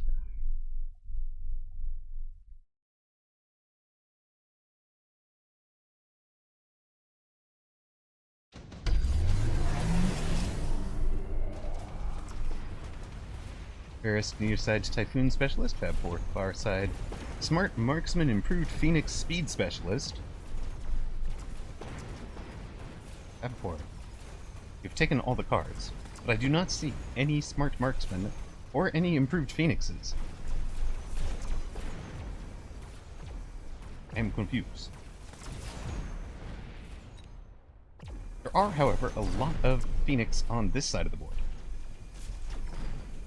Ryder 501 is proud of you. 501 Ryder Live. It says I should be in the intermediate group, not if you made the final 4 of this group. No siree. You deserved to be there.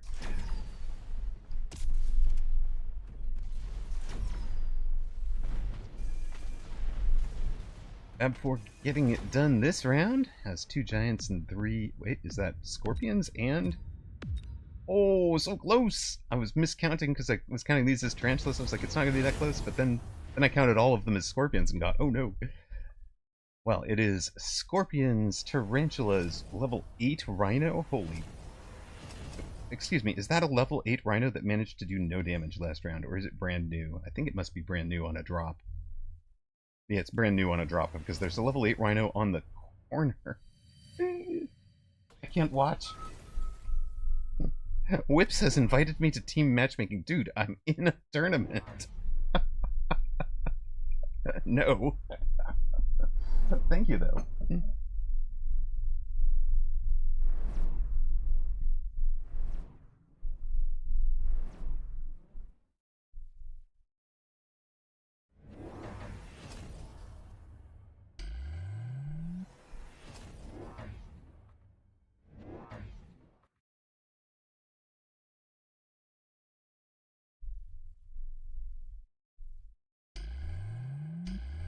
Neko, you are correct. There was no intermediate group tonight. It's top group, and I mean, functionally, this is the intermediate group. There's the Mag 1 tournament happening as well. So, we have a couple of ringers.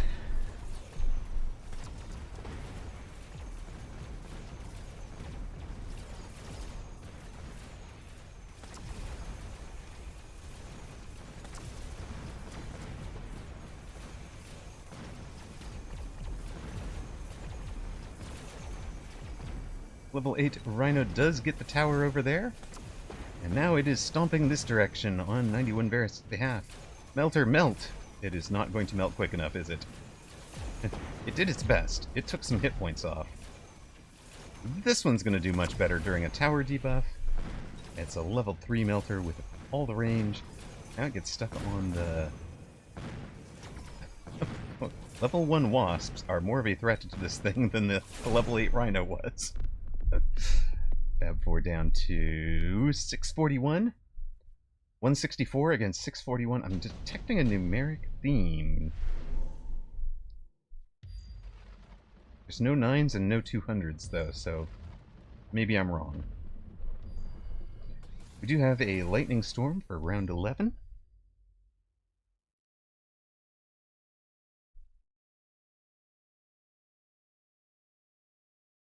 A Wasp Swarm Colony.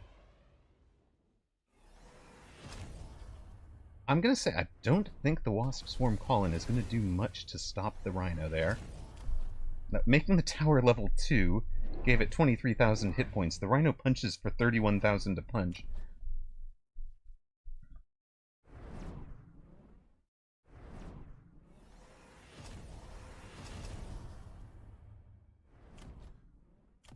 Multi-melt made everybody worse against the Rhino, but better against everything else.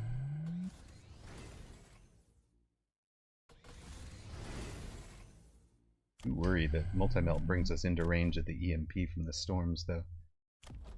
135, 140. Okay, the melters are just behind the tarantulas. They'll fight from side by side.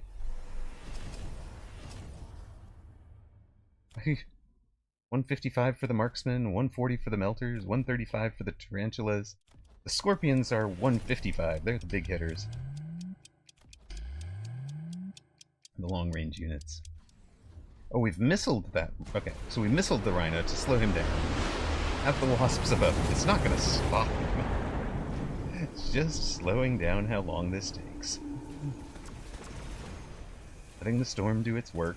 Making sure we're not tower debuffed while the storm is happening.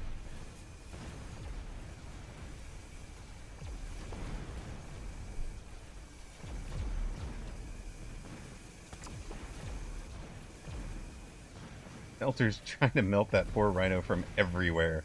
Every angle. And hey, wait a minute. How is this not over? This has got to be over. One Melter left.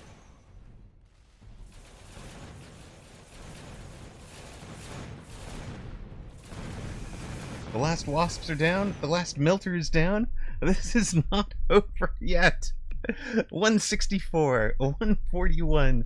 Neither of these men shall lose. At some point, we should just declare it a draw, give them each half a minor point, and move on to the next round, and make them play each other again. They'd be the only ones with half a point, right? So, you know, make them play each other again. It makes sense.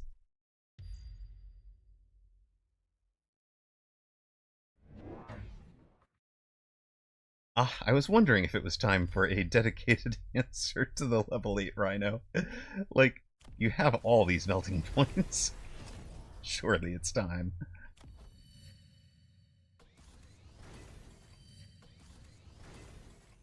These are the most overkill killing Phoenix ever. Level 9, 200 range, with range, elite marksman, charged shot. Now, elite marksman only adding 20% per rank, so, you know, it's plus 180%, plus 175%, so it's plus 350% damage. Level 9 Phoenix at 200 meter range, 15,000 hit points, so it doesn't die easily, and it does a 125,000 damage per shot per Phoenix every 3 seconds. 3.2 to be fair, but just to be clear, that does one-tap the level 3 Melter. Pretty much anything on the board, the level 4 Scorpion, no problem. Yeah, that Phoenix is a monster. The only hope here would be chaff. Keep the chaff on the level 9 Phoenix. Putting chaff in front of it. If you do not, it will win. I want to see the level 3 go down in one shot. Boom! Oh, I'm sorry, Fab 4, but that was just beautiful. As a Phoenix enjoyer.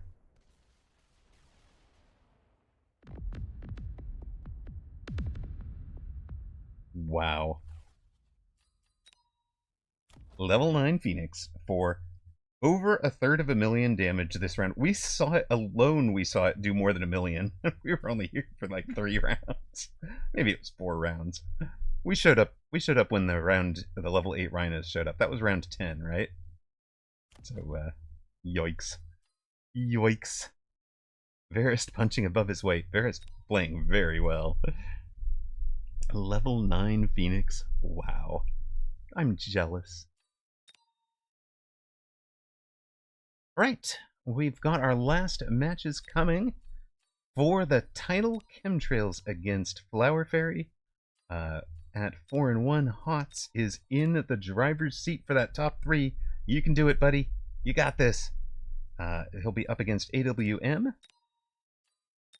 Further on down, it looks like Amarok against Whooped or Becca Mellum, barring a bye down here.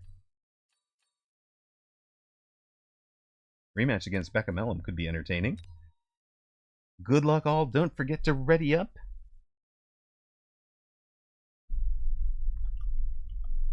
Wait, what? Why am I facing Entropy?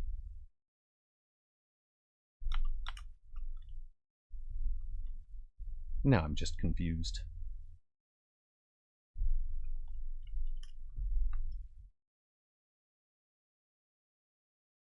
Lame. It gave you the bye. Oh. So I'm facing Entropy, who was 1 above you. Settler has vibe. Let's go. Invalid action, incorrect room status? All I did was click ready, yo.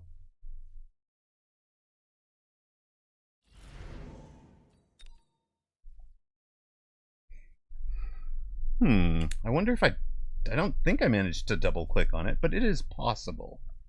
But maybe I clicked on it and the button was still active. I don't really love any of these.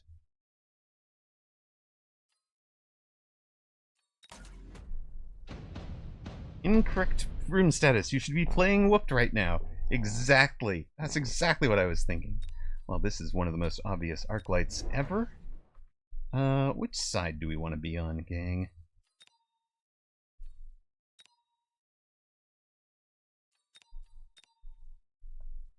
I'll take it. Wekfigi. I like the way that Wekfigi has these right up on the line. Since there is no good single target, we're not going to worry about protecting our units behind Chaff. He has taken Chaff clear. Great. Vibe dodged? He didn't ready up? Amarok breaking the code. Just too good. Just too good to play that match. Vibe didn't dodge you, right? Did he just not ready up? What happened?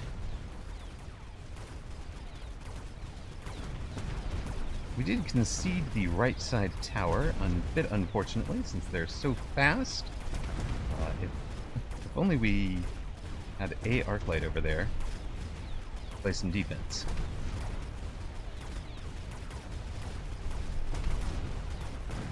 I can't click the speed up, I'm sorry, Entropy.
Well, that's entertaining. Steel balls on the back corner.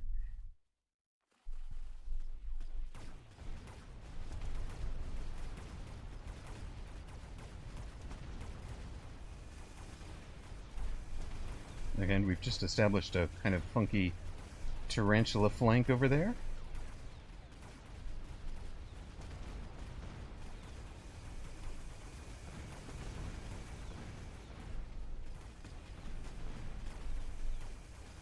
A steel ball will take care of that, unfortunately.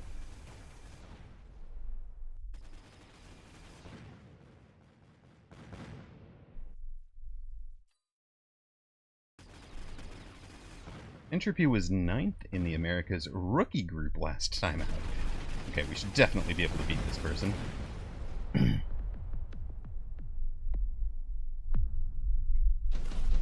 We just needed more scorpions. Is that the takeaway there?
Yeah, steel balls.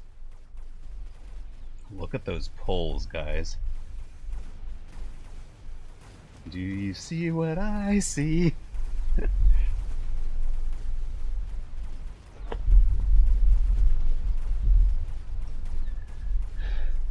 Oh no, Vibe was modifying unit text, so the pop-up for round beginning never showed up because he was in the unit modification screen. Are you, Settler, are you in the main Mechabellum guild? Because that's another bug to report there. Like, just as a Tourney bug. Say, you know, this shouldn't work like that.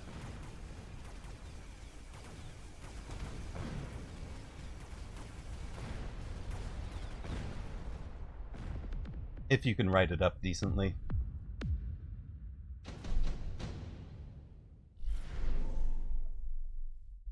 Round 4 super supply and speed.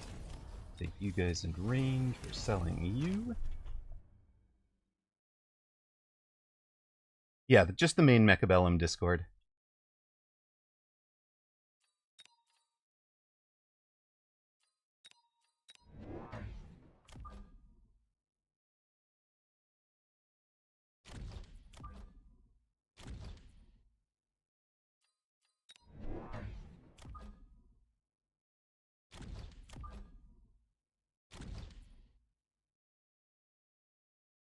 Alright, cool.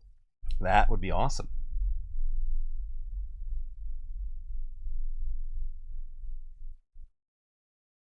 In any range war, it is almost an auto buy. In a headbutt, it's definitely a waste of money. And in this aggro build that we're trying to run, I don't think it is necessary.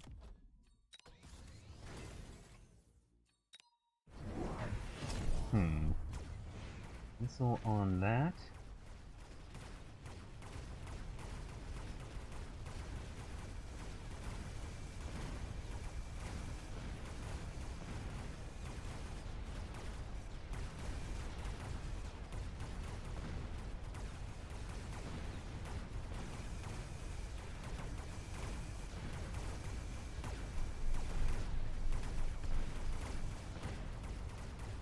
pretty happy with this round. I like the way these pulls are going.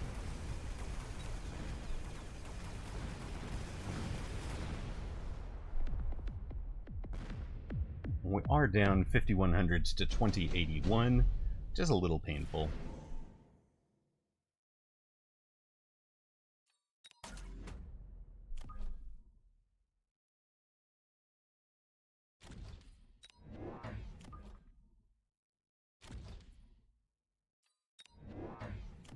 Then the overlords arrive.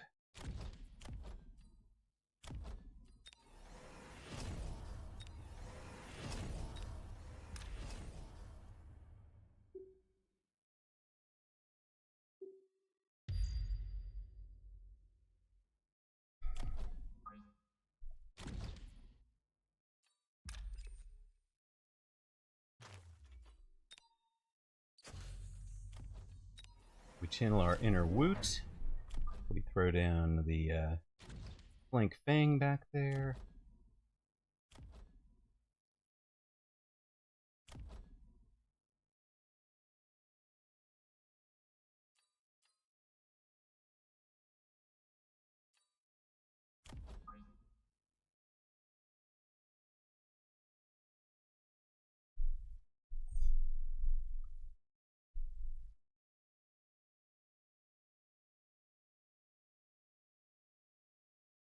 Anything I care about?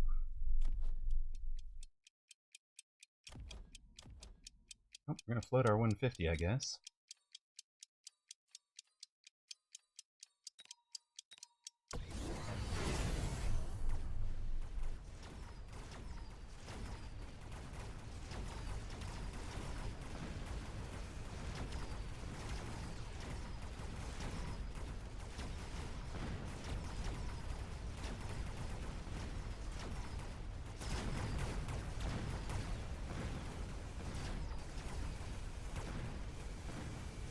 Crawlers get through towers.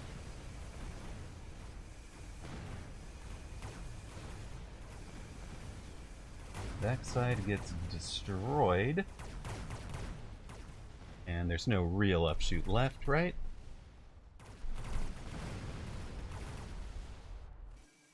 No, there's no upshoot left at all.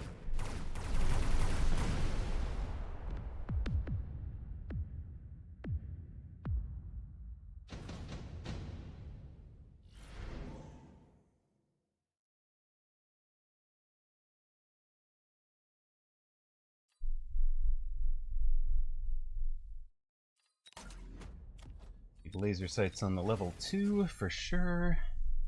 We want a crawler on the line, I think, just to eat the missile. There should be a missile, right?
Rhino drop on the backside, not bad. Not bad for opponent. It's working on a level 2 tower. We did not actually get the... Oh my goodness. That's good tower timing for him. Holy smokes.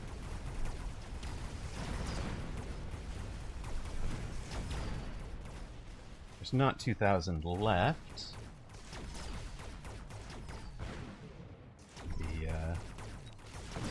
These guys don't have AA yet.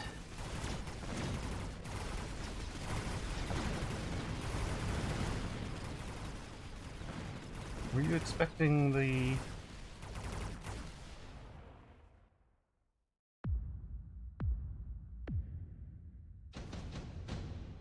you expecting? Oh, what the heck?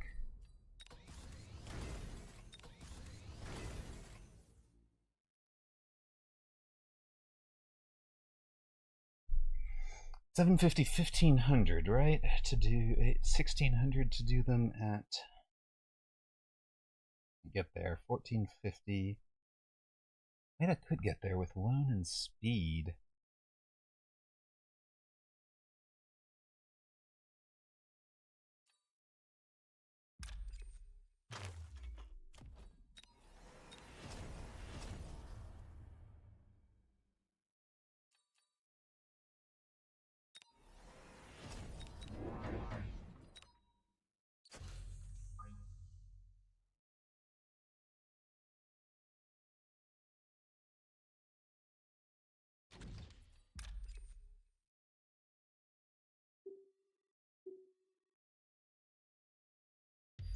Hey, no giving opponent suggestions here.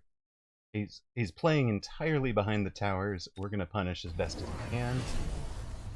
Ranged charge shot, drill on the crawlers. The crawlers are in front trying to play defense again.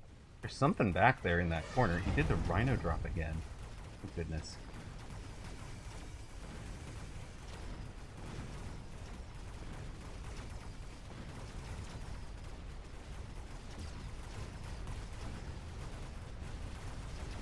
Did I just lose this? No way. Come on, get that. Oh my gosh, you're going down, aren't you? Son, please don't die. What is happening over here? You guys. Oh. Launcher overload instead of leveled boats was the play.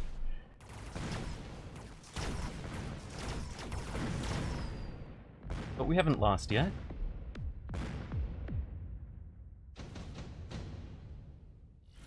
Rip chemtrails? Holy, really?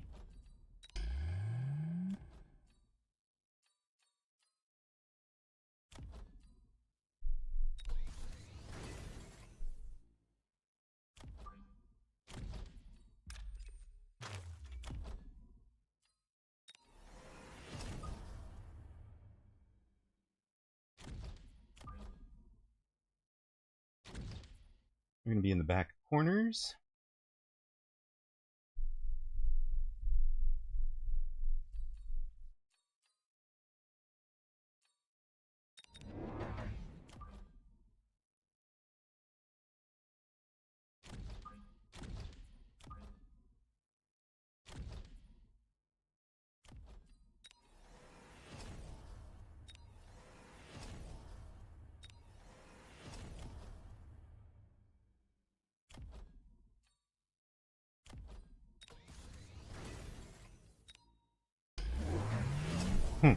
A whole bunch of shielded wasps. Sure, that's why we're in launcher overload, sir.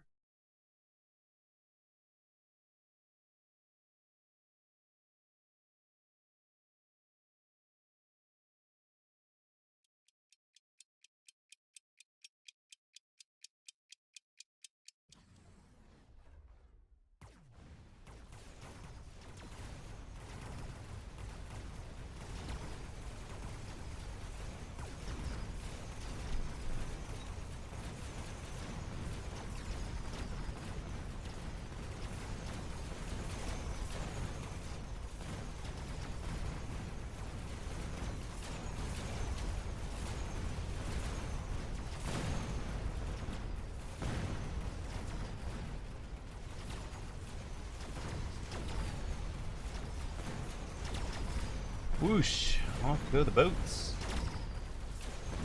Hopping off.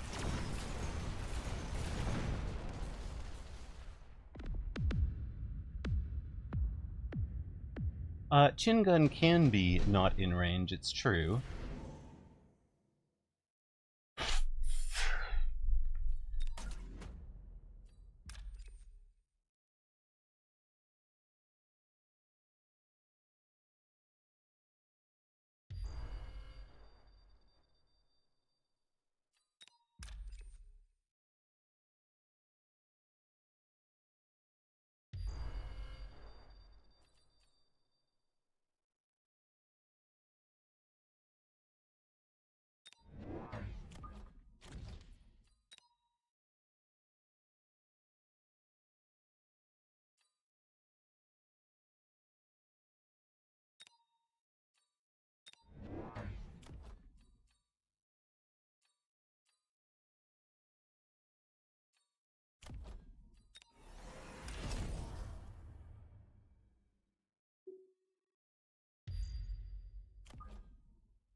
I should have at least taken the 250 for the level there.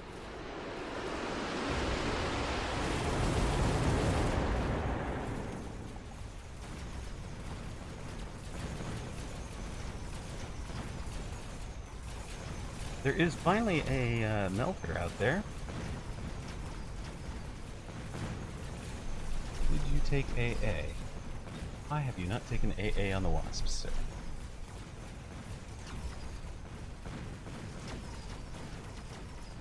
We do get tower. We get that one. Whew.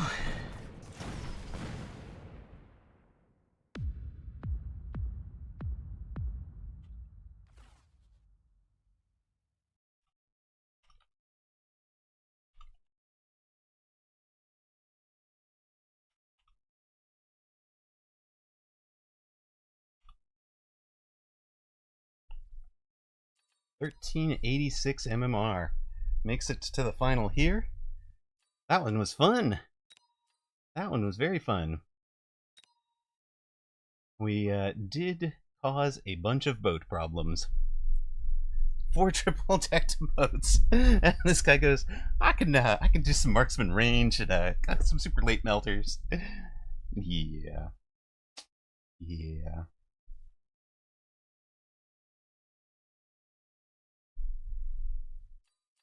Also didn't see the oil and Vulcan drop coming, so...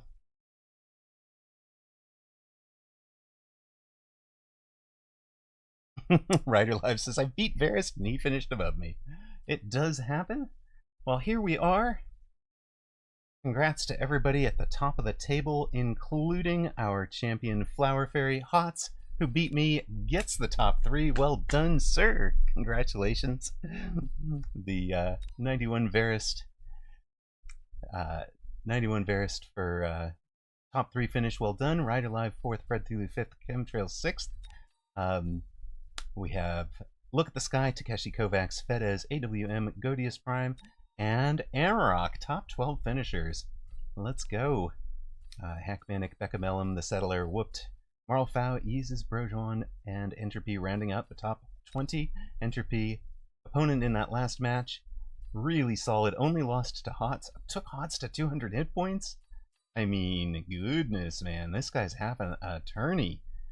Had a tourney and a half. So top 20 finish. Great.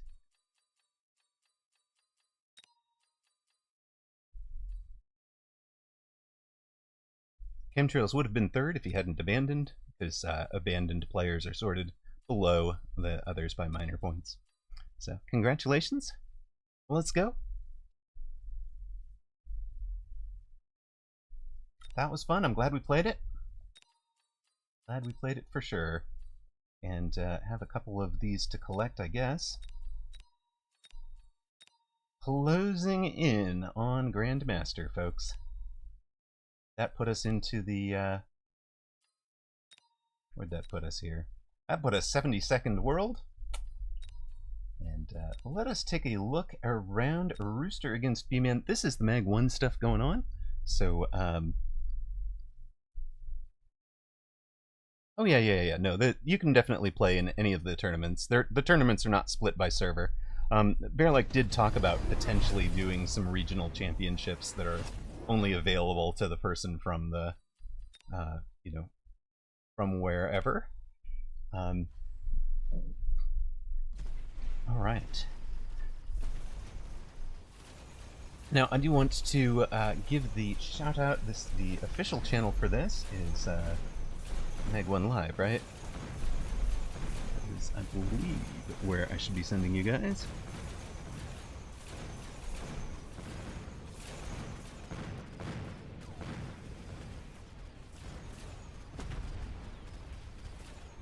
Meg 1 Live is the spot. So there you go. That is the official broadcast. We are just kind of joining for our own fun and entertainment. Our learning, as it were.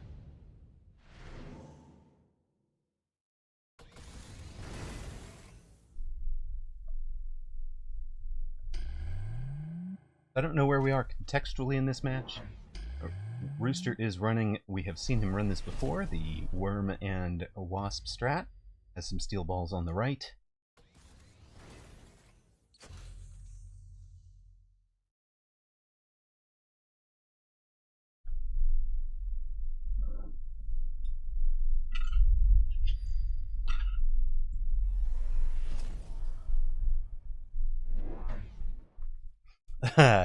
Is there a disputed best region? Well, let me put it this way. Mag 1 Live is the Pro League. Alright? So that is the link to them. There's an official broadcast over there. I went from... I cast their first tournament, the first major tournament there, which was a regional based, so it was 6 regions, the five that you know about, and then a 601 special in Finland.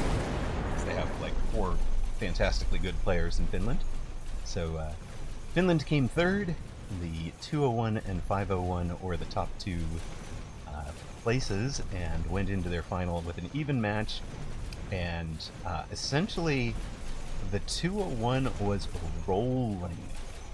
Absolutely rolling over the 501. Beat a whole bunch of the 501's best in the first like 4 matches or so. And it was in a, like, I think you had 6 in your team, and you lost when all 6 had lost. Something like that. Maybe it was all 5 had lost. So at any rate, it comes down to Apucci and Dachshund were the only 2 left. And Apucci beat the entire 201 team in straight sets. I think it was 5 straight matches. Boom, boom, boom, boom, boom. To bring the 501 back from the... That is one hero. Wow. That's the most close-up I've seen on a Mustang in forever. So the 501 wins that first regional-based teams competition. Then in the back-to-back seasons, they ran an individual championship that is based. This is the format. Real quick, we'll talk through the format because it is unique. They are throwing down this format. So let me scroll down just a moment here. Okay. So here you are. Wait. Where is it? All right. So game 1 was Rooster versus Agrippnikoma. Game 2 was Apucci versus B-Man. You had a winner's bracket, which would be the winner of these 2 matches. And then you had a loser's bracket. Loser of those 2 matches, and then you've got a second place resolution. So these are both best of 3. So essentially, win 2 games and you're through. Lose once and you're down here, and you wind up in, if you won your first game, it's win 3 and you're through. If you lost your first game, it's win 4 and you're through. So easy, have 2 more wins than you had losses, perhaps, is the way to think of it. So that's the tournament format. Let's come back to the game. So these are group stages. We have, they've played this is the 3rd season of it. The first season out, you had 501 hero N Sacco versus 201 hero Flower Fairy, who just won this weekend Tournament Americas. So they're good. Flower Fairy, of course, came into that tournament with the #1 MMR in the world, and Sacco beat him in the finals. However, so that's 2 in a row for the 501, right? The rematch in this Meg 1 Season 2 final, Flower Fairy beat Sacco in 4 straight. 4-0. Done. And you can watch all those matches on the Mag 1 YouTube. It's fantastic watching. I would love that. Yeah, Sandstorm applies to all units in it. Yeah, it applies to all units in it. So, everybody, it's an area effect. Here you go. A Rooster continuing this worm build has the enhancement module Sandworm, a shielded Sandworm. He's gone Degen Beam Wraiths, ranged ground spec Wasps. Opponent throwing up the... Well, B-Man is fantastic. He's a really good guy. One of the top Billy streamers in Mandarin. Can be worth clicking through to say hi, but of course your internet connection is going to be terrible, so you're coming through the Great Wall of China. Great Firewall of China, as it were. If you call in a Rhino or Vulcan drop and it lands on an enemy unit, fun, the two units compare how much hit points they have. And the one with less hit points dies, the one with more hit points takes the hit point damage that it dealt to the lesser one. So if you drop a Rhino, for example, through a Overlord, the Overlord blows up and the Rhino is mostly dead. You can also have you can also drop something in and have it die before it hits the ground, due to running through a high-level Overlord, whatever.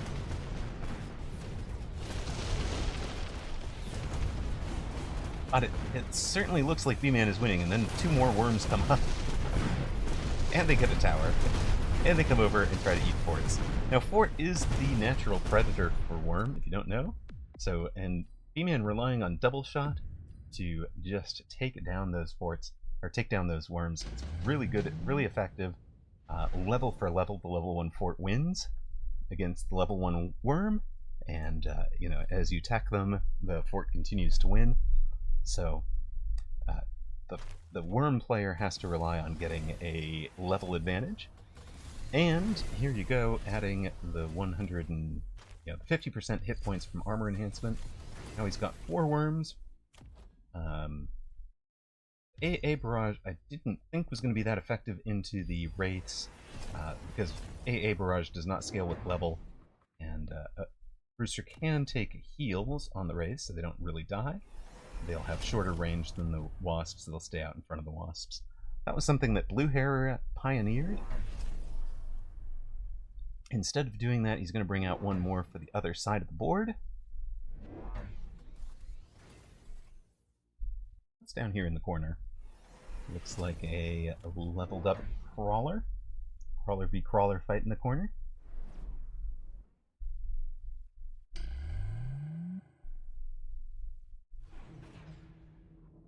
Curiosity satisfied, must sleep now. Thanks for the stream and good night, all. It is true. Replicate is insane. The more you get them to pop up and down, the better that does. The other thing that's cool for Replicate is it brings the unit out closer to the enemy, so the enemy, whatever your big damage dealer is, winds up targeting the larva instead of the main worm that had spawned it. And of course, they have a shorter attack, so if they survive, they go a little bit closer than the worm does and come up from underground.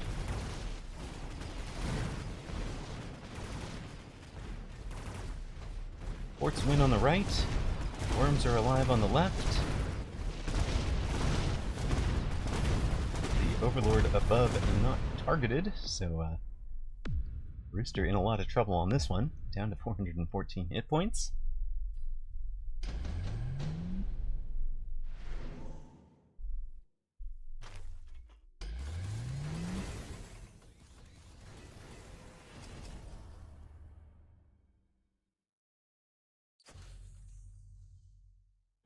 Level 3 forts now.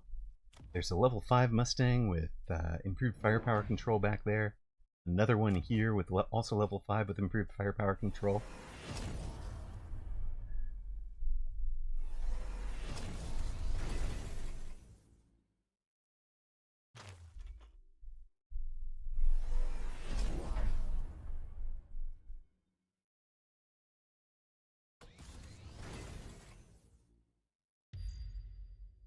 Oh, that's a fascinating play. B-Man takes some degen wraiths of his own, trying to ensure he does a little bit more damage to those worms.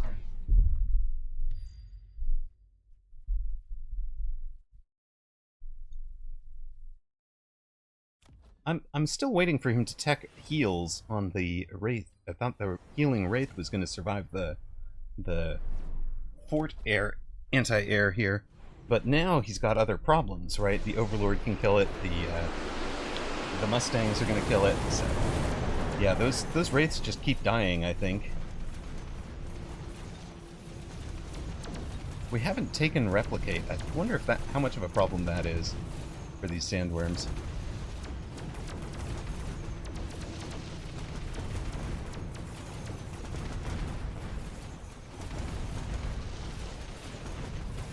So many worms popping up from underground, but then they get double tapped by these forts. And see that those leveled. You level the wasps enough, they can survive. And these are naked wasps, right? There's no shield on those. They can't survive a storm or anything like that. Rooster has turned it around. Wins around 10. We go to round 11. Super heavy armor. Oh my goodness. B-Man can mobilize another battleship for temporary damage. These are...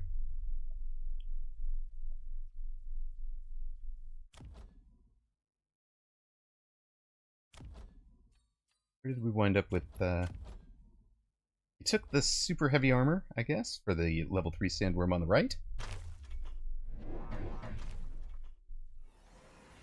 All the worms got levels. The wasps get elite marksman. Where's Ms. Diana? Ms. Diana should be loving this board. This is, of course, something that Rooster had run many times. We've seen it on his stream a whole bunch. There is a mobilized battleship, and we're double tacking them and bringing in the temporary battleship for this round. So range launcher overload. The temporary battleship will have the range launcher overload. Yeah, the sandstorm does help the wasps tank, right? Because the sandstorm is all units, not just ground units. So where is a worm?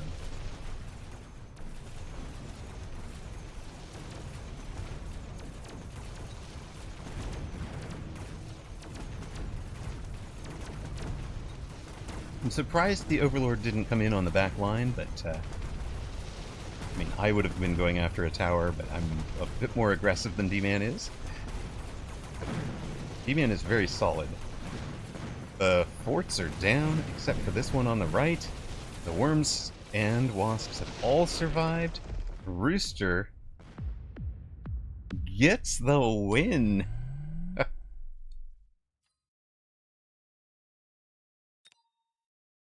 Wow.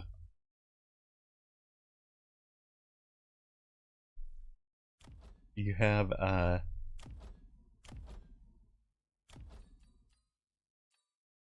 wow.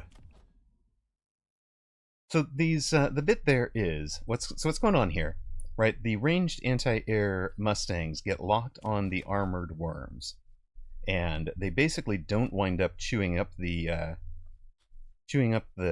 wasps. Rooster did sell out of the wraiths because the wraiths were getting countered by the boats and the anti-air Mustangs. So he sold out of that to get into the to get elite on the wasps.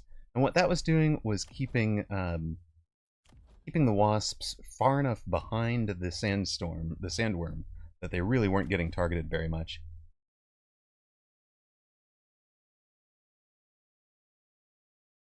Now let's set some context for Rooster. It's 4 a.m. in the Netherlands, and the man had a raging headache, huge migraine today. So he went to sleep, tried to get about 6 hours, wake up to play this.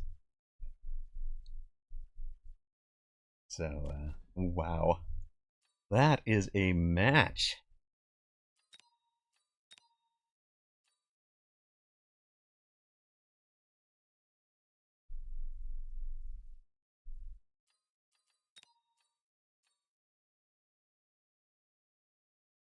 All right, so contextually, this is the the learners bracket. They don't do a losers bracket.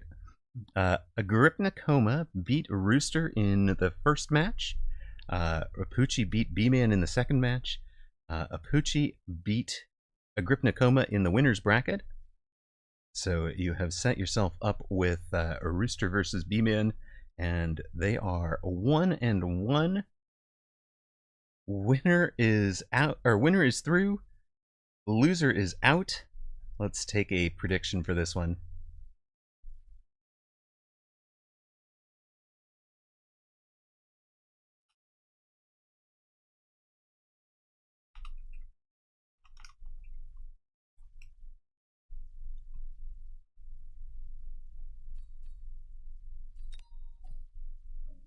there they are. Rooster will be in blue, and B-Man will be in red.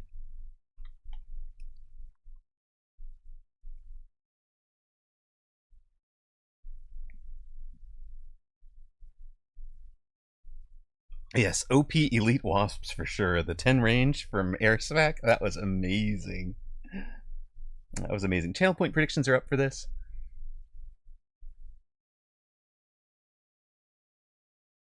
Do remember you can catch the official broadcast of this over at Mag1 Live.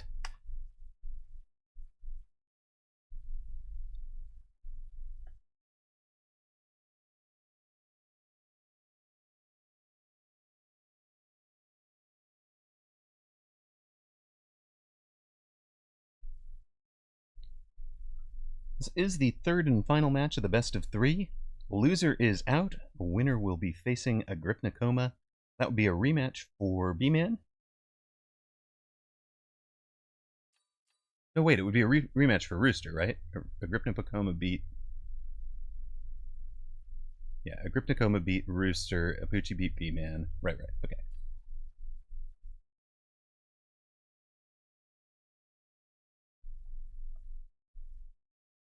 B-Man, a speed specialist with arc lights and sledges. Rooster, that was funny. Rooster takes the giant specialist, that's what I was trying to say. Takes the giant specialist with some steel balls and hounds. Steel balls. Last game we saw the steel balls were kind of further forward. Right now he's got them between. Whoa, zuh. Now we're getting spicy. Sold out of a steel ball already?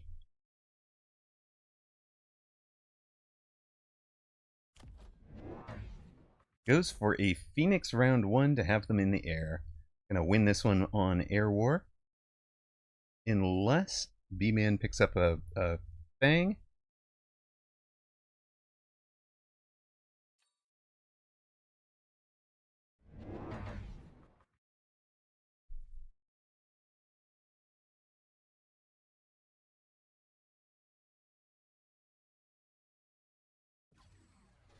There are no Fangs.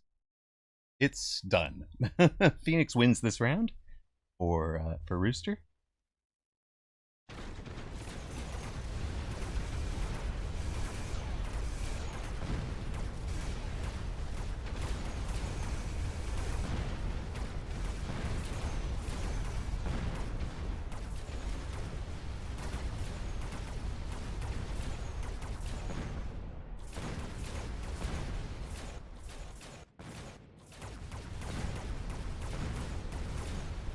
We give up the towers, that's fine. The Phoenix are off and running for this round. And they should be able to level, right? There they go. Level 2 Phoenix on round 2 if he wants them. And check out the camo paint skin.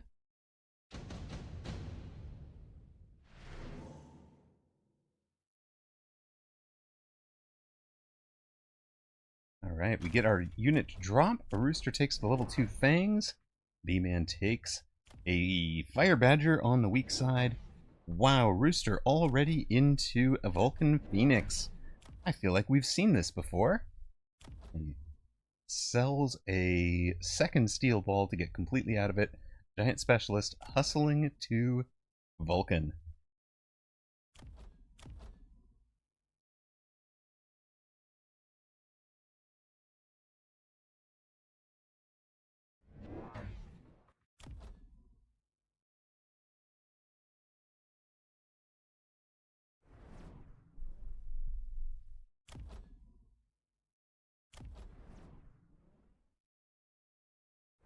Nice read with this missile on the left side, making sure that nothing untoward happens to tower.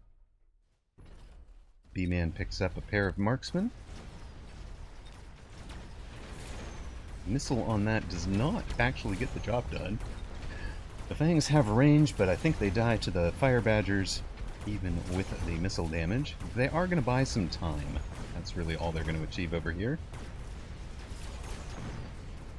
And, of course, they've fed experience to the Fire Badger.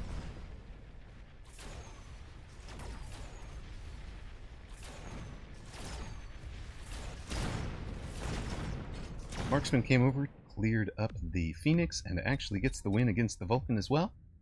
So B-Man on 4,800, Rooster at 4,366.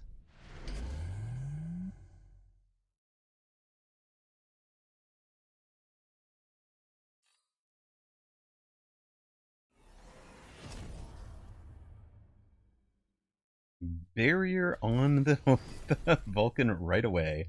You also had the potential for mass-produced Overlord or Assault Melting Point, but Barrier pretty much counters the Smoke Bomb, right? So, bump. He's only got 200 left for his 2 deploys. It doesn't have a good answer to the Fire Badger over here.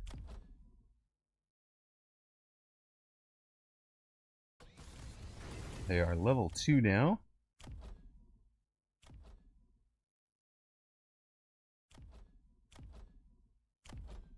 Vulcan has Scorching Fire already, so doubling the DPS essentially gets it up to 180, 180 attack. So we're not really going to see any value from armor anymore, and that is why I think Rooster took that quickly. You don't want to get stuck at 100 or 90 damage per a tick of attack into the potential of armoring against 60. So he just goes straight to Scorching Flames, does 180. A B-Man reads the barrier coming, takes a double tap Saber. So we're going to come double tap the level 2 tower. We're going to double tap the barrier. I mean, 14,600 hit points. Wait, where are you going, sir? Sir. Saber? What? You had one job.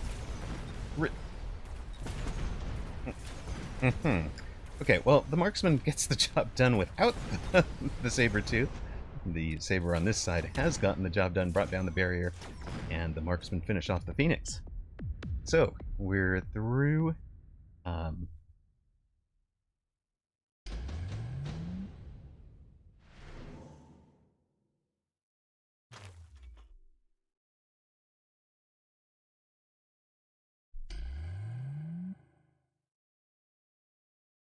Hey Fab4, I'm actually debating whether I wanted to just raid on over to the official channel at the end of the this best of 3, and you guys off to the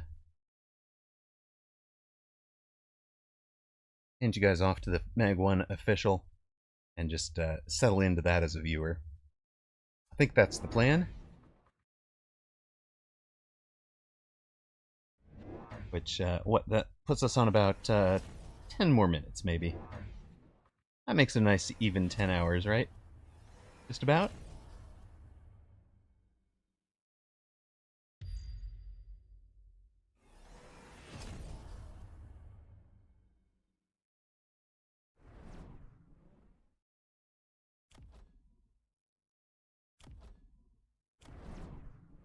Alright.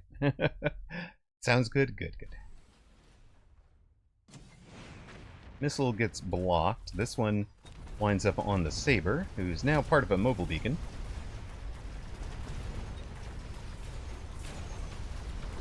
These crawlers just get straight through to tower.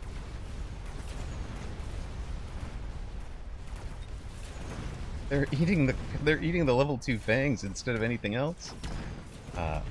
Again, the barrier Vulcan is down. It's almost like B-Man has seen a lot of Vulcan Phoenix playing in the 201. This is one of the...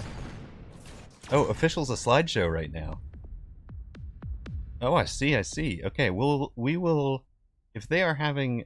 If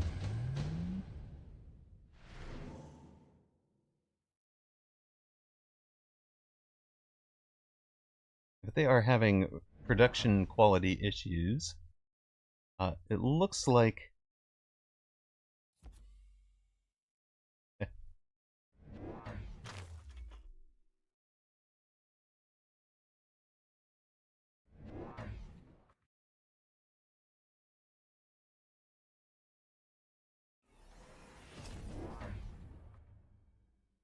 Let me ping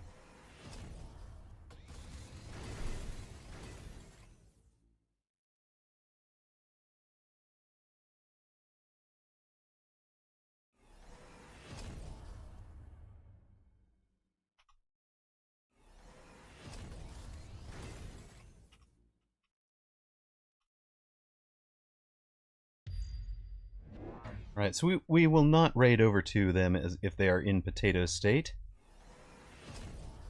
It does look like that's what's happening over there. So, like, even a full client refresh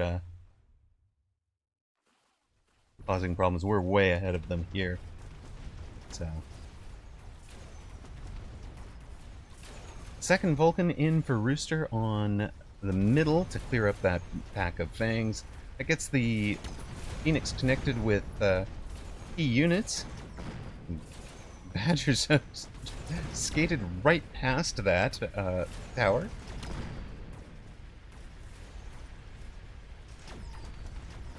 Right side, the Vulcan is having a day, but it will go down to the marksman again. Those marksmen are leveling and leveling for B-Man. Rooster in a lot of trouble. He's down to 1382. Hey, hello, Ride My Rocket. Welcome in.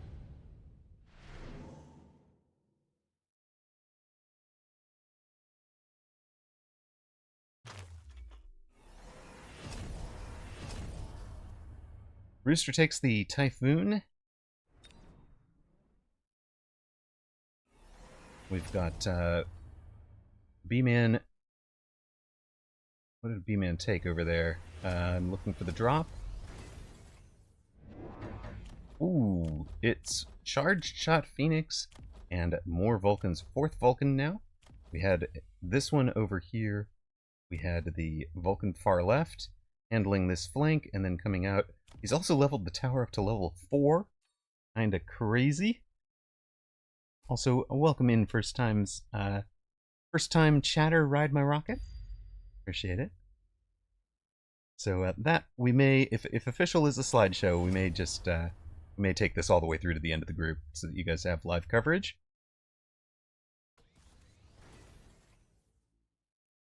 So the drop was the Raiden over here. You've got now, we know Fang Shield really shuts down a Raiden.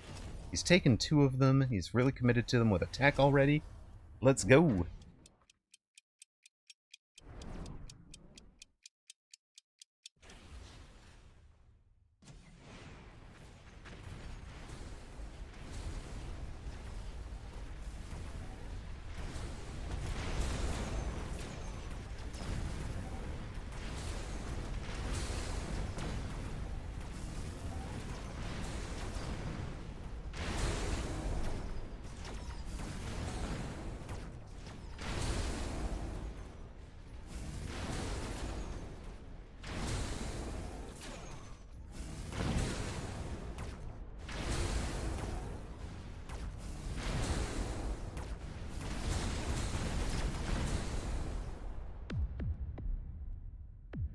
Boom, boom, chain. The Raidens get the tower. They get through to drop Rooster down to 482 hit points. B-Man takes an absorption module. Rooster could conceivably take a Vulcan's Descent. It would be very risky, but Vulcan's Descent on the back with these dual-teched Vulcans would have been pretty devastating. Get a quick tower, try to turn things around. It's a lot of economy to have invested, though, and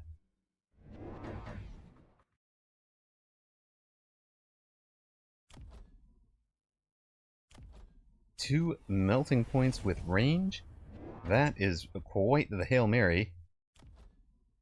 I don't know if I see it, and the Raidens have range and EMP. They will have chain, and if you don't know, the chain does deliver the EMP to the secondary targets. But it is EMP first, not chain.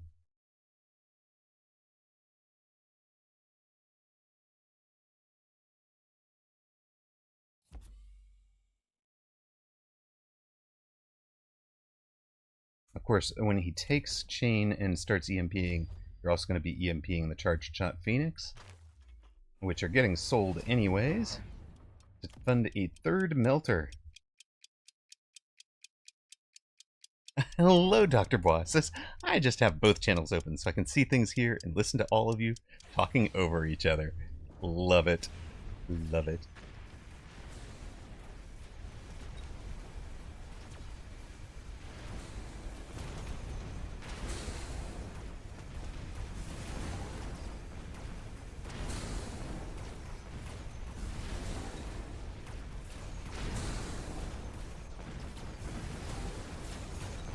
There's nothing in front, so these things are getting turned off, but the Ridens are not doing quite enough damage. It's going to be on these two marksmen to get the job done. The Ridens get tower, that'll do it. B-Man beats Rooster. Rooster, I know he was not feeling well today. He was feeling really terrible. Cut his stream short before the European tournament. Raided over to us with a full audience to hand off, and just said, "I can't. I've got to take care of my body." He was suffering a migraine. It is tough to play this game when you're not in full form, when your body's not in perfect shape. You don't have to be a marathon runner, but your brain has to be able to work. You guys have seen the days I've had where, I go something like, I've had days where it was like 2 and 10 on ladder or whatever. So, GG's. Indeed, GG's to B-Man. He is your best of 3 winner in the learners bracket. That will set us up with our finals for this evening's cast. That'll be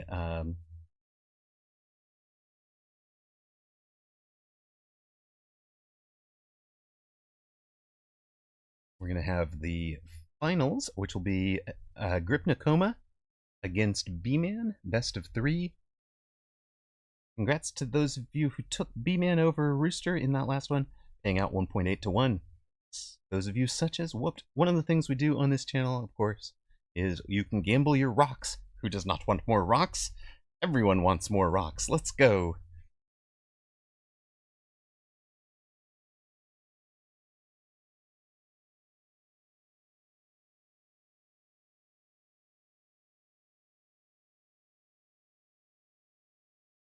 So right now, B-Man is winning every other game. Unfortunately, that would mean he loses the first one against a Grip Nakoma, wins the second one, and loses the third. We'll see how it goes.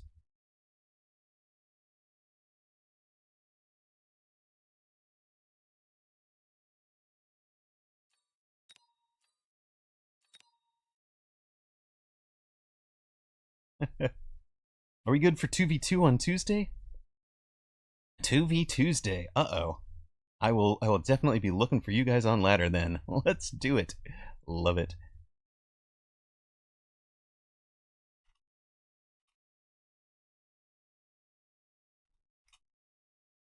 I think B-Man is near side and a blue. Oh my god, how do I spell a Grip Nakoma? Somebody send help! A Grip Nakoma. Okay. Just the way it sounds, Amarok.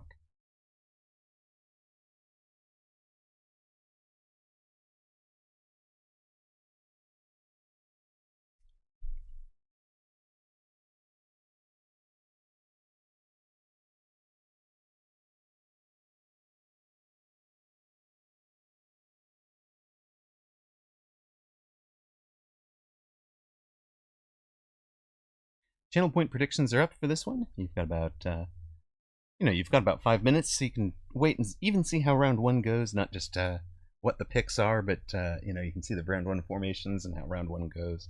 You don't want to wait much through round 2 to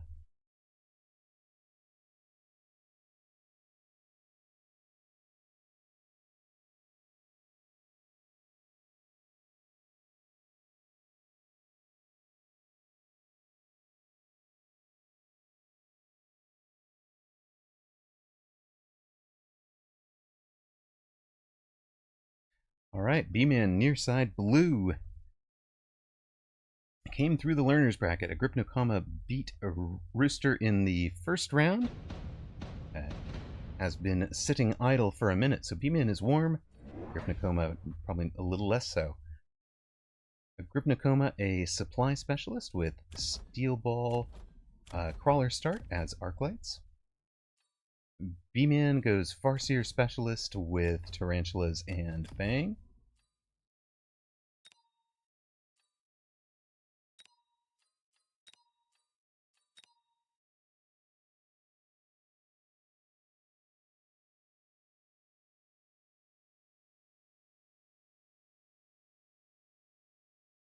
Trying to turn in my rocks into boulders. All right, all right. That works.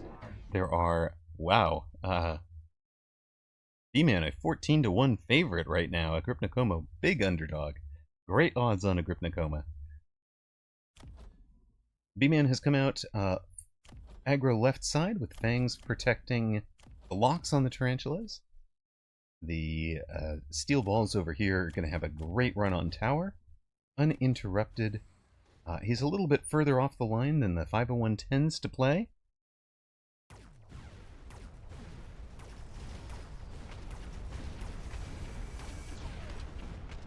Those crawlers are perfectly timed, B-Man. It's like you have workshopped this.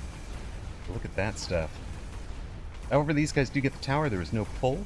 If you're gonna do this full left side commit, a crawler or Fang right around here on the board will pull that far side over into your main army instead of leaving your tower wide open like that. B-Man opts not to do that, and has a...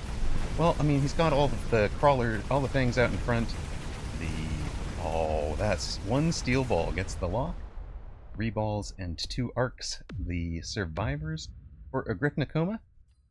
Tom and Jerry over here.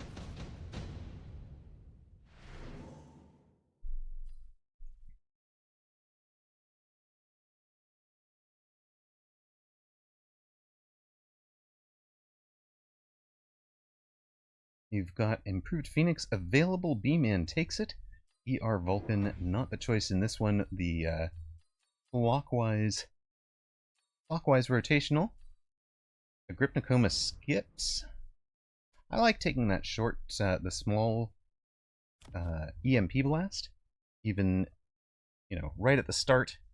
The start of the game, it's not so important, but by round 5 when it comes back, it'd be really, really valuable to be shutting off a key tech, get some tempo. Agrippnikoma levels up the left side tower. B-Man is going to missile out that pack of steel balls. They're at 4,500 hit points and close to leveling. So what he's trying to do here, among other things, is kill them with a missile, sentry missile, to help keep these guys from leveling.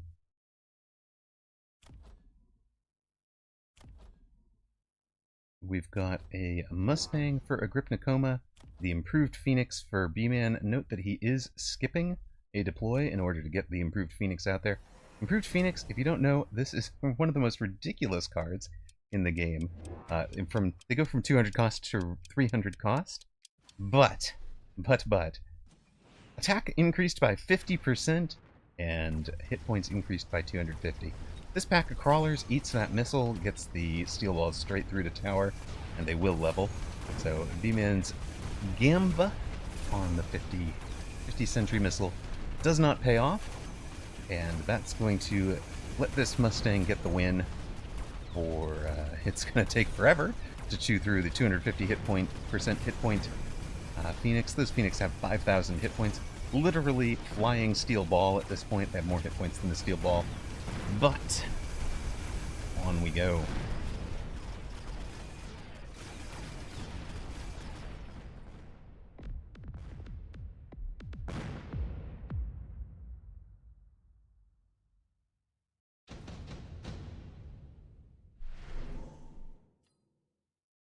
Alright, Efficient Giant, the Econ card. You've got some great tempo in Wasp Swarm. 2 fantastic items. I insta-click all 4 of these cards, so I expect both of these guys to take a moment to think about it. B-Man will take the laser sights. You don't actually want that on the Phoenix, because the Phoenix hit points matter. Oh, never mind. Forget it. We'll just put it on the Phoenix.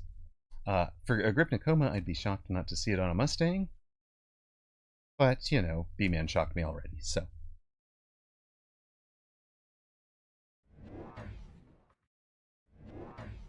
Second Phoenix. Now he's got one more deploy he can throw down. There is a crawler mobile beacon that will pull all of this over.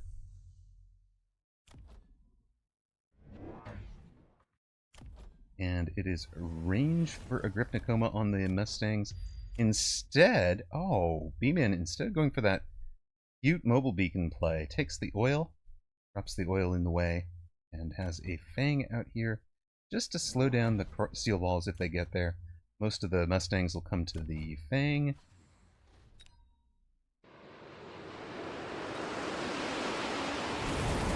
Now there's crawlers coming from both the corner and here, so that, I mean, these Fangs are doomed. The whole bit there is just changing the tower timings. We'll go get this tower. It is level 2, so it takes us a moment, even with the plus 50% attack. Now you've got tower for Agrippnacoma. B-Man is again losing those improved Phoenix. These are the ones with the laser sight. There is a surviving Tarantula. Please do some work. Oh, never mind. Agrippnacoma beats B-Man again, 3 rounds in a row. B-Man down to 2687.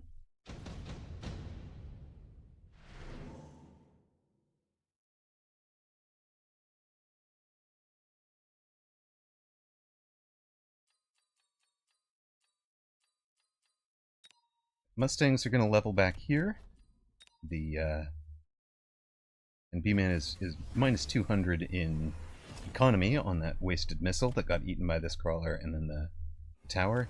He takes the Wraiths, throws armor on them, so you've got 60 damage blocked. Mustangs are doing 74, so most of the Mustang damage is going to be blocked. And we're adding a Tarantula on that side as well, so Wraith and Tarantula will both clean up the chaff over there.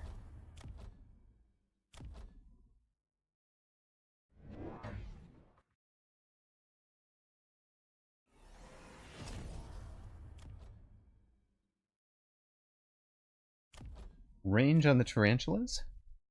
Trying to keep them out of the range of the steel ball. Make sure the Wraith gets out in front and tanks the Mustangs.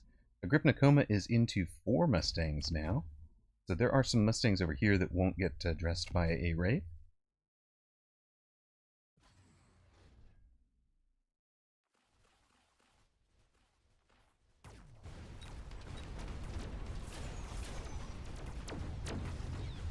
Farseer in the back corner, a flank screening unit, of course, but it's also got a pretty good coverage for this around the oil elbow.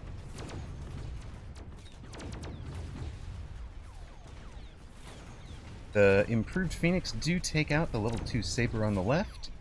The majority of the board is tanked by the armor.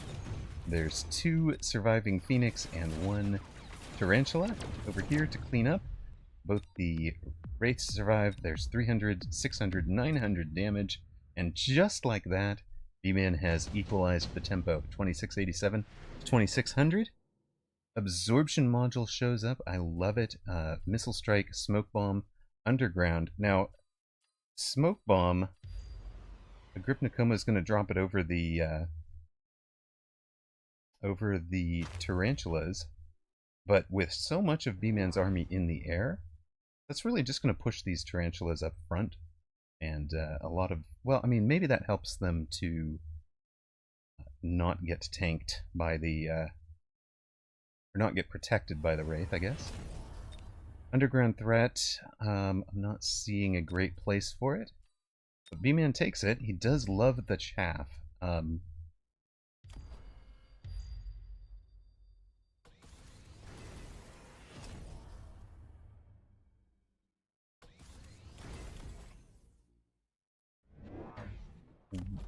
It's a Melter world for Agrippnacoma. Melter with range, Mustang with range. Hey, look! We're in Mustang Melter.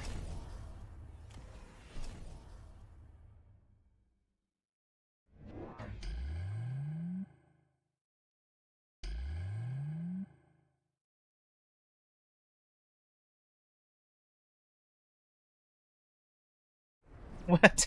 Whoops. I will be on for the Europe, I think. I think I'm going to skip your invitation to join you for Asia. 3 a.m. tonight.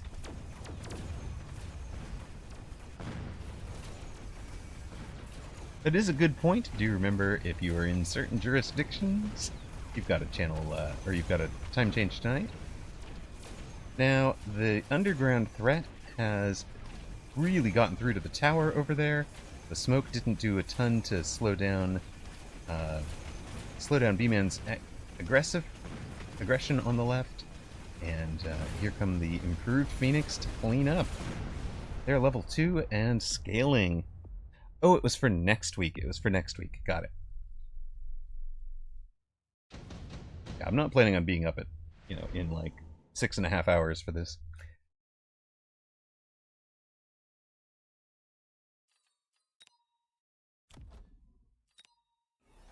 We've got Stormcallers for B-Man. The official cast points out that Grip Nakoma loaned last round. I missed that if it happened. I'm pretty sure they are correct. Grip Nakoma takes the big level Rhino. Presume we're selling that. Yes, we've sold it immediately.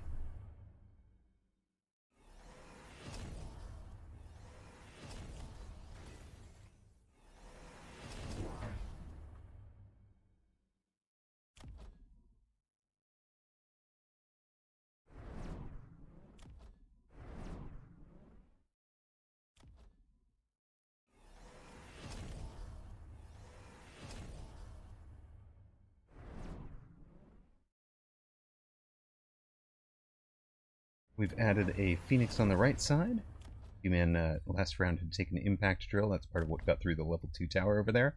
It's 4 melters now, but we've got 5 ranged tarantulas. We've added the ranged, or the level 3 storms. We've added a ranged Phoenix. We've got a Farseer over here. A Grip Nakoma is going to do a mobile beaconed crawler across the front, trying to bring everything over to the melting point and the steel ball.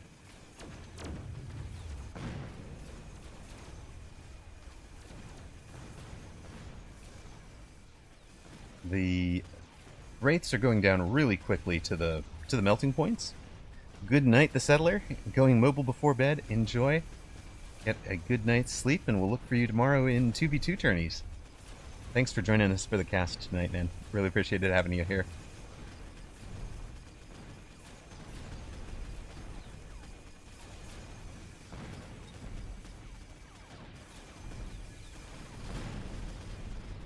Well, a Grip Nakoma turns it around. Did not loan this round. Did take temp range. And temp range turning out pretty critical for him.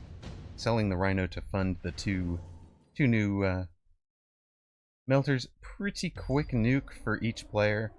Did feel bad dropping a nuke on Beckamelum in our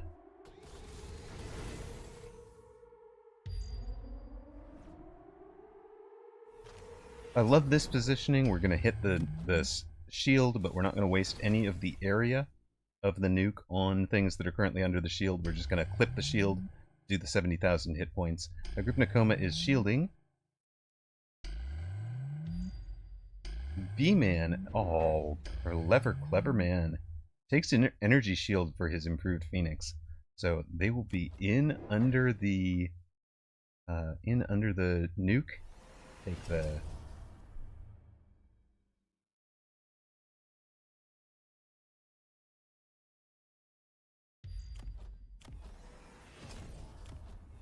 They are 10,000 hit points. We've gone HE ammo on the tarantulas for better cleanup.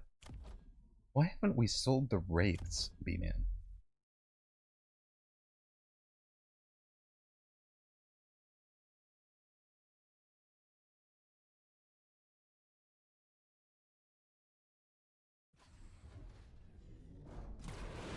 I think this mobile beacon this round would have been better used to pull B-Man's units into the nuke that he's dropping. Right, you could have done something here to pull crawlers and such over in. Like, these guys are going to even have flown out of the nuke radius. These guys survived. Actually, I guess they did take their... they did lose their shield. They weren't out of the nuke radius. The tarantulas had moved too far forward. They go down. There are some anti-missile on the right that are protecting against those level 3 storms.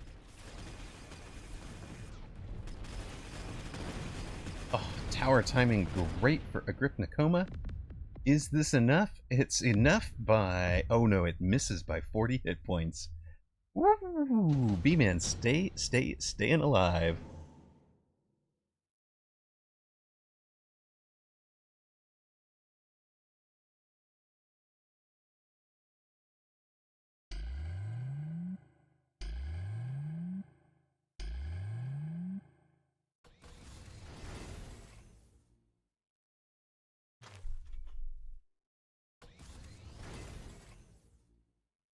Advanced offensive tactics, the take for B-Man. That's a little bit of a surprise to me. I didn't feel like he was needing extra damage, but maybe that's more damage off the tarantulas. Agrippnicoma, I think that was a skip. Might have been the smoke here. Yeah, he has. This is the second smoke, so yeah, he took the smoke this round. Shields up for Agrippnicoma. He's worried about the smoke himself. Takes his temp range.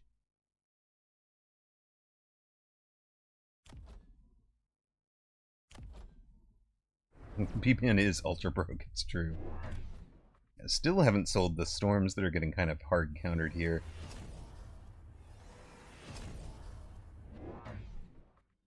There are new crawler production for Agrippnicoma's melters.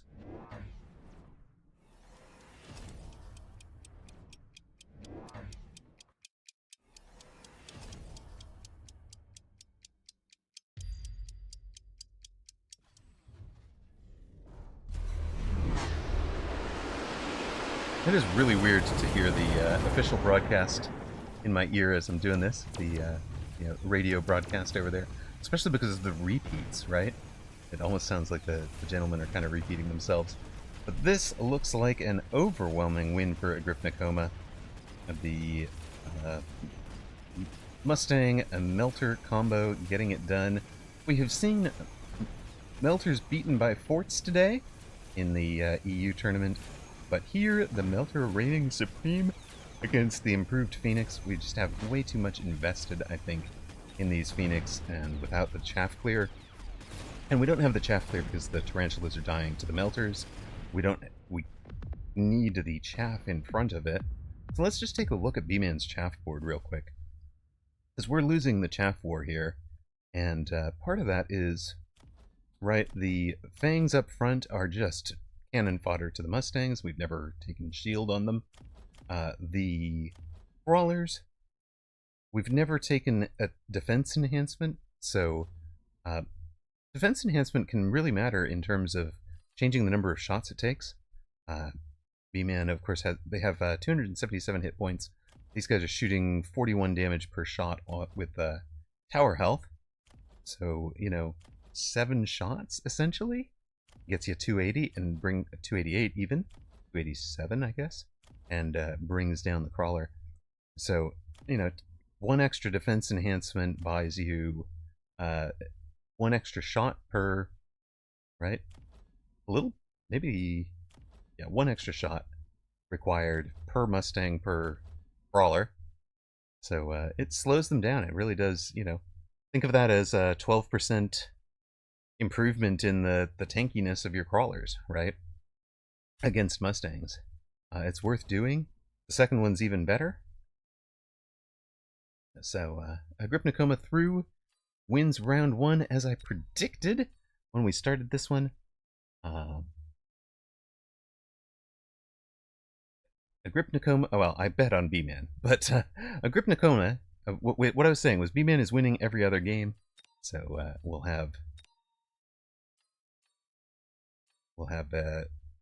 we are in a best of 3, of course. Agrippnicoma up 1 game to nothing right now.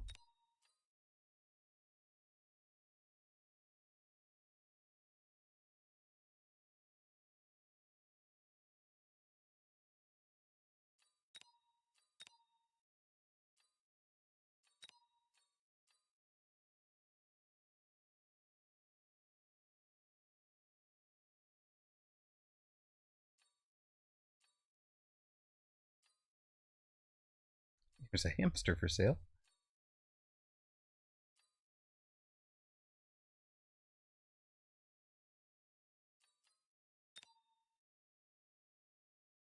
All right, let's go.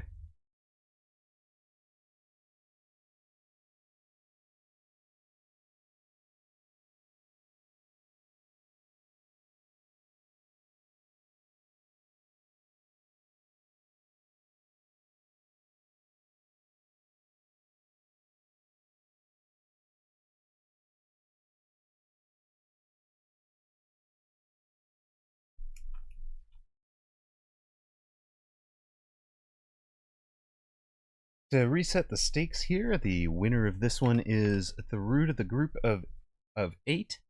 The loser is out, and Agripnicoma is ahead 1-0. If Agripnicoma wins this one, he is through. If B-Man wins it, they face each other one last time to determine that final slot in the group of 8. This is Group B action. There are 4 groups. Group C and Group D are up next weekend on Saturday. Those conflict, by the way, those if you prefer that broadcast, they conflict with the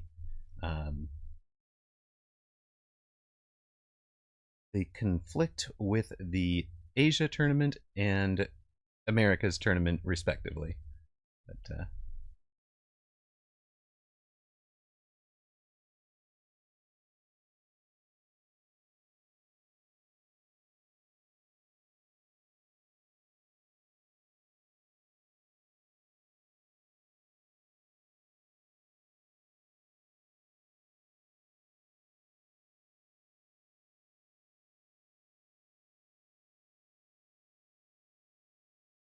all right, game 2.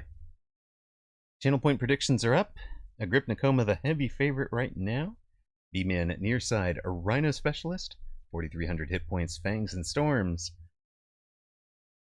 Agripnicoma has a Giant Specialist with Arclight and Saber that would appeal to me. Aerial, Missile, and Farseer, the other choices. Takes the Aerial. So an Aerial Specialist with Fang and Sledge. Might be looking for a boat direction here, but the sledges are deep in center. Let's see how it goes.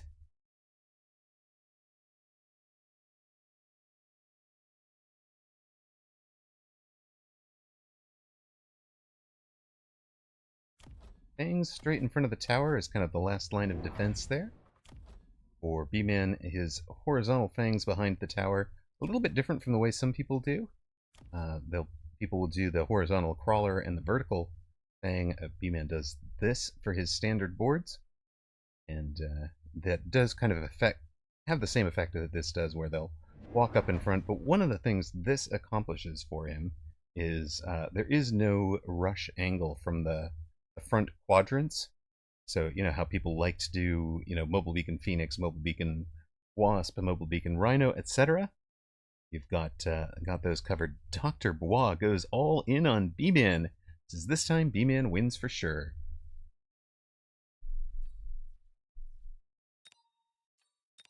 All right, we'll take it.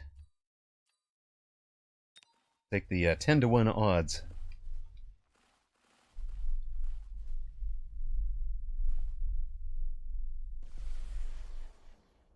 There is no chaff clear on B-Man's boards. This round, I think, should go to Agripnicoma. Does depend on luck with the random targeting. Each Stormcaller missile is randomly targeted. Can be very accurate shots. They can be very inaccurate shots. Inaccurate shots. Hey, look, it's been a 10-hour plus stream. I was gonna raid off to the Mag 1 group, but here we are.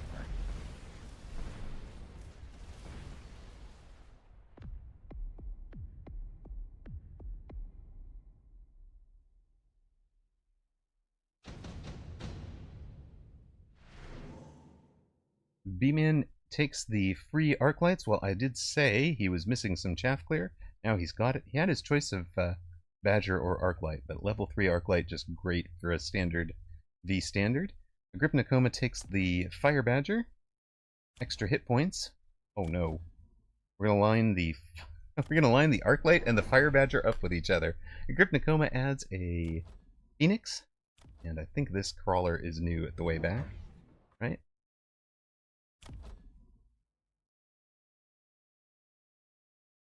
Is standard badgers a thing in this patch? Not that I'm aware of, Dr. Bois. But it is what we're seeing here. B-Man adds moved the arc light over. Puts a normal arc light in the middle, a level 1, and a level 1 arc light on this side.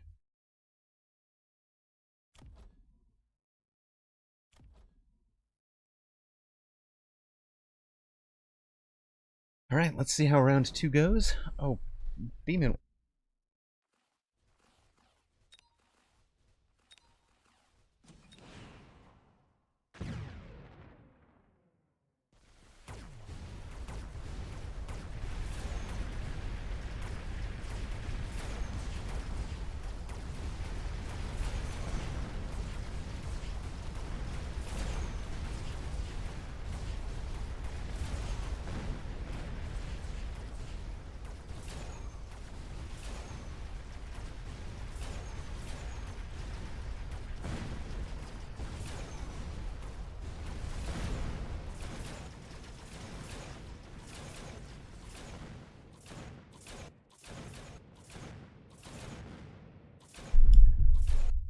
Our round goes to Equipnicoma, the Fire Badger and Phoenix getting the job done. There is a really nice Fire Badger Phoenix Fang build that we saw. I think it was red hair or blue hair. Was it blue hair that pulled that off for a while? I do want to get that one working again. It seems like a lot of fun, and I think there's a spot for the Hound in it where you can wind up with the Fire Badger lights the ground on fire, and the Hound shows up to put out the fire before the rest of your units walk on top of it. Both sides see orbital, take orbital on round 3. And right, we're just going to put the orbital on top of the Fire Badger and the Phoenix. Yeah, do it. That was perfect. What are we even moving that for?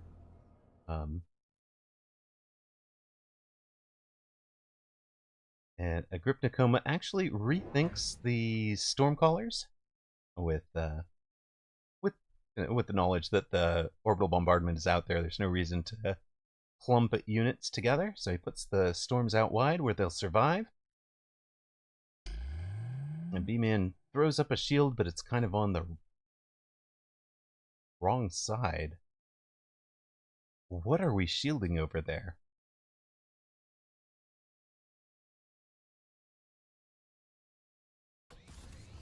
I am really confused by that shield.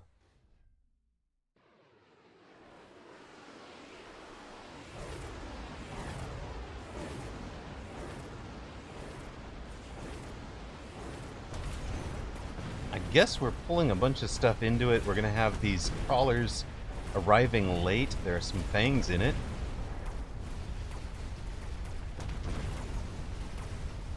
Bubble protects the orange arc. The orange arc is way out in front.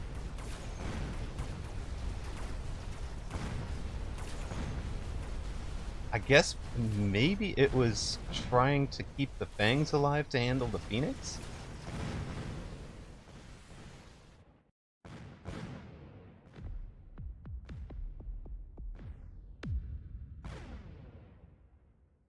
Okay, the shield survives, so it's not a waste. You can strengthen that shield device over there. The shield is apparently to distract us from how the heck did he crush that round. Well, his orbital bombardment landed very nicely. And Agripnicoma's missed key things. I saw one missile strike took out a single fang. Another one took out 3 more fangs on this side. So it went pretty poorly. It does, in fact, make the existing shields stronger. Just like upgrading a unit from, or downgrading a unit, whatever.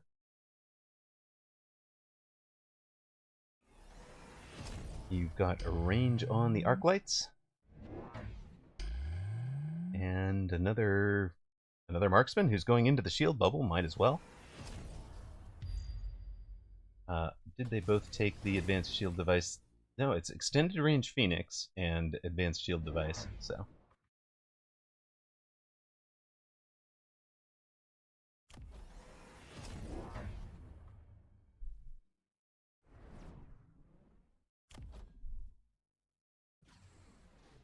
Ah, neat. So this isn't where he really wanted the Stormcaller. He placed them that wide because of the orbital bombardment, so he sells this one to bring it back over to the middle, which is where he really wanted it.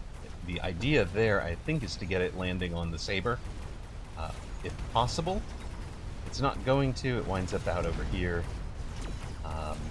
Level 2 Rhino is just going to go Beast, and B-Man's got the Marksman if they can handle the Phoenix.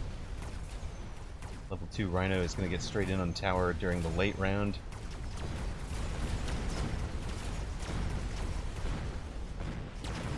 And eats a 50. Oh, that's brutal. B-Man aiding the missile late in the round. And Agrypnicoma down to 3286. B-Man at 3756. And the official stream has died twice now. But if you F5 or force reload that screen, you do get the official one. Newborn Steak, welcome in. Just got in. How are the rest of the games so far? And the standings. Well, Apucci won his first round match against B-Man, won his second round match against Agrypnicoma. Agrypnicoma beat Rooster, and then B-Man as the two loser sides. B-Man and Rooster faced each other best of 3. B-Man won it in 3, and now faces Agrypnicoma. Agrypnicoma is up 1-0. It might surprise you to hear this, but Apucci did very well in a tournament setting. It's true. Apucci, extremely experienced tournament player, winner of the Launch Clash tournament, which I had the honor of casting. Winner of, well, that Mag 1 inaugural season, essentially, won it for the 501. Hey, you are welcome, Newborn Steak. Welcome in, first-time chatter. Do want to give a shout-out to the official broadcast. You guys should be following them. I understand that a lot of people are here now because the Mag 1 Live is definitely having some ISP issues. I understand that Yes Win Big is slightly rural in the location that they're at, so it's not like you're getting the... Yeah, it's Mag 1 radio over there. So a lot of you might be watching here and listening to that one. That's fine.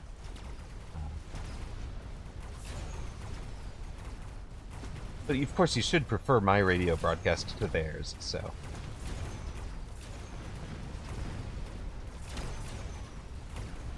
Those extra ranged Phoenix from Agrypnicoma.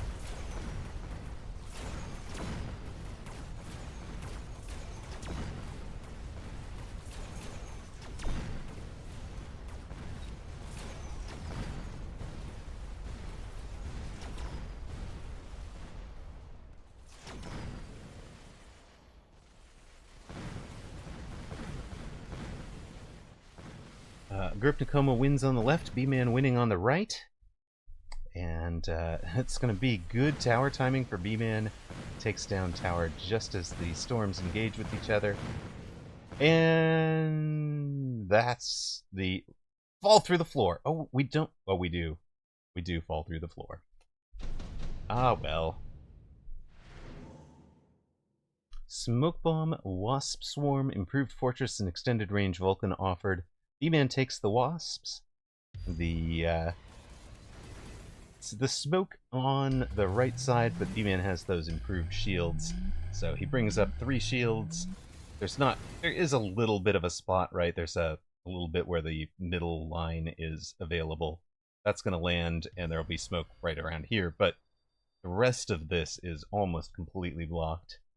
And B-Man just takes the Wasps defensively behind tower.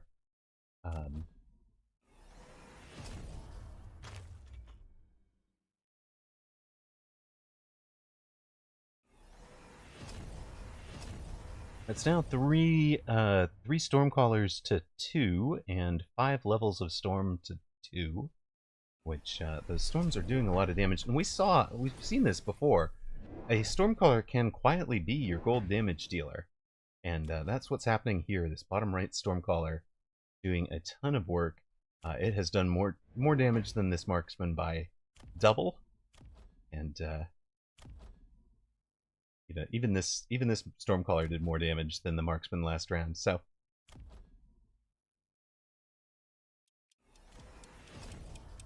Mustangs take anti-missiles, so Agrippnikoma at least is noticing the gold damage from the storms. Wants something to put the kibosh on that. B-Man goes for the budget version of the same, takes an AMD on the left side, and now has the Rhino and Wasp coming in together. Now, thing is, of course, your anti-missile Mustangs are shooting down missiles when they could have been shooting Wasps. On the other hand, I've mathed this out in the testing grounds, and your Mustangs are better off as anti-missile. They do more damage per round if they are anti-missile than if they die to the missiles. So, you know, it makes some sense. But if you're relying them on chaff clear, you can really nerf your chaff clear and suddenly start losing the chaff war. Here, B-Man wins the round with the storms getting more and more value as the Mustangs died. So our Agrippnikoma is down to 2186. Agrippnikoma takes a Vulcan, level 2 for free. That could be a 600 cell if that's what he wants. B-Man thinking about Rays, Hounds, Rydens. Also takes the free Vulcan. Now, B-Man's willing to play the free Vulcan, but it's a very dangerous position. But if he drops oil back here, and there's also the B-Man, or sorry, the Blue Hair style Mobile Beacon Away War Crimes Vulcan. He's got sticky oil and incendiary. There's a whole play there. It's going to be part of this Mobile Beacon. Look at that. I think we're seeing a setup for a War Crimes Vulcan.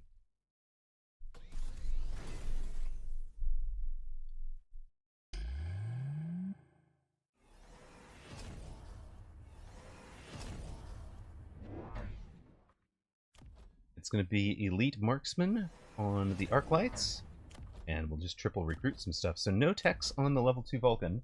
It is just going to arrive to the party late. There's the oil.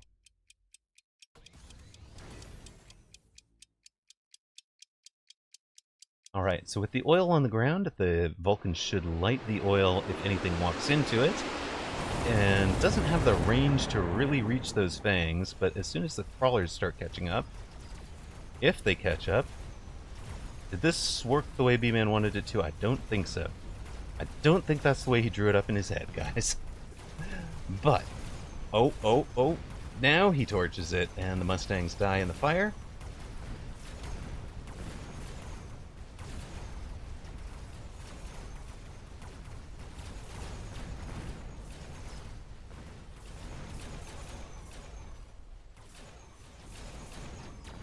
And this is kind of interesting. The level 2 Vulcan's still alive, making sure it doesn't die.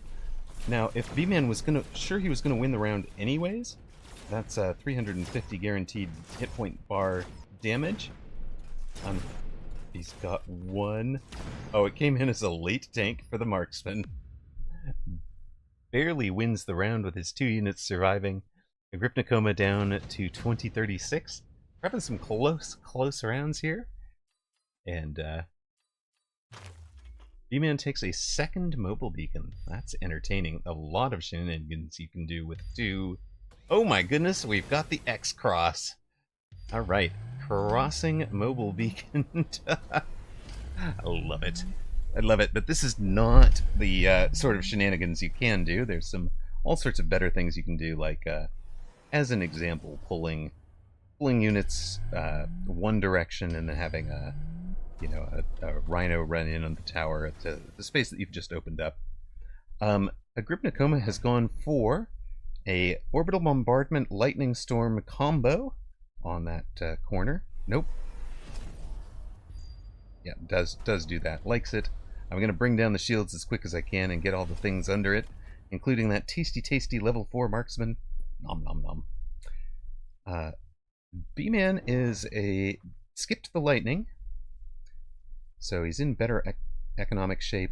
Takes the orbital just over the middle again, kind of aiming at the Phoenix, I think, but this Phoenix is, well, oh, but the double, oh, I see, the double mobile beacon. This is a lot more clever than I thought. is going to pull everything towards the orbital bombardment. Let's go.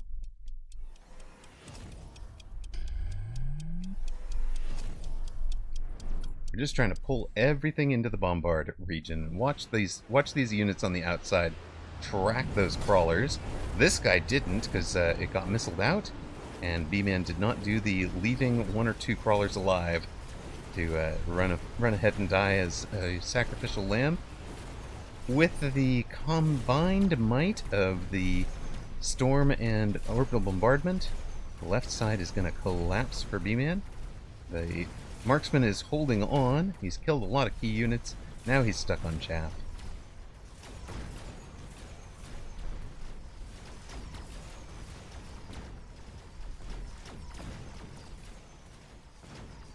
Tower falls on the left as predicted. It took a lot longer though. There is one blue crawler in the way back. I'm coming, guys. Tank. Oh, ouch. And again, we have a very close round. B-Man down to 3356, Agripnicoma on 2036. You've got round 9.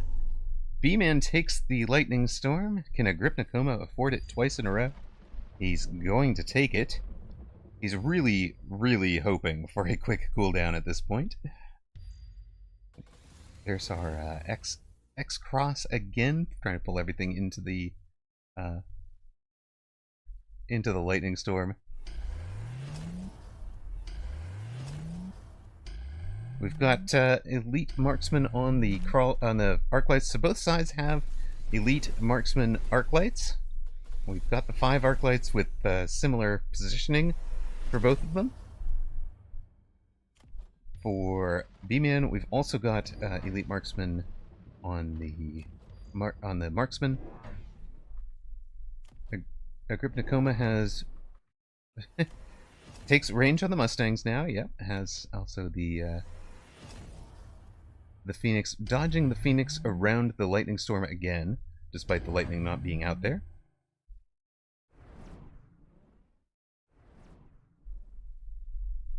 Round 9. Time to click Mustang range. Exactly.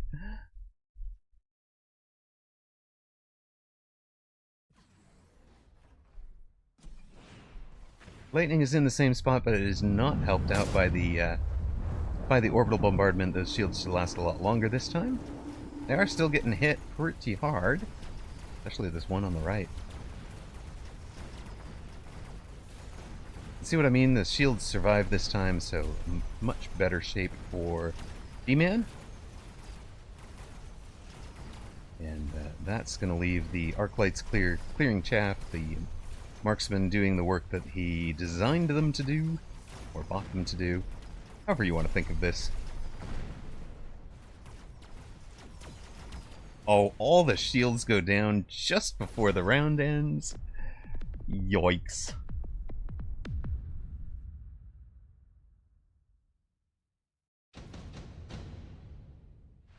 Agripnicoma down to 400 hit points. We got Wraith, Typhoon, Phantom Ray, Saber on option.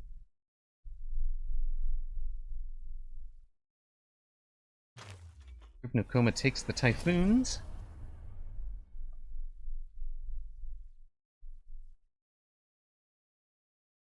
B-Man will think about it for a while. We'll see what he takes by what shows up on the board. We've sold one Typhoon. B-Man takes the Typhoon and sells it as well. It was the best cash option.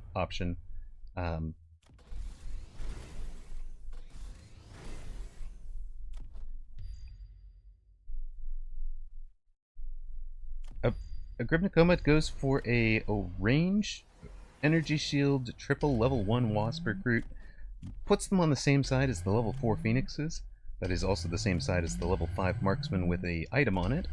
But it's level 4 Phoenix with an item, so, you know, it's a fair fight. B-Man's answer to the Wasps right now is his own Wasp call-in, which is on that side. He's also taken a ranged Fang, and is just buying a whole bunch of ranged Fangs on the back line, and shields them, and he's still got 1100 to spend. 500 to spend after picking up. Is that EMP on the arc lights? It is. Oil and smoke fall for a Agrippnicoma. It's a Hail Mary to go triple Wasp, and he has mobile beaconed the Phoenix into the Wasp pack as well on that side.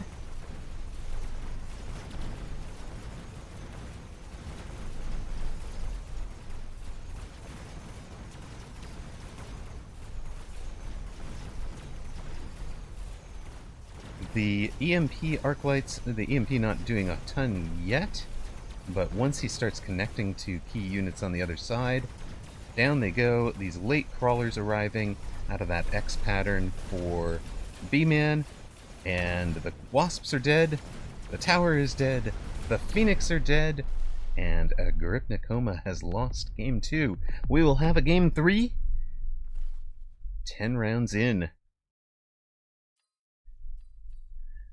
Whoosh, that's a fight and a half, but I love this chaff board. Let's take a look at it real quick. This one is worth saving to study. 1, 2, 3, 4, 5, 6 6 chaff on the back line, including 4 fangs and 2 crawlers. Mid-late is 1, 2, 3, 4, 5 more fangs mid-late with 2 crawlers. Early mid is 3 fangs, no crawlers. And the early actually became the late with the X-Cross. These crawlers arriving at the very end of it. Thought for sure you were going to finish with Agrippnicoma is dead? Well, I'm sorry, Red Scarab. He's not actually dead. He's got 1 more life. If he was... I actually thought about it as a... as a finish, and then I was like, no, wait. Game is not over. Or the best of 3 series is not over. I cannot do it. This should be our last ad break of the night.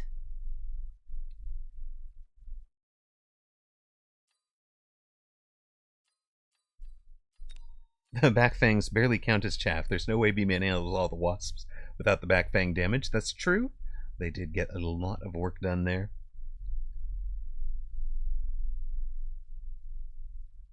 Congrats to those of you who took B-Man at 50-50 odds. We get our 9th and final match of Group B. One of these 2 will be through, the other one will be out. B-Man versus Agrippnicoma. Wait a minute. Do I seriously have more combat power than B-Man? How is that? How?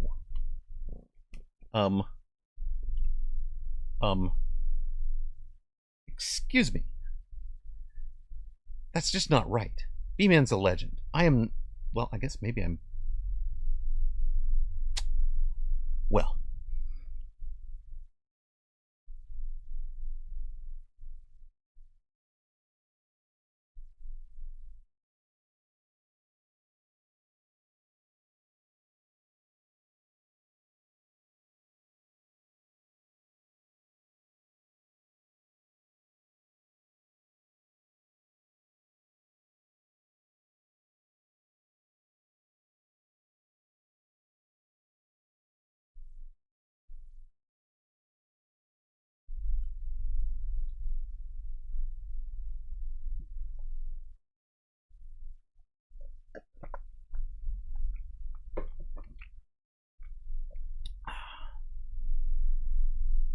Channel point predictions are up.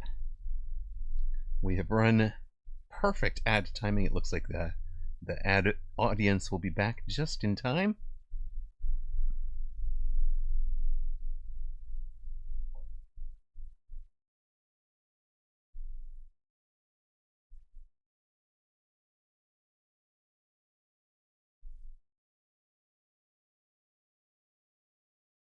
Alright, welcome to our 9th and final game of Mag 1 Group B. Win and you carry on to the final 8. Lose and you are out. Tied at 1 game apiece, B-Man and Agrippnicoma. B-Man won the So, well, I said B-Man was going to win every other game, because that has been his pattern today. And if that holds true, Agripnikoma will win this one and knock B-Man out. If B-Man can win, he's through to the final 8. If Agripnikoma wins, he's through. Lose and you're out. B-Man, near side, blue, a aerial specialist with crawlers and mustangs. Agripnikoma, far side, that is a saber-tooth specialist with his round 1 saber, 4 fangs, 2 tarantulas, and a marksman. I like that start a lot. That's pretty solid. And he's picked the right side. I'm sure B-Man was distressed when he saw the take into the tarantulas. B-Man takes round 1 air with the Phoenix, but Agripnikoma has that covered with the marksman. I'm rooting for B-Man, but out of that set of starts, I'm gonna take Agripnikoma.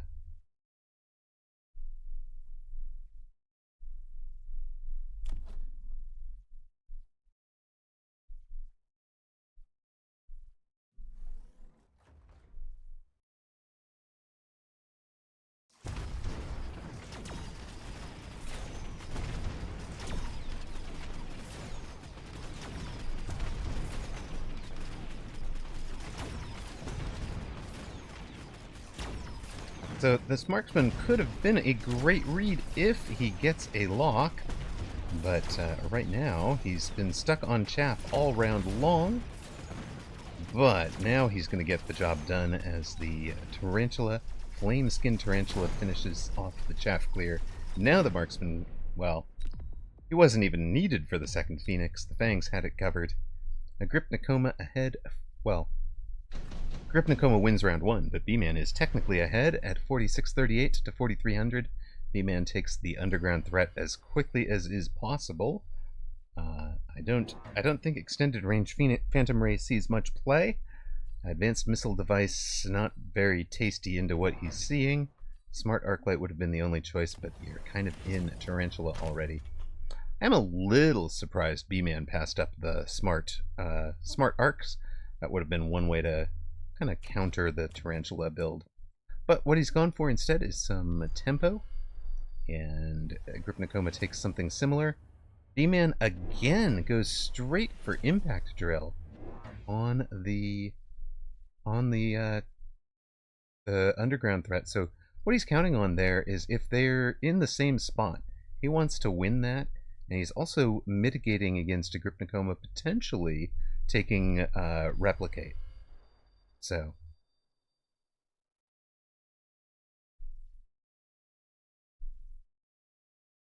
it's a very early drill, right? And Agripnikoma sold the saber, so saber specialist going into a triple tarantula. Of course, the drill is just gonna devour both the call-in and the flank. Oops, no, it does not. It devours the call-in back here, but it missed a couple. Luckily, B-Man gets the tower first. Now he's got the Phoenix cleaning up the crawlers. That's how you just drew this up, right? You definitely consider your Phoenix your chaff clear. One hero crawler knows the mission, going for the far side tower. One crawler with drill. I got this tower. Look at that. And B-Man wins the round. 4600 to 4031.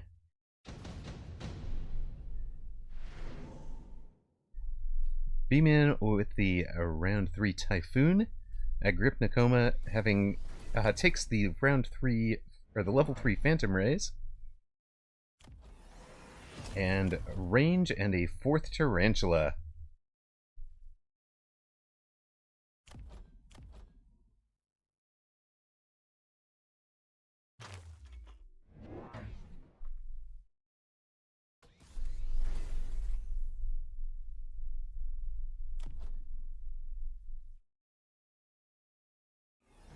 Agripnikoma has sold out of the level 3 Phantom Rays, just funding the units and such.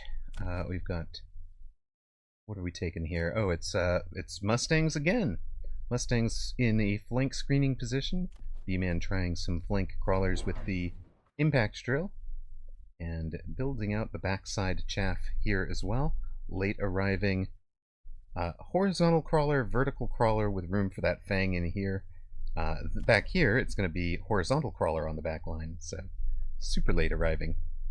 But I think this is pretty doomed considering there's a tarantula and a Mustang aimed at it. But later rounds, he can mobile beacon that down into the corner.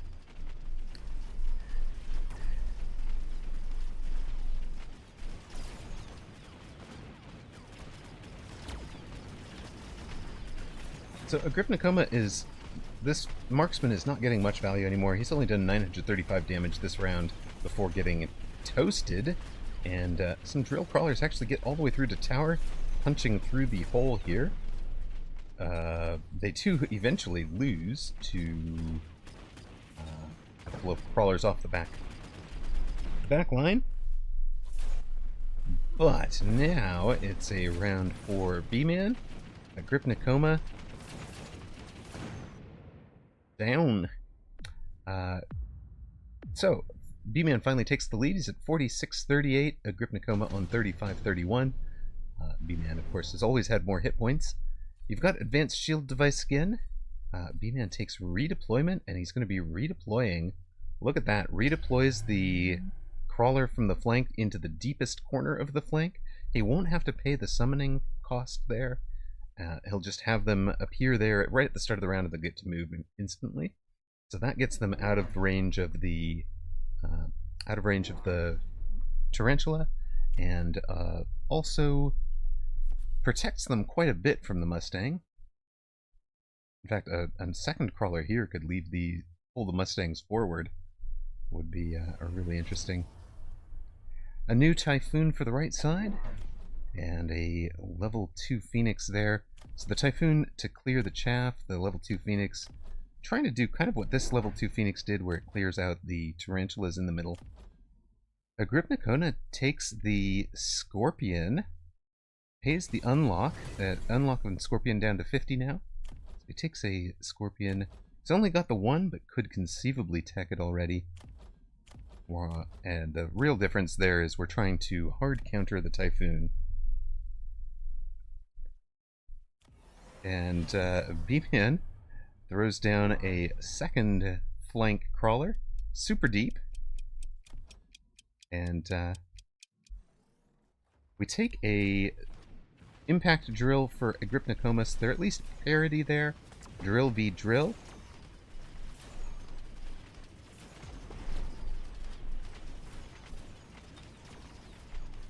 We will get the Phoenix locked onto that poor Scorpion. It's down. Did not ever do its job. It never locked on the Typhoons. Did take down the barrier. So the barrier is down for next round. But the Phoenix are going to get their levels, I think. This one is halfway to level 3. This one, oh, it does not get the kill. One of the Typhoons got the kill instead. But B-Man wins round 4, and Agrippinacoma in quite a bit of trouble. 27-60. There is a leveled crawler in that back corner. Ion Blast comes up. I don't imagine either of them skipping it for super heavy. Agrippinacoma, I just said I can't imagine you guys... I didn't even get to list the things I thought you were going to skip for. Agrippinacoma skips the Ion Blast and goes straight for Mobilized Battleship, and so does B-Man. So, what do you know, Hammerrock? Ion Beam? Nah, that's not where it's at. We're taking boats. Now, remember, B-Man is aerial specialist, so his boat has an extra 13% hit points and attack. He can get there quicker. And Agrippinacoma, this is really, really strange to me. I mean, maybe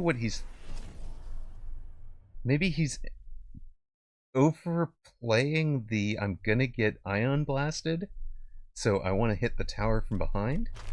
He's also put it over on the level 2 tower instead of onto the level 1 tower.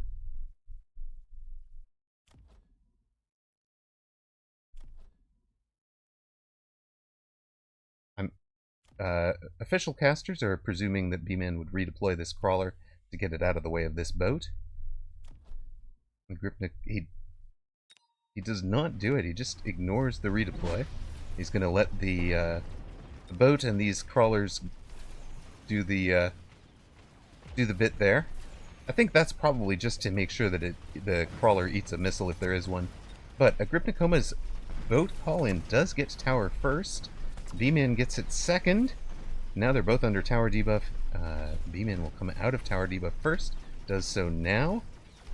And that is eventually gets the job done with boat goes for the second tower. And yeah, B-Man is down to just the call-in boat, which is going to be stuck on ground units, while the call-in boat for Agrypnicoma gets to do the job and win the round. But of course it only does 1/4 of the damage it should. It's not full boat damage. B-Man down to 4332, Agrypnicoma on 2763. We've got a 6th round, reinforcement units, double level 3 Stormcaller, Raiden level 2, level 3 Wraith, or 2 level 2 Wasps. B-Man takes the level 3 Storms, which he took last time. The boats didn't level. It's a call-in. We didn't care. I do think it would be fascinating if you could level your call-ins. 1/4 cost or something like that. And if and only if they got the experience. But check this out, though. B-Man now has the ability to have a level 2 crawler on that flank. Also has the underground threat backup. Both players do. Level 3 storms just in front of towers, kind of aimed at the... basically aimed at the Scorpions.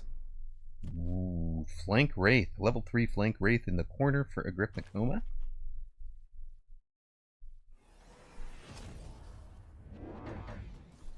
Nope, he's rethought it.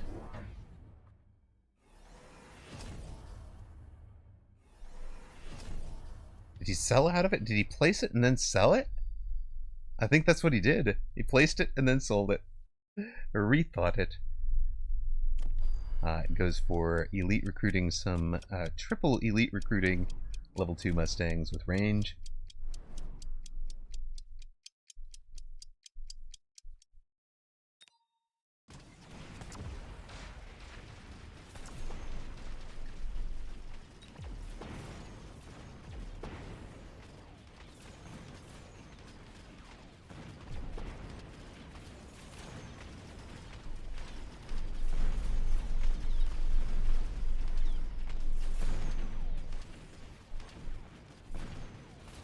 The Storms are doing a lot of work at level 3, but importantly the Mustangs have killed off the air game for B-Man, and eventually they actually get to farm those level 3 Storms for value. Remember, that is 5x the experience of a level 1 Stormcaller, so a ton of experience fed out into those Mustangs. That levels the far left one, which was already a little ways beyond level 2. You get quick cooldown, mobilize battleship again, photon emission or elite crawler. Agrypnicoma does not need a second battleship. Does B-Man take it? Because I would love to see B-Man on mobilize battleships with battleship techs. Please, please let me see that. Agrypnicoma is covering against that with a whole bunch of back missiles, and of course has those Mustangs back there as well. B-Man... Nope, there's a skip from B-Man as well, so no additional mobilized battleship shenanigans. B-Man does redeploy from his crawlers down over this direction. He's pulled them from the corner into the shallow corner. Wraiths now get the armor. That's B-Man's answer to Mustangs. It was his answer to...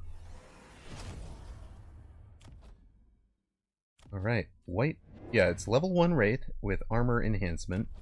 So the level 3 Mustang is going to do 64 damage per shot instead of 124. On this side, they'll be doing 82. instead of or they'll be doing 22 instead of 82.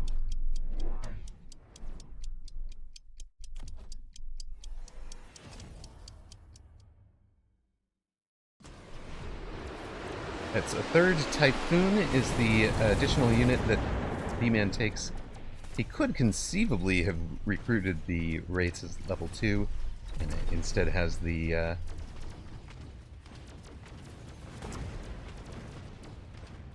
So the Wraiths go down eventually, especially to the level 3 Mustangs over here. This one is doing a lot better at lasting, but it doesn't have any particular DPS. It is eventually going to die. And Agripnicoma drops B-Man to 2319.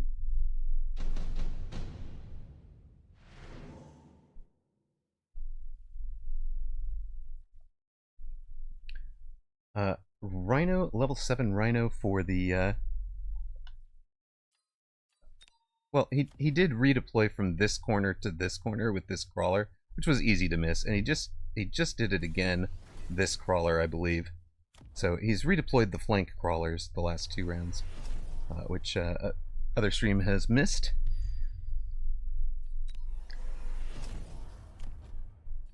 Level 7 or Armored Rhino. That'll tank pretty much the entire board. Not much was going to do a whole lot of damage to it. There is a Scorpion right in its face, but other than that, these Tarantulas... 358 damage from a Tarantula. This thing will actually tank a 420 hit point shot, so the level 1 Tarantula can shoot this thing forever and it won't get anything done. Now, we have taken anti-air on the Mustangs for Agripnicoma. The Rhinos are going head to head. They're going to run right into each other. Love it. And they're both armored. Let's go. Even Stevens. Wait. But wait, there's a Raiden for B-Man. There's 2 Raidens for B-Man. There's 2 ranged Raidens. Oh, if only they were EMP this round to turn things off. That would have been epic. But, Agripnicoma...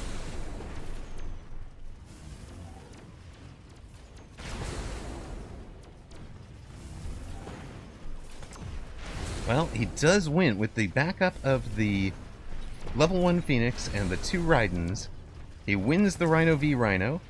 It eventually dies to the Scorpion, but he's punched through on the right. B-Man has.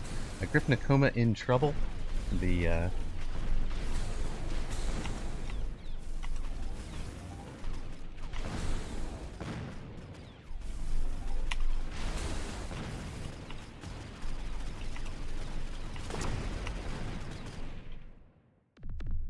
That's a big round for Agripnicoma. The B-Man punches through, but Agripnicoma wins in the late part of the round. B-Man on 1309, dropping the smoke. Wait, I thought that was Agripnicoma's play. Here come the mobilized battleships. I really thought B-Man was going to be playing mobilized battleship into battleship Tex later on. Maybe he got moved out of it.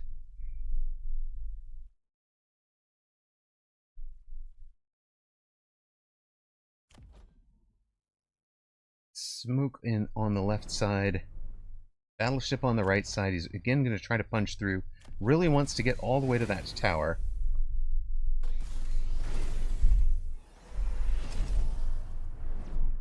There's the EMP on the Raiden, as I was thinking he probably should have taken last round.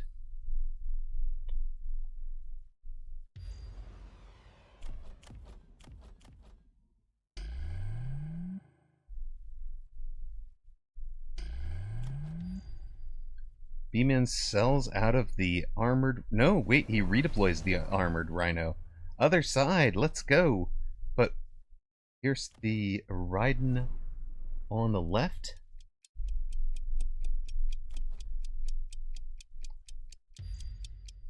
Why is the boat call-in on the right side, guys? Arkston, thank you very much for the follow. Alright, EMP Rydens overhead. Do turn off techs. They are turning off techs on the tarantulas. Ironically, that makes the tarantulas better against the rhino. Strange. But okay, you know, these things happen. It increased the DPS, essentially, without making the range matter. AM Mustangs destroying those Rydens. There's a three tarantulas, a scorpion, and enough Mustangs left. B-Man defeated. Agrippnikoma carries on to the round of 8. Agrippnikoma was a top 4 finisher last season, trying to make it through again, or makes it into the final 8 again. Elite 8, if you will. B-Man has won every other game today, and that put him on pace to lose this one. So, our Agrippnikoma through, B-Man out. Interesting board, but I think Agrippnikoma had it from, as I said, the very start of the game here. The very start of the game, it just looked like Agrippnikoma had the better board, the better positionings, and he was able to turn that into a win and get himself through. B-Man was stuck with a very weak set of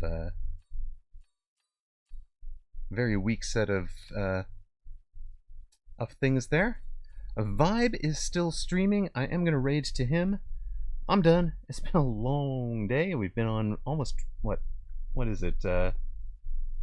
11 hours at this point. Can I call that a day, guys? I'll see y'all tomorrow for the 2v2s. Obviously not gonna be up for Asia, but I will be up for the later ones. I'm going to say my thank yous. Thank you to our moderators. We had Tab Target, we had Catsamu, we had Zalex, we've had Hexton III today. Ghosters has been around a lot this weekend. Zach has been around a lot this weekend. Appreciate you guys a ton for everything you did, especially to get me started. Really appreciate you guys. Wolf Factory, Decaf, Cody as well. Thank you guys. On the VIP sponsor side, there is a Blue Feral right there. We got to play some with Just Nash XYZ yesterday on the 2v2s. That was a ton of fun. It was so nice to have him on after so long. I mean, he's been supporting from the very beginning, just like Blue, just like Ghosters. Toast94, of course, the all-time leader. We had a big donation today from Sugar Shane and Harry. Really appreciate that as well. Fab4200, XFireX, Ocelotus Gaming, Mr. John Thursday, Salt Monkey, Zach. Again, really appreciate you guys. Good night, and thank you all for watching. Give some love to Vibe when you get there.